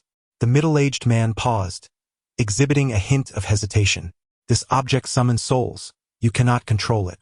Nodding in acknowledgement, the man raised his thumb in admiration. "Indeed, you are an expert." "Very well, 100,000 it is. This set of 9 relics originates from a temple." He refrained from boasting before an expert, uncertain of their provenance. The silver-haired elder smiled, seemingly intent on further testing the limits of the conversation. "Concede," he sighed. "What is the price? The value of relics has always fluctuated." "How about 500,000? "Agreed." The middle-aged man nodded, placing the relics beside him. The eyes of the 4 men gleamed with anticipation. At that moment, the corpulent man presented a long wooden box, opening it to release a waft of rust and a fetid odor, a bronze artifact, likely from the Warring States period. 12 million. I trust Mr. Ruan understands that my valuation is not arbitrary. A collective gasp escaped the trio. This was the highest bid thus far. If it were still buried underground, it would remain unchanged for a millennium, yet now it lay rusted, and within 6 months, it would be reduced to mere copper oxide.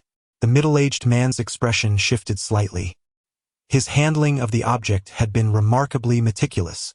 How had this individual discerned its true nature? 1 million. The middle-aged man furrowed his brow. If you are aware that it has rusted, why offer 1 million? That is of no concern to you. The stout middle-aged man furrowed and relaxed his brow, clearly in a state of indecision. After a lengthy pause, he gritted his teeth and declared, "An additional 500,000. Very well."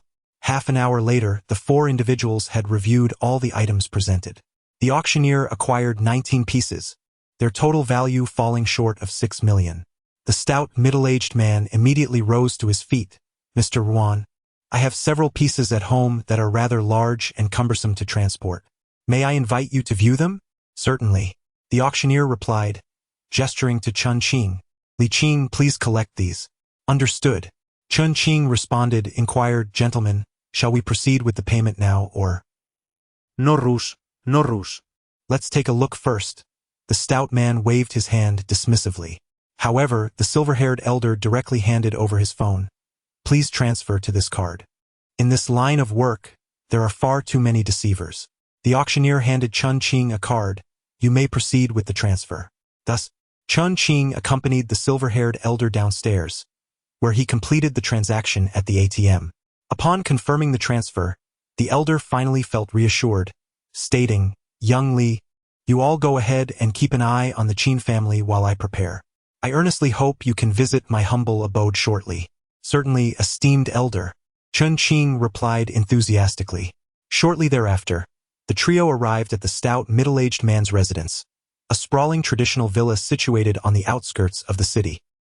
He led the 2 to the garage and opened a hidden door, whereupon a musty odor assailed their senses. Once the light was turned on, 2 horses, towering as tall as adults, emerged into view.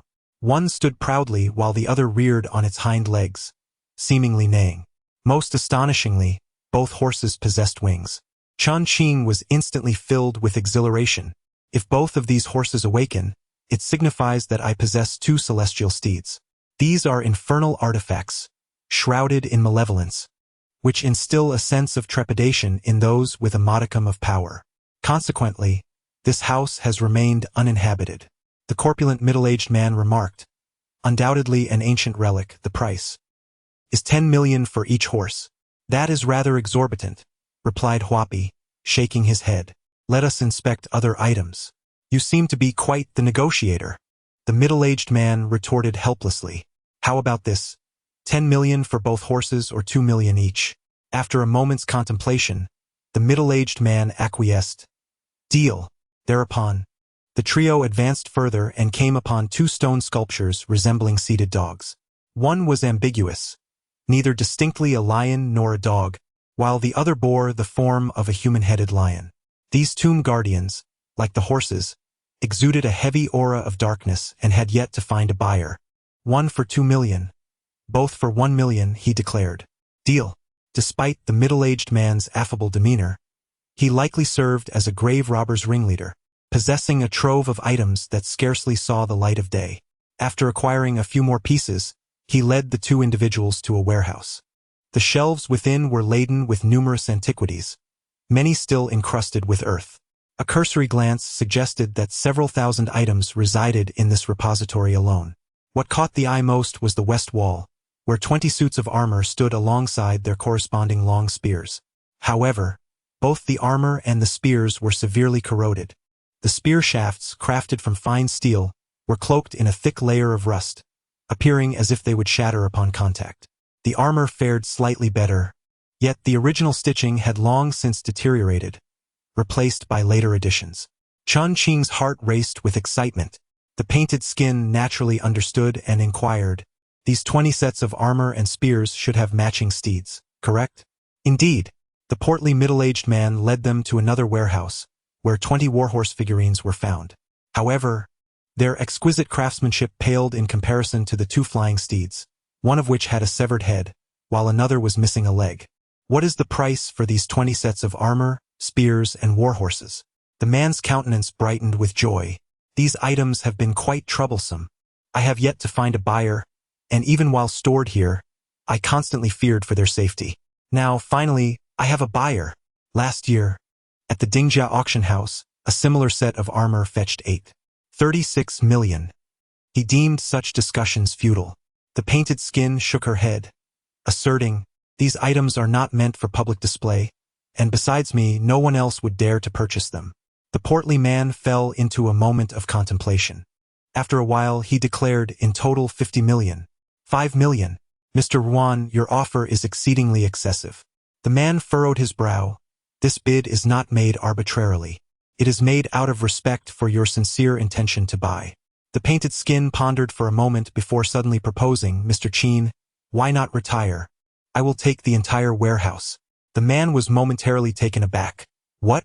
All the items in the warehouse packaged for me? 20 million. Chapter 40. A profitable venture. The portly man hesitated slightly, shaking his head. "Mr. Yuan, you jest." "I am quite serious," the painted skin stated emphatically. The man narrowed his eyes. 40 million. A firm price. Hua Pai furrowed his brow in contemplation for quite some time, finally stating, "Including the previous items, the total amounts to 30 million. This will be my final offer." The stout, middle-aged man found himself in a quandary. The worth of these items undoubtedly surpassed this price. However, they were not meant to see the light of day. Each piece was akin to a hot potato. After a prolonged silence, the man resolved, "Very well. However, it must be a cash transaction." Hua Pai presented him with 3 bank cards. "These are anonymous cards. Consider it a cash transaction." The middle-aged man hesitated slightly, then brandished the keys in his hand. "Let us proceed with the transaction. Once completed, they shall belong to you." "Mr. Qing, there are no surveillance cameras here, are there?" "No. Using that would be tantamount to seeking death." Soon, the transaction was completed. "No need," Hua Pai shook his head. "Had it been 10 days prior, I would have accepted, but now it is too late to upgrade the safe house here. How you managed to leave, I shall not inquire, nor do I wish to know." With a thought, Chen Qing conveyed his intent. Hua Pai immediately understood and asked, "Mr. Qing, may I inquire as to the location of this tomb?" The stout man furrowed his brow. "It is already empty. Consider it a favor owed." After a moment of silence, he wrote down an address. Subsequently, the stout man departed in the driver's vehicle. The driver asked, "Brother, perhaps. Do not entertain any misguided thoughts. As he mentioned, it is time for me to retire. Have those watching the estate retreated?" "Yes, the less one knows, the safer one is." "Master, how did this servant perform?" In the warehouse, Hua Pai transformed into a beautiful young woman. "Remarkably well." Chen Qing surveyed the surroundings and began to collect items using the demon-suppressing tower. The array of artifacts present could easily constitute a small museum.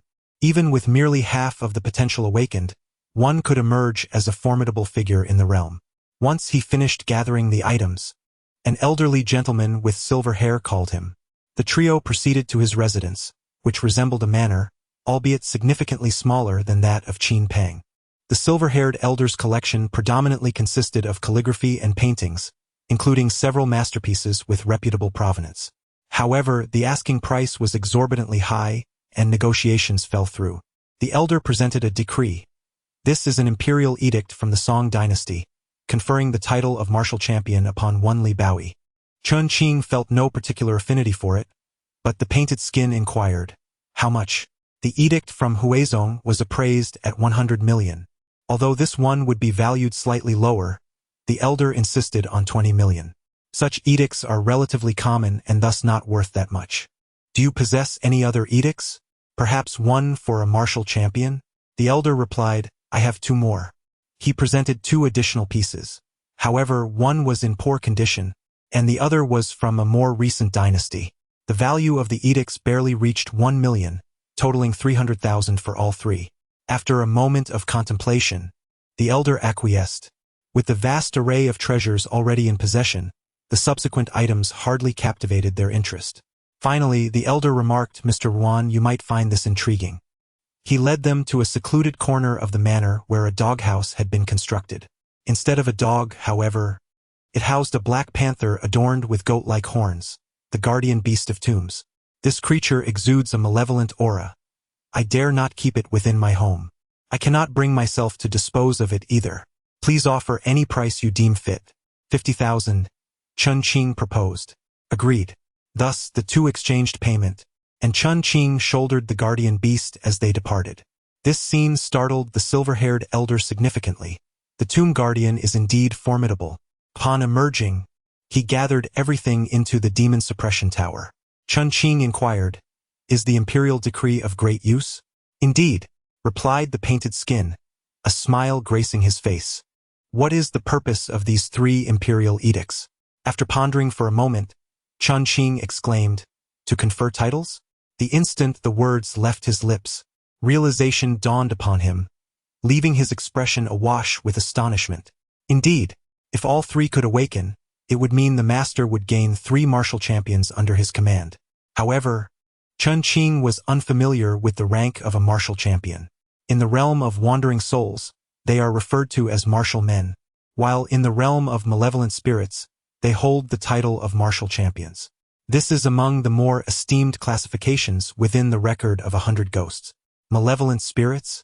To directly confer titles upon malevolent spirits? Chen Qing was momentarily taken aback. Does the emperor's decree wield such immense power? Yet, with the decline of humanity's fortune, the emperor has also fallen from grace. Had the ancient sovereign still reigned, a mere utterance from his lips could have directly conferred titles upon evil spirits. Chen Qing found himself lost in thought. Just how substantial must the emperor's influence be? Painted skin. What other formidable entities from the record of 100 ghosts do you know? Please share. It is not that this servant is unwilling to speak, but some existences, merely hearing their names can shorten one's lifespan. Once you surpass the level of evil spirits, even a mere touch of the formless can render you unworthy of remembrance. Thus, it is possible to encounter such exalted beings in an instant, yet in the blink of an eye, you would find yourself unable to recall them.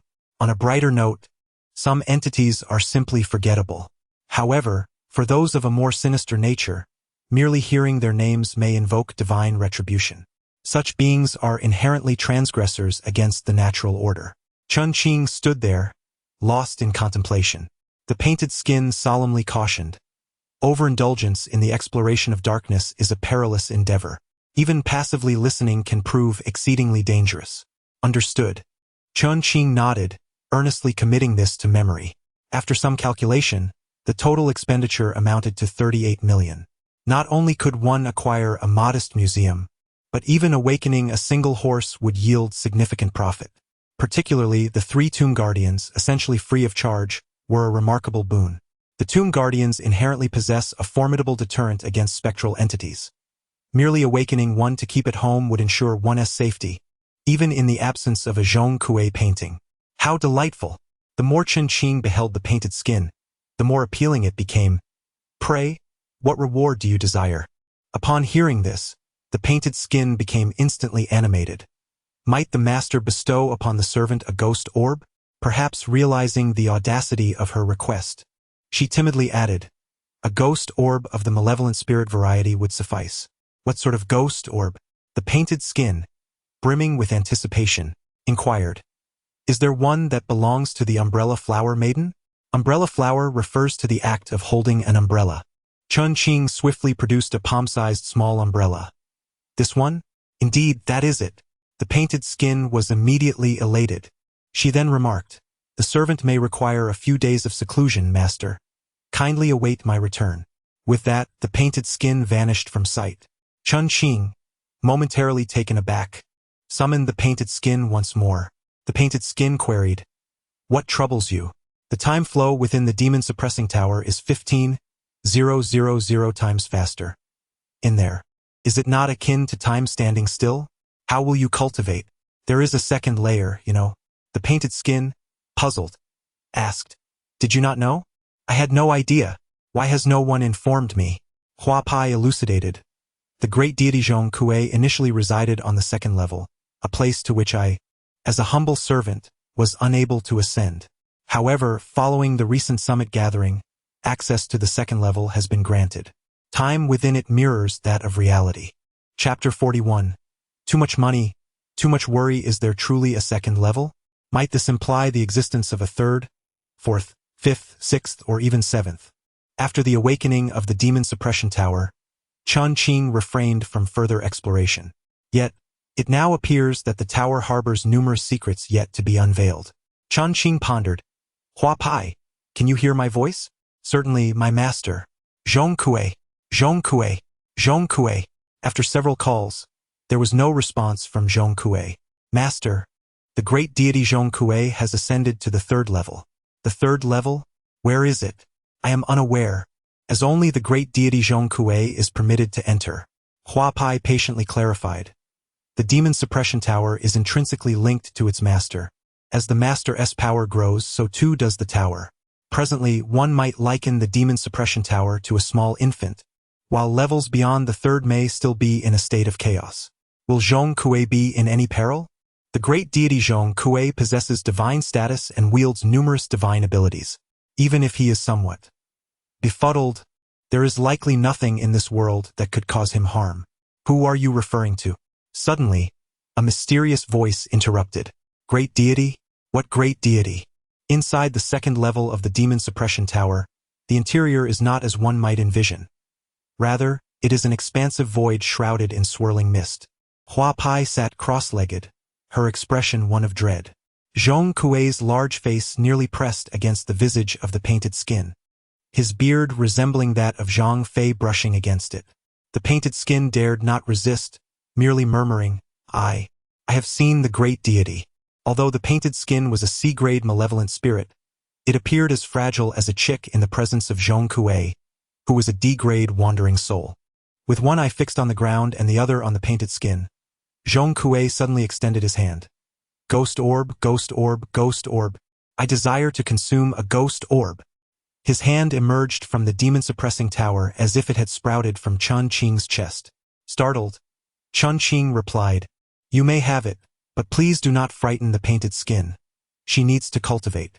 All right, he nodded fervently. Chen Qing then placed a ghost orb, resembling a leaf, into Zhong Kui's hand. Seemingly dissatisfied with the orb, Zhong Kui pouted as he chewed and wandered into the mist. Originally, Chen Qing intended to visit the princess's tomb to exchange the 12 wandering souls for stronger ones. But with the painted skin in seclusion, this plan would be postponed for several days.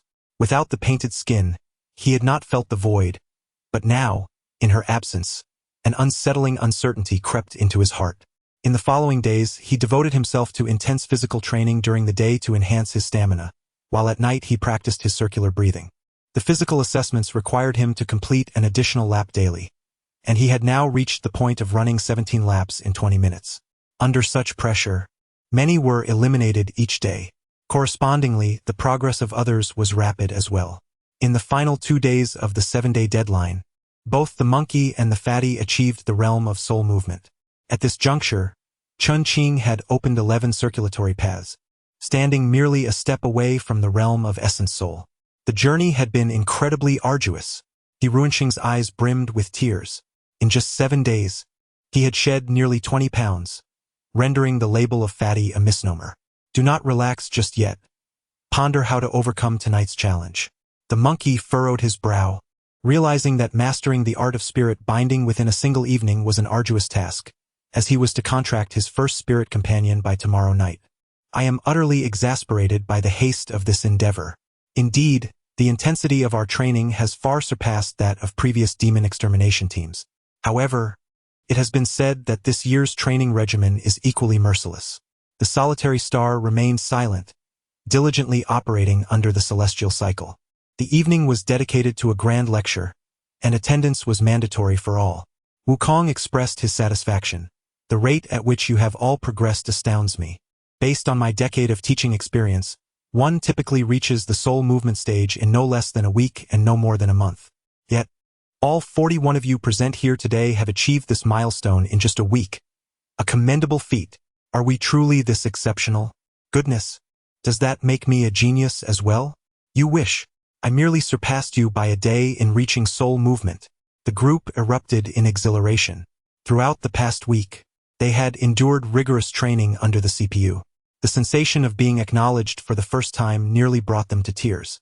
Yet, a more formidable challenge loomed ahead. Within the next 24 hours, they must master the art of spirit binding. Tomorrow night, they are to gather at the princess's tomb, each required to possess their own spirit companion.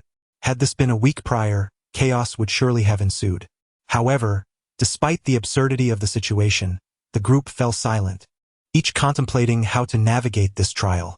Both the art of spirit binding and the more advanced hellish spirit binding had already been mastered by Chen Qing, leaving him unaffected by the urgency. This should not be the case. Hongya rose to her feet. Setting aside the daunting challenge of mastering the art of ghost taming in a single day, the notion of finding a suitable ghost companion within the same time frame is utterly preposterous. With a dissenting voice, several others chimed in, particularly the women among them. The crowd paused momentarily. Given that women are inherently weaker than men, the selection of a ghost companion becomes paramount. A single misstep in this choice could condemn one for a lifetime. So what do you propose? The time allocated for women to choose their ghost companions should not be less than 5 days. No, a week. This is not a decision I have made. Wukong shook his head. Class is in session. Subsequently, Chen Qing deemed it unnecessary to attend the remaining classes. The period of seclusion for the painted skin was nearing its conclusion, and it was expected to emerge by tomorrow. Mobile phones are prohibited during class. Upon returning to her dormitory, she noticed 2 missed calls on her phone. Mr. Chen, the 3rd batch of pig feed has entered production, and we have brought the samples, which are located at the entrance of the 5th base of the Ghost Army. Would you like to take a look? Oh, I will be there shortly. The second call came in. Hello, Mr. Chen, the rice, soybeans, and potatoes have all been prepared. When will you come to collect them? Within the next couple of days. Holding nearly 70 million in her hands, Chen Qing felt quite troubled over the past few days. Daily necessities and hardware products had consumed close to 6 million. 50 million had been invested in the most secure varieties of food supplies. In a post-apocalyptic world, possessing food and firearms brings a sense of security. Arriving at the entrance of the base, a business vehicle was parked nearby. 3 men in suits awaited her arrival, one of whom was Boss Zhu from the feed factory. In recent communications, Chen Qing discerned their intention to connect with the Yuguijin. It seemed that, during the video call with manager Jean, Chen Qing's identity as a purchaser for Yuguijin was inadvertently disclosed. Consequently, he is now met with utmost respect. Chen Qing received a bag of pig feed samples, opened it, and immediately frowned at the pungent odor emanating from it. Upon tasting, he found the texture coarse and powdery, leaving his mouth filled with crumbs. Observing Chen Qing's expression, Boss Zhu promptly clarified, Mr. Chen, the taste does fall short. This is the 3rd batch of the improved version, which contains added starch. Chen Qing sampled it again. There was indeed an improvement, albeit slight. He noted that soaking it in warm water or cooking it would enhance its palatability significantly. Can the nutritional components be guaranteed? He inquired. Absolutely. We adhere to strict standards. Chen Qing nodded. Then there are no issues. Let's expedite the production of this improved version. Though he grimaced at the thought of consuming it now in the apocalypse, this would be considered a gourmet delicacy. Chapter 42. Welcome to the Princess Ghost Domain, dear ones. As for how to receive the grain, Chen Qing had already devised a plan. After some negotiation, he secured a plethora of seals from Yichang. He then proceeded to the warehouse district in the Binjiang area. This warehouse area is connected to the railway, featuring a dock, and is located just 1.2 kilometers from the highway exit, predominantly designated for grains. Upon entering, he was greeted by the sight of nearly 100 silvery metallic barrels, each towering 7 or 8 stories high. Manager Tian enthusiastically introduced. We have a total of 229 standard grain silos, all constructed in accordance with ASTM D3299 standards. The smallest has a capacity of 35 tons, while the largest, right before us, reaches a height of 30 meters, a diameter of 15 meters, and an impressive capacity of 445 tons. Chen Qing invested 23 million in grain. Originally, this sum could purchase approximately 10,000 tons of grain. However, with a stroke of ingenuity, he opted for aged rice and beans, both approximately 6 years old, yet guaranteed to be uncompromised. This clever shift allowed him to increase his total from 10,000 tons to an astounding 25,000 tons. Manager Tian led Chen Qing into the silo, where a relatively simple computer continuously monitored the internal temperature and humidity. Inside, it resembled a grain storage facility filled to 9/10 capacity, with an adjustable cross-shaped walkway above. Lowering the walkway by 2 meters, Manager Tian bent down to scoop up a handful of rice. The greatest concern with stored grains is heat buildup. If unattended, such a large quantity could spoil within a week. However, with 30 years of experience in temperature control, I assure you, Mr. Chen, although this rice is 6 years old, its quality may be slightly diminished, but it remains perfectly sound. Are there surveillance cameras? Indeed, each silo is equipped with 3. Chen Qing ordered 5,000 tons of potatoes, 4,000 tons of rice, 4,000 tons of soybeans, and 6,000 tons of wheat. Aside from the potatoes, which were stored in a conventional warehouse, the others were placed in cylindrical silos. While the quantities may sound substantial, it ultimately amounted to merely 8 silos. Chen Qing promptly signed for the delivery and took the keys, sealing each of the 8 silos with appropriate seals. Manager Tian, naturally, did not interfere. Within 10 minutes, the first rice silo was completely emptied. Subsequently, the second, third, and so forth up to the 8th were all taken away, and a seal was affixed at the entrance. The potatoes were stored in a standard cold storage facility.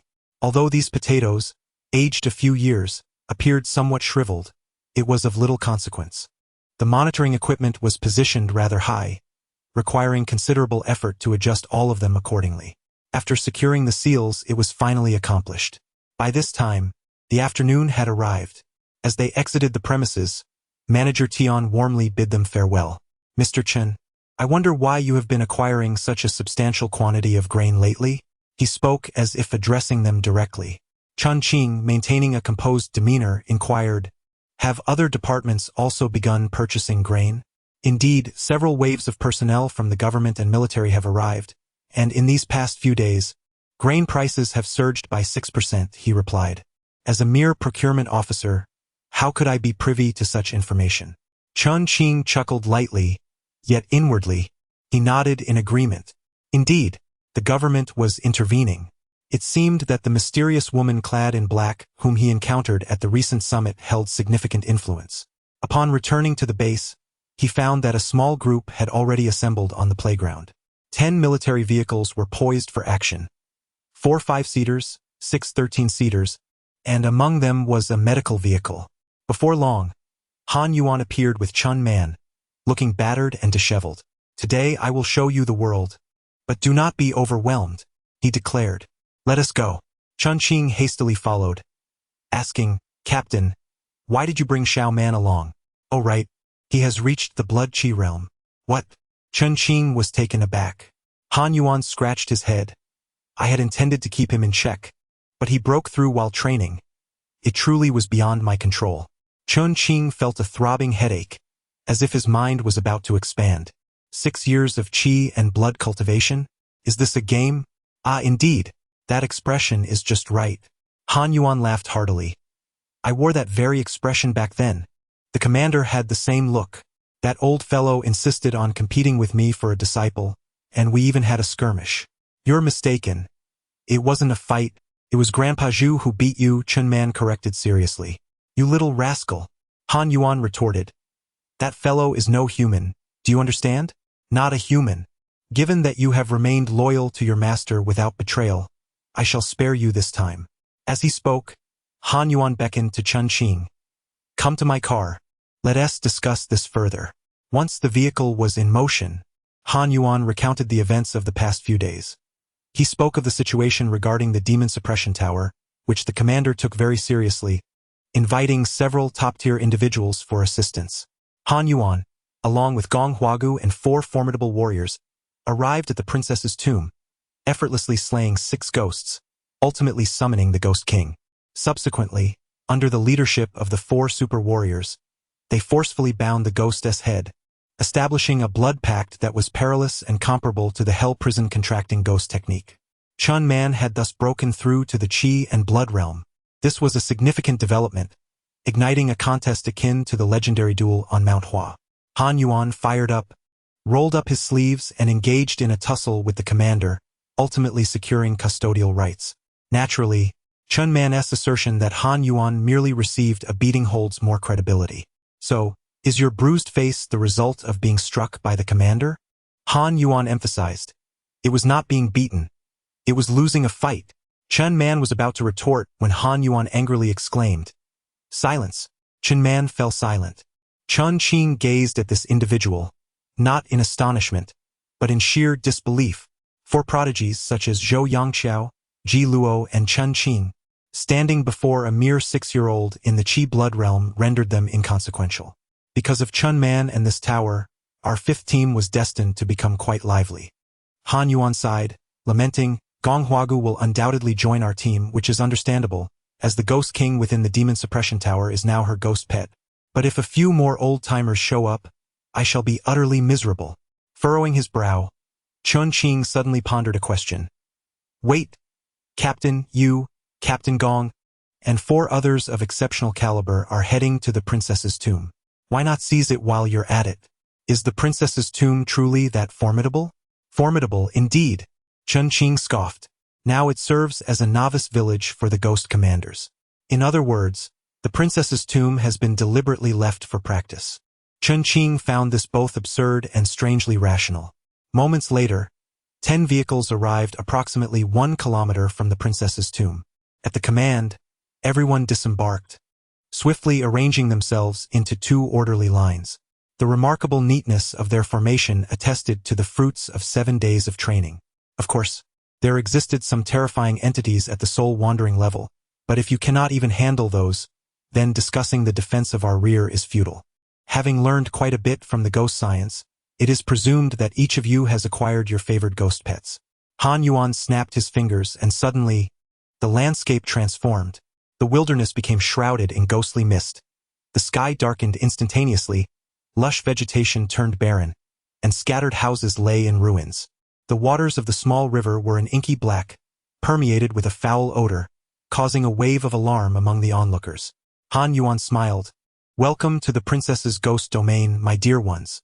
Chapter 43. Spirit soldiers. A shiver ran through the crowd. Having previously encountered the malevolent specter known as Swallowing Wind, they were somewhat prepared. However, the realization that a mere step forward would lead them into the realm of ghosts caused many to hesitate. Zhou Yangqiao took the lead, followed in succession by Ji Luo and Chen Qing. It seemed there was an invisible boundary. Once they stepped inside, they would never see the living again. The ghost domain? Chen Qing furrowed his brow. Another unfamiliar term. Or perhaps this is what was referred to in a past life as the ghost realm. He glanced at Han Yuan, a hint of worry in his expression. Captain, You wouldn't let Chinman venture in there, would you? Rest assured, I will accompany you. Han Yuan waved his hand dismissively. You focus on capturing your own spirits. Chen Qing was at a loss for words. No matter how talented, Chen Man was still under 7 years old. Even if he accompanied them, it was still. Here, put this on. Han Yuan produced a pair of peculiar gauntlets, adorned with intricate wood grain, resembling finely carved wood. He knelt down to help Chen Man don them. After securing the gauntlets, Han Yuan then retrieved a wooden helmet. After much effort, he finally fitted it on, followed by a wooden chest plate. You are quite bothersome, Chen Man stated impassively, though his tone betrayed his dissatisfaction. You stubborn child, I am merely looking out for your safety. I am strong enough. I don't need your protection. Strong, you say? I could easily topple you with just a finger. In 2 years, I will be able to defeat you. Even in 10 years, that will still be impossible. Observing the banter between the two, Chen Qing felt a sense of relief wash over him. Let us form a team, the monkey suggested, inching closer. Damn it, this is my first time in the ghost domain, and I'm feeling a bit unnerved. Please, Great One, take me along. Ren Qing also approached. The solitary star remained silent, stepping directly into the ghost domain. Chen Qing was indifferent to the others, but he felt a responsibility to look after the monkey. He nodded and entered the domain. It was cold and dark, the air thick with a foul stench. How much soul power do you possess? Chen Qing inquired. 41. The monkey replied. And you? 58.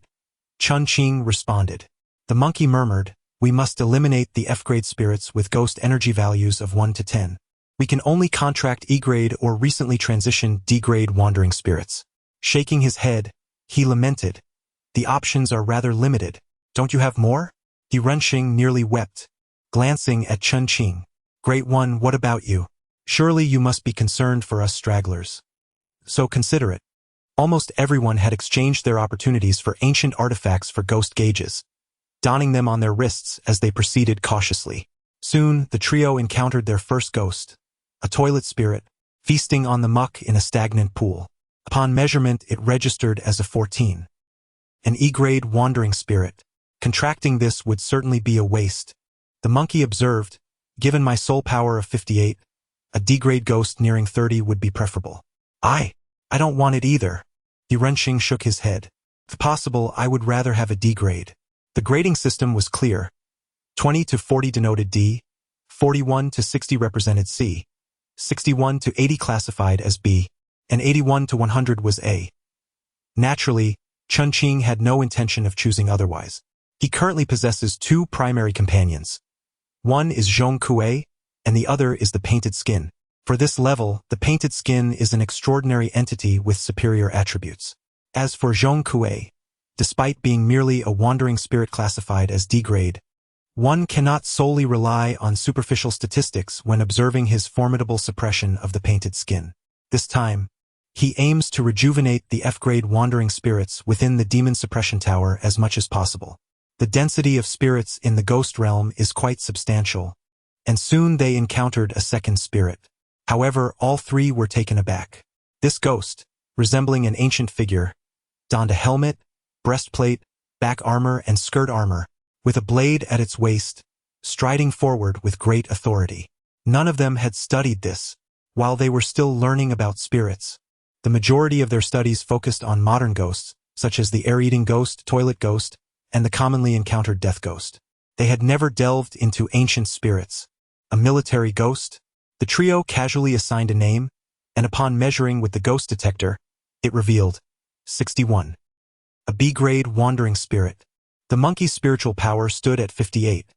According to the recommended range of 50, he should ideally contract a spirit around 29, with a maximum not exceeding 70, which is 41.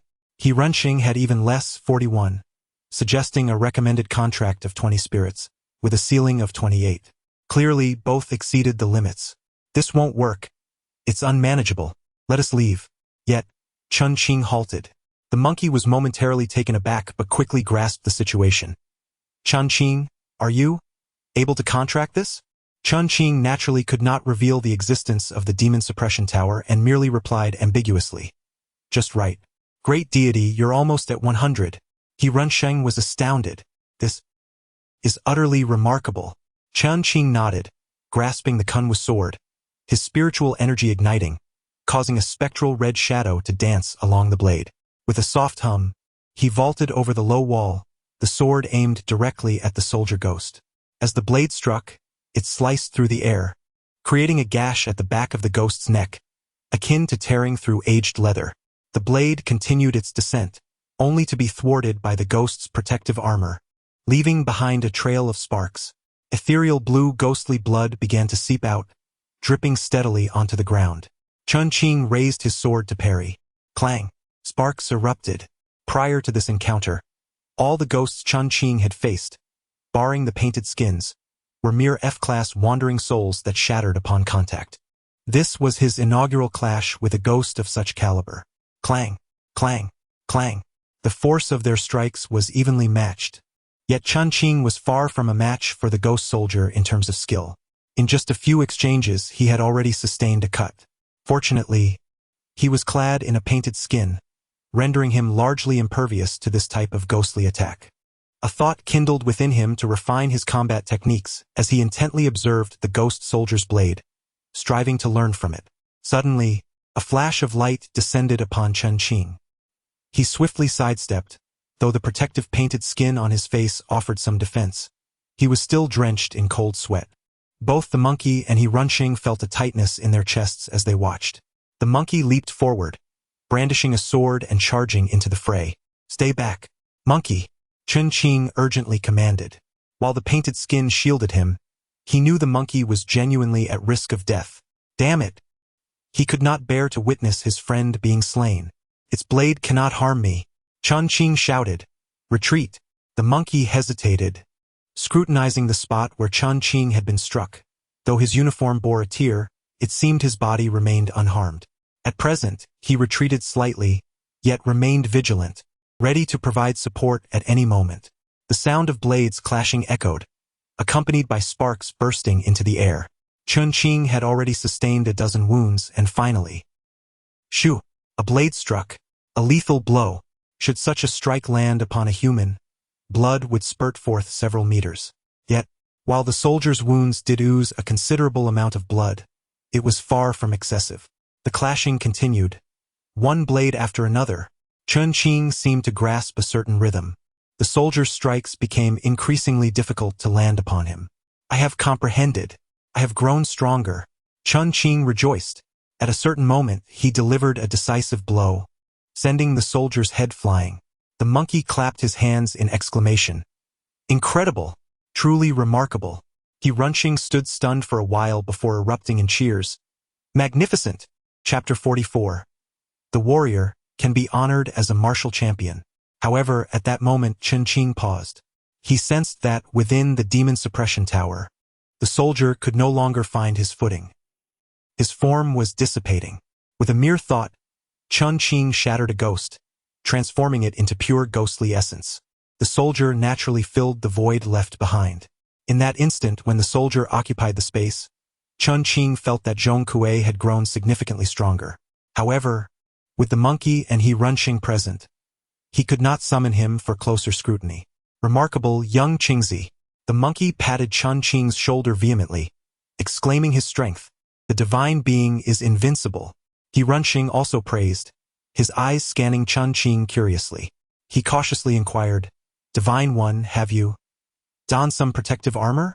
In the tale of Painted Skin, it is mentioned that when she attaches herself to a human, her presence is undetectable except by means of divine sight or other extraordinary vision techniques. Just moments ago, Chen Qing had endured numerous cuts yet remained unscathed, a fact that did not escape the notice of his companions. Previously, he had acquired a certain item. Chen Qing, however, chose not to elaborate further, urging them to proceed, as it was imperative to procure suitable ghostly pets for the two of them today. Both companions nodded earnestly, with Chen Qing present. If they could not secure suitable ghostly companions, their prospects would be even bleaker in the future. This area had once been a hub of aquaculture, boasting numerous fish ponds, though neglect had led to the gradual deterioration of most embankments, transforming them into a jumbled mass reminiscent of candied hawthorns.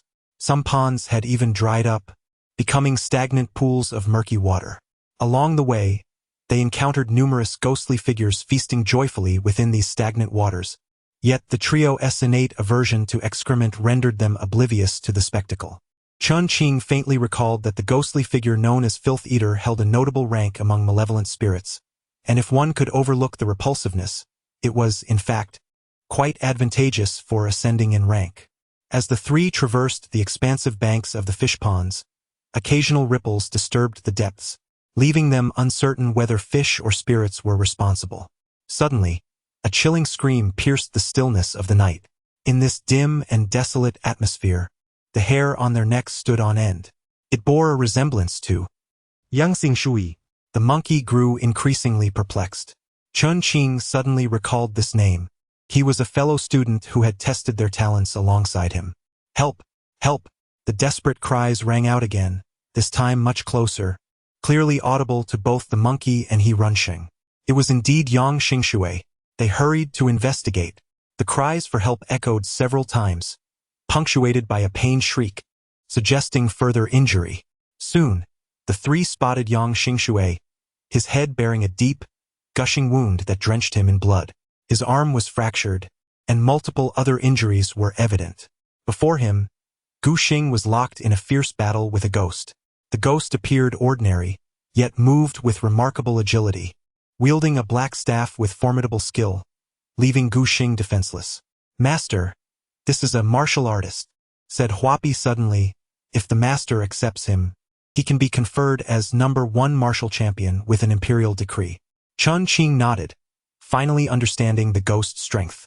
The ghost meter reading was only 38, a D-grade wandering soul, yet capable of overwhelming Gu Xing. Gu Xing had reached the soul power realm earlier than Hosey, possessing a soul force of at least 70. Yet he was being thoroughly defeated by a ghost with only half his power. Thump, thump, thump. 3 more muffled sounds. The martial artist's black staff consistently bypassed the Kunwu blade, striking Gu Xing with precision. Gu Xing remained silent as always, merely grunting, but unyielding. "Hosey, let's go. You stay back a little." Hosey paused, then nodded and followed. Clang! A strike landed on Chen Qing's Kunwu blade, causing his hand to waver slightly. Thump! A blow struck Chen Qing's wrist, sending a numbing shock through his entire arm, nearly causing him to lose his grip on the Kunwu blade. Even stronger than a weapon spirit, Chen Qing mused. Relying on Huapi's protection, he parried and thrust, forcing the martial artist back several steps. "Gu Xing, Pongzi, get Yang Xing out of here." At that moment, Yang Xing was barely breathing, his face ashen. The solitary figure staggered, severely injured. Had it not been for the timely arrival of Chen Qing and his companions, it is likely that both of them would have perished at the hands of the martial artist. Bang! Bang! Bang! Each strike from the martial artist seemed to find its mark on Chen Qing, and although the protective skin mask offered some defense, it was not enough to prevent the surge of blood and energy within him. Chen Qing had recently acquired some techniques from the soldier spirit, yet they proved utterly inadequate against the martial artist's prowess. Despite his desperate attempts to evade and block, 9 out of 10 strikes landed upon him. Bang! A cry of anguish escaped the monkey as he collapsed to the ground, a gaping wound opening on his brow, blood immediately staining his face. "Do not fret, I shall press on," Chen Qing urged, launching another assault. The martial artist's staff techniques were remarkably intricate, the tip of his weapon constantly hovering perilously close to Chen Qing's face. Any attempt to evade would result in a swift strike to his chest or waist. Bang! Bang! Bang! With each successive blow, Chen Qing felt as if he might cough up blood. His suffering was not merely physical, but also deeply psychological. He could not fathom how a spirit with a mere 38 points of malevolence could force him into such a dire state. Were it not for the protective skin mask, he would have surely lost his life thrice over. With a rush, the staff's tip aimed directly at his eye, prompting Chen Qing to lean back sharply. In response, he swung the Kunwu knife horizontally, encompassing a wide arc. The martial artist leapt into the air. Instinctively, Chen Qing thrust upward. In midair, the martial artist positioned his staff to block the Kunwu knife. Gritting his teeth, Chen Qing drove his left fist towards the staff. Bang! The staff veered aside, allowing the kunwu knife to plunge directly into the martial artist's chest. With a momentary shock, Chen Qing swiftly advanced, kicking the staff away, wrapping his hands around the martial artist's neck, and using his legs to restrain the martial artist's arms. He bellowed, "Come quickly." The monkey, momentarily taken aback, brandished the kunwu sword, poised to behead. Chen Qing bellowed, "Contract, contract." The monkey, slightly stunned, suddenly regained his composure and approached the warrior, commencing the invocation of the contract spirit technique. Once, it failed. Chen Qing urged, "Do not halt, proceed." Thus, the second attempt ensued, followed by the third. And the fourth. Soon, they reached the 10th attempt, each contract being rejected by the warrior. The monkey's complexion grew pale, and signs of fatigue began to manifest. 11th. 12th. Finally, the monkey's body stiffened slightly, and a look of ecstatic joy spread across his face. Succeeded. Ha ha ha. Succeeded. Upon hearing this, Chen Qing released the warrior. The warrior, silent, stepped behind the monkey. Impressive. Impressive. The monkey assessed the warrior. With this fellow by my side, I shall stride through the base with confidence. Chen Qing, lacking emotional intelligence, could not let go of past grievances, holding on to both small and significant matters alike. The monkey was his brother, who had sacrificed himself in a previous life for Chen Qing. Thus he was determined to protect him at all costs. The warrior was the perfect ally. Once the blood moon arrived, he would use the imperial decree to elevate this warrior to the rank of martial champion. The monkey's combat prowess would ascend to new heights. The two exchanged hearty laughter, both forming a large character and collapsing onto the ground. They were suddenly startled. Turning back, they beheld a burly man charging towards them, his physique imposing, movements agile, wielding a long staff. Yet again, it was another warrior. Chapter 45. Kneeling at first sight of the ghost. Chen Qing's spectral gaze swept over this warrior. 88. An A-grade wandering soul. A staff swung down from above, powerful and formidable, exuding an aura of terror. Chen Qing raised his hand to block. Bang! A resounding impact echoed. Chen Qing's arms went numb, and the kunwu blade slipped from his grasp. The long staff, remarkably agile, redirected its force midair and struck Chen Qing squarely on the shoulder. Boom! It felt as though a vehicle had run him over, causing his body to collapse to the ground. Chen Qing, the monkey, exclaimed in shock, drawing his knife and leaping into action, pouring all his strength into a strike toward the martial artist. The martial artist, seemingly aware of his movements, executed a light sweeping kick. Bang! In the next moment, the monkey's body shot forth like an arrow, crashing heavily onto the ground and bouncing several times before landing in a muddy pond. Mud splattered everywhere. The monkey tasted blood in his mouth and spat out a mouthful, but he struggled to rise, quickly crawling toward the shore. At this moment, the smaller martial artist engaged the larger one. Their staffs clashed, yet in just a few exchanges, the smaller martial artist found himself at a disadvantage. The larger martial artist exerted overwhelming pressure on his opponent, even besting him in martial prowess. With no options left, the smaller martial artist resolved to unleash his ultimate move. Zhong Kui, Chen Qing shouted. In the next instant, a gaunt figure clad in a hospital gown appeared. Zhong Kui, one eye gazing skyward while the other focused on the martial artist. The larger martial artist's body trembled violently, gradually turning his head. Bang! The smaller martial artist's staff struck the larger martial artist on the head with tremendous force. Yet his own body also froze. In the larger martial artist's eyes, two freely moving pupils finally came into view. Ah! The martial artist exclaimed simultaneously. The larger martial artist's mind shattered, and he dashed away into the distance, his speed surpassing even that of his last frantic escape. Zhong Kui advanced with a deliberate gait, each step causing his body to leap as if unburdened by gravity, reminiscent of the lunar pull depicted on television. In the next moment, Chen Qing discerned the truth. On Zhong Kui's right foot rested a golden slipper, transformed by the magic of Jin Buhuan. Chen Qing paused for a brief moment, astonished by the extraordinary capabilities of this golden slipper. Previously, Zhong Kui's speed had been insufficient to pursue the painted skin. Yet now, Adorned with the golden footwear, his velocity surged to unprecedented heights, propelling him swiftly into the mist. Death is not an option. You must pursue. Upon hearing this, Chen Qing plunged into the haze. Moments later, he encountered Zhong Kui and the warrior. Zhong Kui perched upon the warrior's neck, clutching his hair, grinning foolishly. With his mismatched eyes, he appeared utterly foolish. The warrior, burdened by Zhong Kui, stood rigid, trembling as if caught in a relentless vibration. Let you flee. With a resounding slap, seemingly light yet impactful, the warrior staggered as though struck by a truck, crashing heavily to the ground, inadvertently flinging Zhong Kui away. In a fit of rage, Zhong Kui cried out, "Master! Master!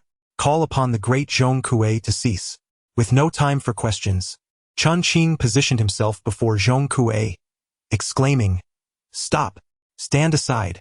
I shall flay this wretch."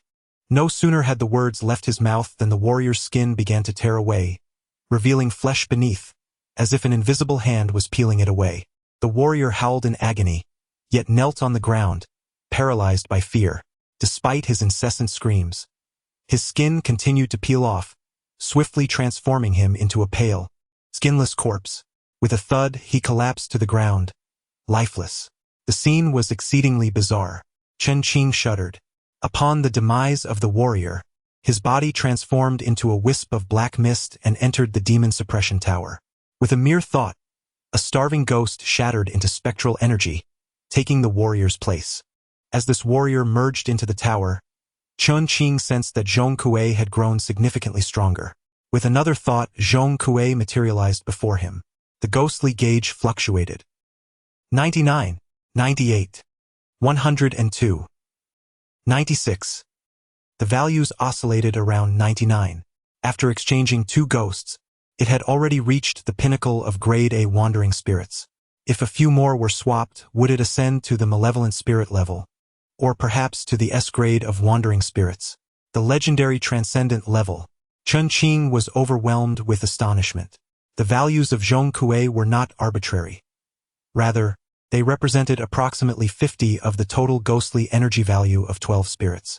Currently, within the demon suppression tower, there were 12 spirits, the highest being the warrior at 88, followed by the soldier ghost at 61, along with 10 F-grade wandering spirits, culminating in a total of approximately 198. This was precisely double Zhong Kui's value. The anticipation was palpable. Suddenly, Chen Qing recalled the painted skin and inquired, "You just mentioned telling Zhong Kui to halt. Why was that?" The painted skin smiled wryly, "Master, this is merely a wandering spirit. How could it withstand even a few slaps from the great Zhong Kui? Did you not notice? After receiving that slap from Zhong Kui, the warrior's ghostly energy value decreased by 7 or 8 points. Is that so?" Chen Qing was taken aback and summoned the warrior. Upon measuring the ghostly gauge, indeed, it was only at 81 now. "You insufferable Zhong Kui, were it not for that slap just now, you would either have advanced to the malevolent spirit level or become an S-grade wandering spirit." Hua Pai remarked, "Master, I have discerned that the mightier the deity Zhong Kui becomes, the more formidable the supernatural abilities he acquires. It is essential to strive for further enhancement." Chen Qing nodded in agreement. Presently, it mattered little whether Zhong Kui or Hua Pai was present. Even without them, with the A-grade wandering spirit of a warrior and the B-grade wandering spirit of a soldier, he could navigate the realm of spirits with confidence. However, for the sake of prudence, it would be wise to add a caveat. After all, encountering such an extraordinary warrior within merely 2 hours raised the possibility of other unforeseen challenges. Chen Qing projected a thought, but Zhong Kui, whether due to incomprehension or reluctance, seemed oblivious, his eyes darting about as he stood before him. One thought was forcefully retracted, only for Zhong Kui to emerge once more shortly thereafter. "Very well, I shall not engage in a contest of wills with him." The monkey leaned wearily against a wall, exhaling a sigh of relief upon witnessing Chen Qing's safe return. He glanced at Zhong Kui, whose gaze seemed unfocused. "This is a ghost king?" The appearance of the ghost king was indiscernible, yet the essence of a spirit was unmistakable. The monkey felt somewhat at a loss for words but recalled how this not-so-intelligent ghost king had caused that exceptionally powerful warrior to flee in terror upon his arrival, making the title of Ghost King quite fitting. One should not judge by appearances. With a sigh, the monkey added, "You may not have attended many classes, unaware of the pressure exerted by Zhou Yangxiao and Ji Luo upon us, but today I have come to realize that the most concealed big boss is indeed you." Chen Qing assisted him to his feet, refraining from contradiction. The warrior was indeed formidable. It remained uncertain whether he could challenge Zhou Yangxiao's malevolent spirit of a higher tier. Supporting the monkey toward the ambulance, he noted that several others were already inside, with Yang Xingshui appearing to be the most gravely injured among them.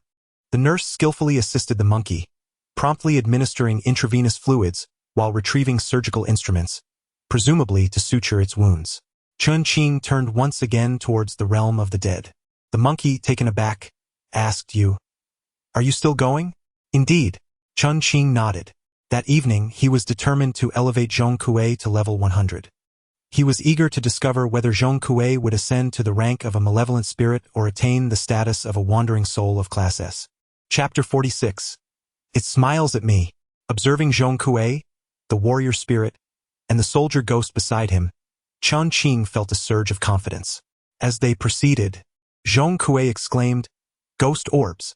Where are the ghost orbs? I require ghost orbs." Ever since learning that Zhong Kui could freely access all floors of the demon suppression tower, Chen Qing had taken out the pouch containing the ghost orbs. However, he had not brought it with him today.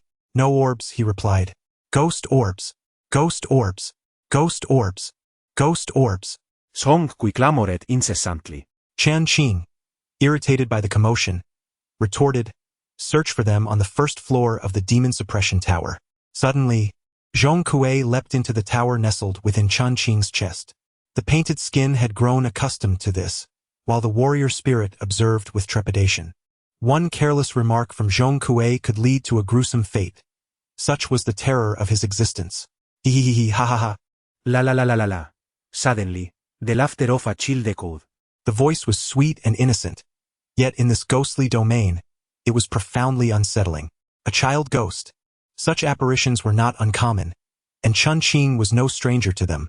Drawing his blade, he cautiously approached the source of the sound, only to find a pool of blood. The source of the sound was unmistakably before him. La la la, mother's love, the melody continued. Chen Qing felt a warm sensation enveloping him, as if he were truly cradled in his mother's embrace. Was it an illusion? He hurriedly walked in circles, dispelling the warmth that approached from all directions. In a daze, he sensed a gentle hand lifting his chin, accompanied by a tender smile directed at him. He heard the sweet refrain, "Mama, Mama," as warmth flooded his entire being, akin to sunlight streaming through a window or warm water cascading over him. La la la. The bodies of the soldiers stood frozen. The sound persisted. Vivid toys appeared before Chen Qing, adorned in bright reds and greens. A little train clattered along its tracks, while a soft white rabbit rested behind him. A soothing voice recited a bedtime story. Chen Qing suddenly bit his tongue. The sharp pain jolted him back to reality. Mama's love. The dark realm of ghosts was infused with warmth, blanketed in a thick comfort. An irresistible sense of ease washed over him. Chen Qing strained to charge in one direction, and there he beheld a child clad in a bellyband, approximately 3 years old, barefoot and bare-bottomed. Chubby little hands cradled a severed adult hand. Blood stained the corners of the bellyband. The child gently played with the fingers of the severed hand, beaming a smile, calling out in a sweet, childish voice, "Mama, Mama." Without hesitation, Chen Qing wielded his kunwu blade, blood swirling forth. He struck directly toward the child ghost. The child stood there, seemingly oblivious to the need to evade. Splatter! The ghostly blood burst forth. The kunwu blade cleaved from the crown of the head down to the chin. "Ma! Ma!" The child ghost softly called, as the severed hand slipped from its grasp and fell to the ground. Chen Qing drew his sword once more, striking down. The head of the child specter soared into the air, transforming into a wisp of dark vapor that vanished into the demon suppression tower. With a single thought, a starving ghost shattered into ethereal essence, granting the child specter its space. Chen Qing exhaled a sigh of relief. The child specter was exceedingly peculiar and yet, Most of these spirits evoked a sense of pity. A significant number of them had met their demise at the hands of their own parents. They longed for maternal love, a yearning that radiated outward, influencing those around them. Adults might withstand this emotional tide, but young children were nearly defenseless, often drowning in this affection, blissfully succumbing to death. Fortunately, their physical forms were frail. Once their location was discerned, they could be easily dispatched. Summoning it forth, he measured the ghost's essence. 92. Chen Qing was taken aback. He had not anticipated encountering an A-class wandering spirit. The child specter seemed oblivious, its pale face adorned with a rosy smile as it babbled in a childish voice. "Love mommy, mommy." With this, surely Zhong Kui had made a breakthrough? Filled with hope, he summoned Zhong Kui into his presence. Ghost orb. The ghost orb has yet to be found. Zhong Kui grumbled, diving back into the demon suppression tower. Summoning once more, he measured the essence. 100, 102, 103, 102. To his surprise, there was no breakthrough. Logically, it should have reached approximately 145. Chen Qing murmured to himself, "Is it truly so difficult to ascend to S-class?" Gazing at the child specter, a smile spread across Chen Qing's face. The greatest gain of the night might have been the martial artist, but the spirit that resonated most deeply with him was indeed the child specter. For he knew the complete sequence for the child specter's elevation to the level of a malevolent spirit. Child specter, night wailer, chubby doll. Though ill-suited as a primary combat companion, the auxiliary ghostly pets possess formidable abilities. Just as previously demonstrated, even a fleeting disruption to an opponent can yield terrifying consequences. With a flicker of thought, I summoned all 12 ghostly pets from the demon suppression tower. The mad ghost, the child ghost, the soldier ghost, the martial man, the toilet ghost, the long-tongued ghost, the gambler ghost, the stalker, 2 gluttonous ghosts, and 2 starved ghosts. Like a complex permutation, I analyzed in my mind which combinations of ghosts would yield extraordinary effects. At that moment, a voice emerged from the distant mist. "Hurry, hurry, I cannot linger any longer. That thing is far too bizarre. It seems only the captain can resolve this with a thought." I withdrew all the ghostly companions, leaving only 1 starved ghost and 1 gluttonous ghost. Shortly after, these 2 individuals caught sight of me. Instinctively glancing at their ghostly monitor, they paused in surprise. Chen Qing, Zhou Yangqiao, Ji Luo. To them, these 3 were formidable experts, so it was perplexing to see 2 F-grade wretches. "What have you encountered?" I inquired. "Unknown." A newcomer trembles with lingering fear. It was horrifying. Many have been controlled. Enough talk. Let us go. Chen Qing, you should join us. I shook my head. "You go ahead." They nodded and quickly departed. I longed to press on but was equally apprehensive of the terrifying presence they spoke of. I released several F-grade wretches to scout ahead. Soon, I came across another ghost.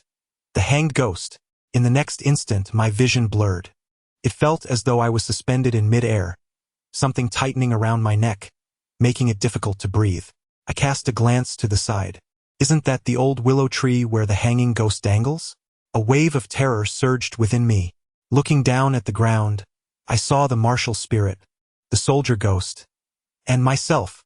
The figure of Chen Qing on the ground revealed a blood-red smile, directed at me. Chapter 47.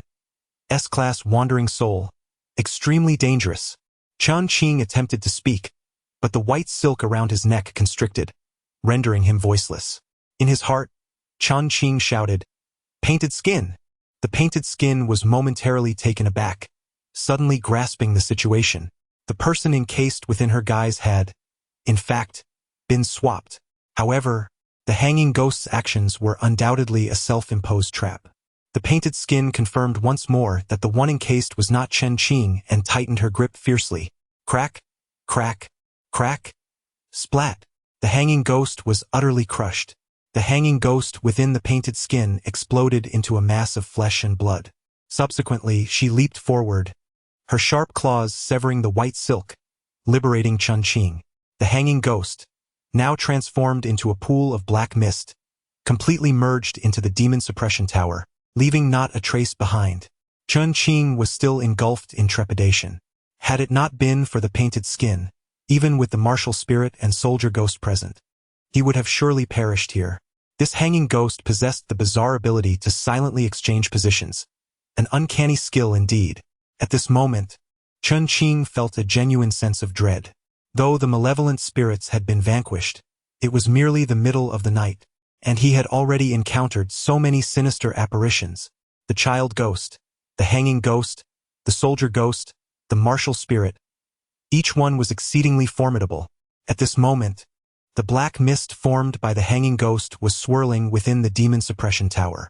With a single thought, Chen Qing allowed the starving ghost to shatter into ghostly essence, clearing space for the hanging ghost. Summoning the hanging ghost, it appeared clad in white, the white silk around its neck tied to a small branch suspended in the air. Chen Qing felt a stirring in his heart. It seemed that the white silk used for hanging the ghost required a supporting point. He measured the spirit. 72. Degrade wandering soul. Surely Zhong Kui must have broken through by now? With a mere thought, Zhong Kui immediately appeared. The spirit gauge pointed at him. 100, 102, 100. The values continued to fluctuate, still failing to surpass 100. Chen Qing was left speechless, yet this indirectly confirmed the rarity of S-grade spirits. Indeed, it required a support to remain suspended in the air, but as long as there was a point of support, even a twig of the thickness of a toothpick could suffice. This time, Chen Qing's target was the drowned ghost. Similar to the child ghost, Chen Qing was well aware of the complete hierarchy of the drowned ghost. Thus he prioritized it. The sequence was as follows: Wandering Soul Grade, Drowned Ghost; Evil Ghost Grade, Water Monkey; and Malevolent Spirit Grade, Kappa. The drowned ghost was exceptionally weak on land, yet upon reaching the Evil Ghost Grade, it was nearly invincible in water.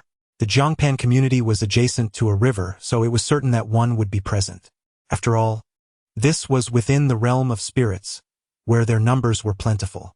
Soon he spotted one. It roughly took on a human form, but its forepalms were rather large, with webbing between the fingers, scales on its back, and tufts of fur, presenting a rather peculiar sight. Chen Qing was quite familiar with the drowned ghost. In its infancy, it almost resembled a human. As its strength increased, its form would evolve into a blend of an otter and a water lizard. The one before him had only half its head above the water, watching Chen Qing with caution.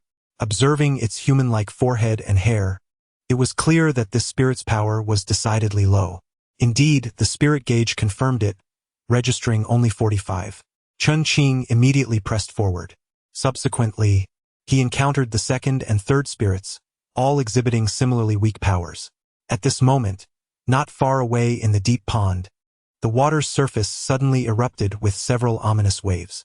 A massive tail could be discerned, sending a shiver down Chen Qing's spine, for it was wrapped around a person's neck. In a fleeting daze, he did not catch a clear glimpse, yet he recognized the individual as one of the new recruits from the ghost-summoning army. The body, having been submerged, had begun to swell, and it was likely that the person had been dead for several hours. Regardless of the specter, any entity aspiring for ascension must possess a spiritual catalyst.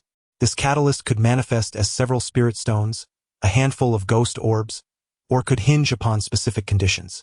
For a drowned ghost, the requisite spiritual catalyst was predicated upon a condition: to drown 9 individuals. It remained uncertain how many it had already accomplished. Chen Qing pondered how to confront this challenge, and a strategy swiftly formed in his mind. With a mere thought, his disguise fell away, revealing him as an ordinary young man. Unperturbed, he approached the water's edge and began to wash himself leisurely.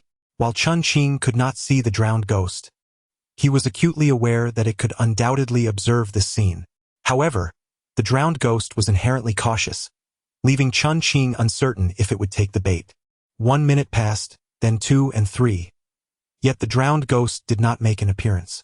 Time meandered on, and after a full half-hour, there was still no sign of the ghost. The disguise pretended to doze off.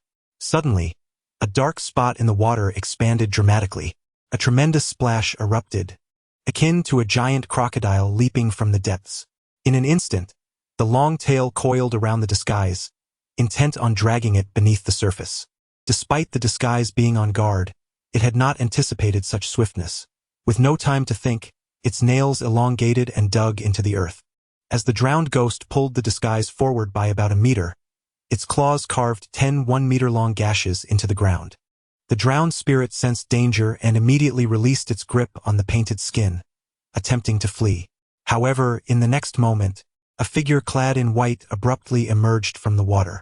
The drowned spirit found itself ensnared by a white silk ribbon, tightly constricting its neck and lifting it into the air. The warrior stepped forward and delivered a heavy blow with his staff.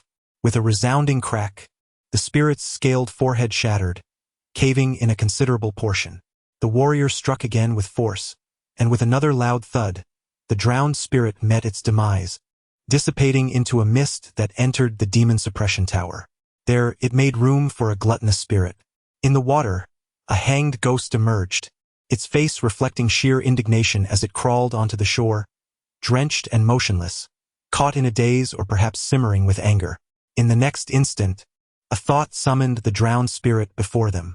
Externally, the spirit bore little resemblance to its former human self. It appeared as a grotesque amalgamation of an otter and a small lizard, with a pitch-black visage. Faint traces of human features were discernible, yet it resembled more of a gorilla. Its tail, twice the length of its body, was ridged and angular, akin to that of a crocodile. At that moment, the drowned spirit remained in a daze, having transitioned from being submerged in water to being struck lifeless in midair by two dark staffs. Anyone would find themselves in a state of bewilderment under such circumstances. A measure of its spectral essence revealed a level of 100, confirming its status as an ascending spirit. Chen Qing inquired, "How many lives have you claimed?" The drowned spirit remained in a stupor. "You, how many lives have you taken?" Chen Qing pressed again. The drowned spirit gurgled, extending 8 fingers. As most spirits grow in intelligence alongside their strength, the drowned spirit was an anomaly. It would gradually lose its ability to speak, ultimately transforming into a malevolent entity known as a kappa. Once more, the summoning of Zhong Kui was invoked. The heat was overwhelming, causing chaos as Zhong Kui emerged, rolling frantically on the ground, his skin flushed bright red, pounding his chest in distress. Was this a breakthrough? This peculiar figure possessed an uncanny ability to command with mere words. Should he bellow a death sentence to all, save for his master, it would spell disaster for the meager collection of ghostly companions painstakingly acquired. After a while, Zhong Kui finally ceased his tumultuous actions. As if nothing had transpired, he rose, covered in dirt, extending his hand with fervor. "Ghost orbs. I crave ghost orbs. The fingernails of the corpse king. I demand the fingernails of the corpse king. I know you possess them. Hurry up, obey, and I shall reward you with sustenance. I shall be obedient, most obedient. Obey, be good, we shall refrain from eating." As Chen Qing spoke, the ghostly meter pointed at Zhong Kui. 114, 147, 189, 211. The values fluctuated wildly, finally settling around 212. The ghostly meter displayed a line of ominous red text. S-Class Wandering Soul. Extremely dangerous. Chapter 48. The Corpse Transporter. After several unsuccessful attempts to break through, this time a leap to 212. S-Class. Upon seeing the harrowing words extremely dangerous, Chen Qing felt a surge of joy. He meticulously calculated the ghost energy values.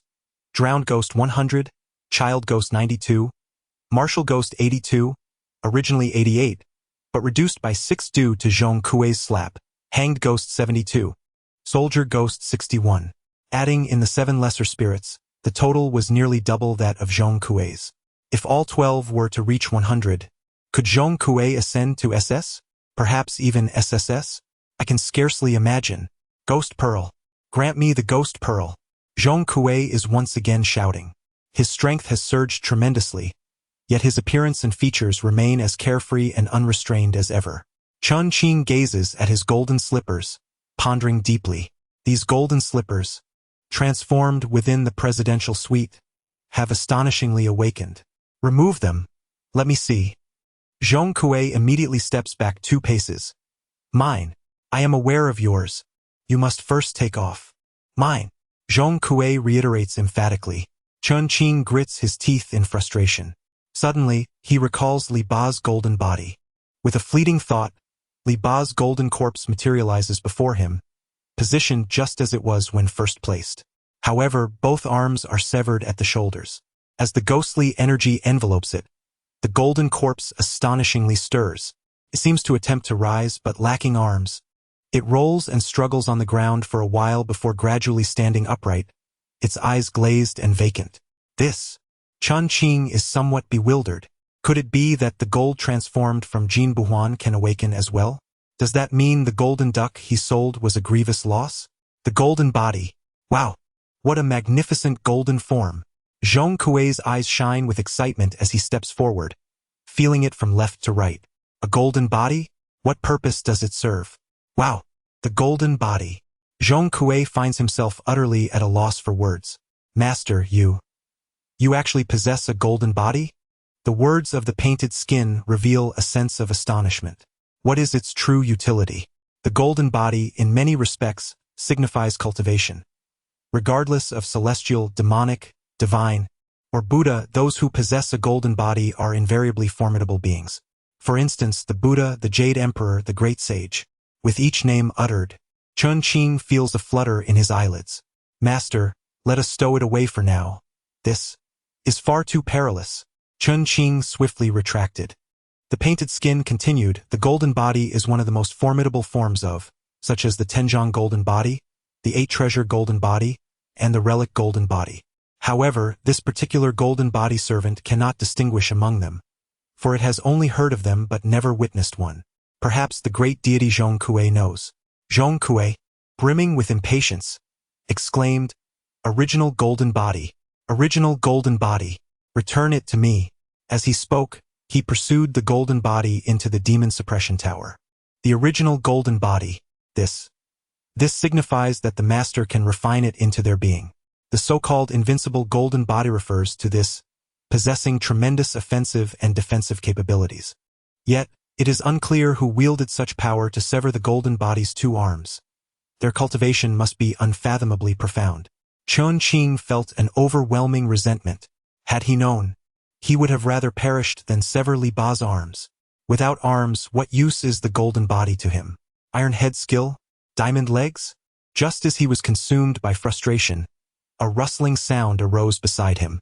A hungry ghost, with gleaming eyes, slowly crawled toward him. Following that, the sound of bones clattering echoed as a skeleton staggered closer. Subsequently, the pond erupted with continuous splashes as one after another, drowning ghosts emerged from the water. This is dire. Master, we must flee. The golden body possesses an unparalleled allure to the ghostly clan. Chen Qing immediately grasped the situation. He turned and fled. Yet, after only a few steps, a birthing ghost appeared before him. A gruesome mass, indistinguishable as flesh or intestine, fell from its loins, and its belly gaped open, revealing a fetus gesticulating within. Chen Qing dared not linger. He swiftly maneuvered around the birthing ghost and dashed away. The clang echoed, and in that moment, Chen Qing's body became rigid. The Kunwu blade fell to the ground, and his hands involuntarily rose, stiffly jumping in unison. The warriors and the ghostly soldiers mirrored this rigidity, their hands raised as they performed a grotesque dance. It was terrible. The corpse handler was present. The voice of the painted skin was laced with urgency. Normally, one could engage it slowly, but an increasing number of ghosts were approaching. The formless nature of the painted skin held no sway over her. It felt as if her body flowed like liquid, her ears curling inward to muffle Chen Qing's hearing. The clang had become nearly inaudible.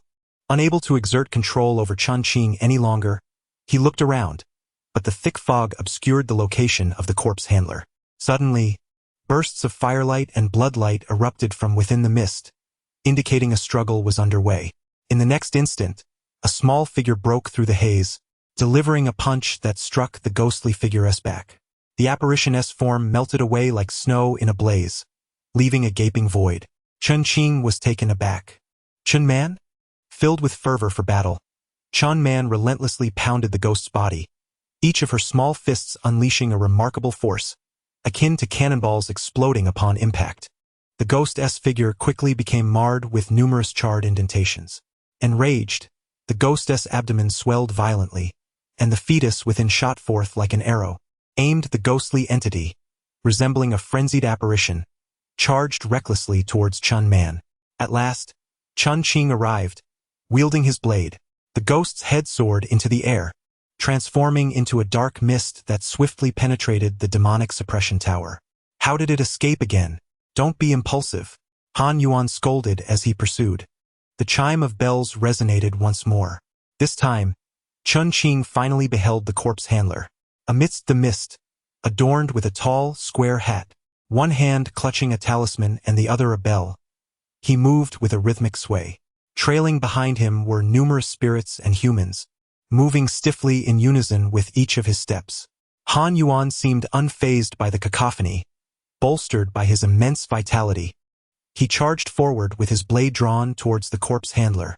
Chen Qing also surged forth. Their blades descended simultaneously towards the corpse handler. The handler swiftly retreated, shaking the bell in his grasp, as the multitude of spirits leaped towards the two men.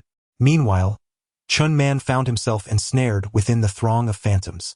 Fortunately, the martial artist and the soldier had regained their mobility. They plunged into the fray, wielding their weapons to send the spirits flying one by one. Chen Qing remained steadfastly focused on the corpse handler, preventing him from ringing the bell.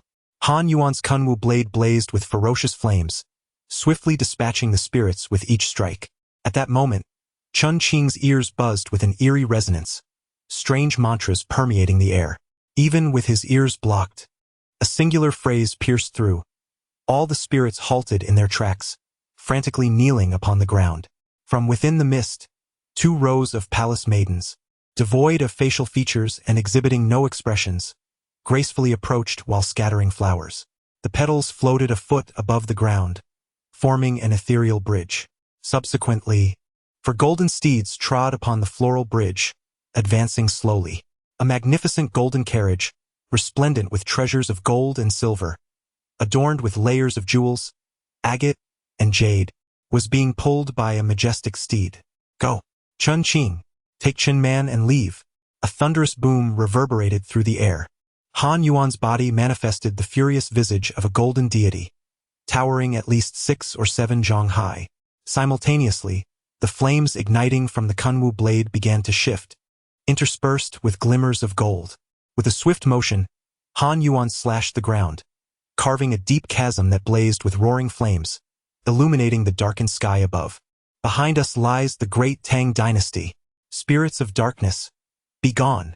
Yet, the palace maids persisted, the ceremonial officials remained undeterred, and the procession continued unabated. The 2 forces collided with a thunderous impact. The convoy faced no hindrance, and the golden deity's form shattered in the air. Han Yuan spat out a mouthful of blood as his body was violently propelled backward.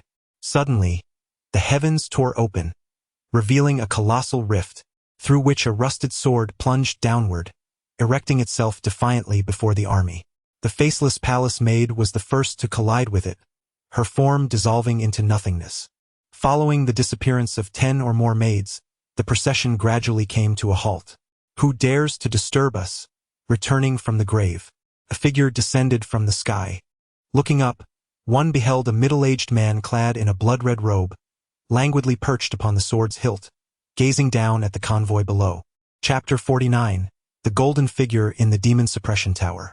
This man, adorned in a blood-red battle robe, exuded remarkable valor, yet an apron was tied around his waist, and he wielded a spatula, as if he had just been cooking. An oddly disconcerting aura surrounded him. Chen Qing, go! Han Yuan shouted towards Chen Qing, but her ears were blocked by the painted skin, rendering her unable to hear anything. Han Yuan swiftly approached, one hand grasping Chen Qing and the other lifting Chen Man, hastily departing from the scene. Chen Qing finally regained her composure, tapping her ears as the illusion dissipated. What just transpired? Was that convoy belonging to a princess? And that sword, who was the individual wielding it? A myriad of questions swirled in her mind, a desperate yearning for answers. We must leave this place. Han Yuan's face was ashen, yet his pace remained brisk. If a confrontation ensues, our lives will be forfeit. Before long, the 2 emerged from the haunted domain. Outside, numerous newcomers had gathered, their expressions grim.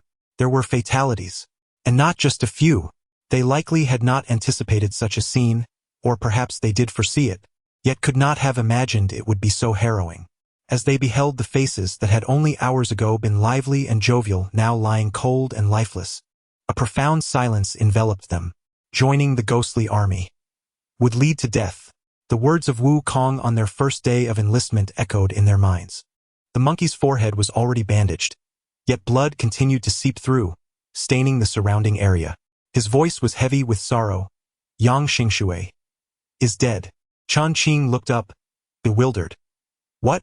5 have perished, and 6 remain inside, uncertain if they will emerge. Indeed, with so many specters, casualties were inevitable. Chen Qing silently contemplated. Several soldiers from the ghostly army approached, methodically placing the 5 newcomers into body bags. Han Yuan, maintaining his silence, approached the bags, gesturing to the soldiers to halt their actions. The soldiers complied, and Han Yuan gazed solemnly, murmuring, Li Ai Huang, enlisted in the ghostly army for 7 days. Age 19. Arriving at the next body bag, Dai should have joined the ghost army for 7 days at the tender age of 18. Yang Xingxue, also a newcomer to the ghost army for 7 days, was 19. Huang Jing, likewise, had been with the ghost army for 7 days at 19.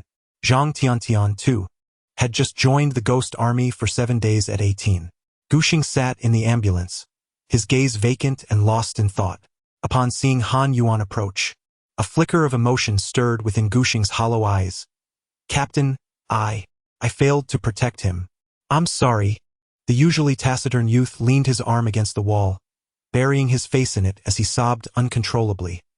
I'm sorry. I'm sorry. I have never been able to protect anyone.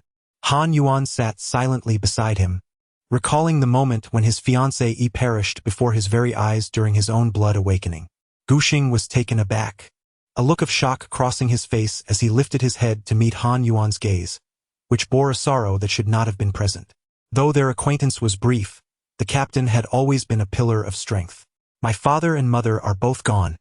Han Yuan's voice carried a tinge of melancholy. Afterward, I dedicated myself to training, and since then, no one I wished to protect has died before me. With that, Han Yuan exited the ambulance.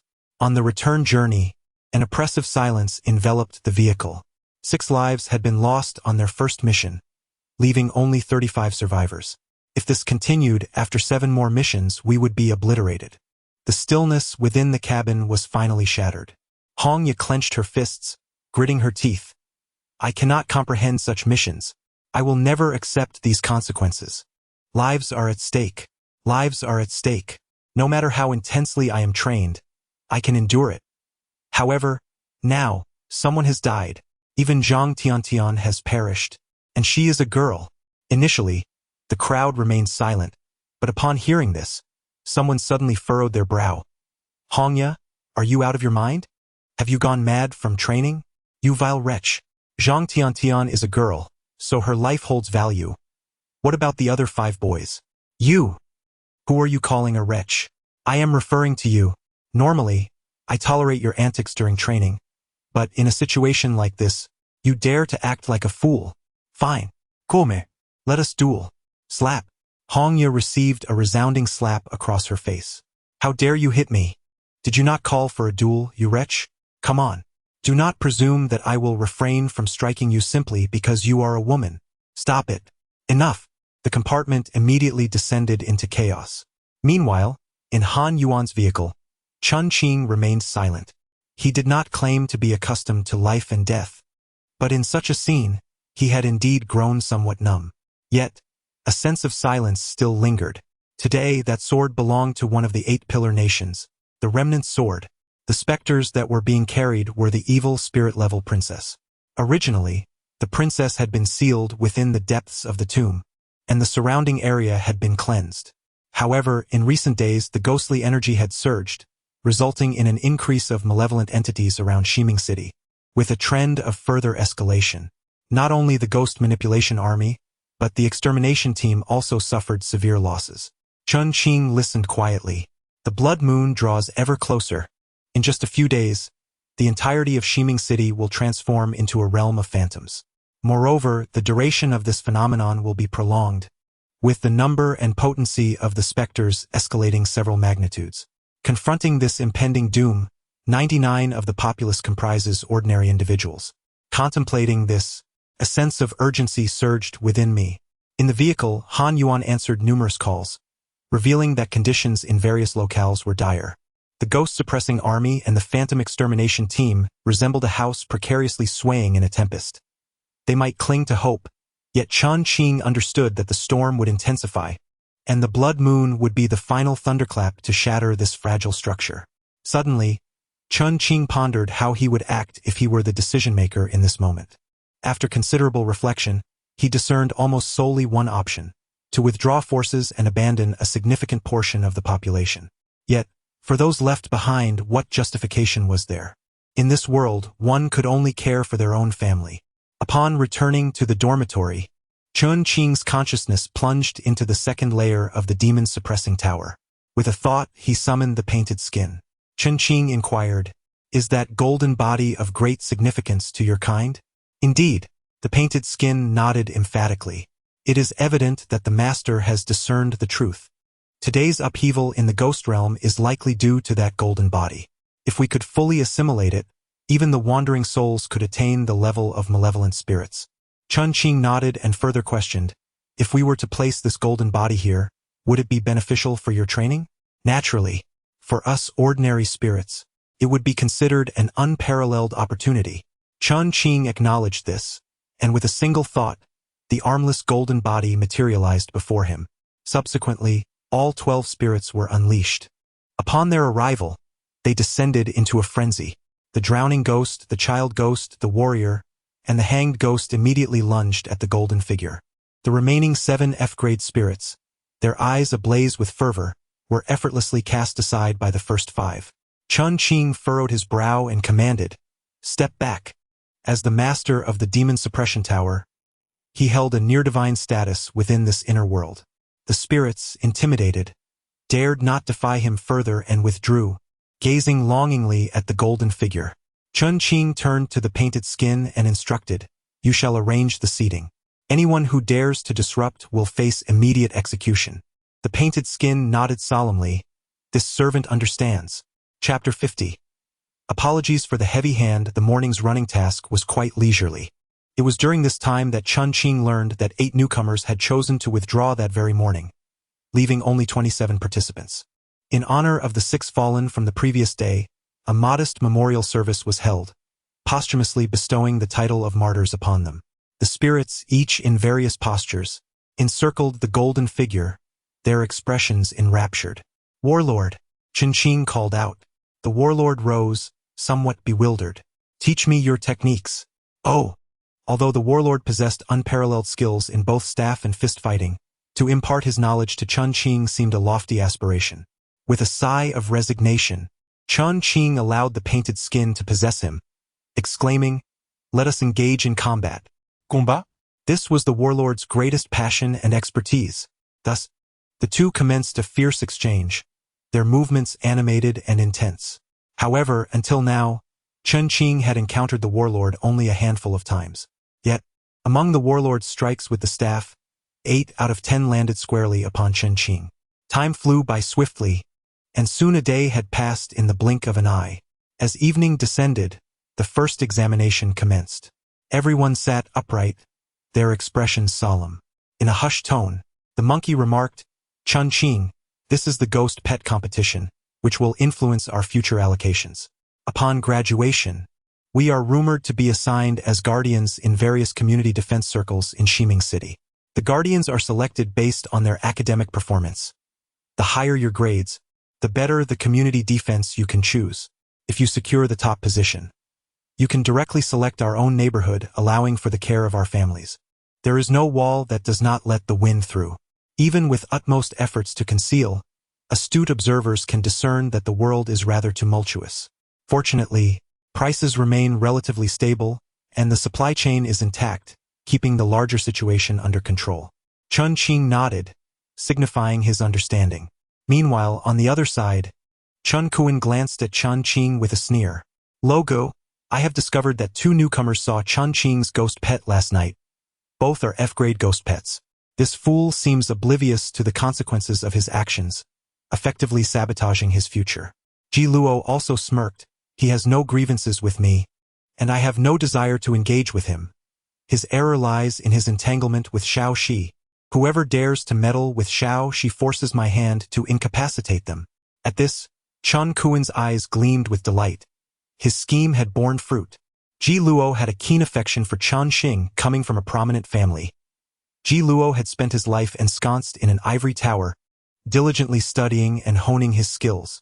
A mere smile and a good night from Chen Qing had elevated him to the heavens. In recent days, Chen Qing has inadvertently revealed that Chen Qing has been pursuing Chen Shi, persistently causing a commotion, even escalating to the police station. How could this not incite the ire of Ji Luo?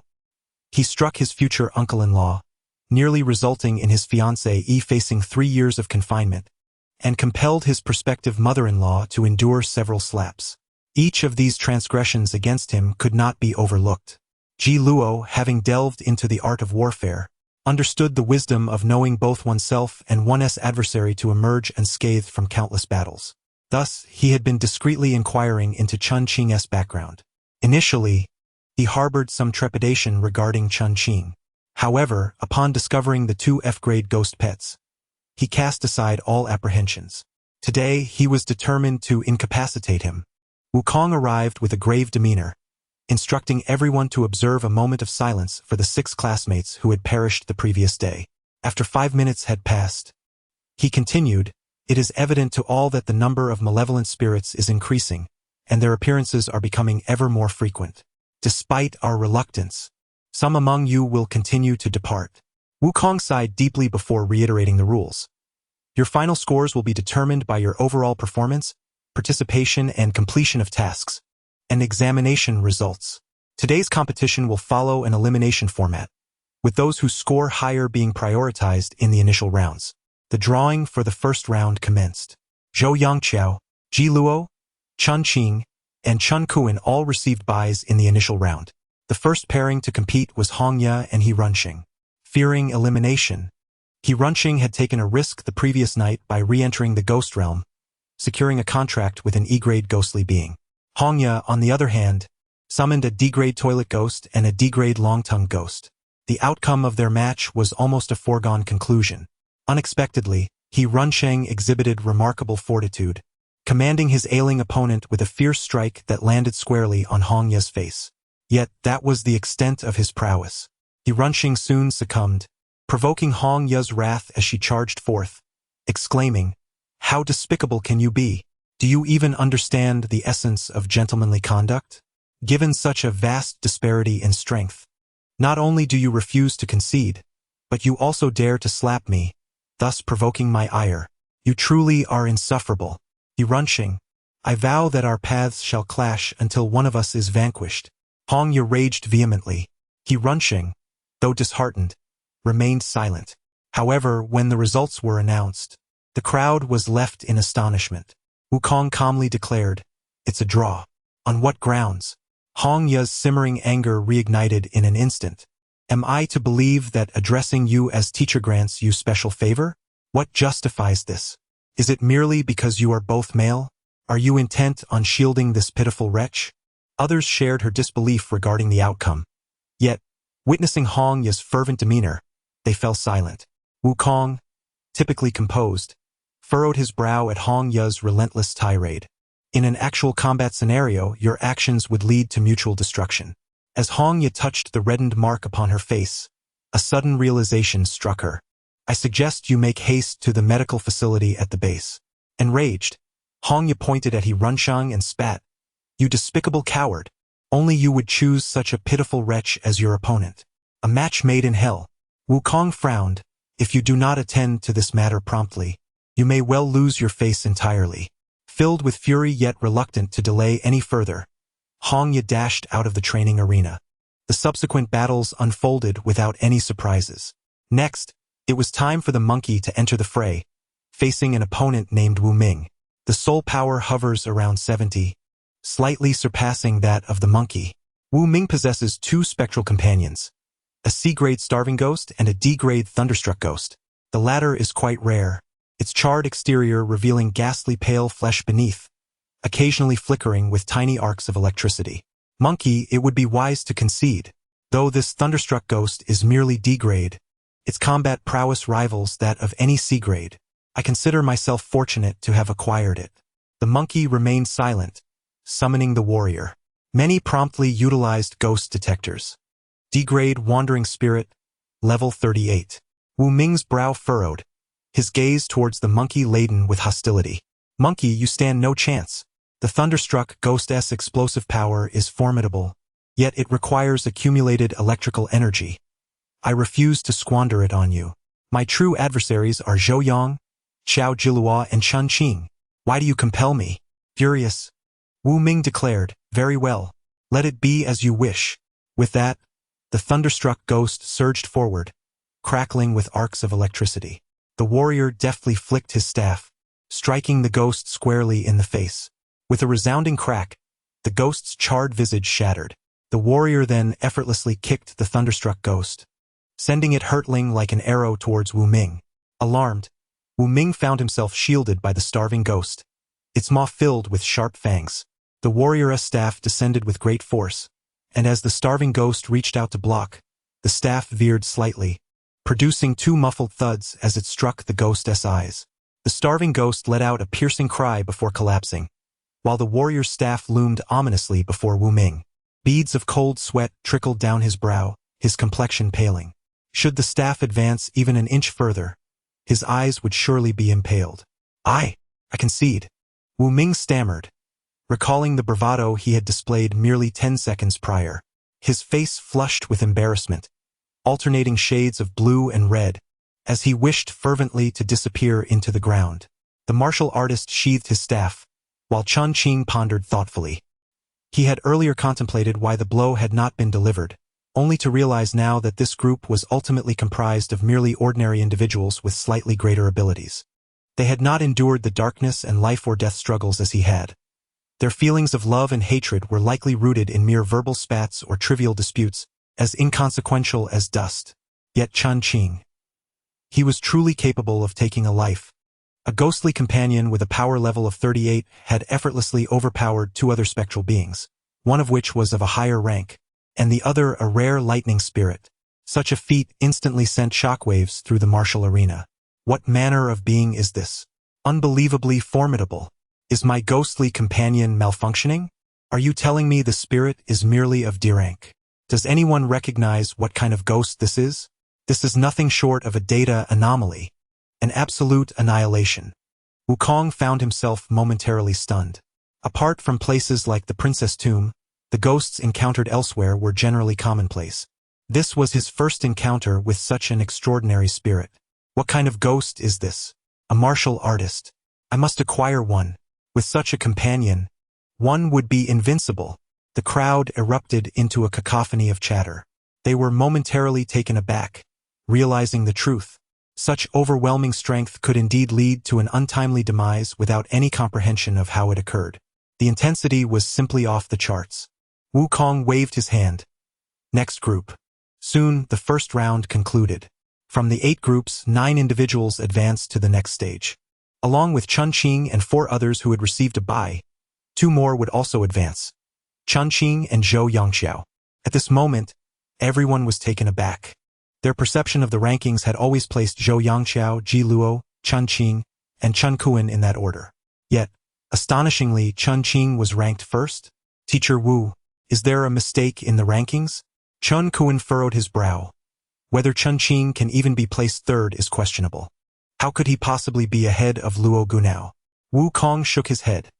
The scores were provided by He Chong, and the team leader has reviewed them. If there are any objections, you may discuss them with the team leader. Suddenly, Chen Qing chuckled. Chen Qing, how about we have a match? The loser must call the winner father.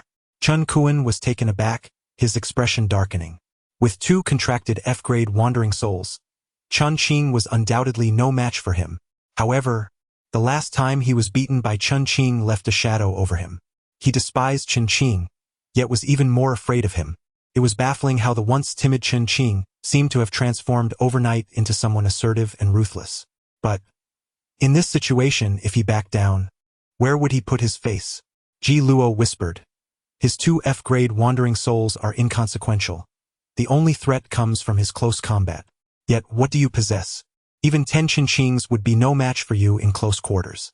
Chen Qing's expression gradually turned icy, and he sneered. Fine, then I'll go and take him down. With that, Chen Qing stood up.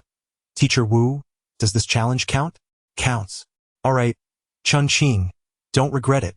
In the center of the arena, Chen Qing summoned forth his 2 ghostly companions with a mere wave of his hand. One was a birth ghost, possessing a ghostly energy value of 55, classified as a C-grade wandering spirit. Subsequently, an object resembling a tiger's skin appeared, adhering to Chen Qing's back. The tiger's head rested atop Chen Qing's own, while the skin enveloped him entirely. What is this? Can this ghost serve as a protective shield? Master, be cautious. This is a Qing. Qing? Chen Qing suddenly grasped the implication. Was it the same Qing associated with being a tiger's accomplice? Indeed, it significantly enhances both strength and defense. How does it compare to you? Master, do you underestimate your servant?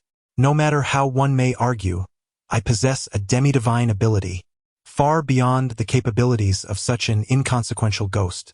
A full divine ability is an illusion, while a demi-divine ability is indestructible. Although it is deemed only half, Chen Qing had yet to encounter anything that could shatter it. As the Qing possessed him, Chen Qing's demeanor underwent a transformation. He exuded immense confidence and arrogance. With a sinister grin, he declared, Chen Qing, today you shall learn how to inscribe the word death. Chen Qing maintained a calm expression, and with a thought, the martial artist and the hanged ghost materialized behind him. The hanged ghost, adorned in white, had 2 white silks draped over the lanterns atop the training ground, its attire fluttering gracefully, reminiscent of a jellyfish floating in the air. The martial artist rested a long staff across his shoulder, hands placed upon it, his countenance serene. The expressions of Ji Luo and Chen Qing shifted dramatically. The hanged ghost, and a martial artist. How could it be? Aren't they mere F-grade garbage spirits? Another martial artist appeared. This one seems even more formidable than the monkeys. Goodness, this martial artist is rated 83, an A-grade wandering spirit. In theory, the appearance of the hanged ghost is more eerie. However, having witnessed the martial prowess of the monkey warrior, the attention of the crowd was entirely captivated by this formidable figure. He Runsheng murmured, truly, the deity is deserving of such a title. He then bellowed, so what if it is? Come forth. The ghostly adversary attacked with remarkable ferocity, and coupled with the unborn child within, it was akin to a 1-against-2 scenario. With the specter at his side, he was both offensive and defensive, standing impervious to defeat. Chen Qing continually bolstered his courage, observing that the warrior had ceased to be afraid. The hanged ghost, with its long white silk, descended before the warrior. The warrior moved. He swung his long staff, yet struck the hanged ghost. A heavy blow. Bang! Crack! The sound of the staff hitting flesh, followed by the ominous sound of bones shattering. Everyone was taken aback. Why was this warrior attacking his own? Ji Luo appeared before Chen Qing. Casting a cold glance at him, the outcome has been determined. What, do you intend to deliver a lethal blow? I would not resort to such measures. If it were just the 2 of us, I would dismantle him piece by piece. Chen Qing mused inwardly. However, he feigned confusion, smacking his forehead. Oh dear, I didn't hear him concede. My apologies, I was too forceful. Chapter 51. The fall of the verbal titan. Everyone was somewhat dazed. The ability of the hanging ghost was quite peculiar. How did it manage to swap positions with the opponent? Wasn't the hanging ghost just an ordinary spirit? It now appeared to possess significant utility. I suddenly feel that the hanging ghost pairs exquisitely with any other ghost. As the crowd conversed, they couldn't help but imagine facing Chen Qing themselves. A chill crept over their hearts. If they were to confront Chen Qing, they too would not escape the heavy blow that landed upon their shoulders. With the first strike, Chen Qing wailed in agony. By the second and third strikes, he had already lost the strength to scream, his body trembling uncontrollably, whether from convulsions or some other affliction. One of his legs hung limply, swaying like a nunchaku. Witnessing Zhong Kui's plight, the onlookers regarded Chen Qing with complex emotions. Powerful. Indeed formidable. Yet was it not a trifle too cruel? We are all newcomers of the same cohort. Was it truly necessary to wield such severity? Chen Qing remained utterly indifferent to their gazes. What did this compare to the dagger that Zhong Kui had plunged into his own chest? Wukong cast a deep glance at Chen Qing. Chen Qing wins. Did everyone glean any insights from Chen Qing's match? Wukong inquired. The importance of supportive ghost companions cannot be overstated. The capabilities of the hanging ghost may not be particularly formidable, yet in conjunction with the martial artist, it has proven to be significantly more effective. Brother, I implore you to examine the ghost's attributes. The hanging ghost boasts a level of 72. Indeed, it is a B-class wandering spirit. Furthermore, the martial artist possesses an impressive ghost energy value of 83, undoubtedly categorizing him as an A-class wandering spirit. Wukong nodded and remarked. On one hand, Chen Qing has diligently honed his skills, thus attaining substantial soul power, yet we must remain vigilant regarding the synergy among different types of ghosts. If a highly skilled practitioner possesses a low-grade ghost companion, one should not feel relieved, but rather alarmed. In the next match, Hongya faces Ho Tianyi. Has Hongya arrived? The monkey rubbed his fists in anticipation, smirking. I have been displeased with this fellow for quite some time. The opportunity is at hand. Hongya. Before long, Hongya made her entrance, her left cheek smeared with a thick layer of a lubricant-like substance. She glared contemptuously at He Runsheng, exuding haughty confidence. I will remember this slap. You shall spend the remainder of your life repaying it. I will become your nightmare, Are you going to fight or not, you whiny woman? The monkey exclaimed, feeling exasperated. She chuckled coldly. Do you think that because I am female, you will easily triumph over me? Have you not heard the saying, how can a battalion be formed like a woman with unyielding spirit? Damn it, will you fight or not?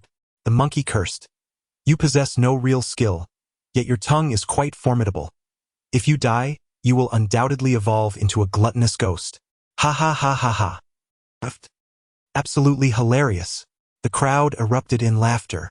To speak candidly, Hongya possesses a commendable disposition, despite her nearly negligible talent. Presently, she ranks moderately among newcomers, with a slight inclination towards the upper echelon. However, her sharp tongue has rendered her somewhat unpopular. How futile are kind words to a wretched spirit, she exclaimed, summoning her two ghostly companions. A D-class wandering soul and a toilet ghost, alongside a long-tongued specter. On the opposing side stood the D-class warrior ghost. Hongya had just departed for the medical room and had not witnessed the warrior's prowess. Upon measuring with her ghostly gauge, she smirked disdainfully. You wish to take on two with the same D-class spirit? Monkey, whom do you underestimate? The warrior ghost sprang into action, followed closely by the toilet ghost and the long-tongued specter, both charging towards him. Time seemed to slow as the three figures converged. With a deft flick of his staff, the warrior ghost maneuvered around the long tongue, striking at the specter's throat. Simultaneously, he shifted his shoulder, evading the toilet ghost's claws as it passed narrowly above him, and with a sudden thrust, he collided with the toilet ghost. Bang! Bang! Both spirits were sent tumbling in opposite directions. The warrior ghost swiftly advanced, reaching Hongya's side in an instant. With a single swing of his staff, he struck. Bang! Hongya stumbled, her right cheek swelling rapidly. All this transpired within mere seconds.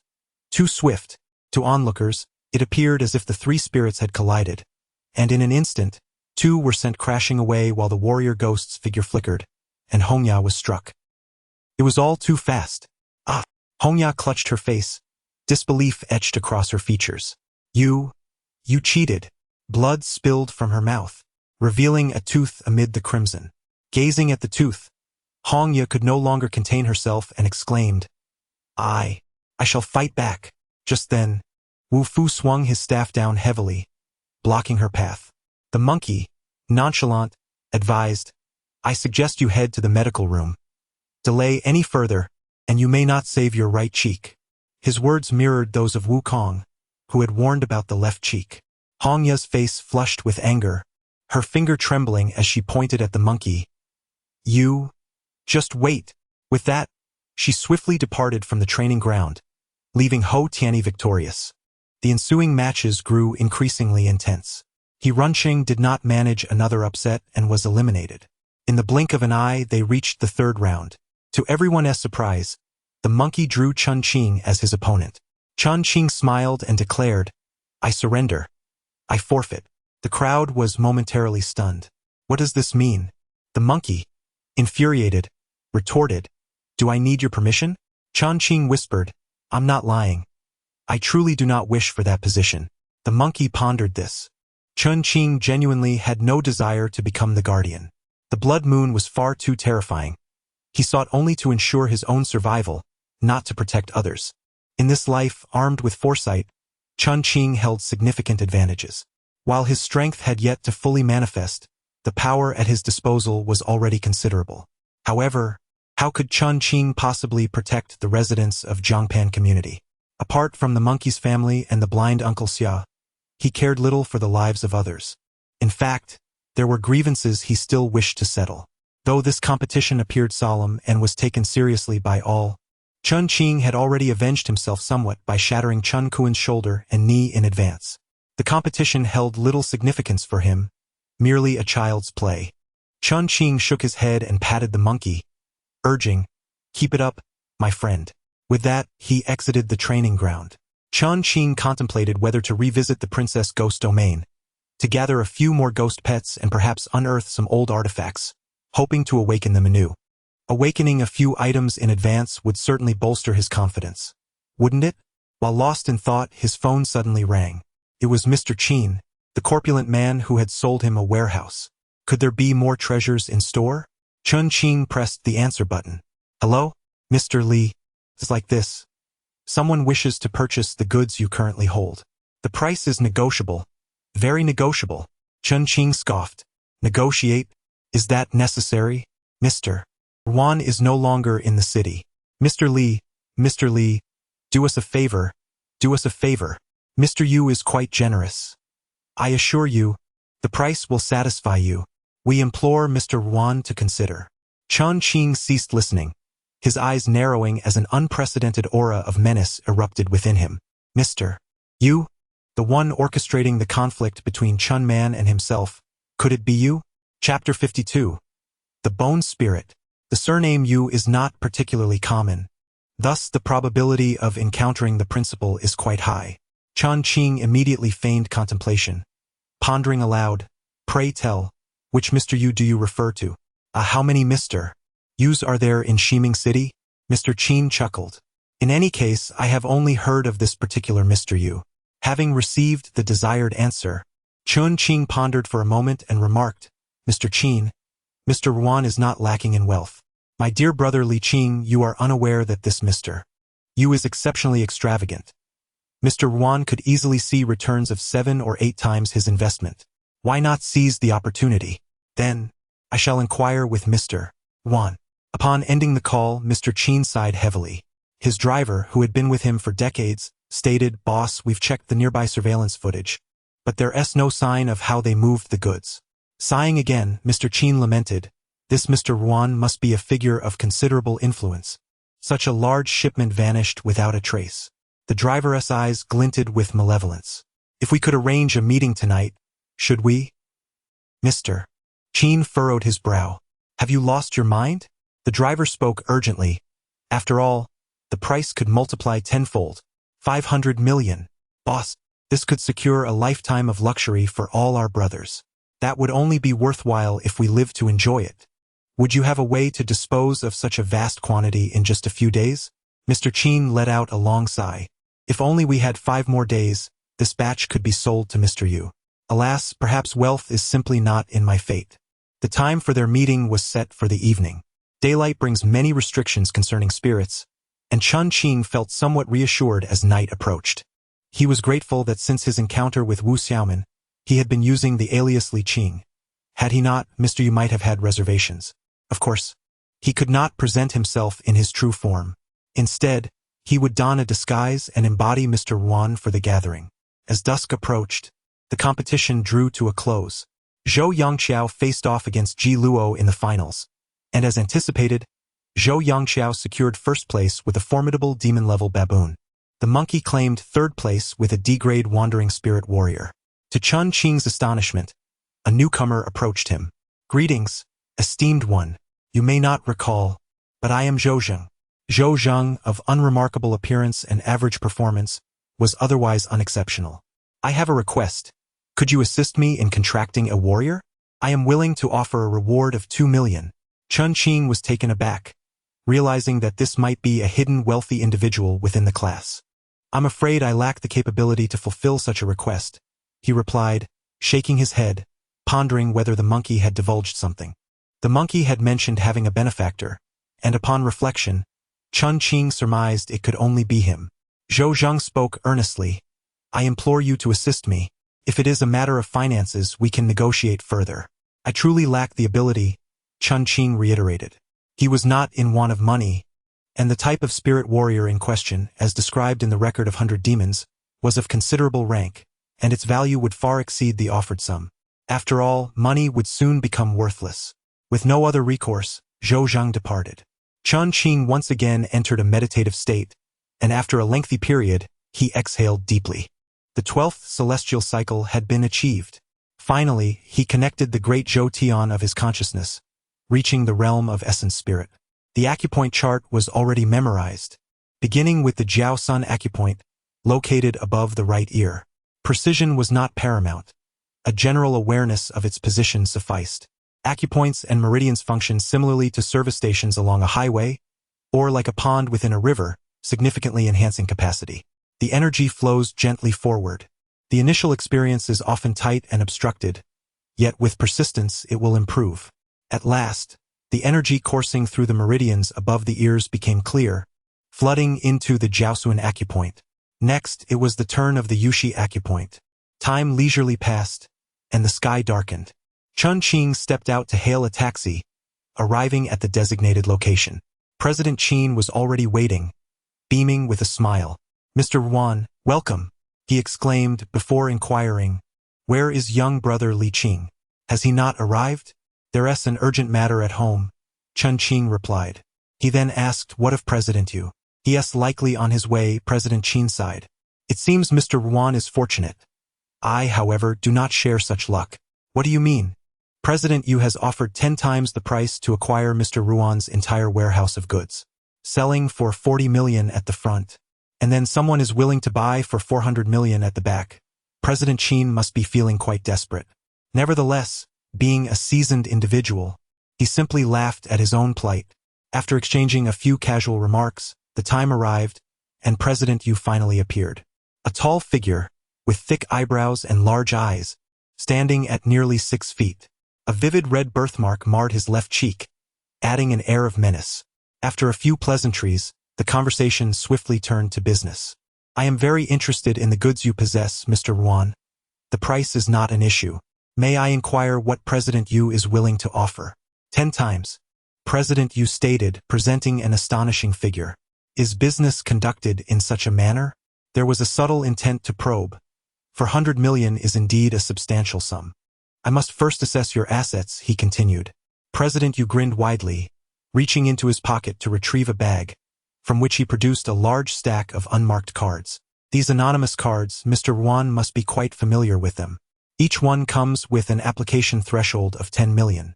Chen Qing narrowed his eyes, not due to the stack of anonymous cards, but rather because of this pocket.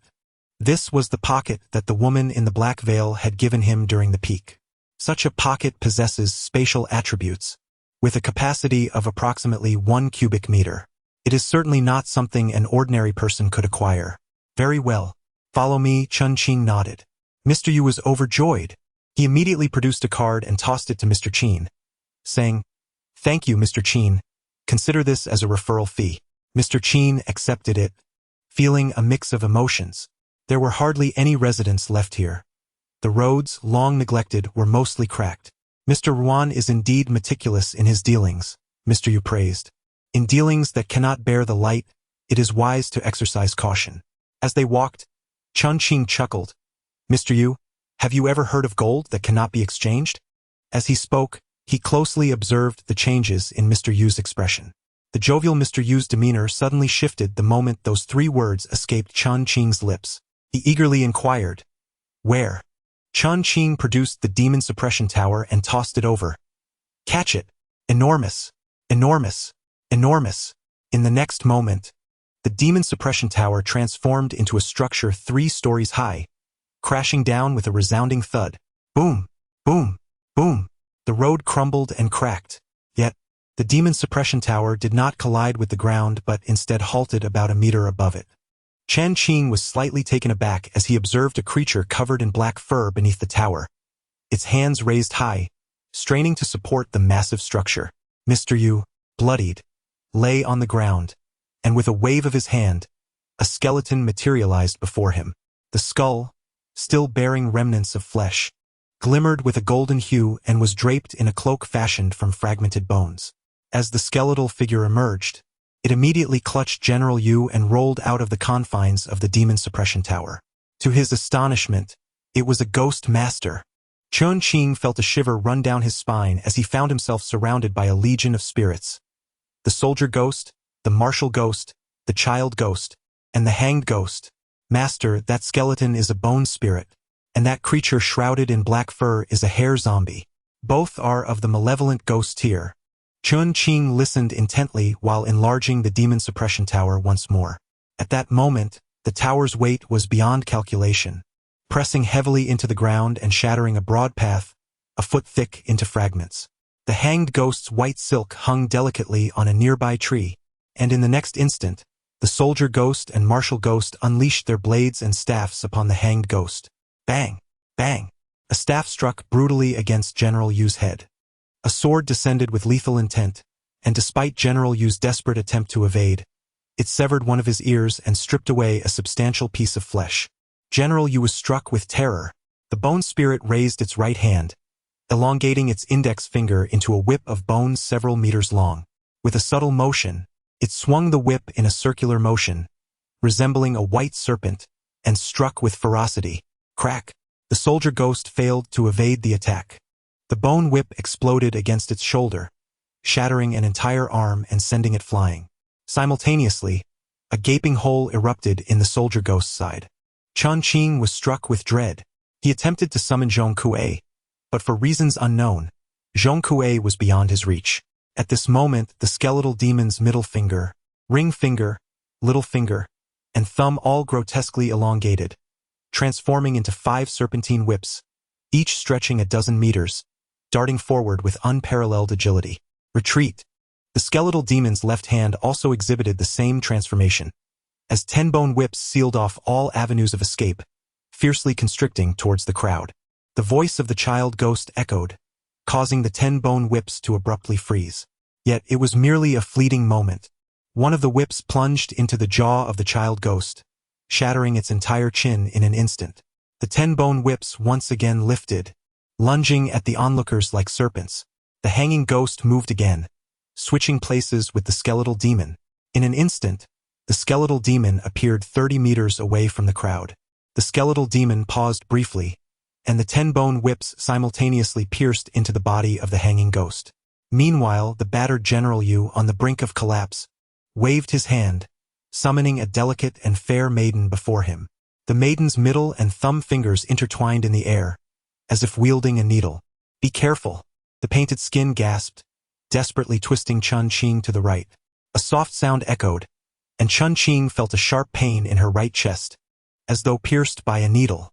The fair maiden tugged in the void, causing Chen Qing's flesh and blood to seem as if they were being pulled, rendering her face pale with agony.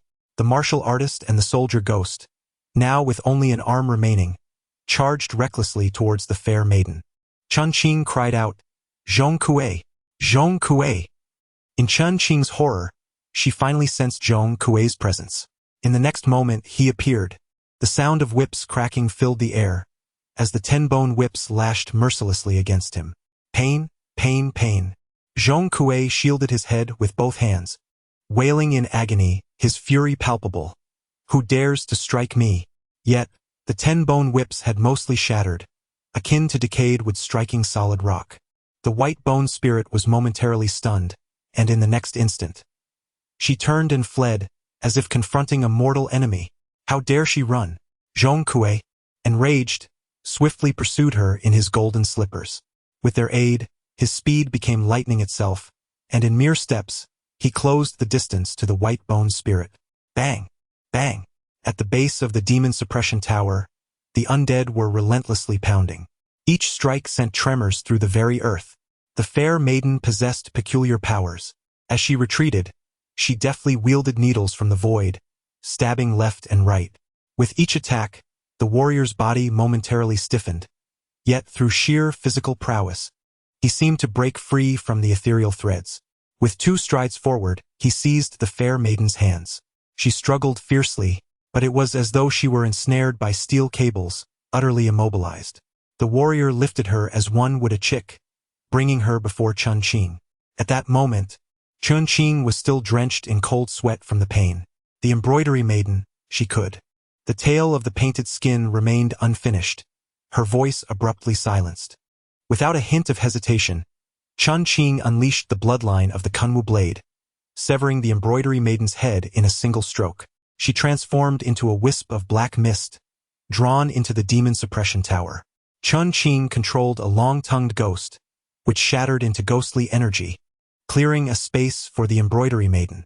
Only then did the tale of the painted skin continue. This is an auxiliary ghostly pet, and I believe the master has already sensed it.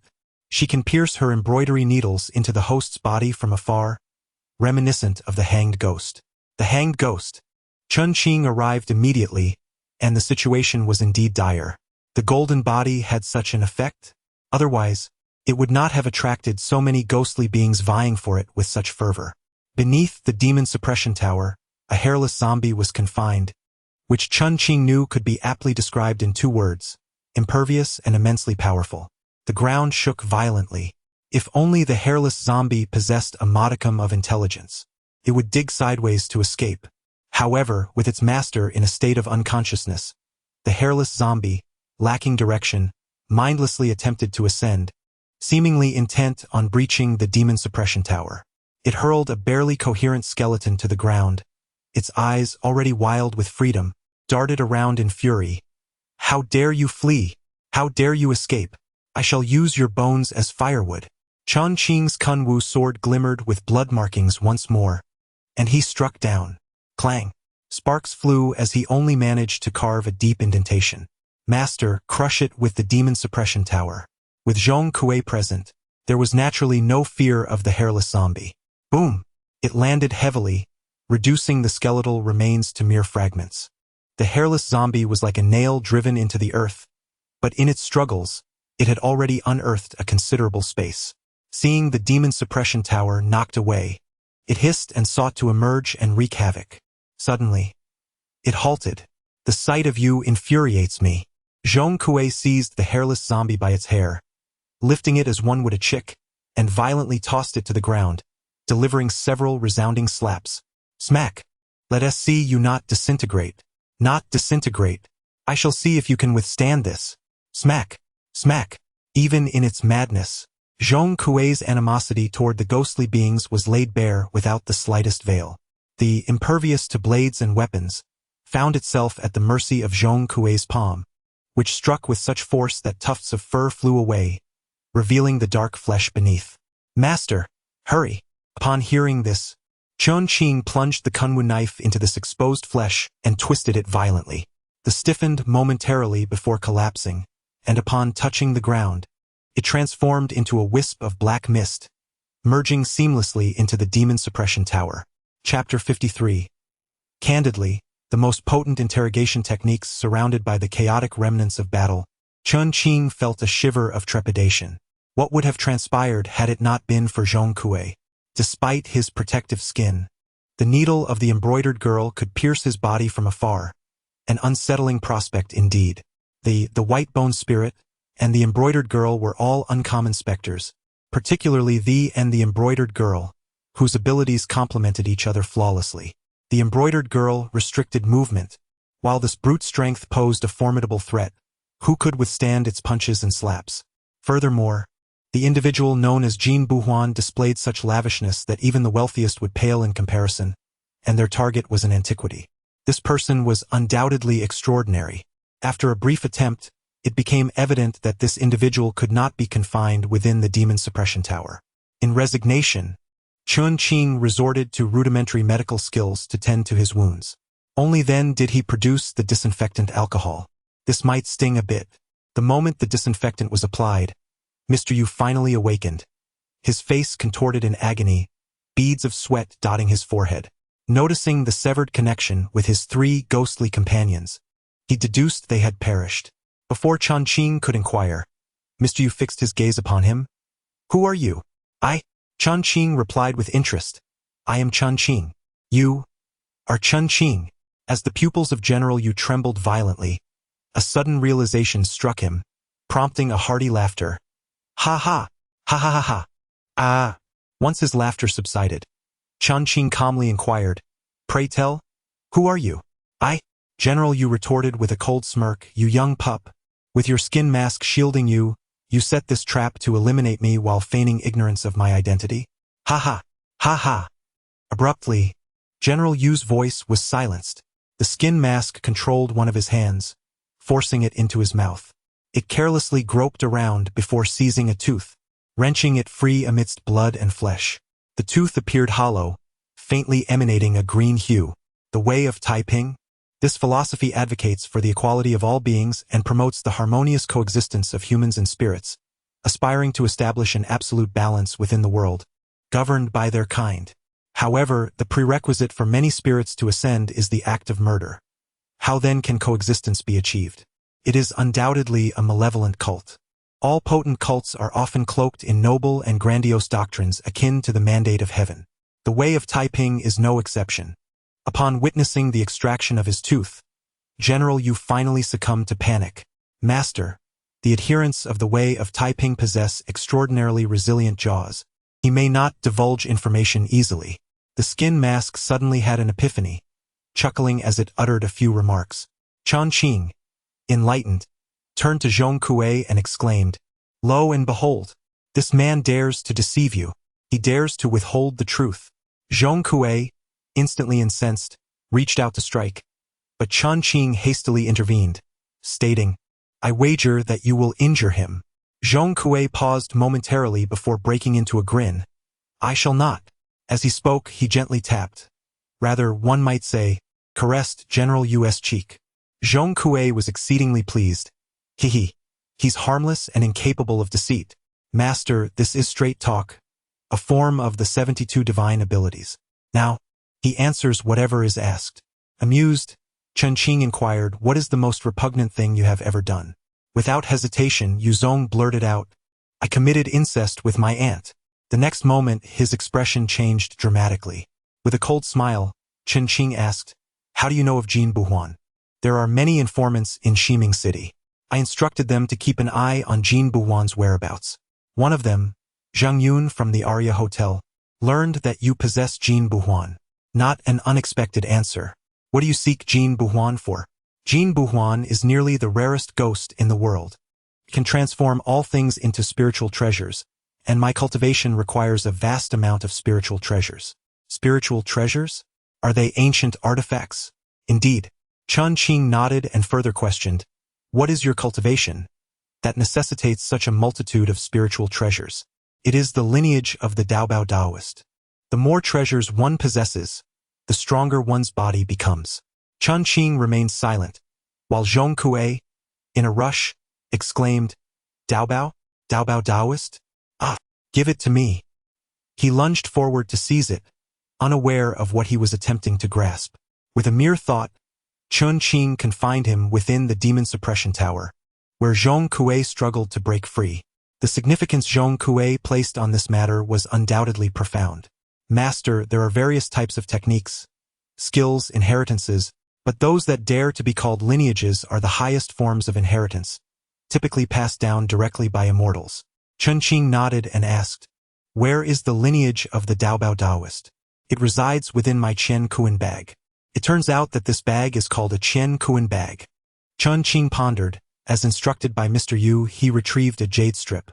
The chopsticks were long, half a finger thick and 2 fingers wide. "The Dao Tong Yu Gui. Mine. Mine." Zhong Kui was becoming somewhat frantic. With such prowess, how could one still require such an item? Zhong Kui paused, nodding emphatically. Indeed, indeed, yes, yes, yes. Chen Qing noted down the 4 characters of Dao Tong Yu Gui and inquired further. Is there a connection between the Dao Tong of the Duobao Taoist and Jin Buhuan? The malevolent spirit level of Jin Buhuan is known as Duobao Tongzi, said to be a ghost cultivated by Duobao Taoist through rigorous training. Do you possess the spiritual essence of Duobao Tongzi? Yes, it is inscribed within the Dao Tong Yu Gui. No wonder this fellow sought to seize Jin Buhuan. Yet, Jin Buhuan cannot even be claimed as his own at this juncture. Having asked all that he was concerned about, Chen Qing pondered for a moment before asking, Are you of the Taiping Dao? Indeed. What schemes do you harbor? To assist the ghost clan in establishing a ghost market. Just as I suspected, a heretical cult. How much wealth do you possess? 1 billion. Where did such a fortune come from? A month ago, I took control of the chairman of the Gaili group and plundered all his riches. Why do you wish to acquire so many antiques? To cultivate the Dao Tong of Duobao. After a moment's thought, he suddenly recalled the most invaluable question. What other ghost types' spiritual essences do you know? The embroidery girl. The white bone spirit. Chen Qing was overjoyed. In this world, the ascending hierarchy of different ghost types is indeed a treasure beyond compare. The embroidering maiden is classified as a wandering spirit, while the malevolent ghost is known as the flower waist bride, requiring the crafting of a wedding garment from human skin. How sinister!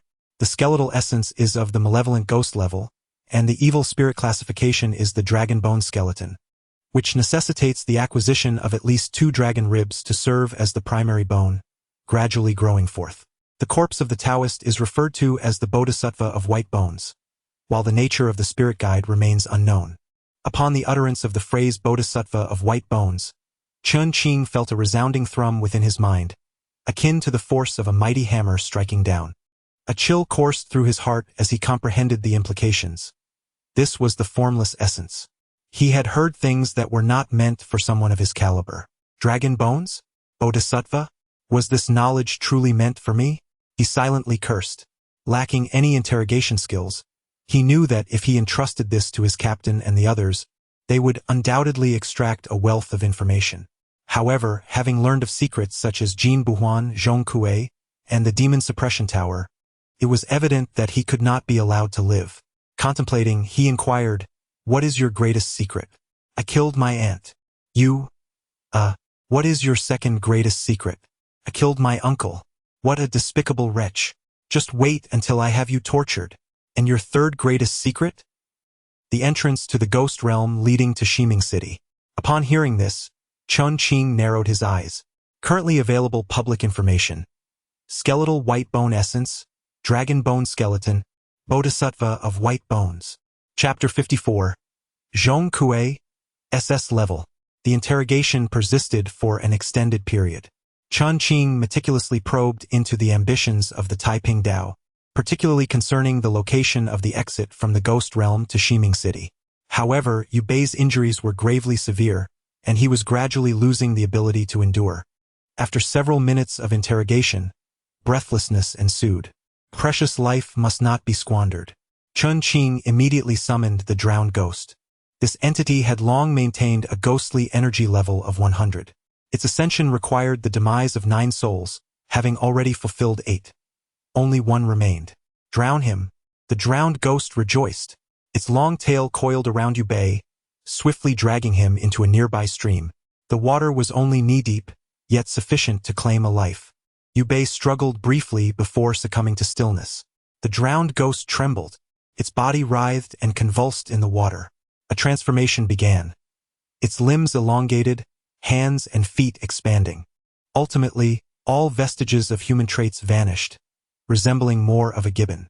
Coarse hairs sprouted all over its body, growing rapidly until they matched the length of its hands.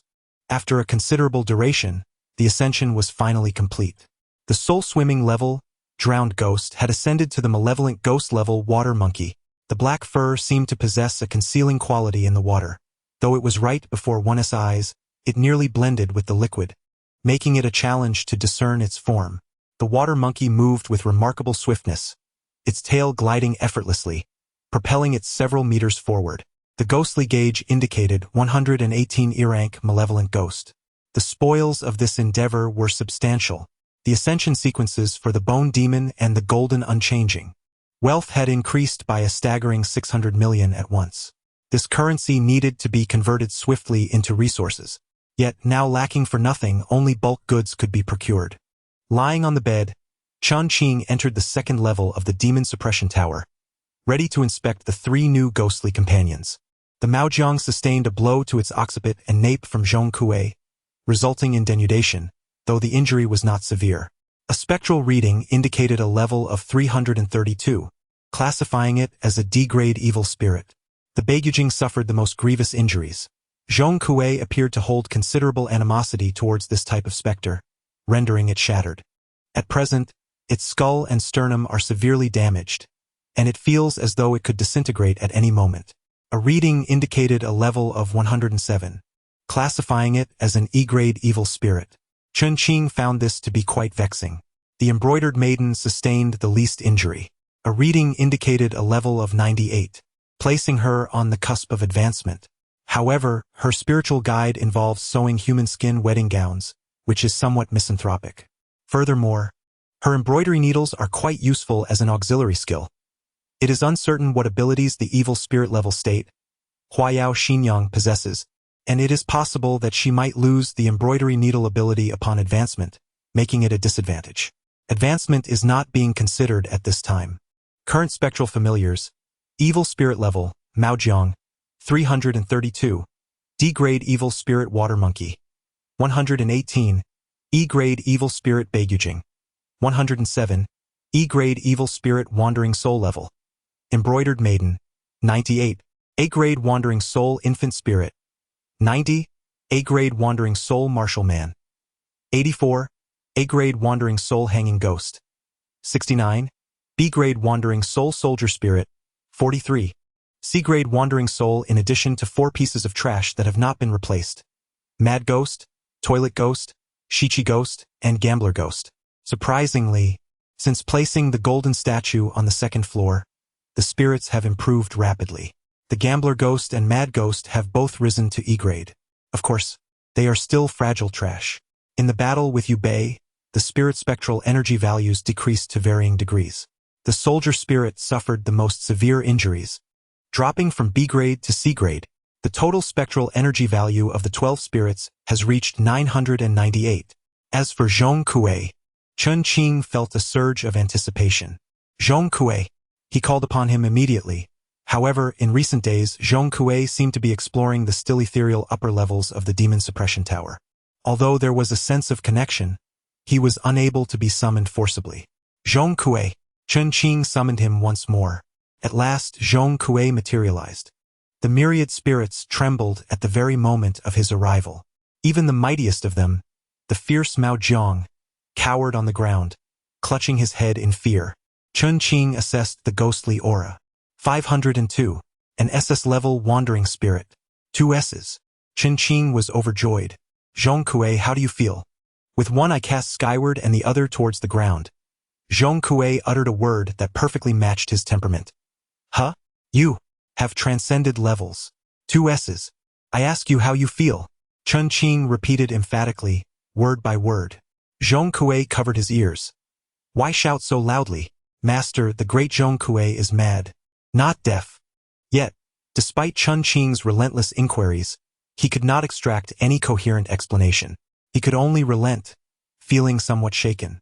Zhong Kui had already surpassed 500 in ghostly energy, yet he remained within the wandering spirit category. Meanwhile, Mao Jiang, who was considerably weaker, had already attained the D level of malevolence.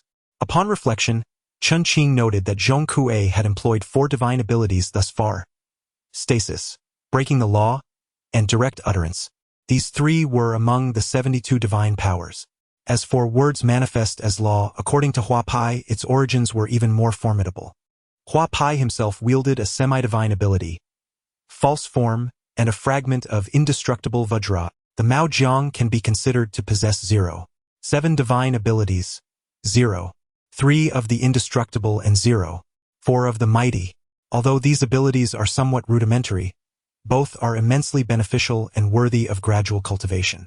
He meticulously refines the power at his disposal, envisioning how these abilities might synergize in combat. While others struggle to strategize among 2 or 3 ghostly entities, he possesses an abundance of ghostly companions, and any 2 he pairs together yield formidable results. For instance, the hanged ghost Mao Zedong guarantees a swift demise with a mere strike. Similarly, the hanged ghost warrior, the embroidered maiden warrior, and the embroidered maiden demon all exemplify extraordinary potential. If they were to join forces, the outcome would be utterly monstrous. Contemplating this, he retrieved the treasured Dobeo Daotong Yugui. An artifact so highly esteemed by Yubei surely holds great significance. Infusing it with spiritual energy, he mused on the Tao of Dobeo, a principle beyond mere philosophy. It seizes the essence of the universe, elevating the mundane to the extraordinary. The heavy becomes light, and the swift intertwines with the slow. One can grasp the world without leaving home, and with a single utterance the laws of the Tao resonate. This cultivation method boasts an ancient lineage, steeped in complexity. Yet, inexplicably, Chen Qing comprehended its nuances. However, he soon recognized the arrogance of such thoughts. It transcended mere youthful exuberance. According to the Yu Gui's descriptions, should one succeed, the heavens and the earth would conspire to serve them, catering to their every need. The method of cultivation is astonishingly simple. Gather treasures and refine them into one's being. Provided the treasures are plentiful enough, one could attain an invincible stature, capable of rending the heavens and shattering the earth with a mere gesture. Chen Qing fell into deep contemplation.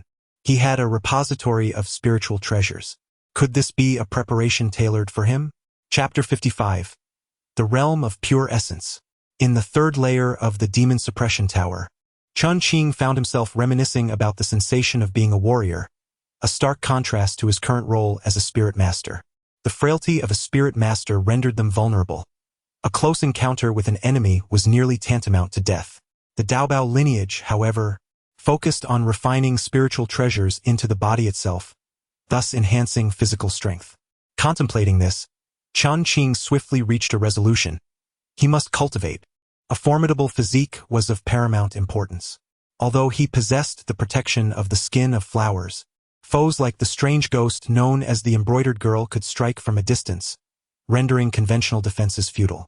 Just 2 needles had nearly depleted his combat effectiveness, while his counterpart, Chun Man, could likely endure a dozen or even 20. Consequently, Chen Qing began to explore the methods of cultivation. However, he soon realized that it required the essence realm, but that posed no concern for him. He was already on the verge of achieving the final stage of the Great Circulation, the Grand Zhoutian. Upon exiting the Demon Suppression Tower, Chen Qing felt his soul power gradually flowing into his mind. From the corners of his thoughts, to the cranial breath, and finally to the complete bones, his soul power trudged through the parched meridians with great difficulty. As time passed, by morning, Chen Qing had successfully expanded to the 14th heavenly pillar acupoint.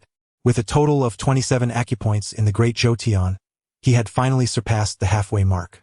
Chen Qing opened his eyes to find the monkey and he Runxing just waking up and preparing for the day. After washing his face and taking a brief moment to rest, he called Boss Zhu of the feed factory. What?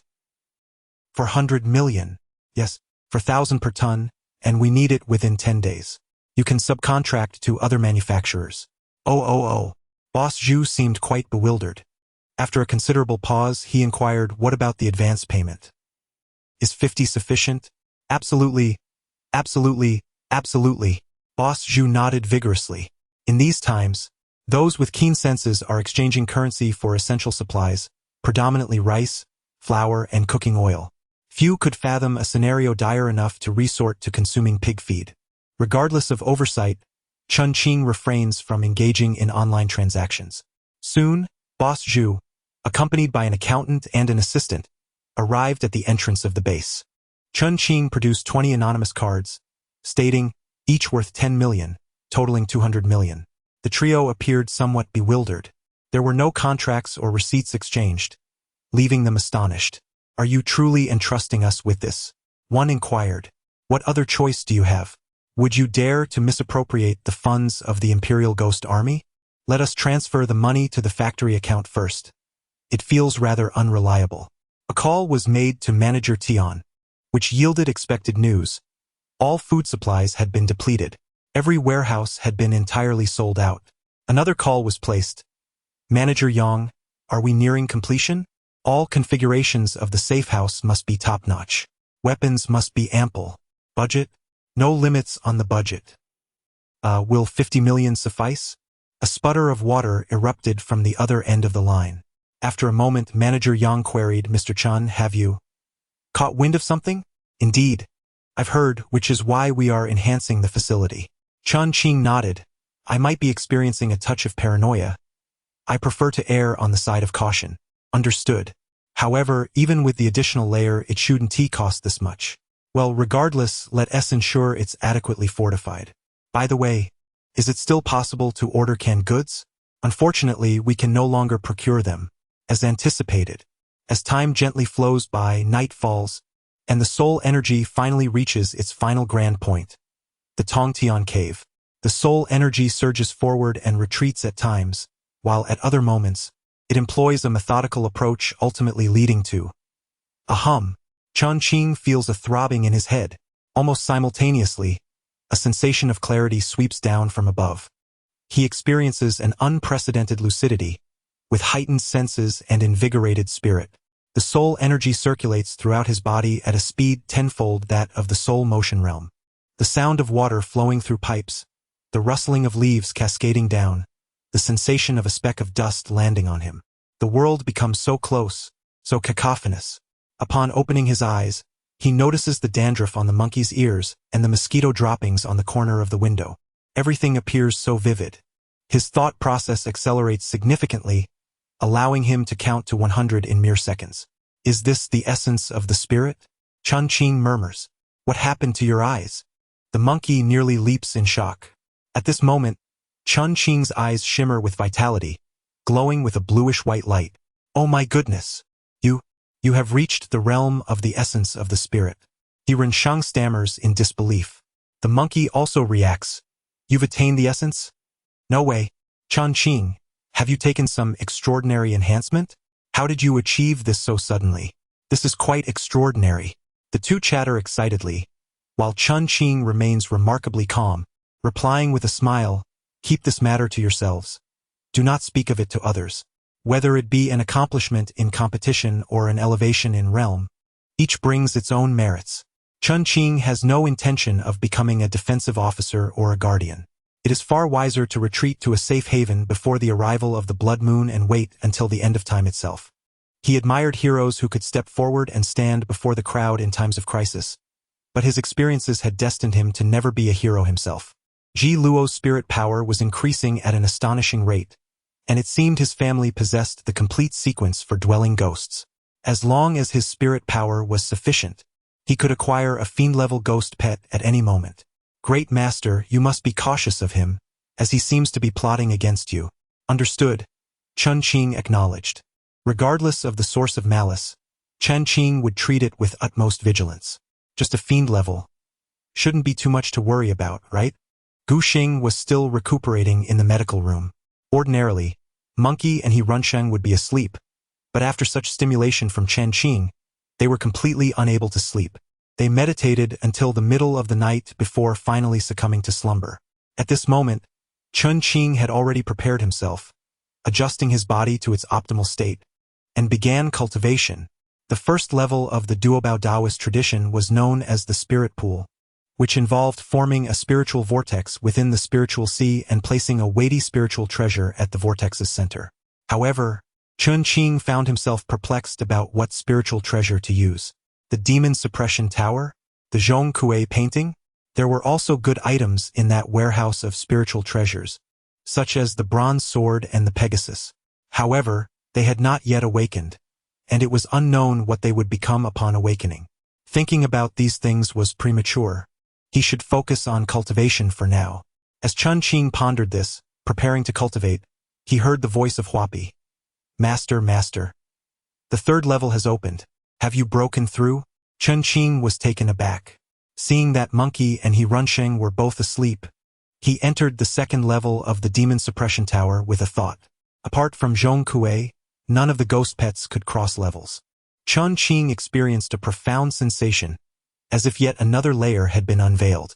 However, apart from the first layer resembling an immensely magnified demon-suppressing tower, the second layer appeared to be a miniature world unto itself. There were no staircases or similar connections between the two layers. The demon-suppressing tower was enigmatic. Chen Qing was uncertain about the flow of time in the third layer and dared not venture in recklessly.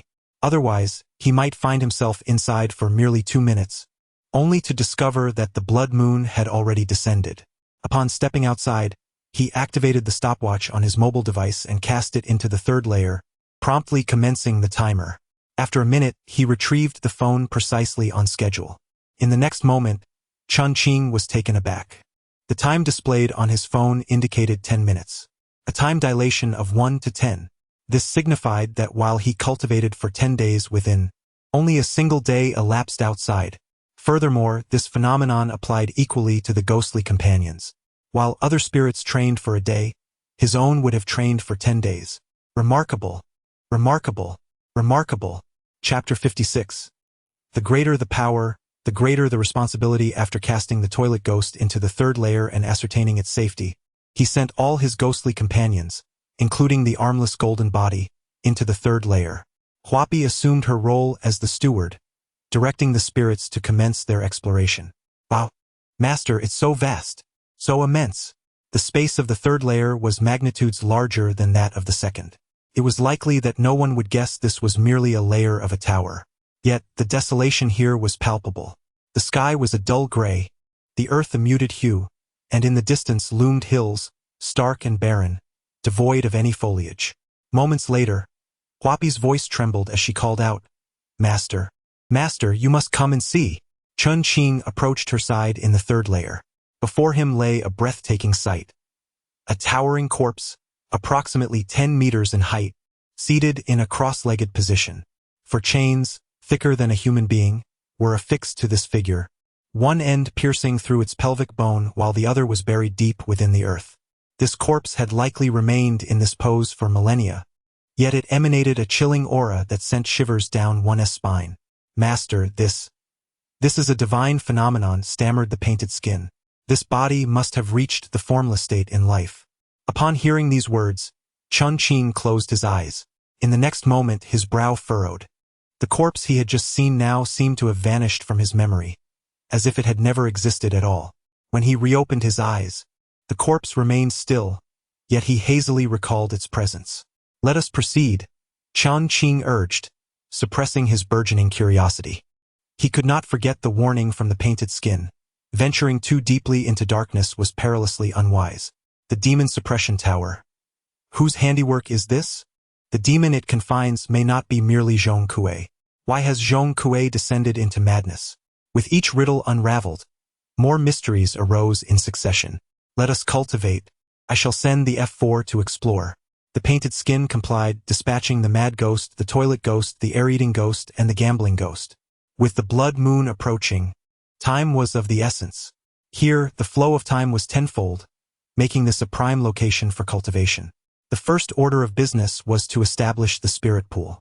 Guided by the principles of his practice, Chen Qing began to construct the first spiritual vein. It was no easy feat. Traversing the circulatory pathway was meant to unblock the obstructed acupoints, while now he was tasked with forcibly creating numerous acupoints. No wonder the minimum requirement was the essence spirit realm. After refining the essence, one's spiritual consciousness becomes exponentially more potent, with mastery over soul energy enhanced manifold. Should one attempt to establish a spiritual reservoir using the control capabilities of the soul motion realm, the progress at a single acupoint might take an entire year. The human body is replete with countless meridians, most of which are minuscule to the point of invisibility. Chen Qing's task is to widen these nearly imperceptible meridians and establish acupoints along them. Initially, he focused on consolidating his soul energy, intertwining multiple spirals to begin impacting a meridian in his mind as fine as a hair. The first attempt proved too narrow, resulting in countless near misses, with his force lacking a proper outlet. Reluctantly, he refined the soul energy to the width of a single hair and gradually advanced. Over the course of an entire morning, he managed to progress merely 1 centimeter, followed by another centimeter in the afternoon. Each acupoint required a spacing of 1 inch, which in ancient measurements is approximately 2.77 centimeters. By the 12th hour, Chen Qing began to artificially create the first acupoint. At the 17th hour, the first acupoint was successfully established. To his astonishment, due to the continuous flow of soul energy through the minuscule meridian, its diameter had expanded from the width of a single hair to that of 2. This fortunate development alleviated the need for further expansion. After a brief hour of rest, he resumed his forward progress. A sudden inspiration struck him. He decided to divert a portion of his soul energy to simultaneously expand from the opposite side. However, this proved to be quite challenging.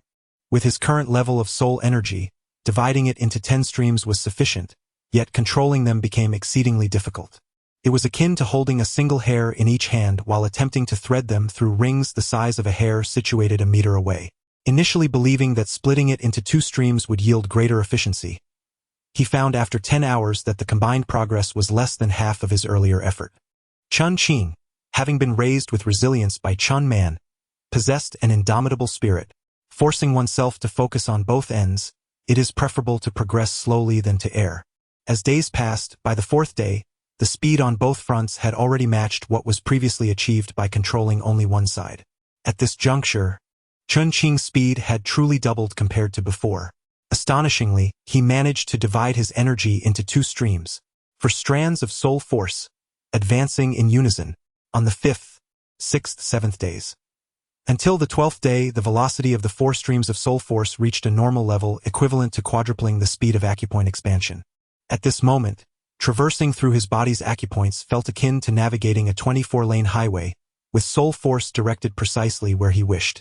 Gritting his teeth, Chen Qing once again divided his soul force into 4 streams, 8 strands. Even with Chen Qing's tenacity, he felt an overwhelming strain. While focusing on one end, the other either halted or veered off course, necessitating a retreat to readjust. In the blink of an eye, 20 days had passed. Chen Qing, utterly exhausted, returned to the real world for a brief moment. Just then, a monkey emerged from the restroom, exclaiming in surprise, "Where have you been these past 2 days? Your phone has been off. What happened?" Chen Qing was taken aback. "The captain is looking for you." "Oh." Chen Qing nodded and made his way to the captain's office. Han Yuan, with a discerning gaze, shook his head and remarked, "Do not overexert yourself in your training.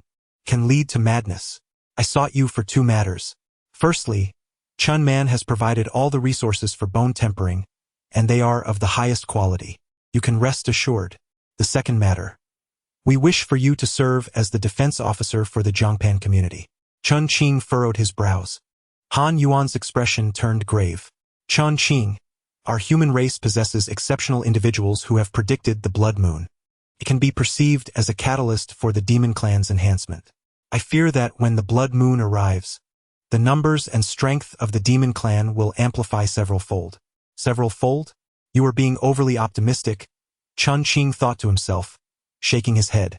Just this estimation alone was enough for him to decline the position of defense officer. It was quite simple. Whether constrained by objective circumstances or an overly rosy outlook, the defense force would need to be arranged with several times the usual strength. Yet, for the blood moon, a preparation of at least 100-fold would be required. However, humanity could never muster such formidable power. This was a deadlock. Chen Qing deduced that he would have to abandon the majority, but who would willingly become the forsaken? Moreover, he had no intention of rescuing those treacherous souls from Zhongpan community. This time, he was genuinely curious to see how they would fare in the blood moon without his desperate protection. Thus, Chen Qing merely smiled. "Captain, my abilities are limited. I cannot assist in this matter. With great power comes great responsibility. Chen Qing, this is the mission of our demon suppression army." Han Yuan was a man of unwavering integrity. He would lay bare his heart for the organization, confessing everything. Yet, Chen Qing knew he could not do the same. The pure-hearted version of himself had likely already decomposed. In this lifetime, his greatest act of mercy was refraining from taking lives. The 2 parted ways in discontent. The captain, who had always been amiable, was genuinely angered. In his eyes, Chen Qing was overly selfish. Chen Qing had his own reasons but could not articulate them. Upon returning to his dormitory, he sat in silence for a while. When malevolent spirits roamed freely, heroes and angels would descend as well. In the endless wails of ghosts, the duality of human nature, both its grotesque and radiant aspects, is magnified infinitely. There exists a saying, "No bitter winter lasts forever, and no spring fails to arrive." Yet, that winter, devoid of the promise of spring, has ground humanity into dust. In my past life, I was a hero, but that was confined solely to that existence. Chen Qing's gaze remained tranquil when, suddenly, the magic suppression tower at his chest emitted a formidable pulling force. The second summit of the 12 earthly branches has commenced. Chapter 57. The second pinnacle of the 12 earthly branches. Chen Qing hastily retreated to a corner, donned a disguise, transforming into the youthful figure he had assumed previously, and slipped into the magic suppression tower. Before him, the scene shifted to the boundless heights of a peak. This peak stood like a solitary stone pillar, quietly towering amidst swirling clouds and mist, serene and sacred. Atop the massive circular stone table, 11 individuals gradually took their seats. "Dear friends, it has only been a few days since we last parted, and I trust you are all well," the elder at the forefront chuckled warmly. Chen Qing turned his gaze to his right, and his heart sank. Chen Quan was absent. A creature with a deer's head and a serpent's body hissed, "Esteemed guests, does anyone possess the ascension sequence of the actor? I am willing to pay a handsome price for it." After a moment of silence, a diminutive figure, akin to a child, spoke up. "I do not have the spirit draw, but I have heard of the name post-ascension. Would you like to purchase it?" "Only the name?" The deer-headed serpent creature pondered. "Sometimes, a name can indeed unveil certain truths. For instance, a martial artist ascends to the title of martial champion, while a zombie becomes known as the hairy corpse." However, after much contemplation, the creature shook its head. "Merely a name will suffice." The creature with the head of a deer and the body of a serpent gazed at the figure shrouded in mist, its voice dripping with cold malice. "Last time, you sought a corpse-level ghost servant. I wonder if you found it?" The figure in the fog chuckled. "Having already slain the one who sought the elixir, and it was indeed fortuitous, for it was of your candle serpent clan. More remarkably, its last breath invoked this very mountain of yours. Brother Zhu, we are truly fated to meet." The candle serpent's body stiffened, and it retorted, "You are truly courting death." As it spoke, bluish-green flames erupted from its form, chilling the atmosphere instantly. "Surely Brother Zhu has deduced the identity of this little candle serpent. Ha ha ha." The figure in the mist showed no fear, laughing heartily. The northern sea was shrouded in ghostly fog, and having heard the name Rakshasa Ghost Market multiple times, a woman slowly inquired, her demeanor calm, her complexion as pale as paper, adorned in blood-stained garments. Above her, a blood tree stood, dividing from its main trunk into 2, then 4, then 8, arranged with utmost precision. Notably, this diminutive blood tree was adorned with numerous blood droplets, each seemingly on the verge of falling. Chen Qing felt a slight shock within. How could he have no recollection of her? Upon closing his eyes, he indeed remembered a presence, yet the details had eluded him. An existence of formless caliber. Understanding dawned within him. Suddenly, he realized that there were clearly 11 individuals present. He had no impression of the others, likely formless beings. Perhaps in their last gathering, they had discussed matters he could not recall. In a daze, he caught sight of an imposing figure seated in one of the chairs, a presence so grand it seemed out of place in this setting. However, as soon as he turned around, all memories had vanished. A dragon? Chen Qing was taken aback. Yet, in an instant, everything within him dissolved. He could not even recall the mere thought of a dragon. "I too have this inquiry. What is it that your ghost clan desires? You invade our realm with great audacity and even seal off regions of the human world." The woman in the black veil spoke with a frigid tone. The candle serpent merely chuckled. The woman in the black veil looked at Chen Qing with a sense of desperation. She silently sighed within her heart. Chen Qing had spent the past few days. More accurately, he had devoted 20 days in the tower to relentless cultivation. His spirit was utterly depleted. Even Han Yuan could discern this, even donning a guise. How could one shield against the penetrating gaze of such formidable beings? The woman in the black veil felt a mixture of gratitude and concern. She understood that this elder must have employed a prophetic technique at a significant cost, leading to such a dire state. It was highly likely that it was the reverse knowledge of the future from the 36 heavenly generals. This technique was exceedingly arduous, with practitioners in the world numbering merely a handful, and it involved the theft of heavenly secrets, with each invocation bearing a terrifying price. The powerful beings of the human race only managed to invoke it once, vaguely perceiving the impending invasion of the Ghost Clan, and had suffered grievous injuries, falling into a coma ever since. Yet this elder had accurately foreseen the date of August 15th. The cost was unimaginable. Chen Qing felt quite fatigued, yet he noticed the woman in the black veil glancing at him several times. After some contemplation, he decided to reveal the entrance to the ghost realm.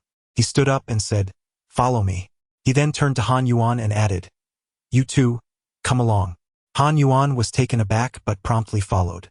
The three of them had only taken a few steps when it seemed they had traversed some space, abruptly disappearing from sight. The elder at the forefront narrowed his eyes slightly and smiled, addressing his companions. "Dear friends, might you be acquainted with this esteemed predecessor?"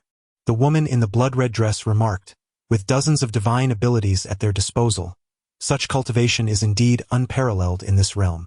Their skills are eclectic, and their courage is formidable. Yet, I have never heard of them before.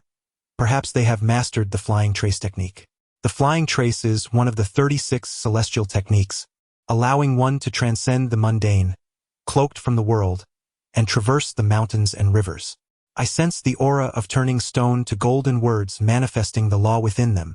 I wonder if my perception is flawed. It should be accurate. A colossal figure spoke, his voice rumbling like thunder. With multiple celestial techniques in their grasp and numerous divine abilities, including several that are inherently contradictory, this predecessor's cultivation is indeed unfathomable. A voice from the mist jested, "Zhu Shi, it seems they have employed the reverse knowledge of the future technique, understanding your demonic clan's arrangements. Given your nature, why haven't you eliminated them?" Zhu Shi merely chuckled coldly. The figure in the mist continued with glee, "Indeed, you only act against the weak. This esteemed predecessor is someone you would never dare provoke. Am I right?" "Ha ha ha ha." A diminutive figure, childlike in stature, glanced around, his height barely level with the tabletop, his cultivation woefully inadequate, merely at the corpse level, rendering him incapable of engaging in the discourse of such prominent figures. Meanwhile, upon seeing Chen Qing, the woman in black gauze bowed deeply, exclaiming, "Esteemed predecessor, you have suffered on behalf of our human race." "What?" Chen Qing replied, bewildered. "Suffered? What affliction have I endured?"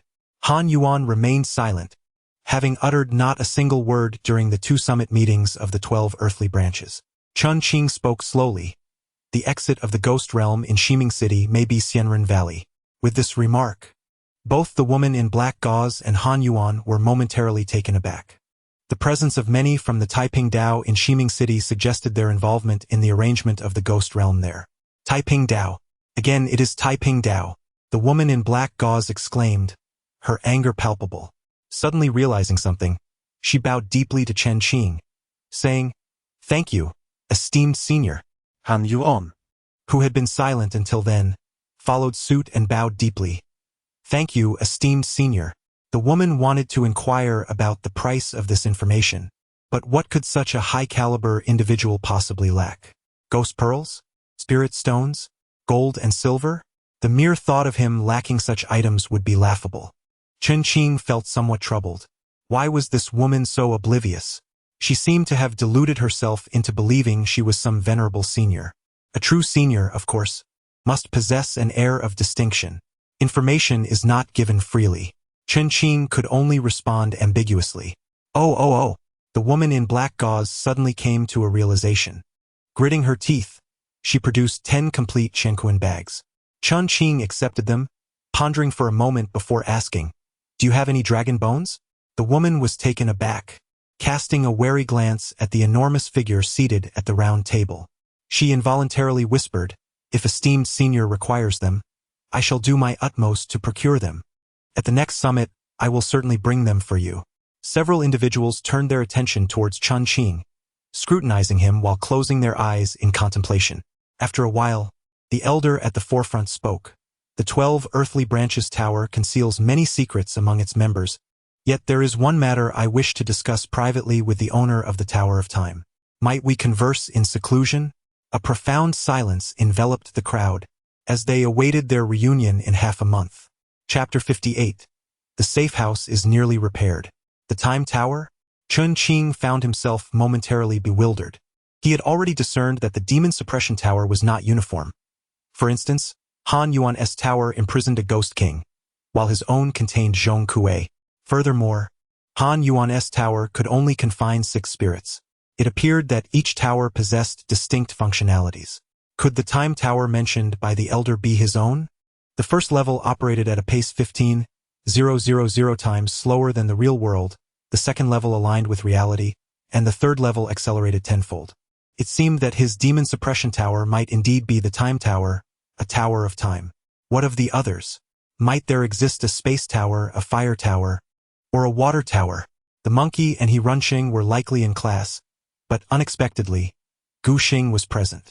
Gu Xing stood lost in thought until Chen Qing approached him, at which point he suddenly knelt down, striking his forehead against the ground repeatedly. Chen Qing was taken aback. Illusion? Chen Qing, I can no longer bear to witness anyone perish before me. I desire to grow stronger. Could you assist me in finding a ghost pet? Gu Xing raised his tear-streaked face. Chen Qing had witnessed such scenes too often to be swayed, yet he had not anticipated Gu Xing's plea in such a manner. Fortunately, now that Chen Qing had reached the spirit essence realm, he could contract a third ghost pet. Even the last few subpar spirits in the demon suppression tower could be replaced. Perhaps luck would be on his side. He nodded. Wait for me to contact. Just as he was about to mention the phone, he remembered that using a mobile device in the base was a privilege unique to him. Thus, I changed my words. Wait for me at the entrance of Zhongpan Community at 7 o'clock this evening. There is something of great importance. In my previous life, it was on this very day that Chen Quan delivered the paper armor and paper knives. With these 4 items, 2 pieces of paper armor and 2 paper knives, Chen Qing and Chen Man managed to survive until the 3rd blood moon. I had been suppressing the question of why for many years. They must have had numerous grievances. Yet, Chen Qing still yearned to inquire why. After some contemplation, I sought out Monkey. Wait for me at the entrance of Zhongpan Community at 7 o'clock tonight. We shall venture into the Princess Ghost domain. Monkey was momentarily taken aback, then filled with joy. All right, Qing Gu, I can contract 2 ghost pets, and I still have 1 slot available. Even with just 1 warrior, he had already ranked among the top 3 newcomers.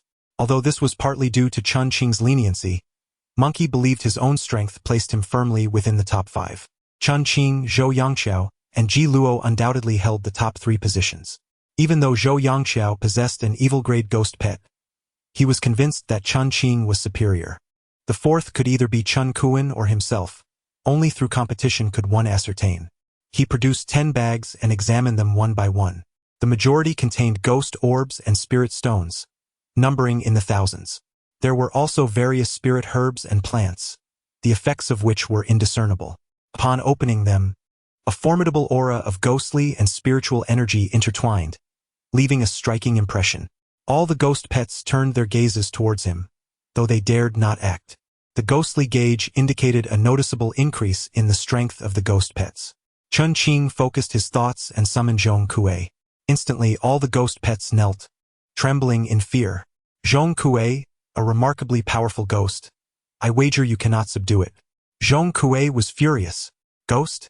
No ghost, no matter how formidable, could possibly surpass my prowess. Dare you to wager? Let us stake 5 ghost orbs. Zhong Kui, filled with excitement, replied, Let us gamble then. Let us seal the pact. Chen Qing and he clasped hands in agreement. With a mischievous grin, Chen Qing taunted, When I call for you, I shall use the faintest whisper, one so soft you won't even perceive it. Nonsense. Even the faintest sound will reach my ears. Zhong Kui retorted, already on guard. He would likely remain vigilant, listening intently for Chen Qing's summons in the coming days. Perfect.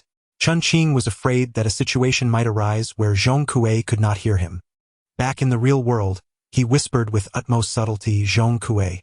In the next moment, Zhong Kui's voice echoed back, "What is it? What is it? What is it?"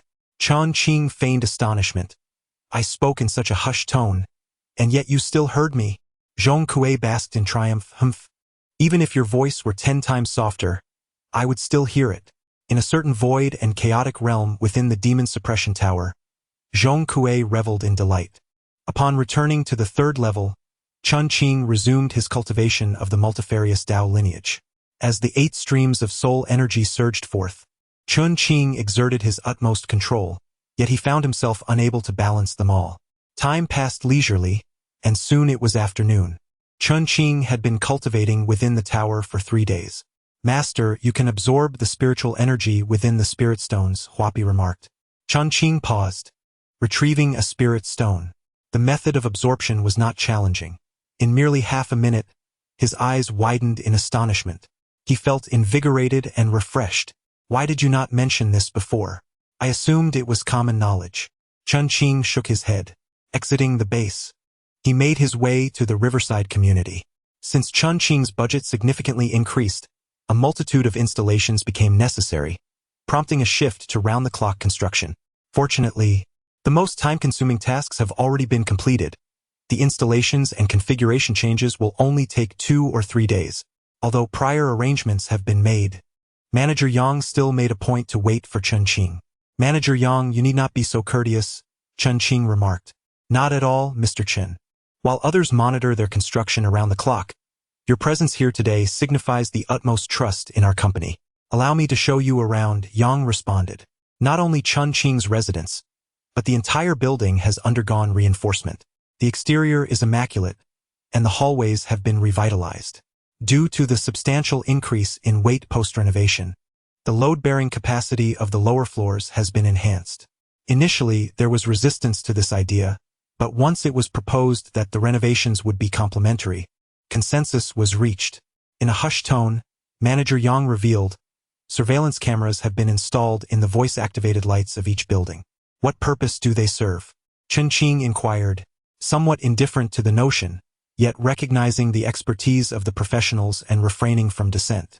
Upon reaching the 5th floor, Manager Yang pointed to Unit 503, stating, "This unit has been purchased, serving as a fire barrier for your home." "Goodness!" Chen Qing exclaimed. "Then let us reinforce this unit as well." "Will it take long?"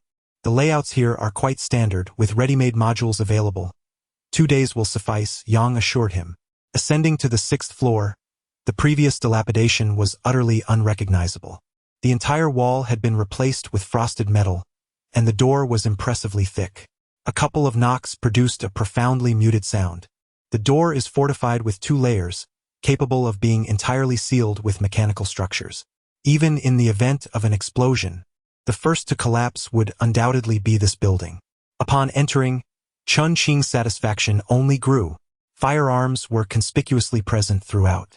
"As per your instructions, a procurement of firearms and ammunition amounting to 7 million has been made, and a dedicated armory has been established. The sofa is crafted from ironwood, designed for normal usage over a century without deformation. The sofa covers utilize the latest generation of self-cleaning fabric, intended for 2 decades of standard use, with 20 additional sets on standby." Each item was introduced in detail, prompting Chen Qing to exclaim, "Delightful." The residence spans 128 square meters, initially empty, now filled to the brim yet maintaining an orderly arrangement that belies any sense of clutter. Upon entering the gym, a 21 square meter space reveals an array of fitness equipment neatly organized. Each piece has been meticulously designed, allowing for disassembly and reassembly into alternative forms. What captured Chen Qing's attention were 3 dolls of varying heights, standing beside her.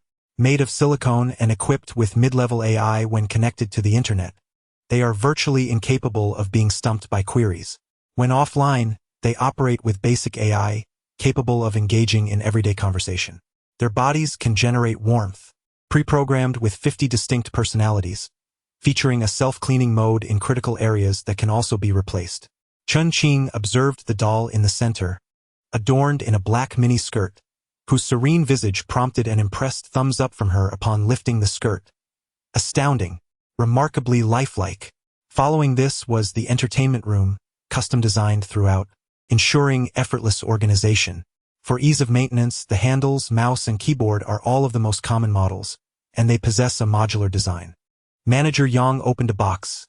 Inside are replacement parts. With a usage intensity of 10 hours daily, they are guaranteed to last for a century. Mr.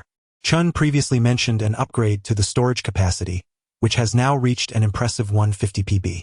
To be honest, despite our tireless efforts, we have only managed to install 61 PB. The content is viewed continuously for 24 hours, and to consume it all would take approximately 40,000 years. The collection encompasses nearly every game available on the market, including a localized version of web-based games. Hardware is of paramount importance. We have selected the most durable versions available, and each component is accompanied by 10 sets of spare parts. In essence, everything is prepared with a century-long standard in mind. We then proceeded to the electrical room. The structure of the diesel engines is not overly complex. Thus, in addition to 5 complete units, we possess an additional 20 backup engines. We also have the capability to replace them with wood-burning engine kits, allowing for the combustion of any burnable material, including household waste, to generate power. Naturally, the efficiency may be somewhat compromised. Furthermore, there are various power generation devices, including solar panels that cover the rooftop, wind turbines, and even hand-crank generators. The storage room is situated on the roof. Upon observing the space, Chen Qing felt an immediate sense of reassurance. The rooftop spans approximately 600 square meters, extending over neighboring properties. It is evident that disputes have arisen in the past, yet they have been resolved amicably. The largest area is dedicated to a family farm, occupying around 300 square meters. The seed storage is located here, utilizing our recommended crops, which can yield approximately 3 kilograms of vegetables per square meter each week. We recommend potatoes as the staple food. For instance, the Qingyu 9E variety, when temperature and humidity are properly regulated, can produce up to 90 kilograms in 80 days. The fertilizers in the soil are meticulously formulated, combined with organic manure, which is essentially human excrement, capable of sustaining approximately 300 cycles. Even under conditions of intensive cultivation, a span of 50 years is feasible. Vegetables, fruits, and staple foods are cultivated together, yielding a comprehensive output that can reach up to 110 kilograms daily. Chen Qing found himself momentarily bewildered. Manager Yang, could there be an error in your calculations? Daily, 110 kilograms? This figure pertains to low-intensity farming. If one were to engage in ultra-intensive cultivation, the yield could potentially double. Then why purchase so much grain? Upon entering the storage room, Chen Qing was instantly enveloped in a sense of security. The 110 square meter storage area was partitioned into 4 sections, brimming with canned goods. In an ideal scenario, it could accommodate up to 400 cubic meters, allowing for a consumption pattern of half the cans eaten and half discarded. Chen Man and he could sustain themselves for 2 lifetimes. The entire rooftop was adorned with solar panels, generating enough electricity in 8 hours to sustain normal usage for an entire month. What a relief! Indeed, having wealth is immensely gratifying. While the safe house remains unfinished and not yet in its full form, it has already left Chen Qing exceedingly satisfied. After bidding farewell to Manager Yang, Chen Qing opened the door, waiting in silence. Today, Chen Quan would arrive, leaving behind a paper knife and paper armor. His gaze fixated on the entrance, his thoughts restless and unable to settle. It felt as though the imposing figure of that man could enter at any moment. Time seemed to have slowed to an almost unbearable crawl. The scorching sun gradually softened, while neighbors either bustled or peacefully traversed the community. In this lifetime, Chen Qing had been tirelessly pursuing myriad goals, never before taking the time to simply sit and let moments slip away.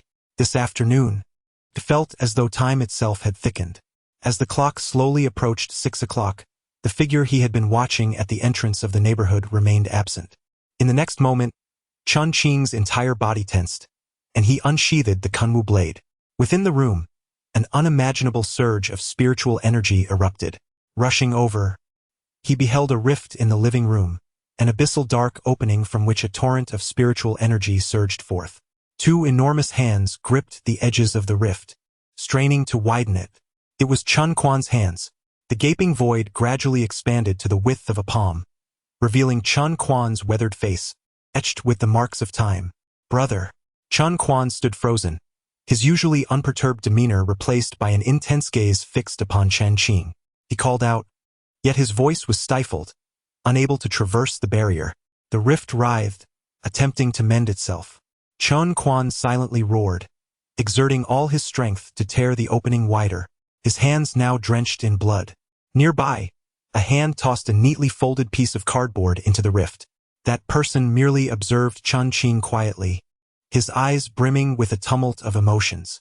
The rift rapidly healed and vanished, taking with it the glimmer of Chen Qing's eyes. Was this a spatial tear? Chen Qing hesitated, reluctant to act impulsively, diligently committing every detail to memory. Once the rift disappeared, he dazedly picked up the cardboard, carefully unfolding it to reveal a familiar sight: paper armor and a paper blade. Within the paper armor lay a mound of powder, its shape suggesting it was once a sheet of paper, or rather, a letter. The gravity of the situation weighed heavily on Chen Qing. Both his father and brother had faced immense hardships. The thought that Chen Qing had gone to such lengths to send him this paper armor and blade filled his heart with a complex mix of emotions. They had never forgotten him. 2 paper armors and 2 paper knives, as thin and lightweight as ordinary sheets of paper, seemed as though they could be torn apart with a mere tug. Yet, imbued with the essence of specters, they transformed into formidable weapons and protective gear. After a brief moment of reverie, the phone rang. "Chen Qing, we are all at the entrance of the community. Have you arrived? Give me 4 minutes." Chen Qing informed Manager Yang that construction could proceed and made his way to the community entrance. Monkey, Lone Star, and He Runxing had all gathered. "Great One, please take me along." He Runxing was particularly eager to accompany Monkey. "From now on, I shall be the most loyal aide to the Great One, ready to serve without hesitation." Chen Qing nodded in acknowledgement. He Runxing drove over, sparing them the need for a taxi. As they approached the Princess Ghost domain, the sky darkened ominously. "Have you all decided what ghost pets you wish for?" The warrior's attack power was more than sufficient.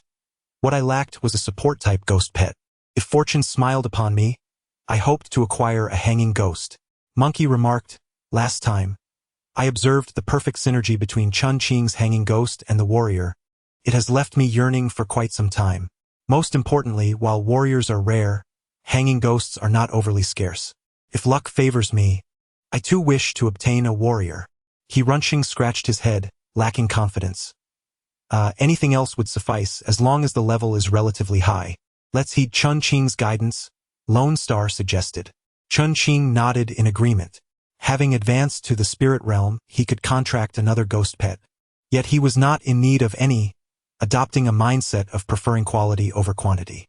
As the 4 entered the ghost domain with a single step, the verdant earth transformed into a murky, dark brown expanse. Amidst the dense mist, 2 specters, akin to ghastly apparitions, were consuming something. Upon noticing the presence of others, they swiftly vanished into the fog. Chapter 60. The terrifying ghostly maze. The group advanced cautiously. Compared to a few days prior, the concentration of ghostly energy had markedly intensified. Chen Qing pondered the outcome of the battle between that eminent figure and the princess. "Be cautious." A long, serpentine tongue suddenly shot forth from a nearby withered thicket. Chen Qing swiftly dodged to the side as the tongue descended menacingly. Seeking death, with a mere thought, the monkey summoned a warrior to materialize before him. The warrior deftly flicked his staff, deflecting the tongue to the side. With a successful maneuver, the warrior spun around, and with a resounding crack, the staff struck the ghostly tongue with great force. The long-tongued specter crashed to the ground, the staff firmly pressing against its neck. No matter how the specter struggled, it remained steadfastly subdued. Guxing and He Runxing watched with envious eyes. Among the newcomers, the monkey's prowess was only average. However, with the assistance of this warrior, he had now firmly secured a place among the top 5. Does anyone wish to confront the long-tongued specter? After assessing the situation, they noted the ghostly energy measured at 50, Class C wandering soul, rather suitable indeed. Yet both Gu Xing and He Runxing shook their heads. As the ghostly energy increased, the density of the spirits had also significantly risen. Within the thick fog, eerie sounds occasionally echoed, resembling wolf howls or the sounds of weeping. In a fleeting moment, the group beheld the next specter, two famished ghosts. They were engaged in a frenzied struggle over a large bird, which appeared to be on the verge of decomposition, scavenged from an unknown source. Once a creature of the sky, it had now become the meal of these ravenous apparitions. He Runxing sighed, his eyes gradually welling with tears. The number of these spirits is increasing. Will there come a day when they break through the realm of the dead and invade the city? At that moment, shall we meet a fate akin to that of these birds? He Runxing wiped away his tears.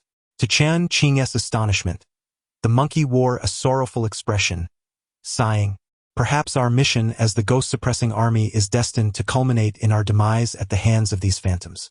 Sighing, his eyes began to redden. "Had I known it would come to this, I might as well have joined them. After all, I am powerless to protect anyone." Gu Xing bit his lip, his clenched fists trembling slightly. "This is bad. It's the night whaler." Chen Qing suddenly realized, adults might fare better, but for infants, escape would be nearly impossible. The most troubling part is that no one has ever discovered the whereabouts of the night whaler. "Let us go." With one thought, the warrior appeared before them, grasping two individuals in each hand, swiftly fleeing. After running for 4 or 5 minutes, Chen Qing finally set them down. What happened, Great One?"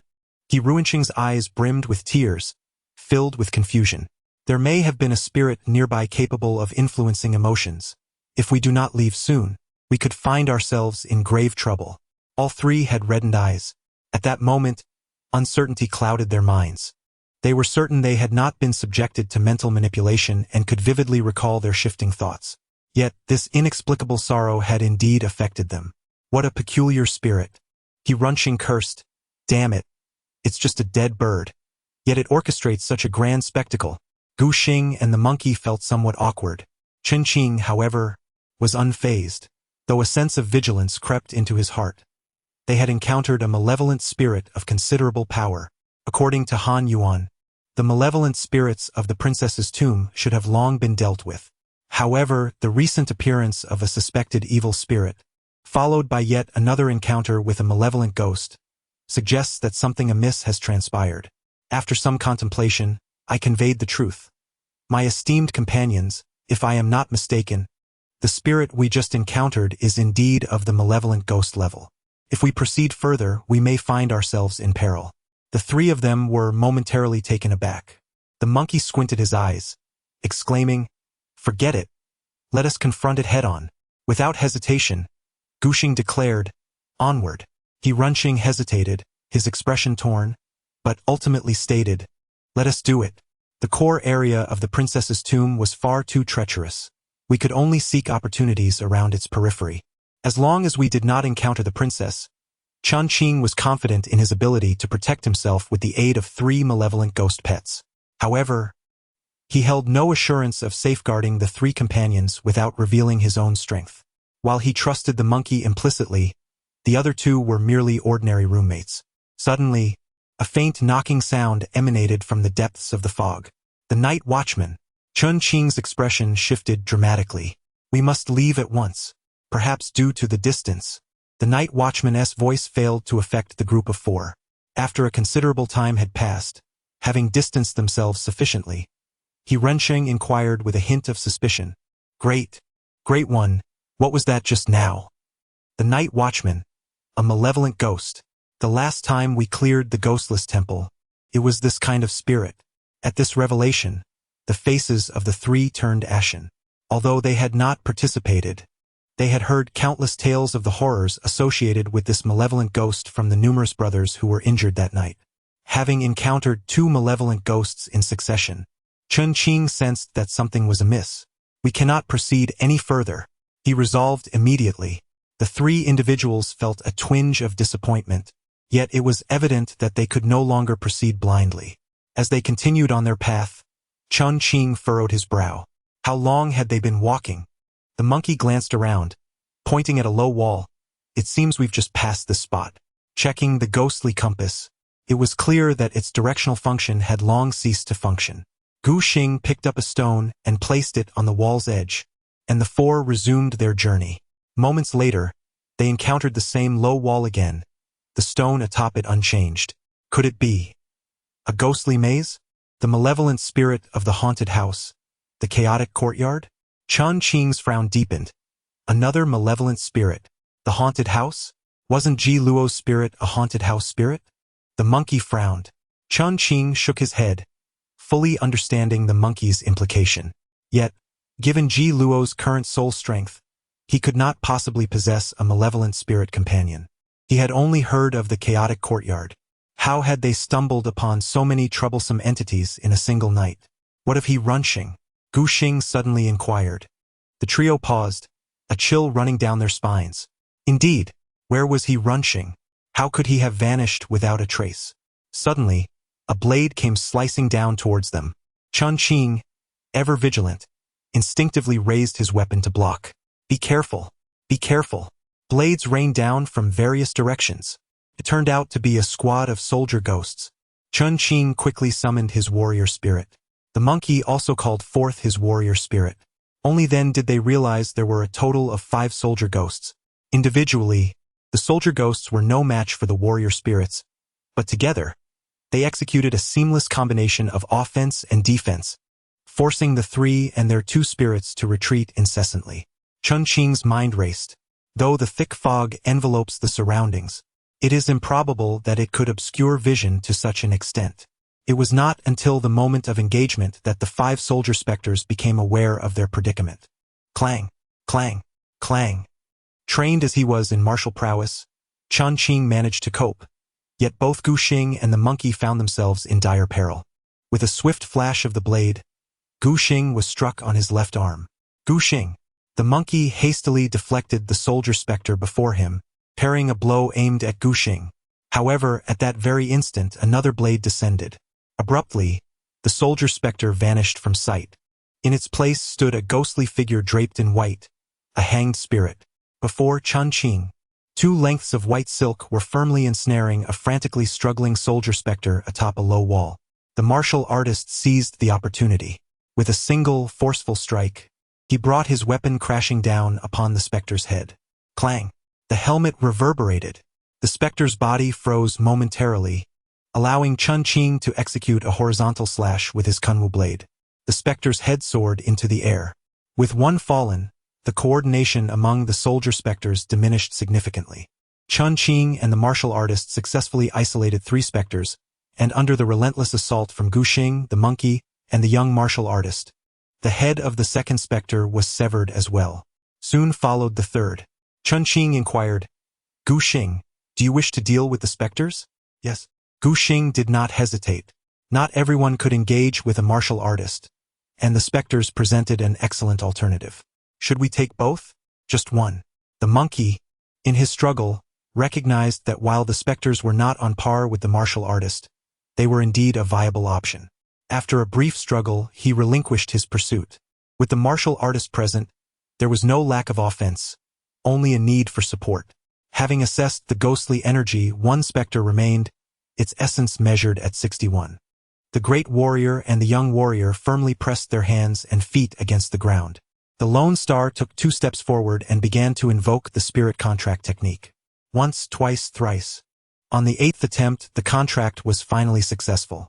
Unbeknownst to Chen Qing, he silently transformed the toilet ghost, the gambling ghost, and the gluttonous ghost into 3 soldier ghosts, 1 B-class wandering spirit, and 2 C-class wandering spirits.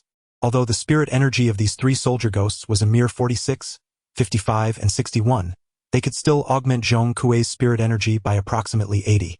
The Lone Star let out a sigh of relief, his gaze toward Chen Qing filled with gratitude. Chen Qing, I am not eloquent and struggle to express myself, but thank you. Chen Qing nodded, follow me. The monkey and the Lone Star promptly fell into step behind him. The trio arrived at the water's edge. This area had once been a hub of integrated agriculture, with numerous ponds, but after neglect, either the dikes between the ponds had succumbed to decay, merging into one, or they had become stagnant pools, gradually drying up. Watermarks were visible along the pond's edge, faintly discernible in the dim night. Chen Qing followed the traces of water, weaving left and right. In just a minute, the scene ahead became clear. Runching stared in astonishment at Chen Qing and the others. You. With a swift motion, his left leg was severed at the knee. The Lone Star, to his utter astonishment, Chen Qing remained silent and struck with such ferocity. The severing of limbs was a brutality he had never envisioned. In his mind, a mere exchange of blows resulting in bruises constituted a significant grudge. Yet now, he suddenly realized that Chen Qing might indeed be capable of murder. Ji Luo. It was Ji Luo. He instructed me to report everything about you. If I obey, he would grant me a spirit of the house.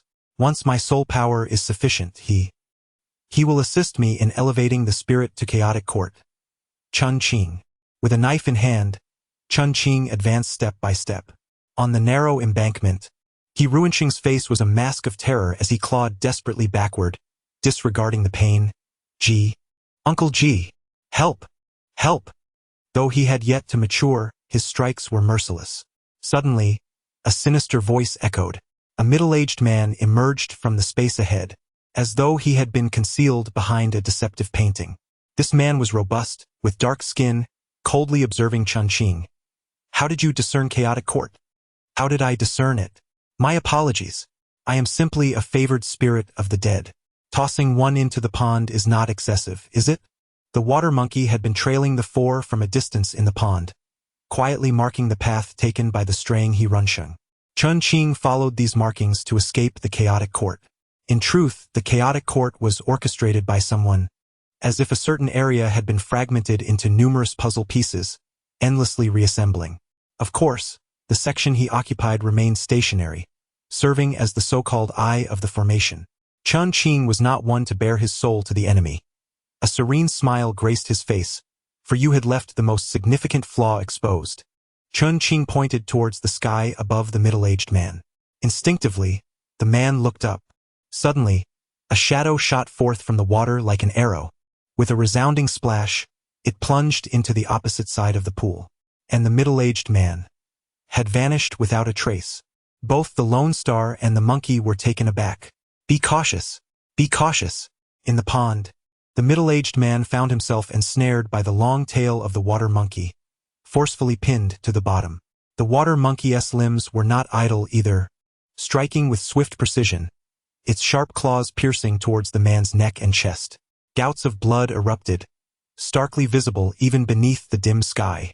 Bubbles continuously surfaced as the man's body convulsed violently beneath the water. Gradually, the commotion diminished, dwindling, until, at last, he lay lifeless at the pond's bottom. Runching felt a chill envelop him. In his eyes, Uncle G was a master of the same caliber as Han Yuan. Yet he had been so insidiously trapped by Chen Qing in this pond. You! Chen Qing, we are classmates. We are comrades. I was merely momentarily confused, just a fleeting lapse. You. The monkey and Lone Star watched the scene, shivers coursing through them. Yes. The chaos courtyard is right here. Here. Monkey, Lone Star, keep an eye on him. Chen Qing stepped forward, and the scene before him shifted once more. Ahead, a white weasel was fleeing at a rapid pace. However, the death of its master had rendered it terrifyingly weak. It was not running very fast.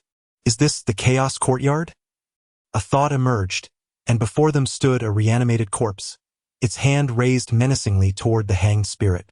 In the next instant, the spirit, ensnared by a white silk ribbon, abruptly vanished, revealing a frantically struggling white weasel within the fabric. The massive hand of the corpse descended with force. Bang! It was as though a watermelon had been smashed, the weasel's brain matter splattering everywhere. The sea-level ghost soldier disintegrated, clearing a path amid the chaos. Ruanqing's complexion turned pale, teetering on the brink of shock from blood loss. Chen Qing, how will you handle him? Gu Xing inquired, though he already harbored an answer in his heart. Chen Qing smiled, embracing both individuals as they stepped away from the pond's edge. Let us not dwell on such disheartening topics. Simultaneously, a thought summoned the embroidery maiden to the pond's side, where she approached Runching with a gentle laugh. Chen Qing issued her a command. Stitch a human skin bridal gown. Chapter 61. The mysterious assassin, the monkey, and Gu Xing remained silent, their hearts gripped with fear as they recalled Chen Qing's actions that evening. A formidable being capable of commanding chaos. To think he met his end so frivolously. He merely followed Chen Qing's indicated direction, glanced skyward, and perished. Chen Qing. Is it possible for you not to kill him? Gu Xing's face paled slightly. Chen Qing maintained his smile, his demeanor unchanged. Still that quiet, gentle youth. A few words. Gu Xing, have you considered what our outcome might have been had I spared this Ji? How? Gu Xing remained silent, struggling to articulate his dreadful conjecture. Yet only silence ensued. Chen Qing, from a young age, I have been in awe of you. From today onwards, my admiration deepens. The monkey, however, cursed, damn it. From now on, whatever you say, we shall do. There is nothing more to discuss. Chen Qing smiled and turned his gaze towards Gu Xing, who trembled slightly. I won't tell anyone, he stammered. Ha ha ha ha ha. Chen Qing chuckled. Don't make it sound like I'm going to silence you. Let us just proceed with our tasks.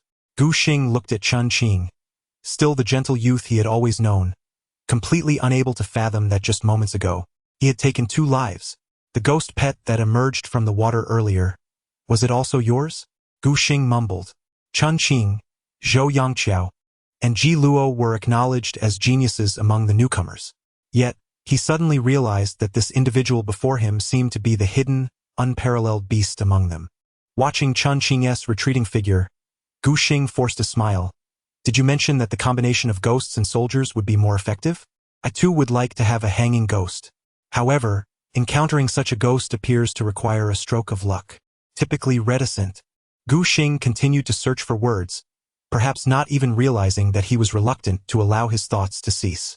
He did not want to, nor dared to, contemplate the fate of He Runsheng by the pond.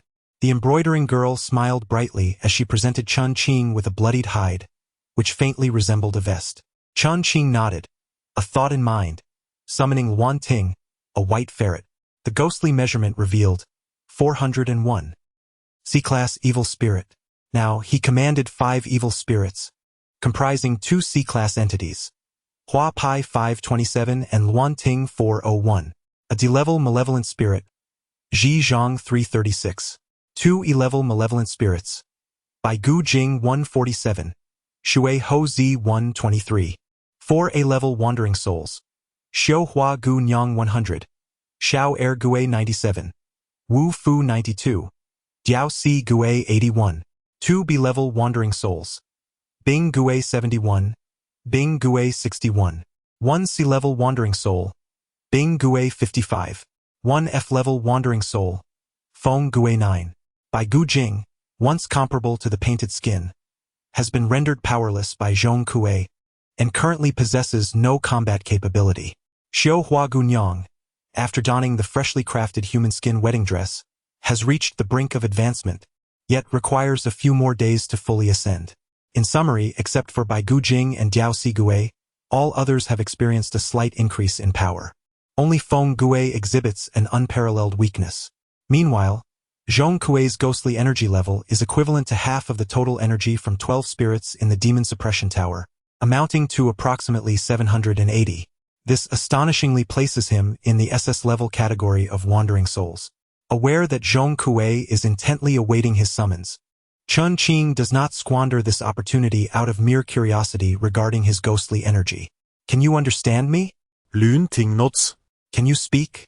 Luan Ting shakes his head. Chen Qing furrows his brow, lacking the patience for guessing games. The multitude of spirits encountered today are mostly orchestrated by Luan Ting, and the danger now appears minimal. Chen Qing contemplates the suitable types of spirits for the monkey. He hopes to encounter a Cho, preferably a Hu Cho acting as a spirit for the tiger. Like the Ji Gue, Cho is a broad category. Ji Gue encompasses various types such as the wine spirit, gambling spirit, and stingy spirit. Similarly, Cho manifests in numerous forms, with the most common being Hu Cho and Bei who collude together. Typically, upon possession, both the host and the Cho experience a significant amplification of strength. Thus, the monkey possesses the ability to ensure its own survival in the apocalyptic world. As for other matters, the embroidery maiden would indeed be a perfect match. Yet her rarity makes such expectations unreasonable. After careful consideration, the most optimal choice remains the hanged ghost. The trio, armed with knives, advances cautiously. Before long, they hear the distant sound of chanting. Upon closer inspection, it is the recitation of Buddhist scriptures. A monk ghost? Vigilantly, they approach, only to encounter a highly decayed monk. His hands are clasped together, yet one hand has been reduced to mere bone. His jaw is rotten, revealing the tongue within. As he recites, the group feels a wave of dizziness wash over them. However, it is merely an errant wandering spirit. They can move on. The three continue their journey. As time progresses, although they encounter numerous ghosts, none are suitably formidable. They do, however, come across a B-rank hanged ghost, but due to their lower levels, they decide to let it pass. The trio takes a seat against a tree and begins to consume their compressed biscuits. The hanged ghost, having been encountered once, proves not too difficult to locate again. The monkey seems to be either motivating itself or offering self-comfort. Just then, Chen Qing suddenly feels a chill run down his spine. Instinctively, he lunges forward as a blade narrowly grazes his back, sliding down to his rear. Thanks to the protective skin, he remains unharmed, though he breaks into a cold sweat. The hanged ghost and the warrior appear immediately. The hanged ghost is about to unleash a skill when it suddenly falters. It has vanished? No, this entity must not escape. Chen Qing's gaze sharpens. He commands, disarray. In the next moment, a white weasel materializes. A child ghost, a plump little boy, clad in a belly band and bare-bottomed, also makes his appearance. The gentle voice of a child, mother's love. The monkey and the solitary star exchanged glances, their expressions momentarily clouded with nostalgia, recalling the warmth of a mother's embrace and the gentle caress of sunlight. Chaos was reigning as the surrounding space was swiftly manipulated and restructured by Wanting. Within a radius of 100 meters, entry was permitted, yet exit was forbidden.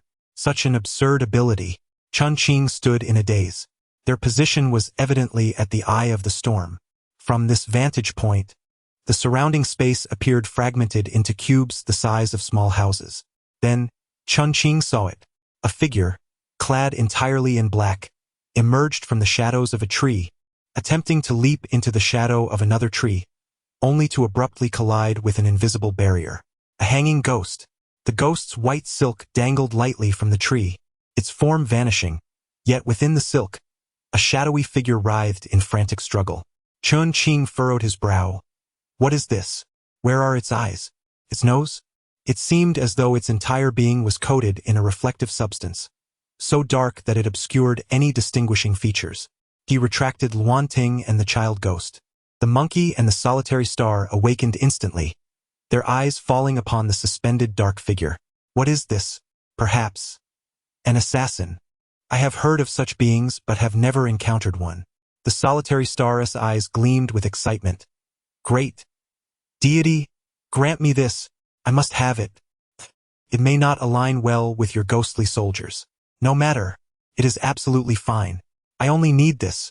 After measuring the ghostly energy, it registered at 57. Classified as a C-grade wandering spirit, perfectly suitable. At that moment, the hanging ghost was restrained, preventing any erratic movements, while the solitary star repeatedly attempted to forge a contract. Just as his soul power neared exhaustion, the contract was finally successful. Indeed, it was an assassin. Chapter 62. The Coroner Corps gather around. It seems that assassins are particularly suited to the nature of Lone Star. Neither of them inquired about why they had fallen into an illusion earlier. Perhaps it is related to Chen Qing? However, this leads to confusion. Chen Qing's infamous specters, the hanged ghost and the martial spirit, are well known, yet tonight, it has come to light that he possesses a drowned ghost as well. That makes 3. Surely there can't be a 4th? That simply doesn't add up. As for the specter in the water, it is not merely a wandering soul of the drowned ghost category but rather a malevolent spirit of the water monkey class, an idea that neither of them would entertain. They have both elevated their perception of Chen Qing to great heights, yet unbeknownst to them, Chen Qing's prowess transcends even those lofty expectations. Do you think you can defeat Chen Qing? The monkey inquired. Lone Star pondered for a moment and nodded earnestly. I have an 80% chance of winning. In a life and death battle, I will surely slay him. Enviable. The monkey reflected, then turned to Chen Qing. Chen Qing, can you triumph over Zhou Yangqiao and Ji Luo? Without a doubt, Chen Qing replied with a smile. Even all the newcomers combined would not be a match for me. The monkey was taken aback. Wow, that's quite a boast. Meanwhile, Lone Star's pupils slightly constricted. He did not think Chen Qing was exaggerating, yet it seemed rather unfathomable. Chen Qing ignored the comment and signaled for silence to the two. Instantly, they halted and gripped their kunwu blades tightly. Not far away, a creature emerged. No words could adequately describe this entity. It could only be deemed a monster. Enormous. Standing nearly 4 meters tall, it was almost spherical in shape. This abomination was stitched together from countless severed limbs and remnants. The majority of the entity comprised human organs, hands and feet, alongside a cervine head and equine hooves. Supported by 5 appendages, it advanced at a sluggish pace, its multitude of hands incessantly clenching and unclenching. Good heavens! A chill coursed through Monkey's very being. As the trio stood in stunned silence, a large canine bounded around the creature. The dog possessed 2 heads, one of which gnawed on a sizable chunk of decaying flesh, while the other ferociously contested for the prize, leaving a trail of viscous, dark saliva. Subsequently, a second, a third, and a fourth appeared. Withdraw, Chen Qing murmured. With deliberate care, the 3 retreated into the shadows cast by the trees. They remained motionless, concealed behind the dense thicket, hoping to evade detection. The low growls of the pack, their internecine snarls, and the heavy footfalls of the colossal monstrosity echoed through the air.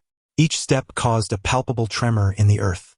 Suddenly, Monkey gently tapped Chen Qing, who cautiously peered through the foliage, his gaze immediately transfixed.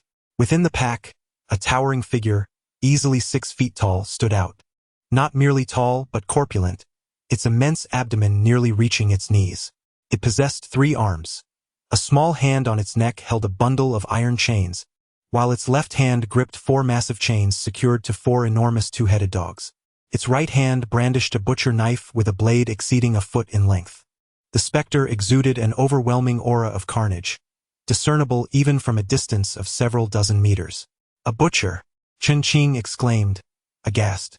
A butcher, an exceptionally potent type of specter, its strength virtually unmatched among wandering souls. The spectral gauge registered 55. A Class C wandering soul, perfectly suitable for Monkey to bind. That's it. Chen Qing was overjoyed. The powerful ghost species had already granted him the formidable Maojiang of the evil ghost level. He had no further need for this. However, for the monkey, this was an exceptional choice. Having made up his mind, he refrained from acting hastily. In his memory, the butcher had no dogs. Where did these dogs and that colossal creature originate? The enormous beast came to a halt.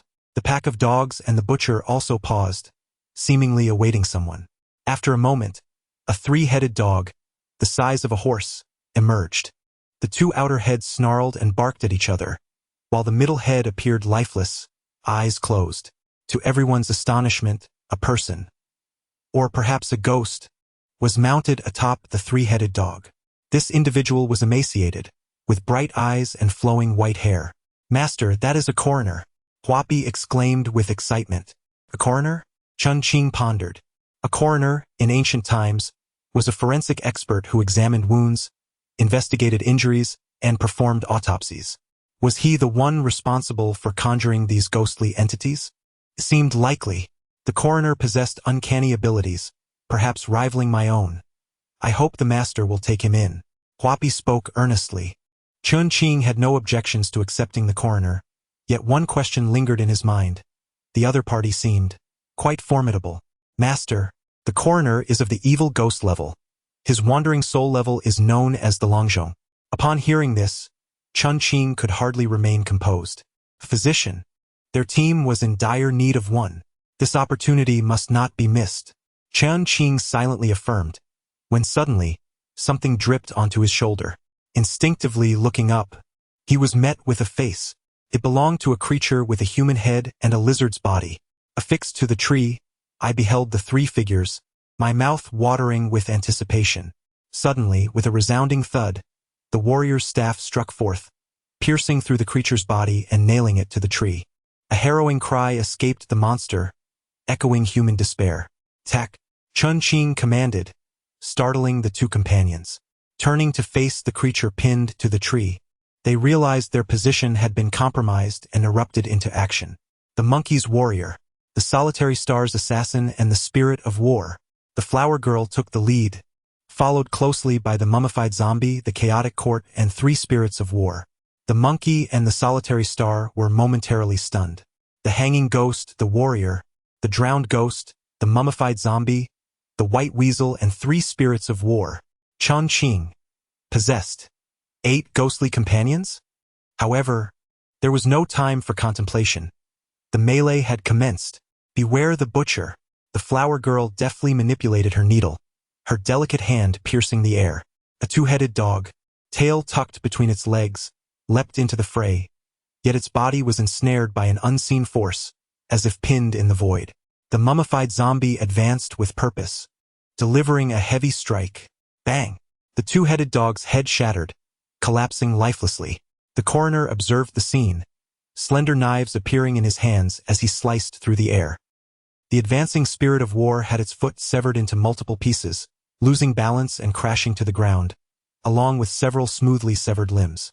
The sight sent shivers down the spines of the 3 onlookers. At that moment, the butcher hurled an iron chain. As it flew forth, it vanished mysteriously. Almost simultaneously, a chain appeared on one of Chen Qing's spirits, contracting instantly upon its emergence, tightening around the spirit's body with a chilling crackle. Ha ha ha ha ha ha ha. The butcher erupted into a wild laughter, his colossal hands gesturing backward as the struggling soldier ghost was swiftly dragged away, carving a haphazard trail upon the ground. Woof! Woof! The sound of barking filled the air as 2 soldier ghosts and 2 martial artists barely managed to hold their ground. The coroner once again raised his small, sharp knife. But suddenly, a shadow leapt forth, thrusting a blade directly towards the coroner's face. Taken by surprise, the coroner was pierced in the mouth, his cheek tearing apart, revealing a set of ghastly yellow teeth. The coroner was taken aback.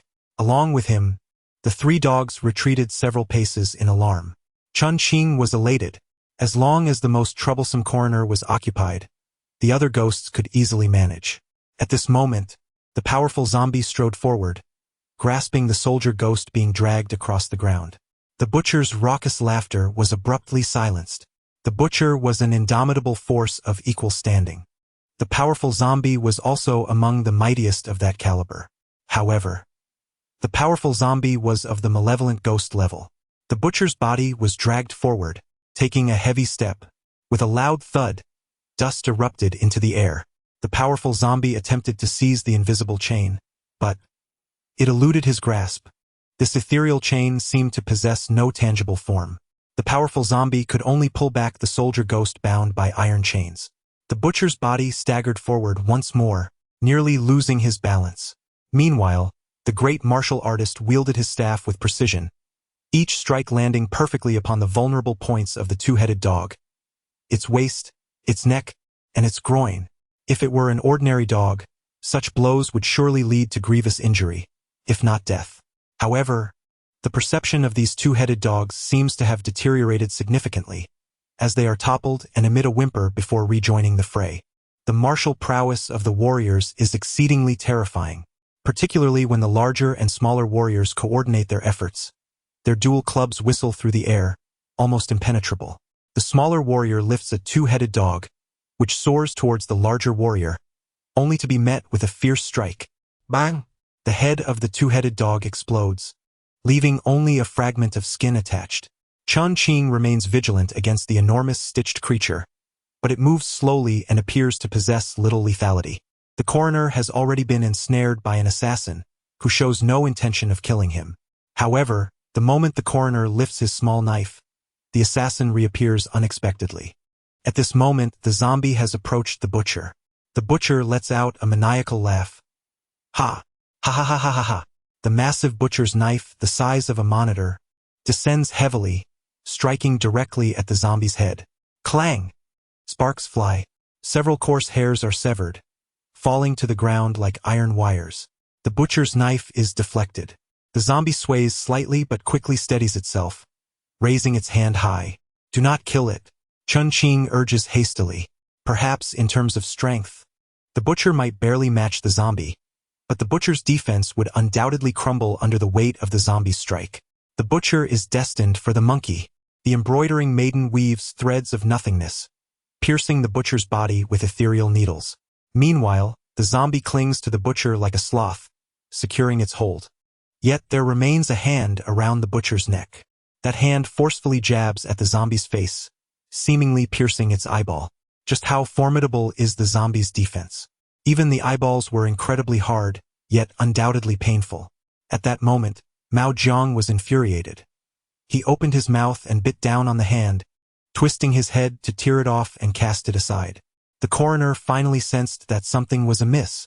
He clamped his legs together, and the three-headed dog beneath him let out a long howl, attempting to flee. Just then, the hanging ghost appeared. In the next instant, the hanging ghost abruptly vanished, leaving behind only the white silk that bound the utterly astonished coroner. Before he could struggle, the martial artist's long staff, the two knives wielded by the soldier ghosts, and Chen Qing's kunwu knife all plunged into the coroner's body simultaneously. The coroner momentarily froze, then suddenly thrashed about as the wounds rapidly healed, as if a zipper were closing. His hands hung stiffly at his sides, yet the small knife in his grip turned over gently, causing one side of the white silk to snap suddenly. If even a bound coroner could not be retained, Chen Qing would have no reason to persist. With a cold laugh, the kunwu knife glinted ominously. The coroner's head flew off. It landed heavily on the ground, still moving its mouth and eyes wildly flashing. Still unwilling to die, Chen Qing chuckled. With a flurry of strikes from the kunwu knife, bones and flesh flew in all directions. The coroner finally succumbed. Help! Me! At that moment, the hanging ghost swiftly departed atop the three-headed dog, its white robes billowing gracefully as it sped away with a chilling cry. Chen Qing paused, surprised. This fellow could actually speak? Suddenly, an assassin, hidden in the shadows of the three-headed dog, leaped forth and lunged at the hanging ghost. The two tumbled over multiple times before finally coming to a stop. The other two-headed dogs fled in panic. Even the one that had lost a head was no exception. The dual feet moved with a remarkable lack of coordination, reminiscent of a child afflicted by polio. Ah! Ha! Let go! Let go! The entire arena fell silent, leaving only the desperate cries of the butcher, ensnared by the binding of fur, and the relentless stomping of the creature known as the Stitcher. At that moment, the Stitcher was standing still, slowly rotating in circles. Monkey, your butcher, come and claim him. It was then that the monkey comprehended Chen Qing's intent in capturing the butcher was for his benefit. A moment of surprise transformed into overwhelming joy. The butcher was an extraordinary entity, possessing unparalleled strength. Remarkably, his control was equally formidable. Have you ever heard of the void chains? The hanging ghost seemed incapable of walking. And another thread, severed. The hanging ghost held the torn white silk, creating an awkward scene. Accustomed to the sight of two threads of white silk suspending him, now hanging alone appeared somewhat disconcerting. Although his face was obscured, Chen Qing sensed the ghost's displeasure. Without further ado, with a mere thought, he summoned him back. The monkey had already initiated the contracting ghost technique. Once, twice, thrice. Ah, not happening. Not happening. The butcher laughed maniacally. Soon, the number of contracts reached 23, and the monkey's complexion turned pale, nearly collapsing. His soul force had nearly depleted. Meanwhile, the butcher rolled his eyes, clearly on the brink of exhaustion. Chen Qing produced a spirit stone, and upon absorption, the monkey was instantly revitalized. After a few more attempts, the butcher finally yielded. Chen Qing sighed in relief. This endeavor had been exceedingly successful. With a thought, the coroner appeared. Chen Qing pointed at the butcher. Heal his hand. The coroner remained somewhat dazed for a while, until he finally comprehended his current predicament. Without uttering a word, he approached, retrieved the butcher's third hand, and positioned it against the butcher's neck. With a subtle gesture of his hands, the flesh and skin promptly stitched together, healing at an astonishing speed. The butcher moved slightly, regaining his full range of motion, and then erupted into a hearty laugh. Ha ha ha ha! Chen Qing's heart swelled with joy. The team had long been in need of a doctor, and now they were finally complete. The ghostly figure pointed towards the coroner. 665. Goodness. A B-level malevolent spirit. Chapter 63. The contractual gold unchanged, finally possessing an SSS-level ghost pet. Lone Star observed all of this, his heart filled with awe. Everything surpassed his understanding. This evening, Chen Qing had summoned 7? Or was it 8 ghosts? Astonishingly, they were among the pinnacle of humanity, which seemed impossible. At this moment, he realized that Chen Qing's remark about all newcomers being unable to defeat him was no jest. Indeed, collectively, they would not stand a chance against Chen Qing. They were no longer on the same level. What is that colossal creature, the coroner, up to? Master, those are the body parts one have collected, intended for crafting a two-headed hound. How remarkable! Chen Qing exclaimed, transporting materials while allowing them to make their own way. What purpose does the middle head of your three-headed hound serve? Chen Qing was left astounded. He sensed that, if this continued, he might inadvertently gather a formidable horde of ghosts. It seemed feasible. The coroner raised 2 small, knife-like instruments, the blades lightly scraping against each other. Chen Qing nodded, collecting both the 2-headed and 3-headed hounds. All of this transpired within the chaotic realm of the disorderly court. It was prudent for the coroner to maintain a low profile. Chen Qing appeared, solitary star. I do not wish for others to know my affairs. Chen Qing smiled, maintaining his gentle demeanor. However, a chill ran through Gu Xing's heart. He solemnly declared, Chen Qing, I shall follow you.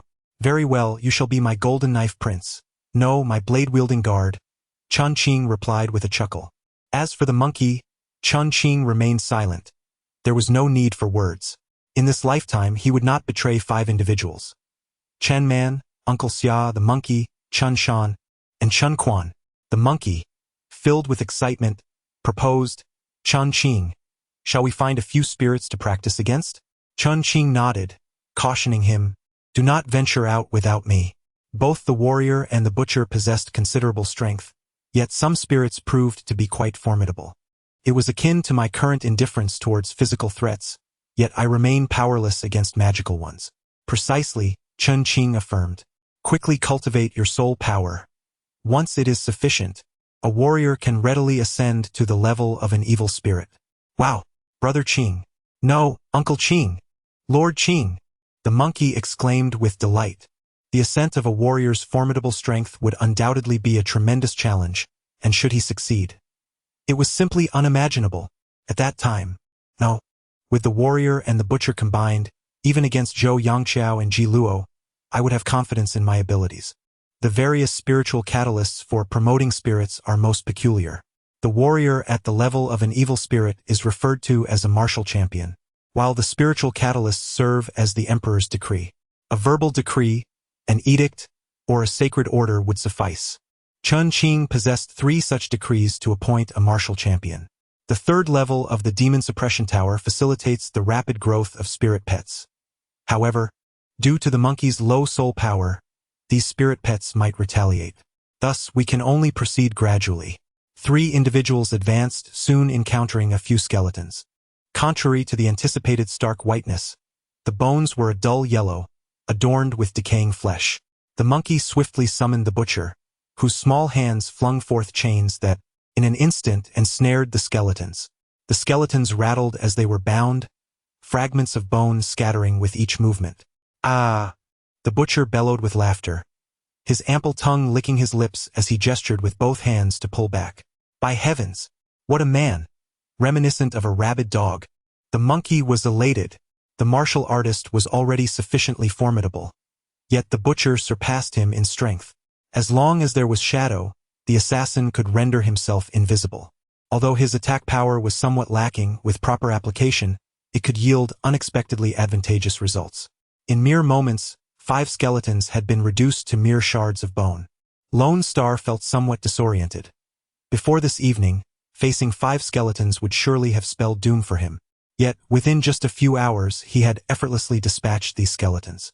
This transformation was entirely due to Chen Qing. Jin Buhuan, Jin Buhuan, Jin Buhuan. A familiar, eerie voice suddenly echoed. Chen Qing was both startled and delighted. With a singular thought, the chaotic courtyard materialized, rapidly reshaping the space before him, severing the line of sight between Lone Star and the monkey. Jin Buhuan continued to carry his enormous sack, brimming with gold ingots. Jin Buhuan, Jin Buhuan, Jin Buhuan. Jin Buhuan bounced excitedly, leaping towards a bone club. Chen Qing hesitated no longer. Zhong Kui. The long-awaited Zhong Kui appeared instantly, his eyes. No, the left one immediately fixated on Jin Buhuan. Oh, Jin Buhuan. Ha ha ha. No wonder you don't believe in me, the great sage. It is indeed quite a conundrum. But who am I, the great sage? How could I possibly be thwarted? Behold. Zhong Kui pointed his index and middle fingers like a sword towards Jin Buhuan. Yet, Jin Buhuan merely paused slightly, continuing to bounce towards the bone staff. Zhong Kui furrowed his brow. This fellow exuded an air of nonchalance towards everything.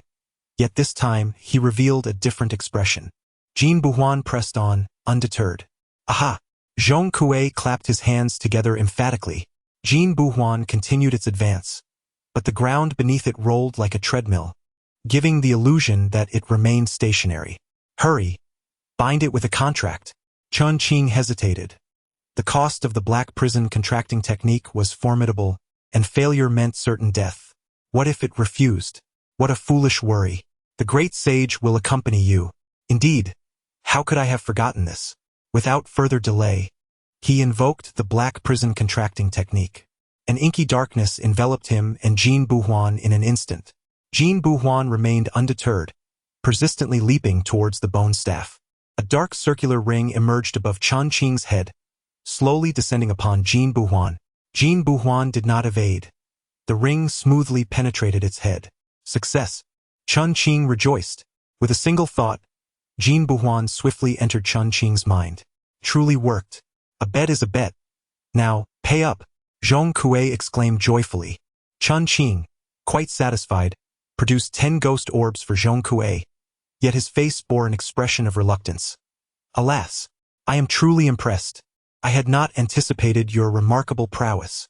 Zhong Kui, immensely satisfied, turned his back, laughing heartily. The ghostly meter was directed at Jin Buhuan. 788. A B-grade malevolent spirit. Chen Qing was overjoyed. Suddenly, an idea struck him, and he pointed the ghost meter at Zhong Kui. 1,999. 1,999. The values fluctuated incessantly but remained predominantly at 1,000. Beneath the ghost meter were 3 prominent letters. SSS grade Wandering Soul. Chapter 64. Jin Pang joins the organization. From S to SS and then to SSS, the descriptions were remarkably consistent. Extremely perilous. Clearly, Zhong Kui fully deserved this assessment. 1,000. By all accounts, he had already reached the level of a malevolent spirit, yet he remained a wandering soul. Chen Qing found this utterly absurd, while secretly reveling in his heart. He also felt a twinge of concern. He was uncertain about the advancement of the coroner's spiritual guide, not even knowing the name of his malevolent spirit, yet he believed that with some effort it might be attainable. But what of Zhong Kui? Could he possibly advance? Surely he would not remain a wandering soul for eternity? Currently, he commanded 7 malevolent spirits. B-grade malevolent spirit, Jin Buhuan 788, the coroner 665. C-grade malevolent spirits, Hua Pai 527, Luan Ting 401. D-grade malevolent spirit, Mao Jiang 336. E-grade malevolent spirits, Bai Gu Jing 147, Shui Ho Zi 123, with 7 wandering souls. SSS grade wandering soul, Zhong Kui. A-grade wandering souls, Xiao Hua Gu Nyang 100, Xiao Er Gue 97, Wu Fu 92, Jiao Si Gue 81. B-grade wandering souls, Bing Gue 71, Bing Gue 61. E-grade wandering soul, Feng Gue 11. Mad Ghost, Chen Qingxi contemplated. hesitating to make a change. This was the first ghost pet within the demon suppression tower. When Zhong Kui emerged, he too was mad, his appearance seemingly a mere replication. Thus, Chen Qing harbored a suspicion. Could Zhong Kui be formed based on the first ghost pet of the demon suppression tower? If that were indeed the case, what would happen if he replaced the mad ghost, causing Zhong Kui to fall as well? Therefore, Chen Qing preferred to squander a position rather than dismiss the mad ghost. After all, having one more or one less made little difference. Moreover, the mad ghost was progressing, was it not? Its ghostly energy had increased from 9 to 11, a proportional rise that mirrored the entire tower's elevation. As for the skill of Huapi, the servant, what was it called again? One of the 36 celestial powers. The ability to turn stone into gold. Does it imply that if directed at a living being, it could once again manifest a golden body? Huapi paused, uncertain. The servant does not know. But it might be possible. Then, what if the subject of the stone-to-gold transformation were that enormous meatball from today? Huapi's mouth opened in astonishment. That meatball was practically a house. If it could achieve a golden body, the imagination of what that could entail was staggering. Merely sitting beside it would likely result in a rapid enhancement of one's cultivation. With a newfound resolve, Chen Qing glanced outside, where the solitary star and the monkey were anxiously pacing, their expressions fraught with worry. They had naturally heard the bizarre stone-to-gold phenomenon and feared for Chen Qing's safety, eager to offer assistance. However, the chaotic domain of the disorderly court was convoluted, and with its ever-shifting nature, they found themselves unable to escape. I am fine. I will emerge shortly, Chen Qing declared loudly. The two paused, finally releasing their anxiety. Chen Qing produced 2 winged crimson steeds and 3 tomb guardians.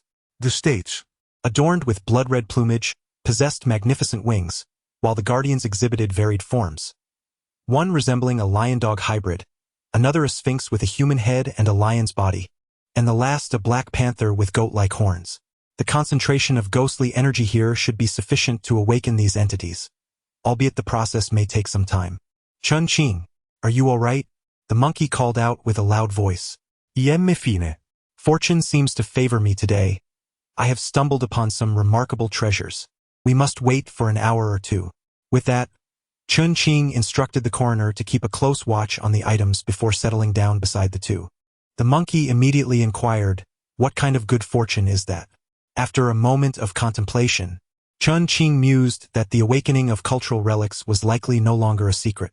It appears that artifacts imbued with ghostly energy can awaken. If you have any artifacts at home or can acquire some, it might be worth a try. The monkey seemed to ponder this revelation. By the way, how is the safe house at your place coming along? Having been confined in the base for training, it should be nearing completion. Chen Qing nodded in agreement. He had already made preparations to bring the monkey's family down to the lower levels. After all, Manager Yang had purchased the 5th-floor apartment, and combined with the rooftop, it had transformed into a 3-story safe house, encompassing nearly 900 square meters. And what about you, Lone Star? What was your original name? I would prefer not to mention that name, Lone Star replied, shaking his head. It was likely that most people would associate it with the term Lone Star of Calamity, and sensing his reluctance, the others did not press further. Instead, they reminisced about their childhood adventures. Do you remember when we went fishing, and your father scolded you that time? Chen Qing chuckled. Back then, I mentioned seeing something quite large in the water, and you didn't believe me.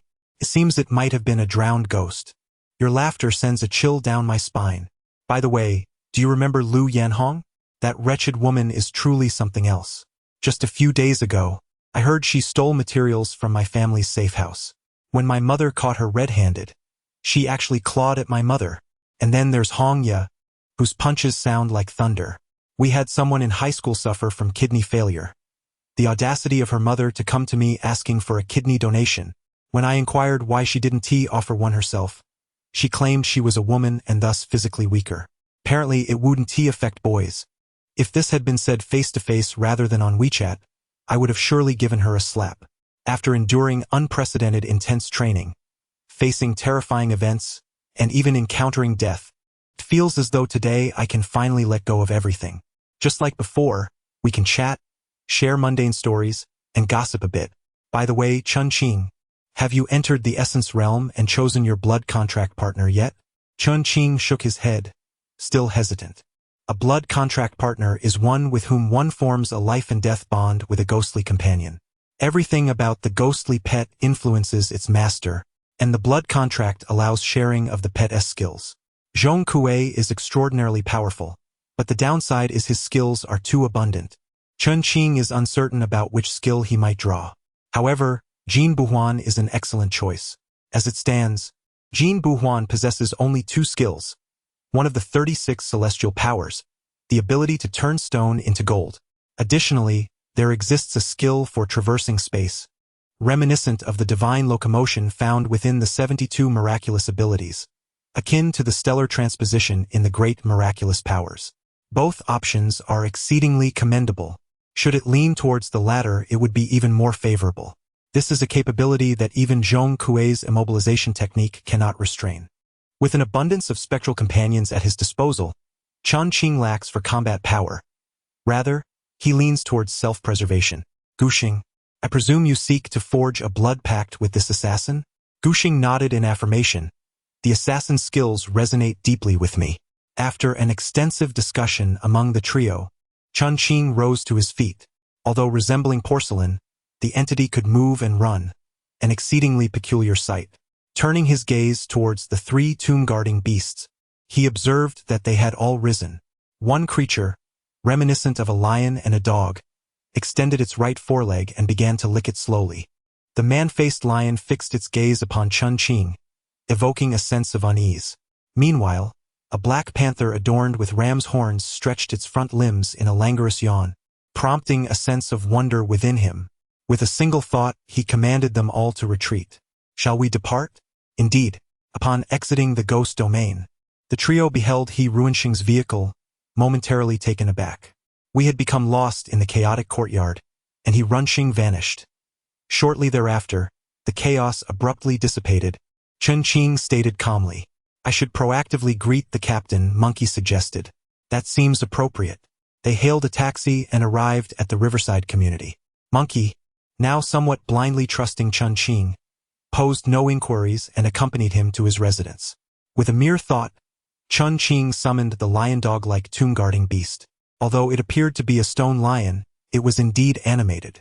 Monkey gasped in astonishment. What on earth is this? Holy smokes! The monkey observed for a moment, exclaiming in astonishment, This is utterly outrageous. How absurd can it get? And what about you? I still have some. Then I shall accept it, dear father. The monkey's expression shifted slightly. This is 10 million. What can one purchase with such an amount nowadays? Chen Qing handed over a card. This is rather excessive, isn't it? The monkey frowned, finding it rather inconceivable that Chen Qing would casually present him with 10 million. Although Chen Qing had indeed become quite extravagant, this was still 10 million. It wasn't like Jihu, where merely having 200,000 in cash could surpass the majority. Money left unused is merely waste paper. The monkey solemnly accepted it and inquired, What further instructions do you have, dear father? Treat it as if it were the end of the world, devoid of water, electricity, rice or oil. Spend it promptly. If you run out of funds, come to me. I have an abundance of such waste paper. Understood. The monkey guided the tomb guardian upstairs. Chen Qing found himself in a corner of the community. It was 3 in the morning.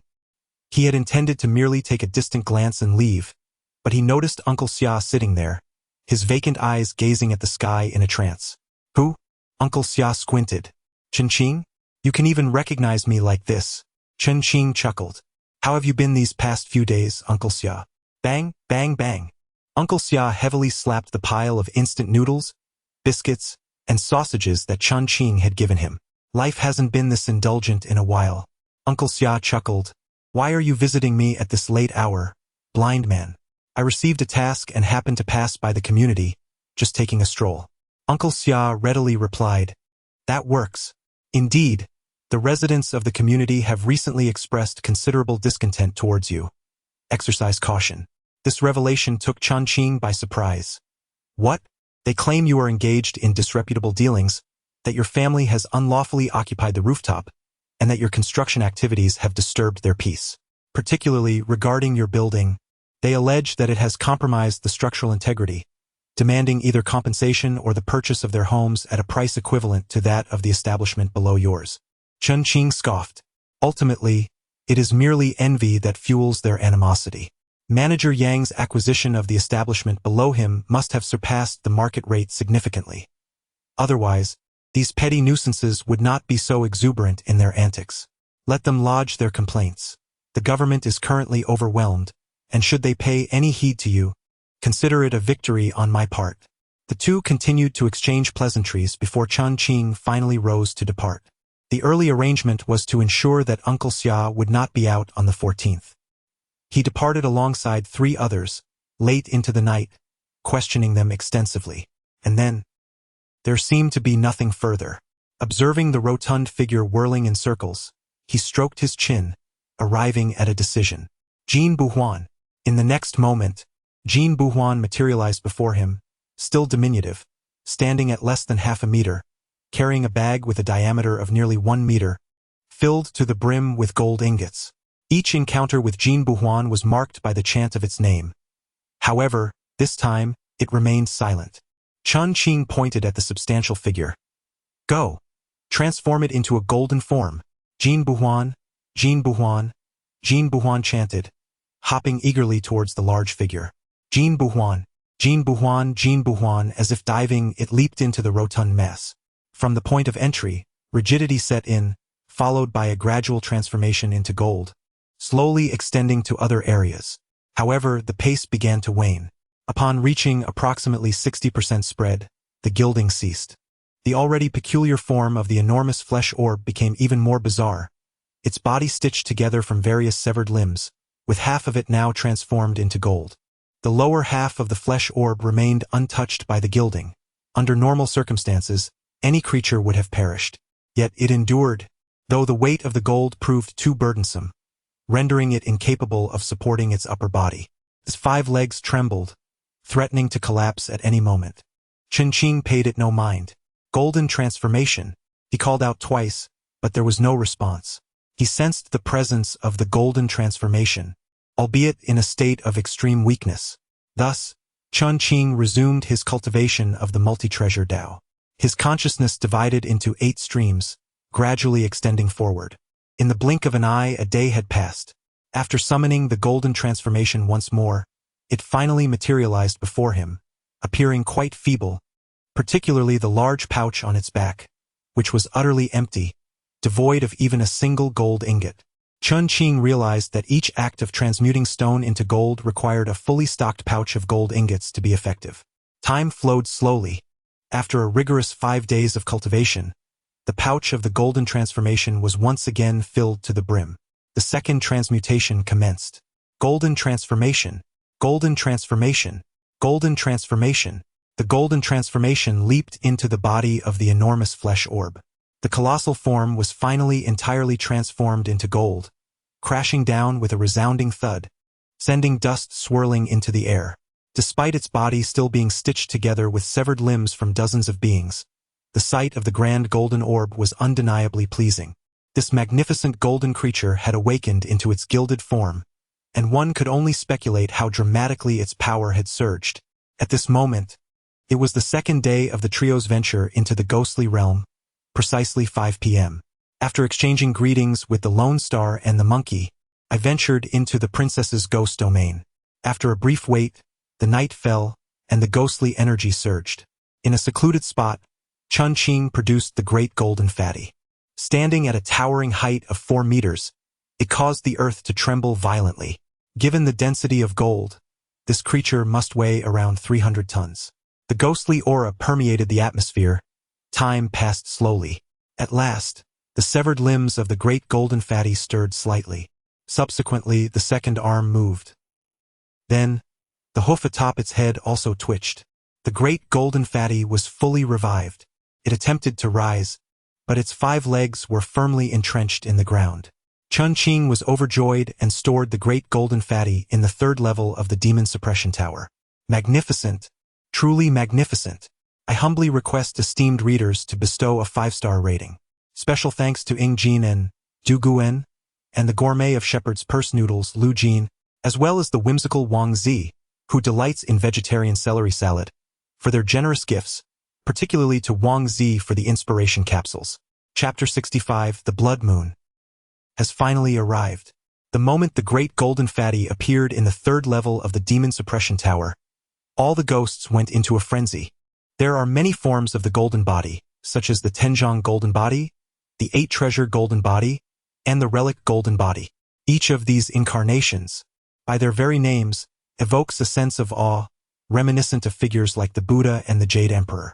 Chen Qing's 2 golden bodies are known as the Yuanpei golden bodies. In comparison to those formidable golden bodies, they resemble mere iron casts. To put it more poetically, they represent infinite potential, yet in reality, they are akin to an unfinished structure. Should one possess formidable strength, they could refine it into their being. The term invincible golden body refers to this. Wow, what an immense Yuanpei golden body. Zhong Kui, uninvited, perched atop the Yuanpei golden body, incessantly stroking it. The captivating expression, coupled with those elegant eyes, is simply extraordinary. All the wandering spirits trembled in fear and prostrated themselves upon the appearance of Zhong Kui. The malevolent spirits exhibited slightly more composure. The coroner, along with the painted skin and the unruly court, bowed respectfully, their demeanor marked by reverence. Yet, among the same category of malevolent spirits, the newly ascended water monkey curled its long tail around its head, huddling in a ball. They, having been beaten by Zhong Kui, bore a patch of its once indomitable golden fur now stripped away. It too crouched on the ground, clutching its head in trepidation. As for the white bone spirit, it was even more pitiable. Initially possessing a ghostly aura of 500 to 600, it had been nearly shattered in battle, and now, it barely managed to restore itself to 187. Merely a pile of skeletal remains, motionless. With these 2 golden bodies present, how much could your cultivation speed improve? This is indeed remarkable. The efficiency of cultivation could triple, coupled with a 10-fold acceleration of time. A full 30 times. A single day here equates to an entire month outside. The ghostly energy of the spirits surged considerably, yet Zhong Kui remained steadfast at 1,000. The total ghostly energy value of the 12 spirits in the demon-suppressing tower approached 2,300, suggesting that Zhong Kui should be around 1,150. However, he remained stuck at 1,000, unable to progress even an inch, SSS level and above. It seems there are none left. With such thoughts, Chen Qing withdrew. After just one night, the ghostly energy in the Princess Ghost domain had increased significantly. Chen Qing summoned a flying steed with a mere thought, a blood-red porcelain horse towering even above him. The night eyes on its knees were crafted into auspicious clouds, adorned with golden threads depicting plum blossoms. Its mane, saddle, and reins shimmered in gold. Chen Qing, having never ridden a horse before, cautiously mounted the majestic creature. The Pegasus let out a resounding neigh. Chen Qing tightened his grip on the reins, silently urging, "Ascend." The Pegasus took a few strides and soared into the air. "Oh!" Chen Qing could not help but exclaim. The dense fog enveloped him, swirling in relentless waves against his face. At that moment, a beam of light flickered through the thick mist. What an enormous figure it was! It seemed to span the size of a football field. Shrouded in dazzling golden light, it illuminated the entire Princess Ghost realm through the heavy fog. Chen Qing was taken aback. He hastily urged the horse to descend. This entity instilled in him a sense of suffocation. Yet he was perplexed. Despite the fog, he could vaguely discern its sharply defined edges, unlike any living being. The indistinct outline made him wonder if it could be a spacecraft, perhaps a UFO. "Master, I have heard tales of a malevolent creature known as the Great Sun Paper Sparrow. Perhaps this is it."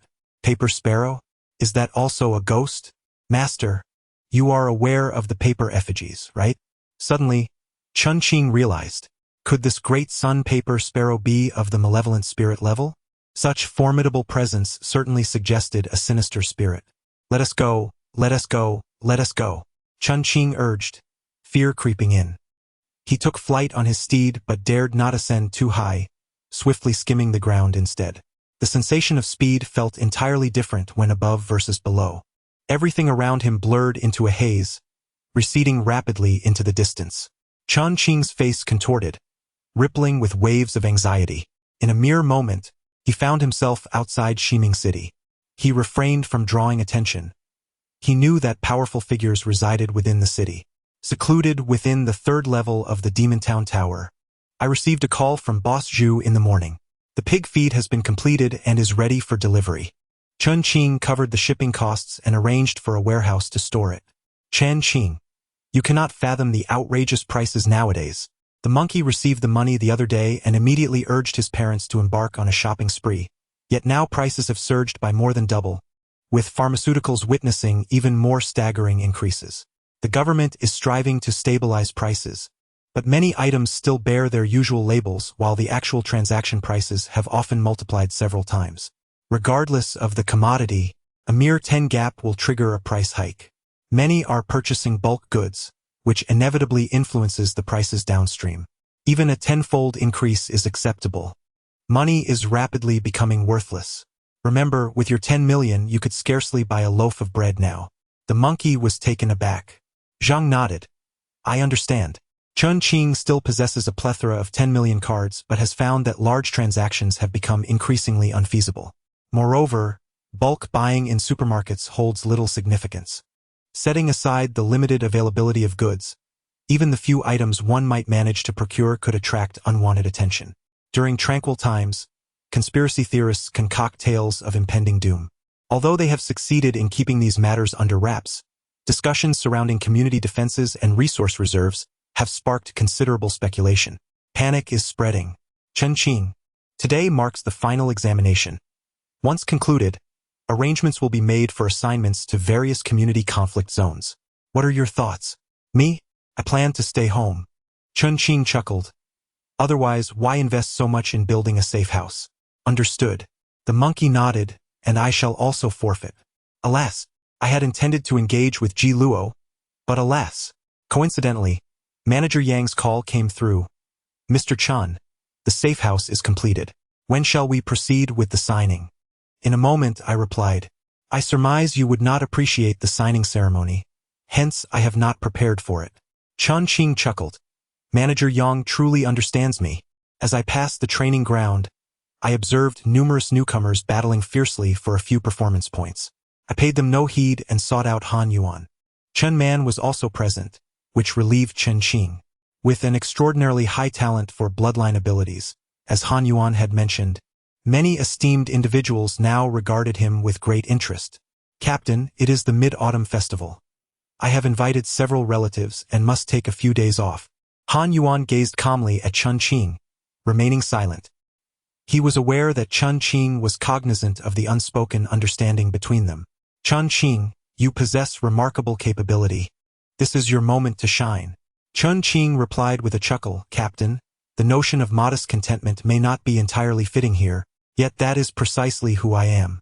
I harbor no grand ambitions. Han Yuan sighed, lamenting that Chen Man had squandered his potential.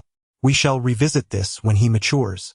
For now, I am his sole guardian, and he must heed my words. I sentee that right, Xiao Man? Indeed. Chen Man maintained a perpetually earnest expression. Han Yuan felt a deeper sense of melancholy. Very well, do as you wish. He shook his head. This afternoon, I shall impart the final 5 punches to him. Thank you, Captain. Just as I spoke, Gong Huagu entered. Somehow, Chen Qing felt that Gong Huagu and Han Yuan might embark on a tale of their own. Their fates seemed inextricably intertwined due to the deep binding of the Demon Suppression Tower. The tower belonged to Han Yuan, yet, as a berserker, he was unable to forge a contract with the Ghost King residing within. Consequently, the Ghost King became the ghostly companion of Gong Huagu. Good morning, Captain Gong. Good morning. They nodded to each other and passed by. In the evening, Chen Qing waved goodbye to Guxing, saying, Take care, brother. Guxing hesitated, then nodded earnestly. Take care. Upon arriving at Han Yuan's office, he found it empty. He then proceeded to the training ground, where he encountered Han Yuan and Chen Man, both covered in blood. The crimson stains were merely the result of sweat from their rigorous training. Had Chen Qing not seen them earlier, he would have been alarmed. Well, take care, Captain. Han Yuan nodded in acknowledgement. Chen Man suddenly knelt down, striking the ground thrice with his forehead in a manner akin to a hammer-esque blow. His stubbornness was evident in each heavy bow. Chen Qing chuckled but refrained from intervening. Han Yuan nodded, helping Chen Man to his feet. You must continue to train diligently at home, understood? Understood. Why are so many houses being repaired? Chen Man inquiret. For community defense. Several homes are also being converted into safe houses. Naturally, their standards cannot compare to Chen Qing's. Many of these safe house renovations amounted to little more than a door. As they descended the stairs, Chen Man scratched his head. Is this our building? Yes. Due to load-bearing considerations, the entire structure had undergone reinforcement under the guise of renovation. One could hardly tell that it was an old community. Now it bore a touch of opulent decor.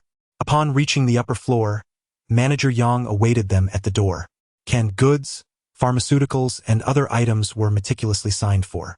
Chen Qing felt a deep admiration, for given the current prices teetering on the brink of madness, the medicines alone in the pharmacy could rival the cost of the entire safe house. Tomorrow, prices might soar even higher. Yet, this individual fulfilled his commitment with unwavering resolve. Before Chen Qing, he destroyed the renovation key and recorded his fingerprints and retinal patterns. May Mr. Zhu be safe. Upon returning home, Chen Man began to express his delight once more, though his face remained devoid of emotion. Xiao Man, we will be here for quite a while, After a brief interlude, Chen Man exclaimed again, so many guns? The kind that can kill? Indeed, Chen Qing replied. These were meant for protection, but I never anticipated how swiftly your brother's prowess would escalate. These items might be rendered unnecessary. Even if 10 robust men were to arrive, they would not suffice against you. Contemplating this, Chen Qing suggested, Xiao Man, let us go out and have some fun. Chen Man immediately nodded, eager to accompany Chen Qing in any endeavor. The setting sun cast a warm glow, enveloping everything in a comforting embrace. In the community, some elderly ladies walked their dogs, while children played exuberantly. The men gravitated towards discussions of the present circumstances, speculating whether war loomed on the horizon. Just then, the couple, Ho Gang and his wife, parked their small SUV brimming with provisions. Huang Jian chuckled derisively, only a fool would shop in these times. Let me tell you, today I visited the supermarket. A single sausage cost 6 yuan. A pack of instant noodles, 12 yuan. Chen Qing gazed at him with calmness, yet a surge of murderous intent coursed through him. He was Lu Yanhong's husband, the one who had slain Chen Qing in a previous life. Their fates were intertwined. Good heavens, Chen Qing, have you installed a panic room in your home? Who are you trying to keep out? Surely not specters, eh? Laughter erupted from the assembled crowd. Chen Qing approached him with a faint smile. Oh, don't be cross now, little one. Pow! Chen Qing landed a punch squarely on his nose. The distinct sound of fracturing bone echoed in the air. Huang Jian crumpled to the ground, clutching his nose and wailing in agony as blood gushed between his fingers. Chen Qing had initially intended to deal with him at length under the crimson moon, but it occurred to him that he might not even get the chance. Since chaos reigned and reporting the incident would be futile, he decided to vent his frustrations with a couple of blows. Everyone was stunned, and a cacophony of accusations and insults directed at Chen Qing filled the air. Huang Can materialized from seemingly nowhere, and Chen Qing quipped, Xiao Man, take him down. Huang Can, emboldened by his age, often bullied Chen Man, showing no restraint, delivered a solid punch to Huang Can's nose. Thwack! Huang Can's nose caved in, and he flew backward, landing motionless. The onlookers were utterly dumbfounded, unable to comprehend that a child could inflict such damage, let alone deliver a fatal blow. Lu Yanhong appeared, shrieking, but instead of tending to her son, she lunged at Chen Man. Chen Man retaliated with another punch, striking her squarely in the upper thigh. Crack! The sound of bone snapping filled the air. Lu Yanhong collapsed, emitting a blood-curdling scream. Her hands trembled violently, and her mouth gaped open like a fish, unable to produce any sound. Well done, Xiao Man, Chen Qing said, amused. He ruffled Chen Man's hair and slowly made his way toward the edge of the compound. The area appeared tranquil, but the occasional wail of a police siren pierced the air. At the entrance to the compound, he unexpectedly encountered the 3 familiar vagrant children. Chen Qing waved his hand, and the 3 children immediately gathered around. The older child, brimming with excitement, asked, Who are we going to beat up this time? Chen Qing shook his head and said, "Come, open your pockets." The three children were momentarily taken aback, but they complied and opened their pockets. In the next instant, they were rendered speechless. Chen Qing threw money into their pockets, 10,000, 20,000, 30,000. The children's faces flushed with disbelief. Their yearning for money was beyond what an ordinary person could fathom. Be careful not to be robbed. Enjoy yourselves, Chen Qing silently urged, knowing they would only survive until tomorrow. Those without shelter would perish first, and these three children had little chance of survival unless a miracle occurred. However, Chen Qing soon sighed. He had intended to relish the last flickers of humanity, but things had become chaotic. The Huang family was absent, having been taken to the hospital after struggling to reach an ambulance. He couldn't be bothered with them. In a corner of the neighborhood, Uncle Xia was munching on biscuits, catching crumbs with one hand and sending them to his mouth. "Uncle Xia, come, let us celebrate the Mid-Autumn Festival at my house." Chen Qing? Upon hearing the name, Uncle Xia's face lit up with a smile. Yet he questioned, "Isn't it tomorrow? Did you get it wrong? Is that so?" Uncle Xia was somewhat puzzled but still followed Chen Qing. Indeed, the time had not yet arrived, but Chen Qing feared unforeseen circumstances, so he decided to bring Uncle Xia home today. Upon arriving, Uncle Xia chuckled. "I was planning to take a good wash in the newly renovated house tomorrow morning, but now that I've sat down, half of it will be ruined. Uncle Xia, why don't you take a shower first?" "All right." Uncle Xia promptly agreed. He was assisted to the bathroom, where Chen Qing guided him through the surroundings before stepping out. "Just arrived. This child insists on leaving the ghost army, and no matter how I persuade him, he refuses to listen. Chen Qing, could you help me convince him?" "No problem, but Uncle Ho, it's little man's birthday today. Let's celebrate together." "Oh, sure. Soon Ho Gang, Li Qi, and Monkey arrived. "Wow, this is quite impressive," Monkey exclaimed, his eyes widening. "And there's an arcade room? I must give it a try." Li Qi surveyed the safety house, astonished. "This place must be worth millions, right?" "Chen Qing, where are my clothes?" Uncle Xia called from the bathroom. Chen Qing approached the bathroom door. "That outfit is already foul. Change into this one." Uncle Xia frowned slightly but nodded. "All right, you think I'm going to soil your new sofa, don't you?" "Exactly." The table was laden with a lavish hotel feast. Chen Qing remained silent as he quietly approached the door, locking it securely with multiple locks. "Uncle, Aunt, you can stay at my place for the next 3 days. There's another level below, so there's plenty of room." Ho Gang's expression grew serious. Is it coming? "It should be tomorrow, but I'm worried about unforeseen circumstances." Ho Gang, with a grave demeanor, nodded. Uncle Xia began to sense something amiss. "Chen Qing, is there something going on? The apocalypse is approaching. We should all stay indoors." Uncle Xia slapped his thigh, realizing with a start, "Even the instant noodles and crackers you gave me have been stolen. Damn it. In the end, you ask, what does it mean to bring me to your home? What does it mean? It means we will live together from now on." Uncle Xia's brows furrowed again. "I need to cultivate some principles of life. Only you can help me with my studies." Tears slowly welled up in Uncle Xia's eyes. "After cultivating good fortune for several lifetimes, I have finally met you two children. Come, Uncle Xia, let's eat." "Monkey, stop playing. It's time to eat." "Chen Qing, I don't like fish." "Then don't eat it. Is there KFC? It must be there." "Chen Qing, I heard that Xiaoman is quite formidable. How many can he take on now?" 6 people are jovially enjoying themselves. Moments later, after a hearty meal, Chen Qing presented Uncle Xia with a smartphone designed for the visually impaired. The screen was black, and when touched, it provided auditory prompts at triple speed. To an ordinary person, it sounded like a jumble of noise, but for the blind, the speed was just right. After chatting for a while, Li Qi went downstairs to rest. Ho Gang and Uncle Xia continued to watch television while conversing. Chen Man, Chen Qing, and Monkey went to the entertainment room, eagerly trying out various games. Time flew by. Once all 3 adults had retired for the night, Chen Man, drooling, fell asleep on the soft, large couch in the entertainment room. Chen Qing stood up. "I'm stepping out for a moment. Do you want me to accompany you?" "No need." At this point, it was already 1 o'clock. the entire city of Shiming fell silent. Chen Qing ascended to the rooftop, opened the door, mounted his steed, and swiftly vanished into the night. Moments later, I arrived at the warehouse district. Everything was in place save for the pig feed.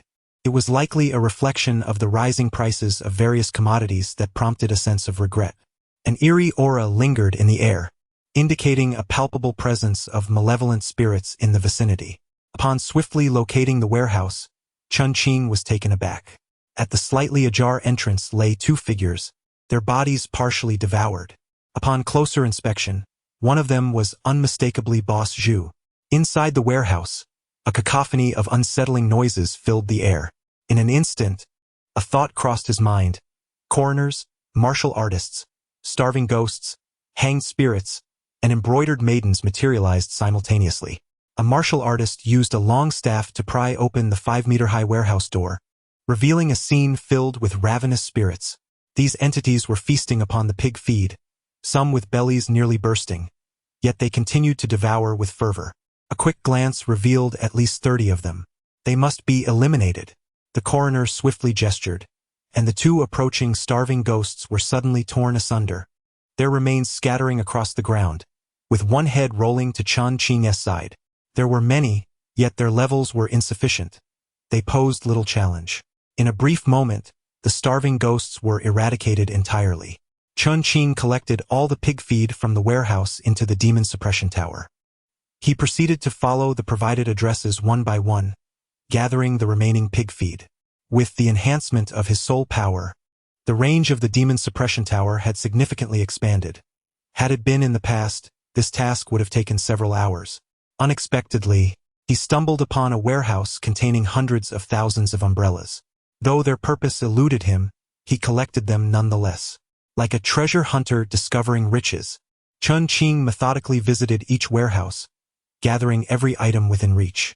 In a warehouse, there resided an impressive array of firefighting equipment, a substantial quantity of diesel and gasoline, along with various tools such as hairdryers, chainsaws, and fire-extinguishing lime grenades, all of which were overlooked. Another warehouse was filled with partially assembled bicycles, coated in a thick layer of dust yet still accepted as is. Additionally, there were neatly packaged garments for foreign trade, heaps of toys, and an assortment of hardware. During this time, one would occasionally encounter a few corpses. After tirelessly scouring the entire warehouse district on horseback for 3 hours, it became evident that although most warehouses were empty, the peculiar items within the enchanted tower of Chen Qing were truly abundant.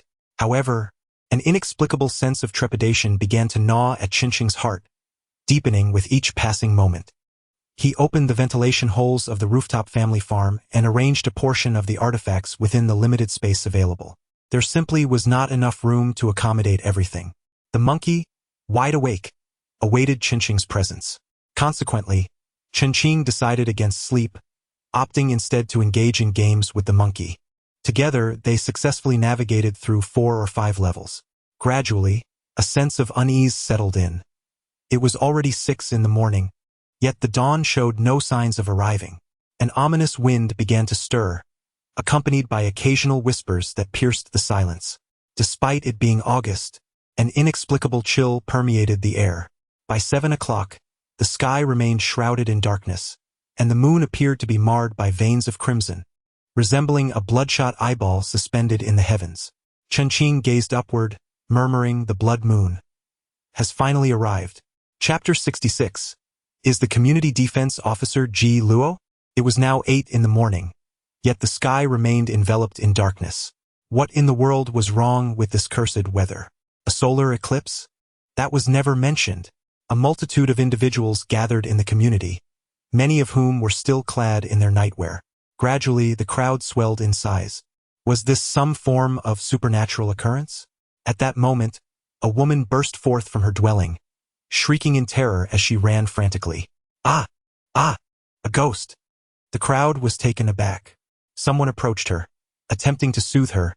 Fear not, for there are so many of us here. What ghost could it be? A starving ghost materialized at the entrance of the community, prompting everyone to step back in unison. My goodness, it truly is a ghost! Suddenly, a figure dashed forth, wielding a blade that cleaved the ghost in two. As the crowd turned to gaze, they beheld 3 youths adorned in the uniforms of the ghost-slaying army. Behind them, a military vehicle unloaded a substantial supply of provisions, approximately 1 cubic meter, marked with the name of the Zhong Community. The vehicle then proceeded to its next destination. Someone exclaimed, "Look, isn't that Chen Qing? And that is Hong Jian's daughter, named Hong Ya." Ji Luo stepped forward and proclaimed, "I am Ji Luo, and from this day forth, I shall serve as the defense officer for the Zhong Community, overseeing its protective measures. The 2 individuals beside me, whom you likely recognize, are from Zhong Community. She is Hong Ya and he is Chen Qing." Among the crowd was also Chen Qing, who beamed sweetly at Ji Luo. He felt a wave of relief. As the second-ranked newcomer, he could have ventured elsewhere, yet he chose to come here first for Chen Qing and second for Chen Qing. "This is our official directive. We shall select 20 individuals from the community to form a defense team against the malevolent spirits." Spirits?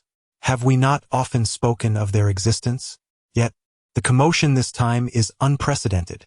This is different. As of now, 447 lives have been claimed. What? 400? Surely, this cannot be true. Amidst the uproar, a trembling voice from the crowd suddenly raised a phone. "Indeed. It is real. South Spring number 1. There are fatalities. Many have perished." Instantly, the crowd dispersed significantly. "Commander Ji, perhaps we should establish a group. It would certainly facilitate coordination." Ji Luo nodded in agreement. He had acquired extensive knowledge on leading a team, yet today he realized how challenging it truly was. It was not as he had anticipated. His phone vibrated slightly, and Chen Qing found himself added to a group, Zhong Community Defense Group. The group leader was Ji Luo, and the announcement read, "With the outbreak of malevolent spirits, the death toll in Shiming City has reached 600. We must unite and overcome this crisis." Announcement: the establishment of the Community Defense Team is a directive from the government and the Spirit Exorcising Army, aligned with the current realities. We require a total of 20 recruits, each to receive a daily allowance of 1,000 yuan. Upon seeing such a generous allowance, excitement surged through the group. I have trained in martial arts before. My foundation is solid. I can even perform a backflip. I wish to join. I also volunteer. I run 5 kilometers daily. My physical fitness is beyond reproach." The responses poured in, and someone immediately inquired, "Commander, surely there are women capable of contributing as well?" "Exactly. Why should only men be allowed in the defense team? Humankind has wielded firearms for nearly 2 centuries, and women too are capable of taking to the battlefield." Following this, a cacophony of voices erupted, each expressing varied opinions. Ji Luo's attempts to articulate his thoughts were swiftly drowned out by the surging tide of messages. In his fury, Ji Luo imposed a mute order. Members of the defense team receive a daily stipend of 1,000 yuan, while reserve members are allotted 200 yuan each day. For now, a few individuals must come forward. The entrance to the community must be sealed. Although the chat group was silenced, dissent soon arose. "You can't just seal it on a whim. What's your justification? A few outdated photographs of the deceased? I have a family to support. We cannot seal it. It would be inconvenient to go outside." While the situation appeared somewhat peculiar at present, it would likely return to normalcy soon. How troublesome. Have you all lost your minds? Look at the documents in the group. He is a bona fide defense officer, and his word is law. Indeed, there have been fatalities in the neighboring community. The mere act of sealing off the community has incited a tumultuous uproar. Ji Luo gritted his teeth, steeling his resolve. As a specter of a charred soul materialized before him, its body blackened, occasionally flickering with flames. By heavens! A ghost! A ghost! Both factions recoiled in horror. Ji Luo, with a cold smirk, declared, "I am merely executing my duties. Those who dare to obstruct me shall not escape my wrath." The apparition indeed quelled the crowd's turmoil. Yet someone suddenly let out a derisive laugh, a ghost tamer. "Is it? Don't think I'm unacquainted with such matters. Come then, if you dare, take my life." The individual seemed to be fully aware that Ji Luo would not dare to harm him, and thus approached the entrance, suddenly declaring, "Come on, Pile bricks upon me. Ji Luo's expression darkened. The scene he had envisioned, where his call would summon a multitude to his aid, did not materialize. He was merely attempting to assist these foolish beings, yet they obstructed him instead. Lock him away in the warehouse. $5,000. However, no one moved. Well, Commander Ji, you have often spoken of wealth, yet we have yet to witness any tangible evidence. Ji Luo was infuriated. At that moment, Chen Qing appeared, retrieving a bundle of cash from a thick box. One person immediately rejoiced, snatching it away, and declared, "Who will lend a hand? Let us together capture this traitor." Instantly, someone responded, and the two made their way forward. The man on the ground erupted in fury. "They are attacking me. The government is assaulting me. Ah, they are killing me." He was somewhat slender, far from being a match for the other two. Yet his voice was remarkably loud, echoing throughout the entire community. Thus, amidst his pig-like screams, he was finally confined within the garage. With a loud clang, the rolling shutter door crashed shut, sealing him inside. Ji Luo's face was grim. He recognized that this beginning was utterly disastrous. With a sullen expression, he commanded, "Now, let us commence our work." Suddenly, the rolling shutter door of the warehouse was pounded upon with great force. How many bricks and hammers lay within? The man was merely confined, not bound. "Help! The mafia is holding me illegally. Help!" The sound of the shutter door being struck was deafening. Those who have heard it would surely understand. Ji Luo's countenance was so contorted with rage that it seemed as if he might burst into tears. Yet, at that moment, he found himself paralyzed, unable to act. Chapter 67. The first day of the apocalypse, the city of Rakshasa descends. Chen Qing could not help but smile. Ji Luo's attempt to establish authority had utterly backfired, leaving his subsequent endeavors in jeopardy. After a brief inspection of the ancient artifacts on the rooftop, he noted that the majority had already awakened and been collected. Upon returning to the second floor, he dressed Xiao Man in the paper armor and handed another piece to the monkey. "What is this?" the monkey inquired. "It can defend against spirits and is impervious to knives and guns." "Impervious?" The monkey was taken aback and, seizing a fork, he scraped it vigorously against the armor without any effect. He then wielded the kunwu blade and struck it forcefully several times, yet still it remained unscathed. This seemingly fragile paper armor was truly impervious to weaponry. "Wear it close to your body and never remove it, even while bathing," Chen Qing instructed. "We have 2 tomb-guarding beasts at home, as well as the Zhong Kui painting, but the bloody lessons from my previous life teach us to be vigilant and cautious." Both of them nodded in agreement. Without revealing the Zhong Kui painting in front of others, they hung it in the medical room and gradually infused it with spiritual energy. Suddenly, the figure of Zhong Kui within the painting sprang to life. The artwork transformed, resembling a television screen, as Zhong Kui brandished his long sword and slowly emerged from the canvas. He grew larger and larger until he towered over the room. "Stop! Halt!" As his form enveloped the 3 floors, Chen Qing swiftly commanded him to cease his expansion. Having completed these tasks, he finally felt a sense of relief. Li Qi prepared a simple meal, and everyone gathered to eat. Some engaged in conversation while others watched television. Li Qi glanced at his phone and chuckled. "Look, they've started arguing again." Upon seeing this, Chen Qing noticed that a new group had been formed, and the discussions had escalated. In this relatively small community, the influx of new messages was akin to the barrage of comments during a live broadcast, overwhelming in its rapidity. There was an unsettling feeling in the air. "Does anyone have the means to investigate his background?" someone inquired. "Rest assured, my son is his aide-de-camp. He is indeed a remarkable talent among the past dozen or so generations, serving in the elite ghost army."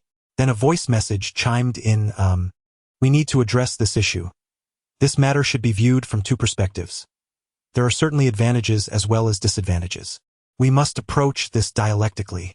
Chen Qing, exasperated by the rambling, abruptly silenced the message. The bureaucratic jargon was tiresome. At this moment, they still had the leisure to scroll through their phones, but that tranquility would soon dissipate. Chen Qing shook his head and turned to the monkey. "Shall we play Civilization 8? Let's go. This game is incredibly time-consuming, but at present we are not short on time." By 11 o'clock in the morning, The sky remained shrouded in darkness. The blood moon hung ominously, streaked with what resembled veins of blood, casting an eerie pallor. Meanwhile, the collective suspicion among the people was gradually fading. Negative information spreads like wildfire. With friends and colleagues sharing horrific images, a wave of panic began to sweep through their phones. It seemed that whispers filled every corner of the city. The streets had long emptied, occasionally interrupted by a fleeting shadow. Suddenly, a chilling scream pierced the silence of the community. Ah! In a state of utter disarray, Ji Luo swiftly unsheathed his kunwu blade and rushed towards the source of the commotion. Room 202 on the 4th floor was ajar, revealing a family of 4 sprawled across the floor in disarray. Not a single wound adorned their bodies, yet their eyes were wide open, staring vacantly, unblinking in death. A woman, shrieking, cowered in a corner, her dress soaked through, having lost control of her bodily functions. Ah! The woman pointed towards the bodies, exclaiming, "Ah!" Overwhelmed by terror, she struggled to articulate a coherent thought. Ji Luo, growing impatient after repeated inquiries, was on the verge of taking action when the woman finally stammered, "The light? The child? The child? Light? Child?" Exercising patience, he attempted to soothe her once more. The woman swallowed hard, her throat dry as she recounted that a child had entered the room, and then, it all happened. A crowd had already gathered outside, and news spread rapidly through the group chat. Panic ensued among the members. While the deaths in the northern and southern parts of the city felt distant, this was within their very community. Just half an hour ago, that person had been discussing strategies in the chat like everyone else. How could this happen? How could someone die? Help! Namaste Amitba. Namaste Guanyin Bodhisattva. The messages continued to flood the chat. Is this the work of a ghost? Can we perish even while sheltering at home? Officer G. Where is Officer G? Wasn't he supposed to protect us? How could there still be deaths? Suddenly, another scream erupted in the chat. Ah! Ah! Ji Luo furrowed his brow and scanned the surroundings, attempting to locate the source of the sound. However, the noise abruptly ceased. Moments later, the second family met the same tragic fate. What on earth is this? What is it? I'm on the verge of collapse. I can hardly breathe. Do we have any medicine? Help me. Ji Luo gritted his teeth and turned to Chen Qing and Hongya. We must station ourselves at 3 different locations to uncover the nature of this entity. The 3 summoned their respective ghostly companions. Many individuals spontaneously gathered in the central area of the community. Clearly, the safety of their homes was not guaranteed. It was better to remain together. Regardless of its effectiveness, at least it provided a sense of security. Suddenly, a person in the crowd, his expression filled with terror, exclaimed in a distorted voice, "What? What is that?" At that moment, everyone was on edge, startled, and turned towards the direction he indicated. He was pointing to his own home, yet there was nothing there, no sign of anything. Lao, can you refrain from joking at a time like this? However, Lao's face was ashen, his voice tinged with despair. There's a child knocking on my door. Did you not see it? My wife is still at home. Ah! A scream echoed from Lao's house. Chen Qing rushed forward, finding the door closed and bolted. With a few powerful kicks, he forced it open, only to discover a woman staring blankly, lifeless within. Chen Qing's expression turned grim. Ji Luo and Hongya soon arrived, with Ji Luo's face clouded in darkness. Did you see what it was? Before the woman could even call out to me, I had already arrived, yet I saw nothing. Ji Luo's countenance darkened as he approached Old O. Tell me what you just witnessed. My wife? From Ji Luo's expression, he discerned the grim outcome. He collapsed to the ground, overwhelmed with grief, pounding his chest and weeping uncontrollably. Wife! My dear wife! How can I live without you? Ah! Ji Luo, already on the brink of explosion from the mounting tension, seized him by the collar and lifted him. Tell me, what did you see? Suddenly, from within the crowd, a figure emerged, a crimson line of blood gushing from his shoulder, splattering those nearby. Ah! What? Blood! Blood! The terrified onlookers recoiled in horror. The man in the crowd wore a rigid smile, his eyes wide with shock, staring at everyone around him. His severed arm lay on the ground, blood spurting from his shoulder, yet he appeared utterly oblivious to his own plight. In the next moment, his other hand inexplicably detached, a cascade of blood falling to the earth. The man continued to smile. At that instant, his neck emitted a sickening crack as it twisted 1.5 rotations. The internal structures must have been severed, leaving only a thin layer of skin to dangle limply behind him. Ah! Ah! Several individuals screamed in unison. However, the grotesque spectacle did not cease. In fact, it was merely the beginning. On August 14th, the height of summer, a chilling wind suddenly swept through, causing the crowd to shiver. To their astonishment, snow began to fall from the sky, flake after flake. What is that? The crowd felt as though they were struck by lightning, their bodies tensing involuntarily. A woman suddenly covered her ears and shut her eyes, screaming incessantly, "Ah! Ah!" The bolder among them gazed toward the indicated direction. On the rooftop of Building 5, in one corner, sat a small boy clad in pure white, swinging his legs languidly. Though the distance rendered him indistinct, it appeared the boy was gazing in their direction. Yet, his form shattered into delicate snowflakes, vanishing without a trace. A wave of helplessness surged within Ji Luo. What on earth is this? Ji Luo, you'd better come and take a look at Building 2. At this moment, Ji Luo was devoid of any resolution. Arriving at room 102 of Building 2, a woman was caught in some sort of trance, moaning obliviously. A succubus, perhaps? Most likely. Hongya's face flushed slightly. No matter how much I call her, she remains unresponsive. I even slapped her twice, yet she is still like this. Ah! Ah! Suddenly, another scream pierced the air. Damn it! Ji Luo fumed, rushing out to find a woman, bloodied and disoriented, stumbling from the building. Behind her lurked a paper figure. The paper figure moved stiffly, yet with alarming speed, wielding a paper knife that swayed limply with its movement. A haunting specter, Ji Luo shouted, and the specter appeared beside him. The specter reached out toward the paper figure, causing a flower pot to shift unexpectedly. The paper figure tripped over the pot, stumbling. In the next moment, a fiery specter emerged, poised to incinerate the paper figure. The paper figure had darted away at an astonishing speed, seemingly carried by a sudden gust of wind, floating delicately past the 6th floor, lost amidst the increasingly fierce snowstorm. Commander G. There's a group of ghosts at North Point. Ghosts? What kind of ghosts? Ji Luo instinctively inquired, only to realize that ordinary citizens could hardly distinguish the types of spirits. Indeed, the individual exclaimed anxiously, I don't know, but they came from that direction and are rummaging through garbage. The three of them breathed a sigh of relief. Rummaging through garbage indicated either starving ghosts or toilet spirits, both manageable foes. Ji Luo, already brimming with pent-up frustration, unsheathed his Kunwu sword, glaring fiercely at Chen Qing and Hongya. You two keep watch elsewhere. I shall vanquish this horde. Upon arriving at the designated location, he confirmed it was indeed a group of toilet spirits. Ironically, they were feasting on the very bag of food that Chen Qing had given to Uncle Xia. A surge of spiritual energy erupted. Blood patterns flickered on the Kunwu sword. Ji Luo charged into the throng of toilet spirits, unleashing a flurry of strikes. Limbs soared skyward, and heads tumbled at his feet. Before he could count, 5 toilet spirits had already perished beneath his blade, while the remaining spirits scattered in terror. He was determined to demonstrate his prowess against these specters.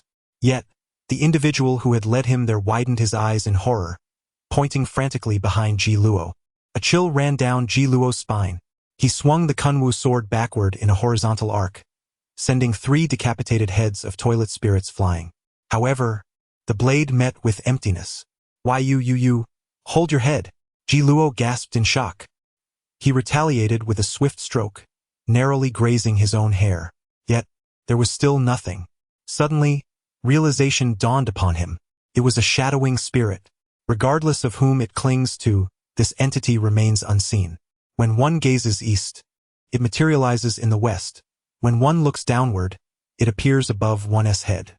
In essence, it invariably occupies the blind spots of vision. A thought strikes, prompting the immediate retrieval of a mobile device, the shutter button pressed, employing a blade as a mirror, one positioned in front, the other behind the head. Indeed, in the reflection of the kunwu blade, a peculiar object is discerned, reminiscent of a koala. Yet, in that fleeting moment of recognition, the creature vanishes instantaneously. Is it still present? No, it is gone. The individual shakes their head, casting a glance at Ji Luo, a burgeoning respect swelling within. How formidable is Officer Ji! He has dispatched so many malevolent spirits in an instant. Ji Luo nods, a sense of self-satisfaction surging within him. It's ablaze. It's on fire. The cries of alarm resound once more. Ji Luo, having already encountered a fire spirit, immediately deduces that this conflagration is the work of a burning ghost. Let us go. Extinguish the flames. Bang! Bang! Meanwhile, a series of muffled thuds echo from the distance, akin to distant thunder. Thunder? Ji Luo's eyes narrow slightly. It is not thunder. Rather, it is a confrontation between formidable adversaries. At such a juncture, one need not speculate. It is undoubtedly a clash between human masters and powerful spirits. The wind and snow intensify. Suddenly, Ji Luo is momentarily stunned. In the sky, a colossal figure, breathtaking in its enormity, glides slowly past. Even amidst the heavy snowfall, this immense silhouette remains visible. It glimmers with golden radiance, its edges sharp and defined, resembling no living creature. As this entity speeds by, it sends vast flurries of snow spiraling into chaos. A resonant chime echoed through the thoroughfare as 2 rows of faceless palace-made scattered petals, forming a bridge for an opulent carriage that glided towards the city's heart. The crimson orb in the sky was now obfuscated with grime, tainted with shades of ebony and gore, yet the vermilion moon still pierced through the snowy squall. A mountainous specter materialized, its form a stag-headed serpent, the very same candle serpent Chen Qing had encountered at the Zodiac gathering. The candle serpent's laughter reverberated across the firmament. Welcome to the ghoul market, my delectable bipeds. The term bipeds sent a shiver down Chen Qing's spine, fortifying his resolve to remain ensconced within his abode. In a mere handful of hours, the once bustling neighborhood had transformed into a tomb of silence. Sporadic wails emanating from various dwellings only amplified the desolation. Ji Luo was in a state of utter disarray, his intentions to make a difference thwarted by the grim reality. Despite his studies in leadership and management, he found his tactical knowledge utterly futile. Death was rampant, and the emergence of hitherto unknown specters in the neighborhood triggered incessant screams and lamentations, driving him to the brink of despair. Inside Chen Qing's residence, Li Qi scrolled through WeChat, her face ashen, her eyelids twitching uncontrollably. Uncle Xia remained taciturn, his blindness compensated by his acute hearing. Once cherished friends, familiar faces are vanishing at an alarming rate. Death. So many have perished, brother Gang. Li Qi gazed at Ho Gang, her expression revealing sheer terror. Ho Gang, an ordinary individual himself, bore a pallid countenance. Yet he reassured her, do not worry, Chen Qing and Tianyi are no longer mere mortals. Chen Qing has been preparing meticulously for a long time, leaving nothing to chance. Besides, this place is undoubtedly the safest in the neighborhood. Chen Man sat alone in the gym, meditating in a cross-legged position. A berserker, there are no shortcuts. Chen Man had reached the bone refinement stage, diligently reinforcing every fragment of his skeletal structure. Meanwhile, Chen Qing and the monkey were engrossed in a video game. The building was outfitted with surveillance cameras, leaving virtually no blind spots. Chen Qing's eyes narrowed in focus. On the second floor, a lantern flickered into view amidst the darkness. The dancing flame cast erratic shadows as it approached the door of room 204. Knock! Knock! Knock!